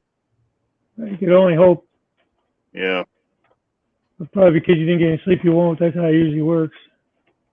Yeah, well, there was one time I got called for a yard van. They sent me to Memphis Oh, geez. as a yard van. Hopefully that don't happen. Yeah, that's never happened. That so far has been the only time that happened.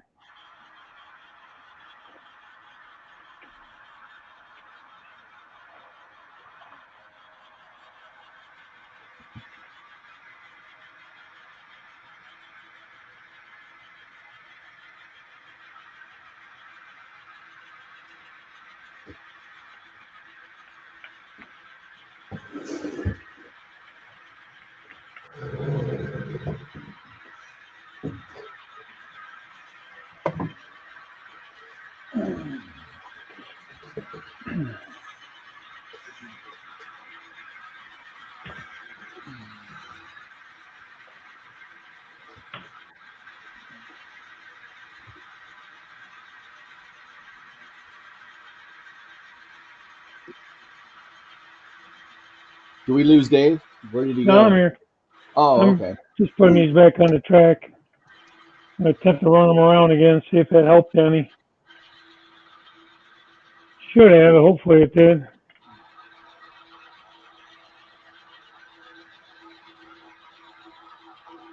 Well, Dave definitely beat mine. 8 hours and 1 minute is the longest stream that I did.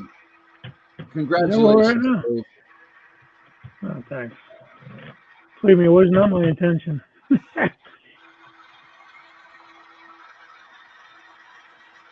Let's see here.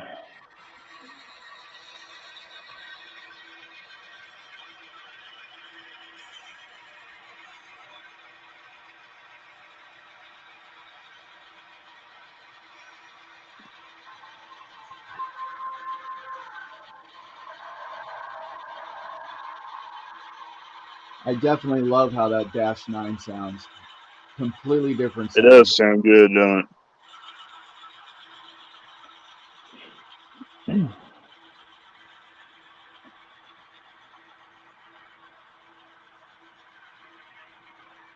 So, kind of on the subject of scale trains, or kind of staying on the subject of it, since they bought Fox Valley models, we could possibly see a GP60 from them now. Oh yeah.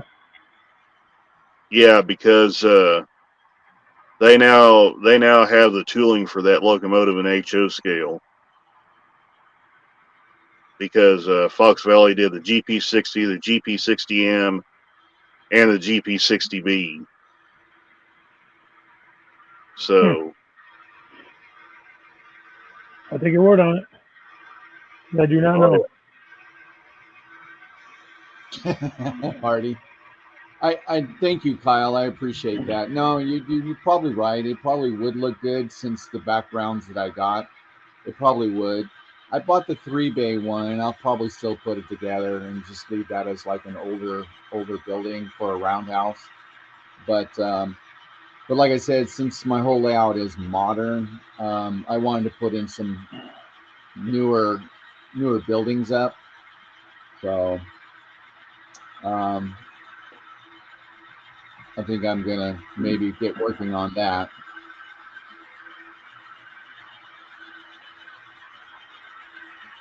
Hey Dave, those clippers that you're using where did you get those clippers to cut off the ends of those? I don't remember. Off of Amazon or something, I think. Something like that. Did you get them at Harbor Freight? No, I don't think I did. Okay.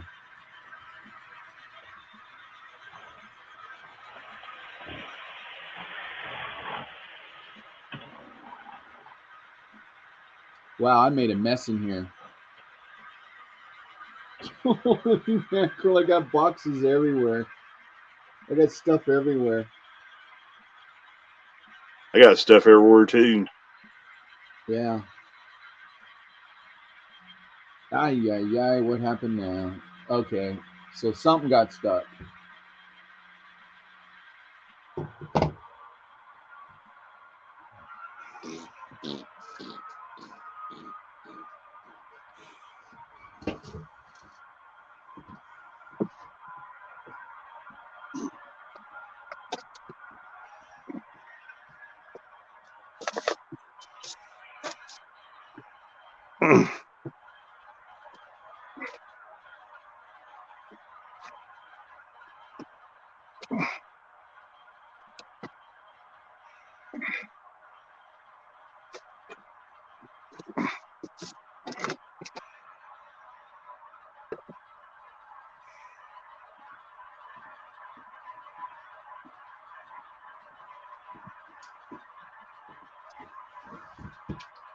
Yeah, that's what it was. It was exactly what you're cutting off, Dave.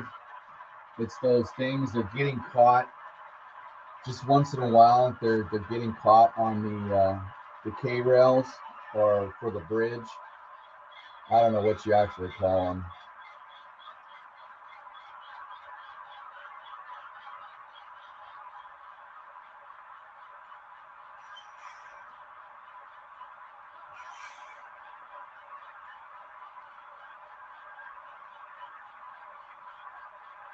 Well, that's not fun.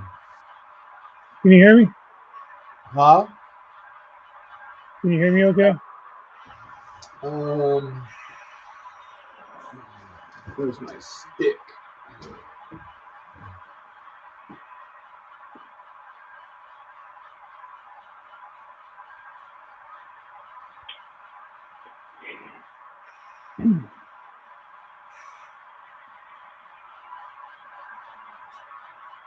Oh, that's weird.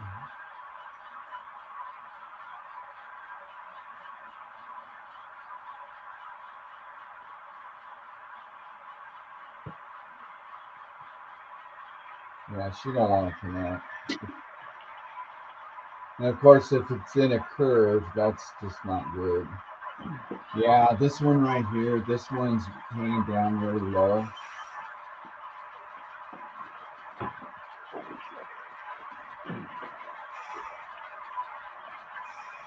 Okay, I got to get it in a straight area.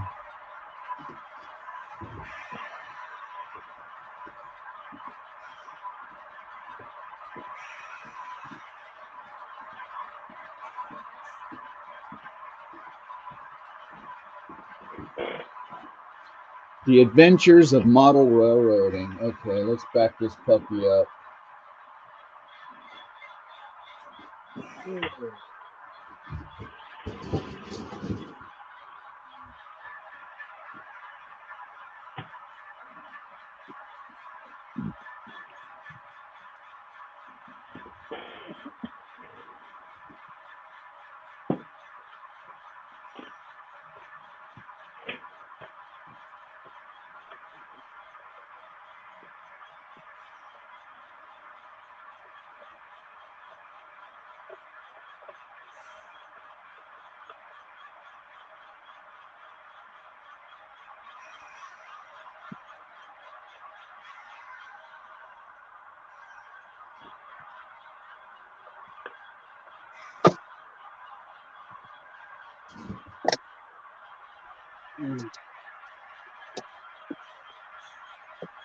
you got going on over there, man?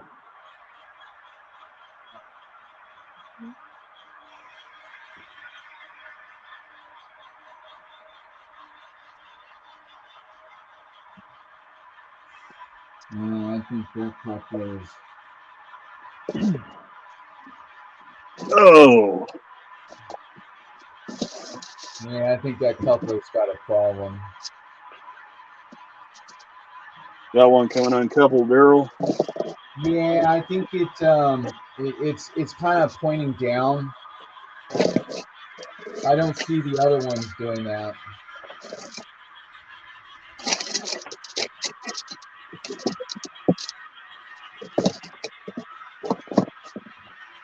I'm going to have to buy one of those things that you're using to nip those puppies off because they are a problem.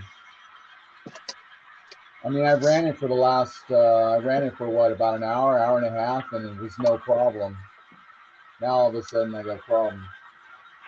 It's funny how it works. What I've used just like, cutters, but these seem to work better. The ones that I just I told mean, you you. didn't get those from a specialty store, did you? I don't think so. I don't think so.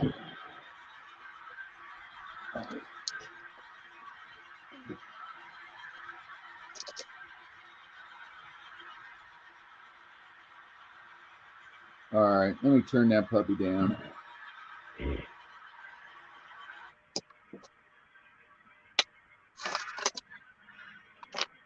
So Before I wind up going to work, I'll show you this.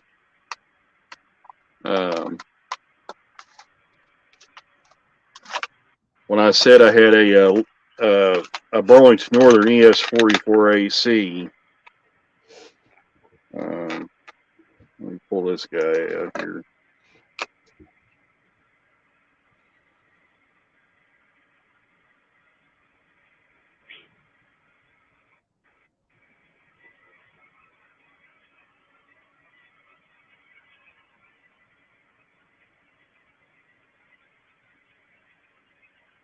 I'll just do the one side of it here. So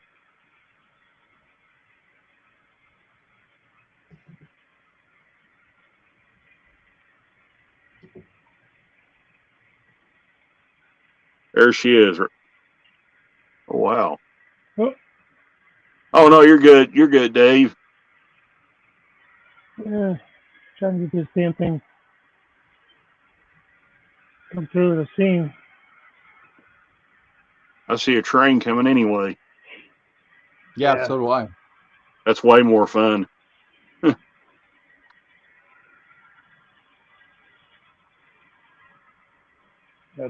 got a ditch light out, man.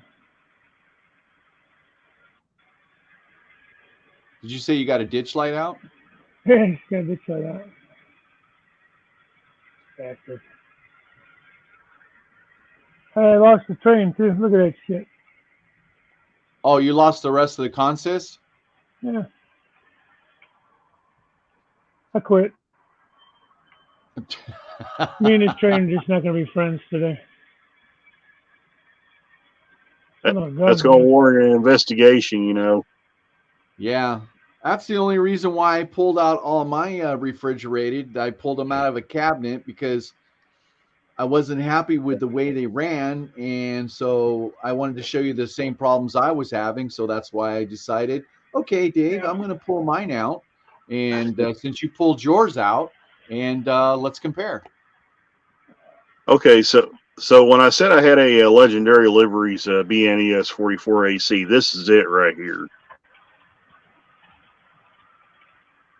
So, and also, this is the locomotive with the infamous toilet flush feature. Really?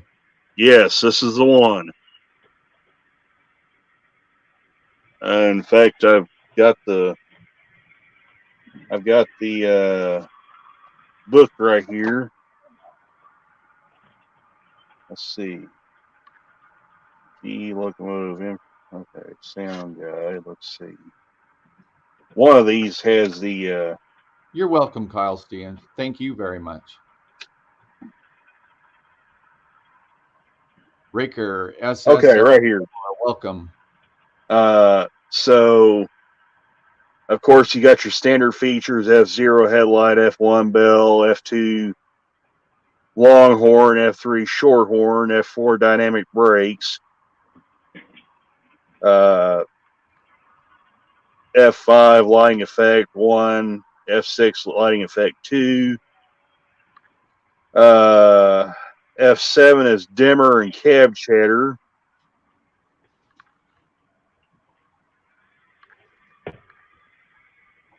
So I'm looking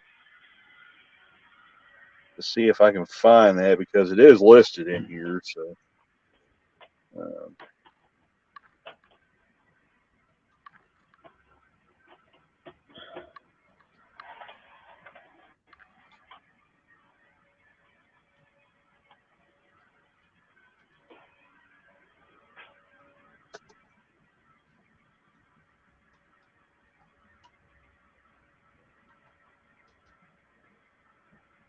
All right. I am looking to see if I can find it. I know I saw that listed in here. So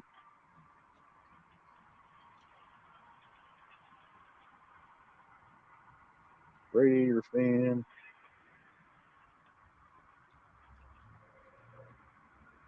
Yes, Les. Yeah. 8 hours and 22 minutes we've been up. So I'll hold it up right there where you guys can get a good. I was young enough. I was old enough to remember seeing paint schemes like that. Oh yeah.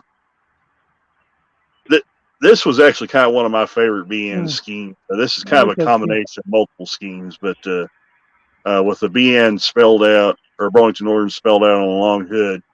But this particular scheme, a few of these BN engines had this white pinstripe that separated the black and the green. I always really liked that scheme.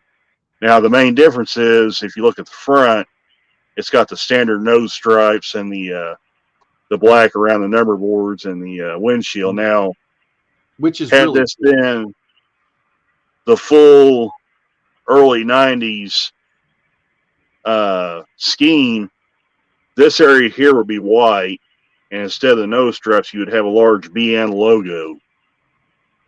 So that was actually the paint scheme, the 100% version of the paint scheme. And then, of course, instead of the Burlington Northern on the long hood, you would basically just have the road number somewhere in this area back here. So, of course, with the Gevo, you can't do that. You would have to have the numbers probably right in here in the middle. Mm-hmm.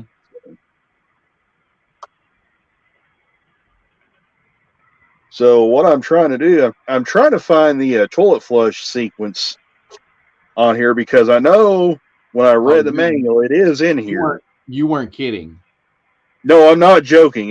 It's in one of these manuals because I did see it in here.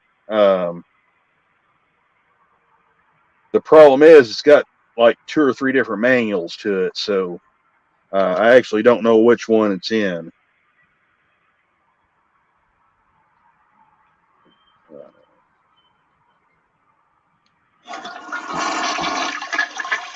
Oh, there it is, Randall. You got it.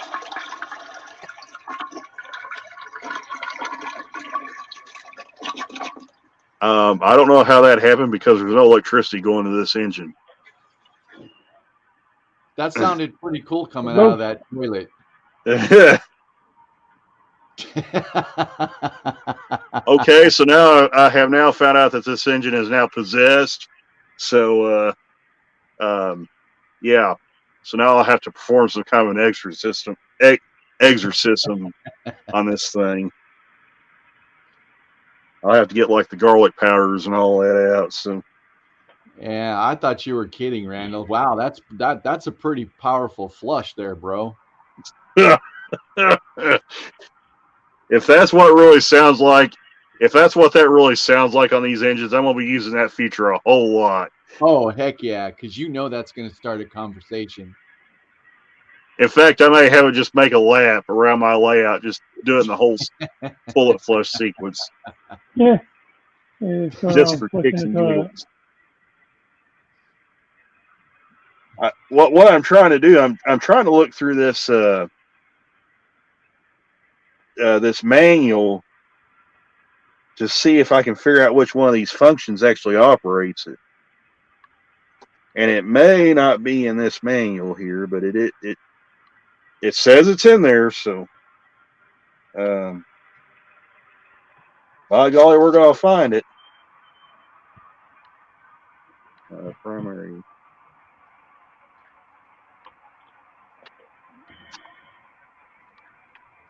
Okay. Okay, it's. I had the wrong manual. Okay, I think he'll be in this one. What the heck? What the heck's going on here?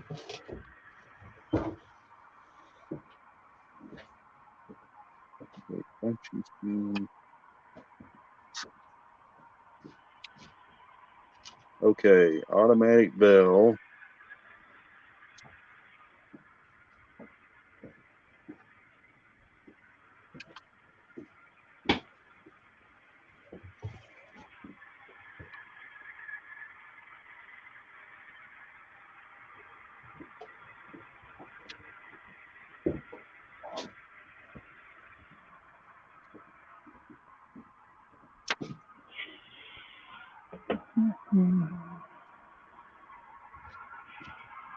I don't know what it's catching on.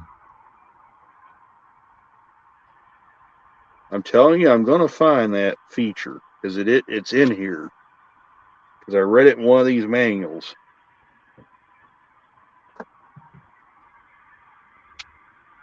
Okay, so we don't need that.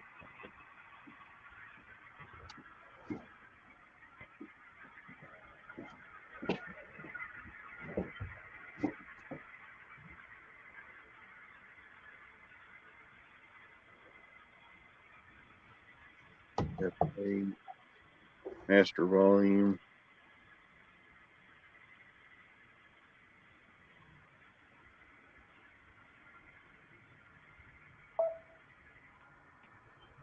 Okay, it's got a F12 water stop. I don't know what that is. Oh, that might be it, Randall. It says for steam generators, so let's look at this one here. Let's see. Is it this one? No, that's not that one. I wish that feature was in there.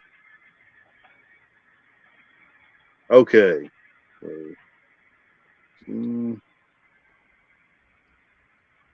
Brake idle.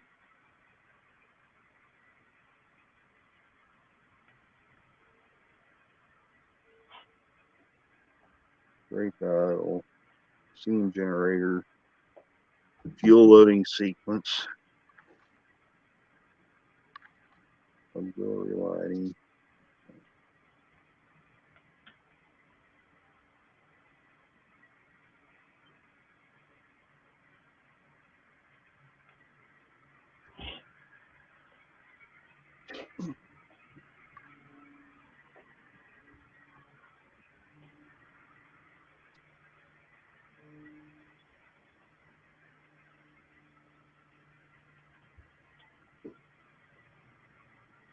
Okay.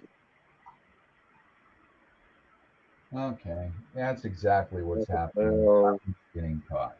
prime mover, alarm bell, coupler, poppet valve, steam generator, emergency stop, uncoupled, cooking flack. Okay.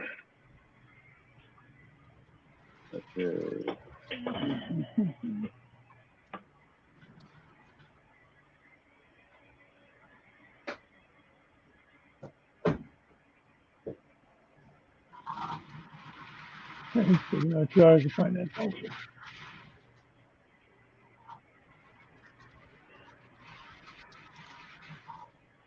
Advanced sound features.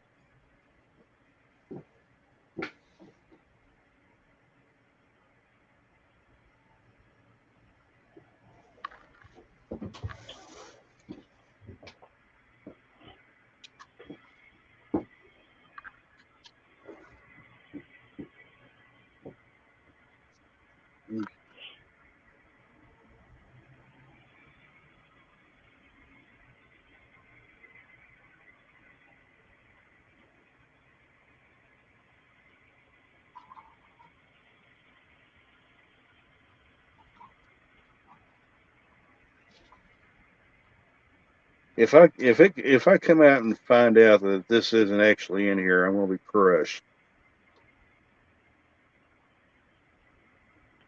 Have you used it before? I know, Dave. I know. I read this in one of these manuals that this engine with the Tsunami 2 has a toilet flush sequence, and I cannot remember where Good night, exactly Kyle. it's at. So Yeah, good night, Kyle.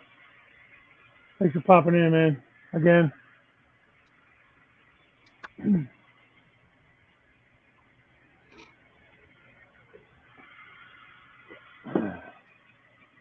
let me put this thing back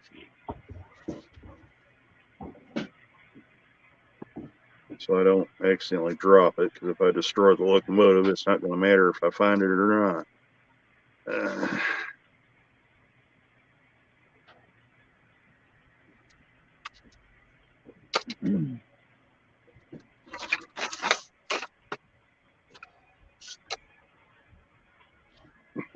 So these got scale head couplers on them. I use the non-scale couplers. Well, you sure can see any little dips and stuff in your trap, man. More so with these are nowhere near as forgiving as the semi-scale coupler heads. These Tropicana. So what did you do? Did you put the Tropicanas on the rear end? Yeah. Sure. You see how that works. So far, it's better. I wonder if they just can't handle the pull of the weight. You know what I mean? Of all the other cars. Yeah, that's the reason why I put this behind my containers. And actually, I still got like 10 more cars to put on this. I didn't even put them all out. And I think that's Tropicanas or Reapers. yeah. They look so good though, man. They're just beautiful cars. Really are. Yeah. I mean, you've got that beautiful Tropicana orange on there. These are kind of like a plain Jane, but yeah, I missed still the out. style. Still the style of the car is just beautiful. I'd love to eventually do some graffiti on these, weather them up, fade out that orange a little bit. You know what I mean? Because they're probably one of the most graffitied cars I've ever seen. You know. What's going to happen? It's going to be like the last time I thumbed through this. I'll find it by accident. Yeah. Yeah, I'm tired, man. What the hell you guys keep me up all night for? 8:34. We're almost there. We got to get to 9. 9. God damn it. Well, if you just want to beat Artie's, we can go to 8:45, but you got to remember, sometimes it takes off a few minutes. So, I mean, we're that close. I mean, might as well get to 9. We're that close. I just got to pee. I'm tired of messing around with this stupid train. So aggravating, man. You know what makes it more aggravating than anything else is the fact I paid so much money for those cars. I just had to do like major construction on them practically, you know? Reconstruction. Right. You shouldn't have to do that. Yeah, I don't think like I said, I don't think they're weighted heavy enough. Yeah, I don't either. And I It's think like I said, I don't use the scale couplers. I use the semi-scale ones, which the heads are bigger. Okay. How you doing, buddy? So they're a little more forgiving. Like if you do have any dips in the track, or like when you're coming up over little grades and stuff, you know. Yeah, these are scale couplers. Because I had a few of them uncouple. Like on the swing gate, there's a little dip there coming off of that just because it's winter time and the gate's, a little bit out of whack. So that's why I left the whole train behind before. It came uncoupled right there on the gate.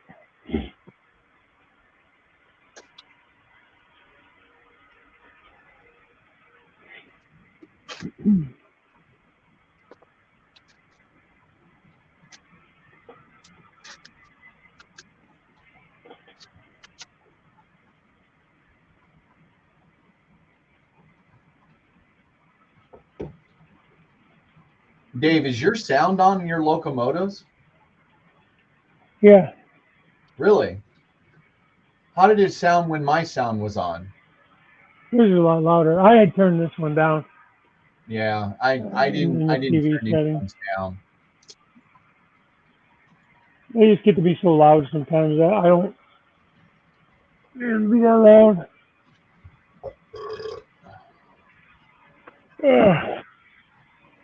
It's time for breakfast.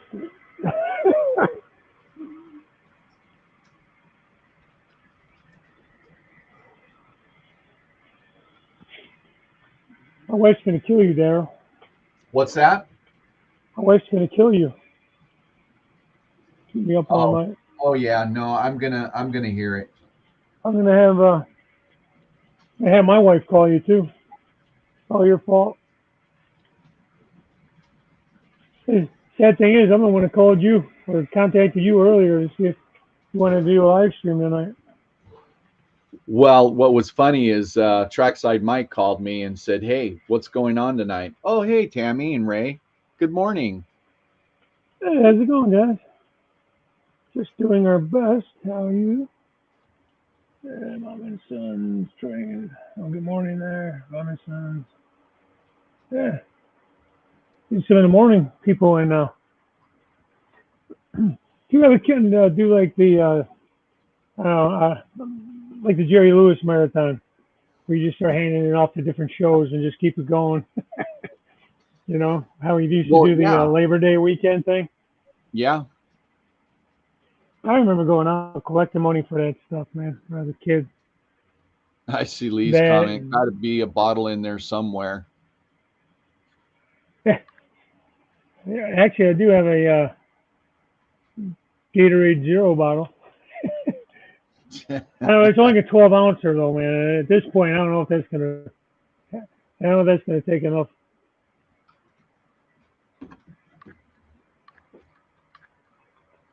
Three o'clock. I mean, I came down here with 40 ounces of coffee last time I went up. That's gone, so it's got to go somewhere. Yeah, but I know a lot of us is pulled all-nighters. I mean, I've done it. I mean, when I had that 3-tier layout with the Helix, same thing here. My wife came out and she goes, "Do you know what time it is?" And I go, "Yeah, it's 4:30 in the morning." She goes, "Don't you think you should come to bed?" I said, "Shouldn't you be in bed?" She just turned around and walked away and slammed the door.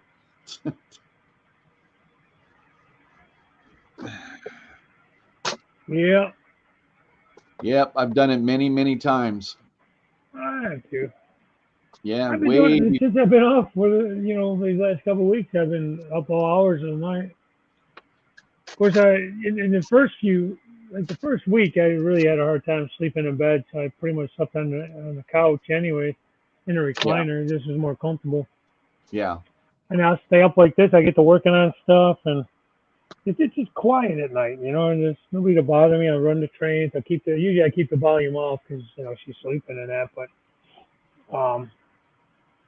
and by the time I'm done, it's I'll come up. It's 3, 4 in the morning. I don't want to go wake her up by getting in bed and stuff, So yeah, stay on the couch. Yeah. No, absolutely. You never sleep in the bed again? I'm like, I don't know.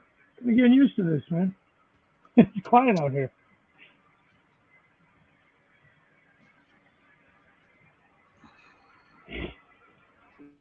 Yeah, well, my couch isn't as comfortable as the bed. No, mine's not either.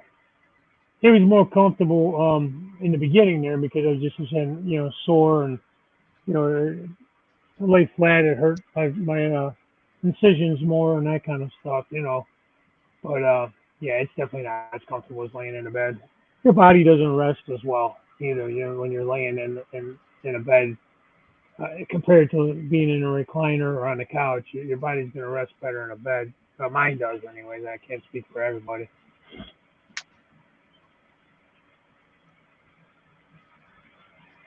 Kyle Well, Stevens, you you put up all the on. What's that? Kyle Stevens says, don't stay up all night like me. Your body won't like it. So No. Kyle, Yeah, well, Kyle he works night shift, right, Kyle? I think he works night shift. I used to work night shift. I know what he means. It's tough, man. That's a tough shift when you work overnight. oh, I've been doing third shift for 5 years. Starts taking a toll on you. Yeah, yeah, no doubt.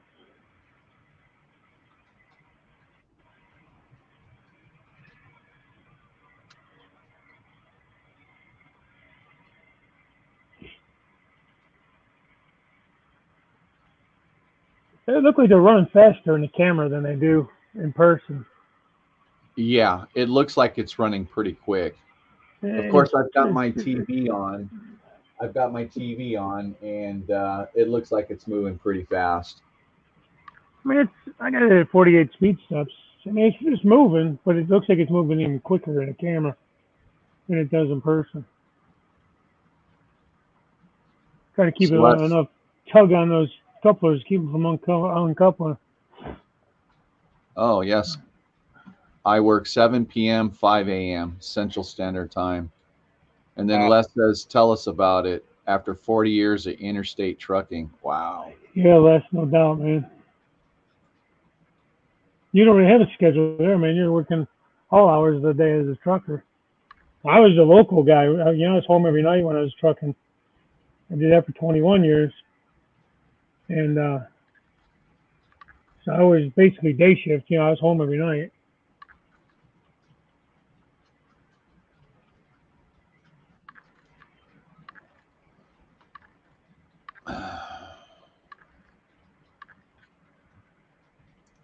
The first few years as a nurse, I was overnights, 7P to 7A.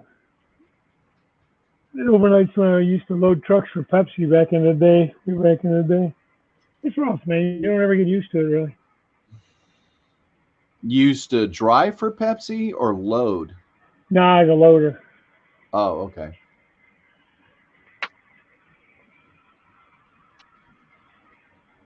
That was back in like 90, 91, somewhere in there. Tow motors, tow motor operator. Yeah. I've done a couple of different things in my day.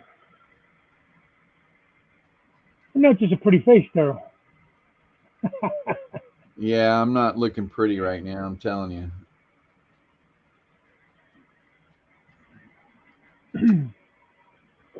I'm tired, but I don't think I'll actually go to bed. I have no idea.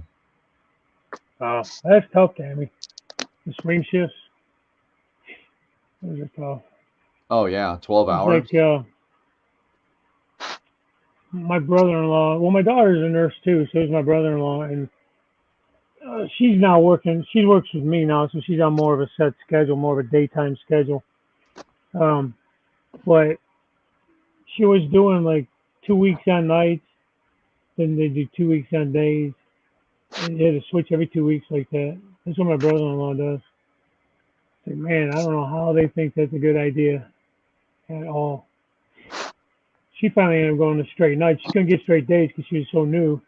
She finally went to straight nights just so she could get some kind of rhythm down, a sleep pattern down. That's rough. When they make you switch back and forth like that so much, it's even worse. Hey, Artie, what time of the evening is it there for you?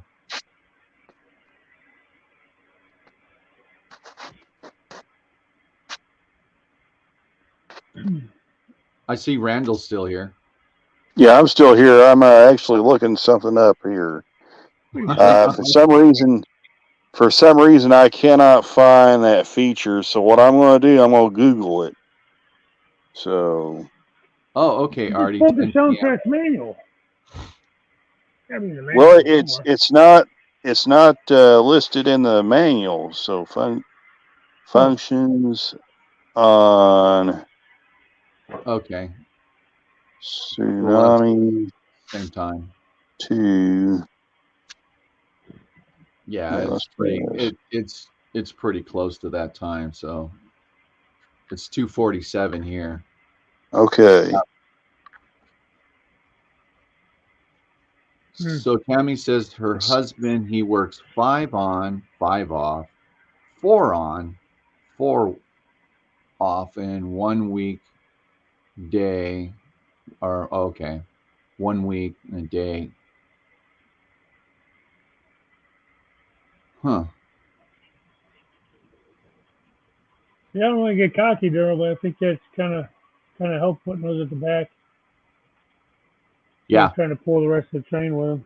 Yeah. That's a shame. That's a shame that that's how they are, though.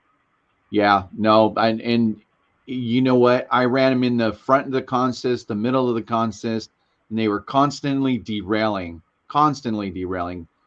So tonight, I got rid of half of the container consist, and I started loading those on, and it's ran fine, other than the fact that those magnetic bars on the knuckles are too damn low. Yes, I have the tool to fix them, but I'd just rather cut them off. Yeah, I just cut mine off. Yeah, and I think I've done that with a few. I just cut them off. Because I tried the tool, and like I said, I ended up breaking a knuckle, and I'm like, okay, I don't think I'm doing this correctly. As a matter of fact, let me see. Well, this tool you could get it pretty close. I feel like you get it. The way the tool works, it just seems to be easier than just trying to use like a cutter type tool, you know. Let's say I got it on Amazon. I'm looking on my past Amazon account to see if I can find it.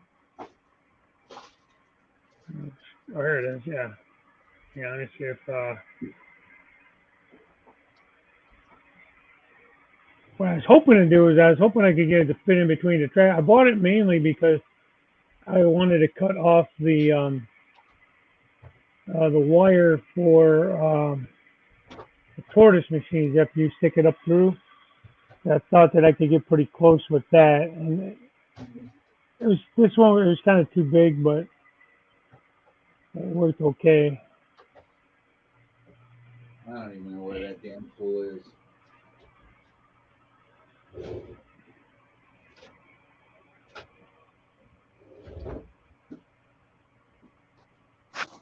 Oh well.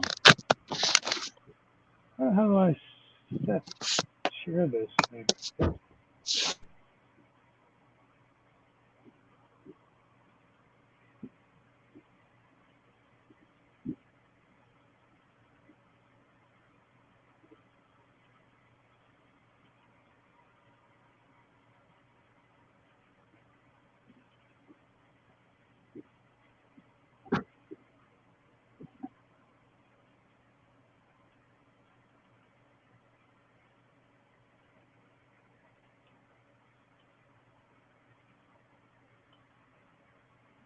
All right, I'm gonna run this puppy around one more time and let her.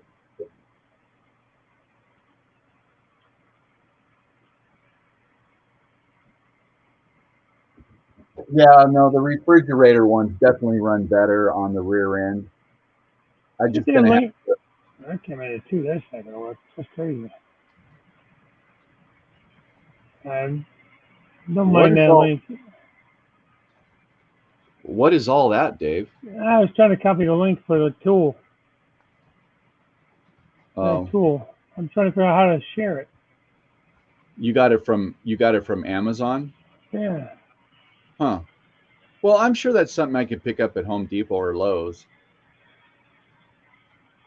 Yeah. You know what it almost looks like? It looks like almost like a ceramic. It chips away ceramic. Like a jeweler's tool or something. It says. That's not the link to it, but that's the name of it. It's Leon tool, end cutting pliers, mini long reach. I don't know. Huh. I got it on Amazon anyways. I can figure out how Oh, to share you it. got it on Amazon? Okay. Yeah. There's gotta be a way to share this stupid thing though. How come I can't share it? Like I tried to copy the, the link, not link, but the, I don't know whatever the hell it's called in there. Okay, Leon tool, 5.5 inches, end cutting pliers. Okay. What color are they, Dave? Orange? It's like a red and black handle. Oh, red and black handle. Okay. Yeah.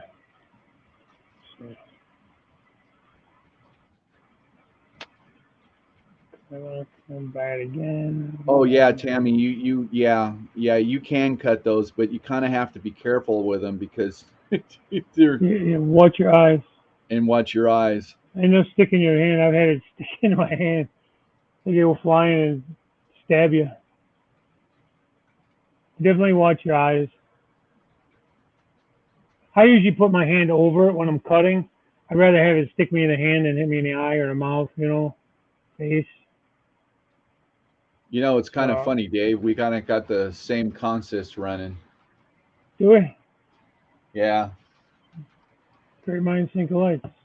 So what are you gonna do? How funny.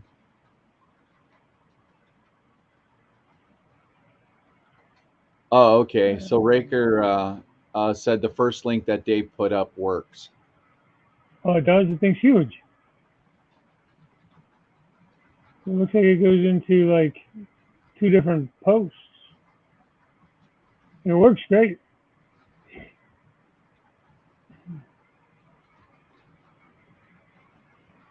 Like on my end, it doesn't come up as a link. Like I can't click it. It just puts it up on the screen, So let me. Let's bring you up, man. That's nice. Oh, I'm baffled. You bet. You still looking it up? Yeah, I'm still trying to find it.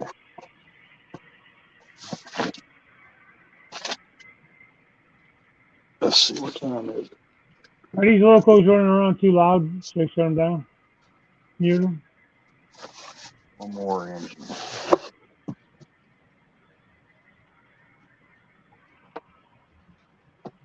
Hey, almost there. 8:53. Now that's weird. When I click on the link, it goes to report or whatever. It comes up. That's weird. It doesn't. Oh, wait a minute. Oh, okay. Wait a minute. Oh, okay. Yeah, the first one that you came up with. Okay. $35.99 sold. $35.99. How much they were? Well, that's what this one is. That's what this one is saying. No, this is just. I didn't pay that Oh, much wait a for minute. it. Paid like $10 for it or something. Oh, okay. $9.39. $9.39 with Prime. I got Prime. I don't know if that matters. Yeah, I got $9.39 Prime. Prime 1 day free shipping. Yeah. For that particular one. If you scroll down through, I don't know if it comes up with more or not, but there's different ones, different sizes, colors. Well, that's the link for the one that you got, right? Yeah, it should be. Okay. And I'm almost starting to It's wonder. just generic. It's nothing fancy. I mean, it's not like, Craftsman or nothing. Nothing fancy. It's whatever you get on Amazon. Probably some cheap Chinese stuff. I think so you probably could get it at Harbor Freight or something, but I don't know. I happened to be searching for something.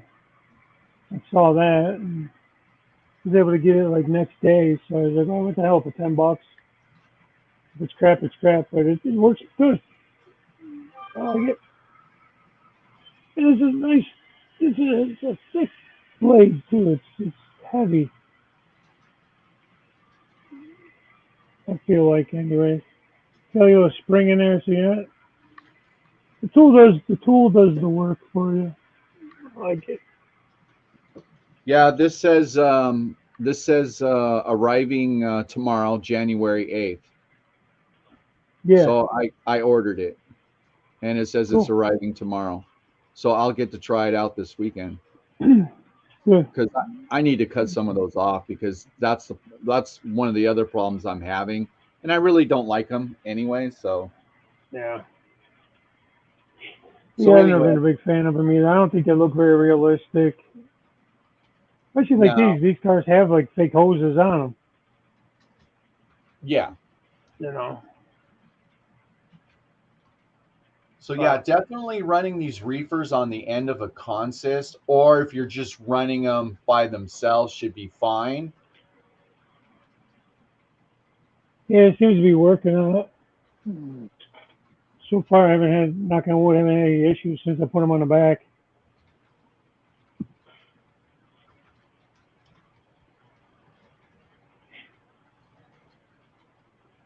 Which is good.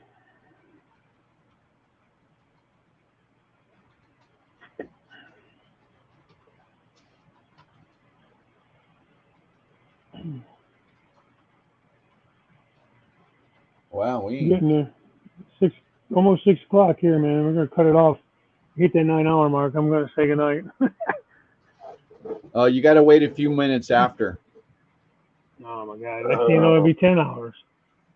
No, no, you got to wait a few. You got to wait a few minutes after, because when you end it, sometimes it takes away a few minutes. I don't know why it does that. I don't know either. I don't know either. Oh, I'm baffled. I couldn't find it. You come that far, it has another couple minutes, right? I may have read that online somewhere. And Randall's been up here. How long you been with us, Randall? Since close to the beginning, I think. Yeah, no, I think you're right. So Yeah, he came on pretty. you're a part of history being made for Crooked River Dave. Yeah. Yeah, because you were And first ones that came up, you and Artie. It was you then yeah, Artie when I and put the link Artie, into the description. yeah, Artie even said, "Hey, I got to run down to the store. I'll be back." Yeah, Artie went grocery shopping, cooked dinner, Yeah, he did. took a bath. He went grocery shopping. I think he Well, took a dang, bath. I wish I could figure out which function did the toilet feature, but I guess I'm gonna have to go onto the Athearn website to get it. You'll That's figure it out as funny, soon as you Randall. get I off. mean, if That's you what can happens. actually find that. That'd be hilarious. I'll tell you what. If I find, I'll do a video. Yeah. You gotta do it when you can run the train, because you can run the train around doing the toilet flush the whole time. Artie, This was what I told Anthony Dodge once. If in fact this engine does have the toilet flushing feature, I hope one day when they go to 32 functions, they actually put the sound of the dude straining on the toilet. Oh, yeah. Just to get the full effect. If you're gonna have the toilet flush feature, you might as well go all the way. You might as well. So.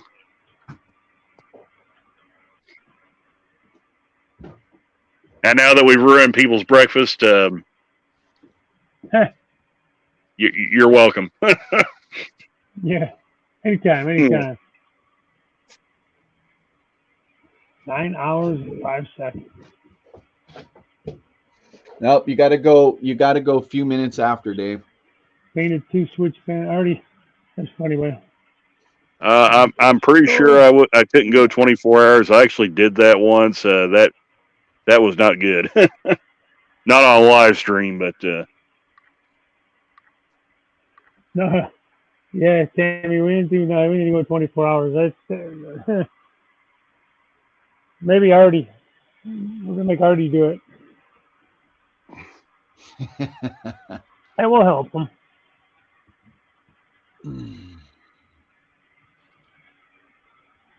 And I don't think Artie intended to be up 9 hours.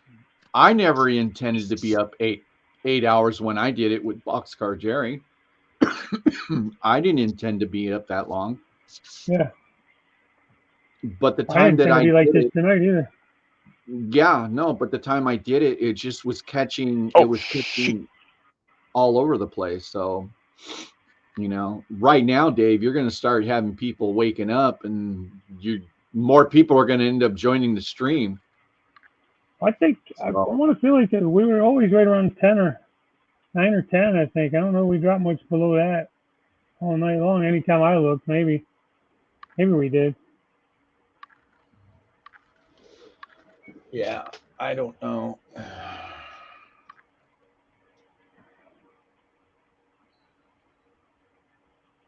Yeah. We didn't intend to go this long. No, absolutely not.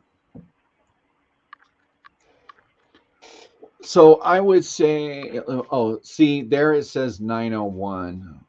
So I would go a couple more minutes. That way you can claim 9 hours. But that's a long Yeah. time, Dave. I mean, it's a lot longer than I thought. Good thing I ate a healthy dinner before I came up. Same. Yeah, I mean, I think I didn't feel like 9 hours. We were just, No, it really didn't, because we were Randall all kicked kind of himself doing out. something. Yeah, we were all doing something, and Randall said he kicked himself out. Sorry, Randall. Yeah, that's all right, man. I bring it back in, but I'm getting off here, so there's no sense in that. That's right, Les. Everybody made it happen. Yeah, absolutely.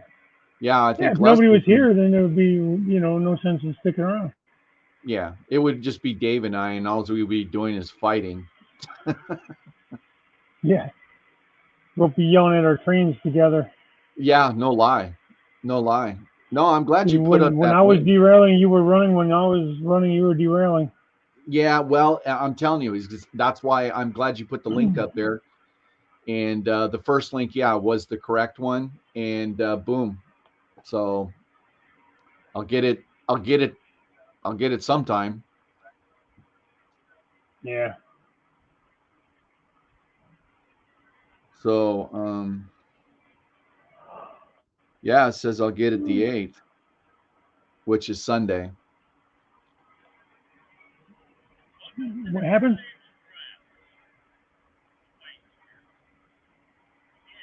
All right, Randall, you be safe. Take care, buddy. Yeah, man. Thanks again, Randall.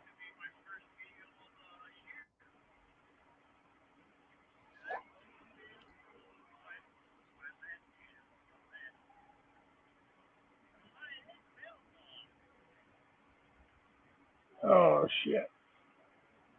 Tell you what, I'm going to be a stiff son of a gun when I finally won't stand up. What won't stand up? I said, when I finally actually stand up to walk, I'm going to be a stiff Oh, old man. yeah. Again, thank you, Randall. Yeah, thanks, Randall.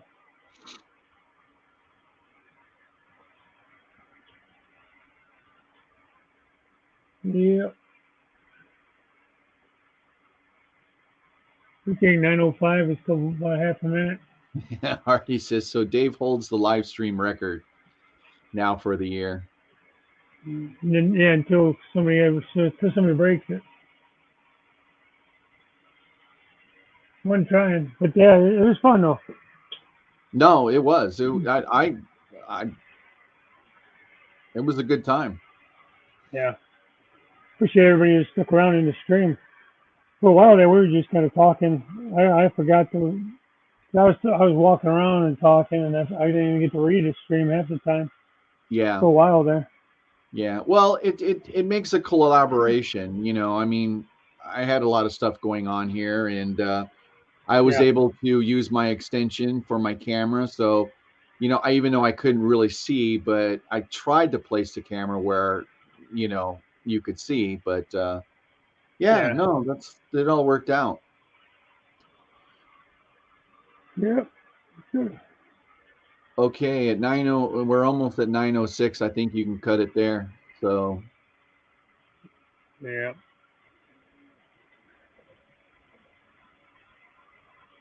All right, the last of this train, huh? Let that finish and cut it off when this train finishes going by. There you go. Well, yeah, thanks, guys. I appreciate it, man. It was a good time, actually, you know. So I hope everybody has a good day. Get some rest. Artie's back on at 8 o'clock. I'm probably going to be banned from any live streaming anymore today. Yeah, me too. But if I'm allowed, Artie, I'll pop in and say hi. Yeah. Yeah, I'm gonna make myself a cup of coffee, turn on the boob tube, and probably just hang out on the couch. Yeah, same here. I don't think I'm gonna go in the bedroom because if I wake my wife up, that's it. Who knows? She doesn't have to know you were actually live streaming. You could have just said I fell asleep watching a live stream. Yeah. Dave wouldn't shut up. He just kept going. I had to leave him behind. That asshole was on for 9 hours. You believe that? Dave, have you ever gone this long? No, I want to say maybe, I don't think I did 8. I did 6 or something one time. Like on my morning shows. Well, 4 or 6. 4 or 6. I can't remember. It was nothing anywhere near this. You know. Yeah, well, the reason why I probably won't crawl in the bed is because my body's cold because it's cold. If I was to crawl in bed and I even touch her, oh, that'd be it, man. I'd Yeah. you know. And my dog Yeah. wouldn't even go. My dog would not even go out to the living room with me. He says, "Up, you're in the doghouse, buddy." Yeah. All right, Dave. Get it I in. think we're good for 9 hours, buddy. Yeah, buddy. All right, man. We'll talk to you guys later. Good night, everybody. Thank you, everyone, for helping this be a good stream, and we'll see you soon. Yeah. All right. Good night, guys. Good morning, good night, whatever it is. Yeah, right. Yeah. Talk to you later.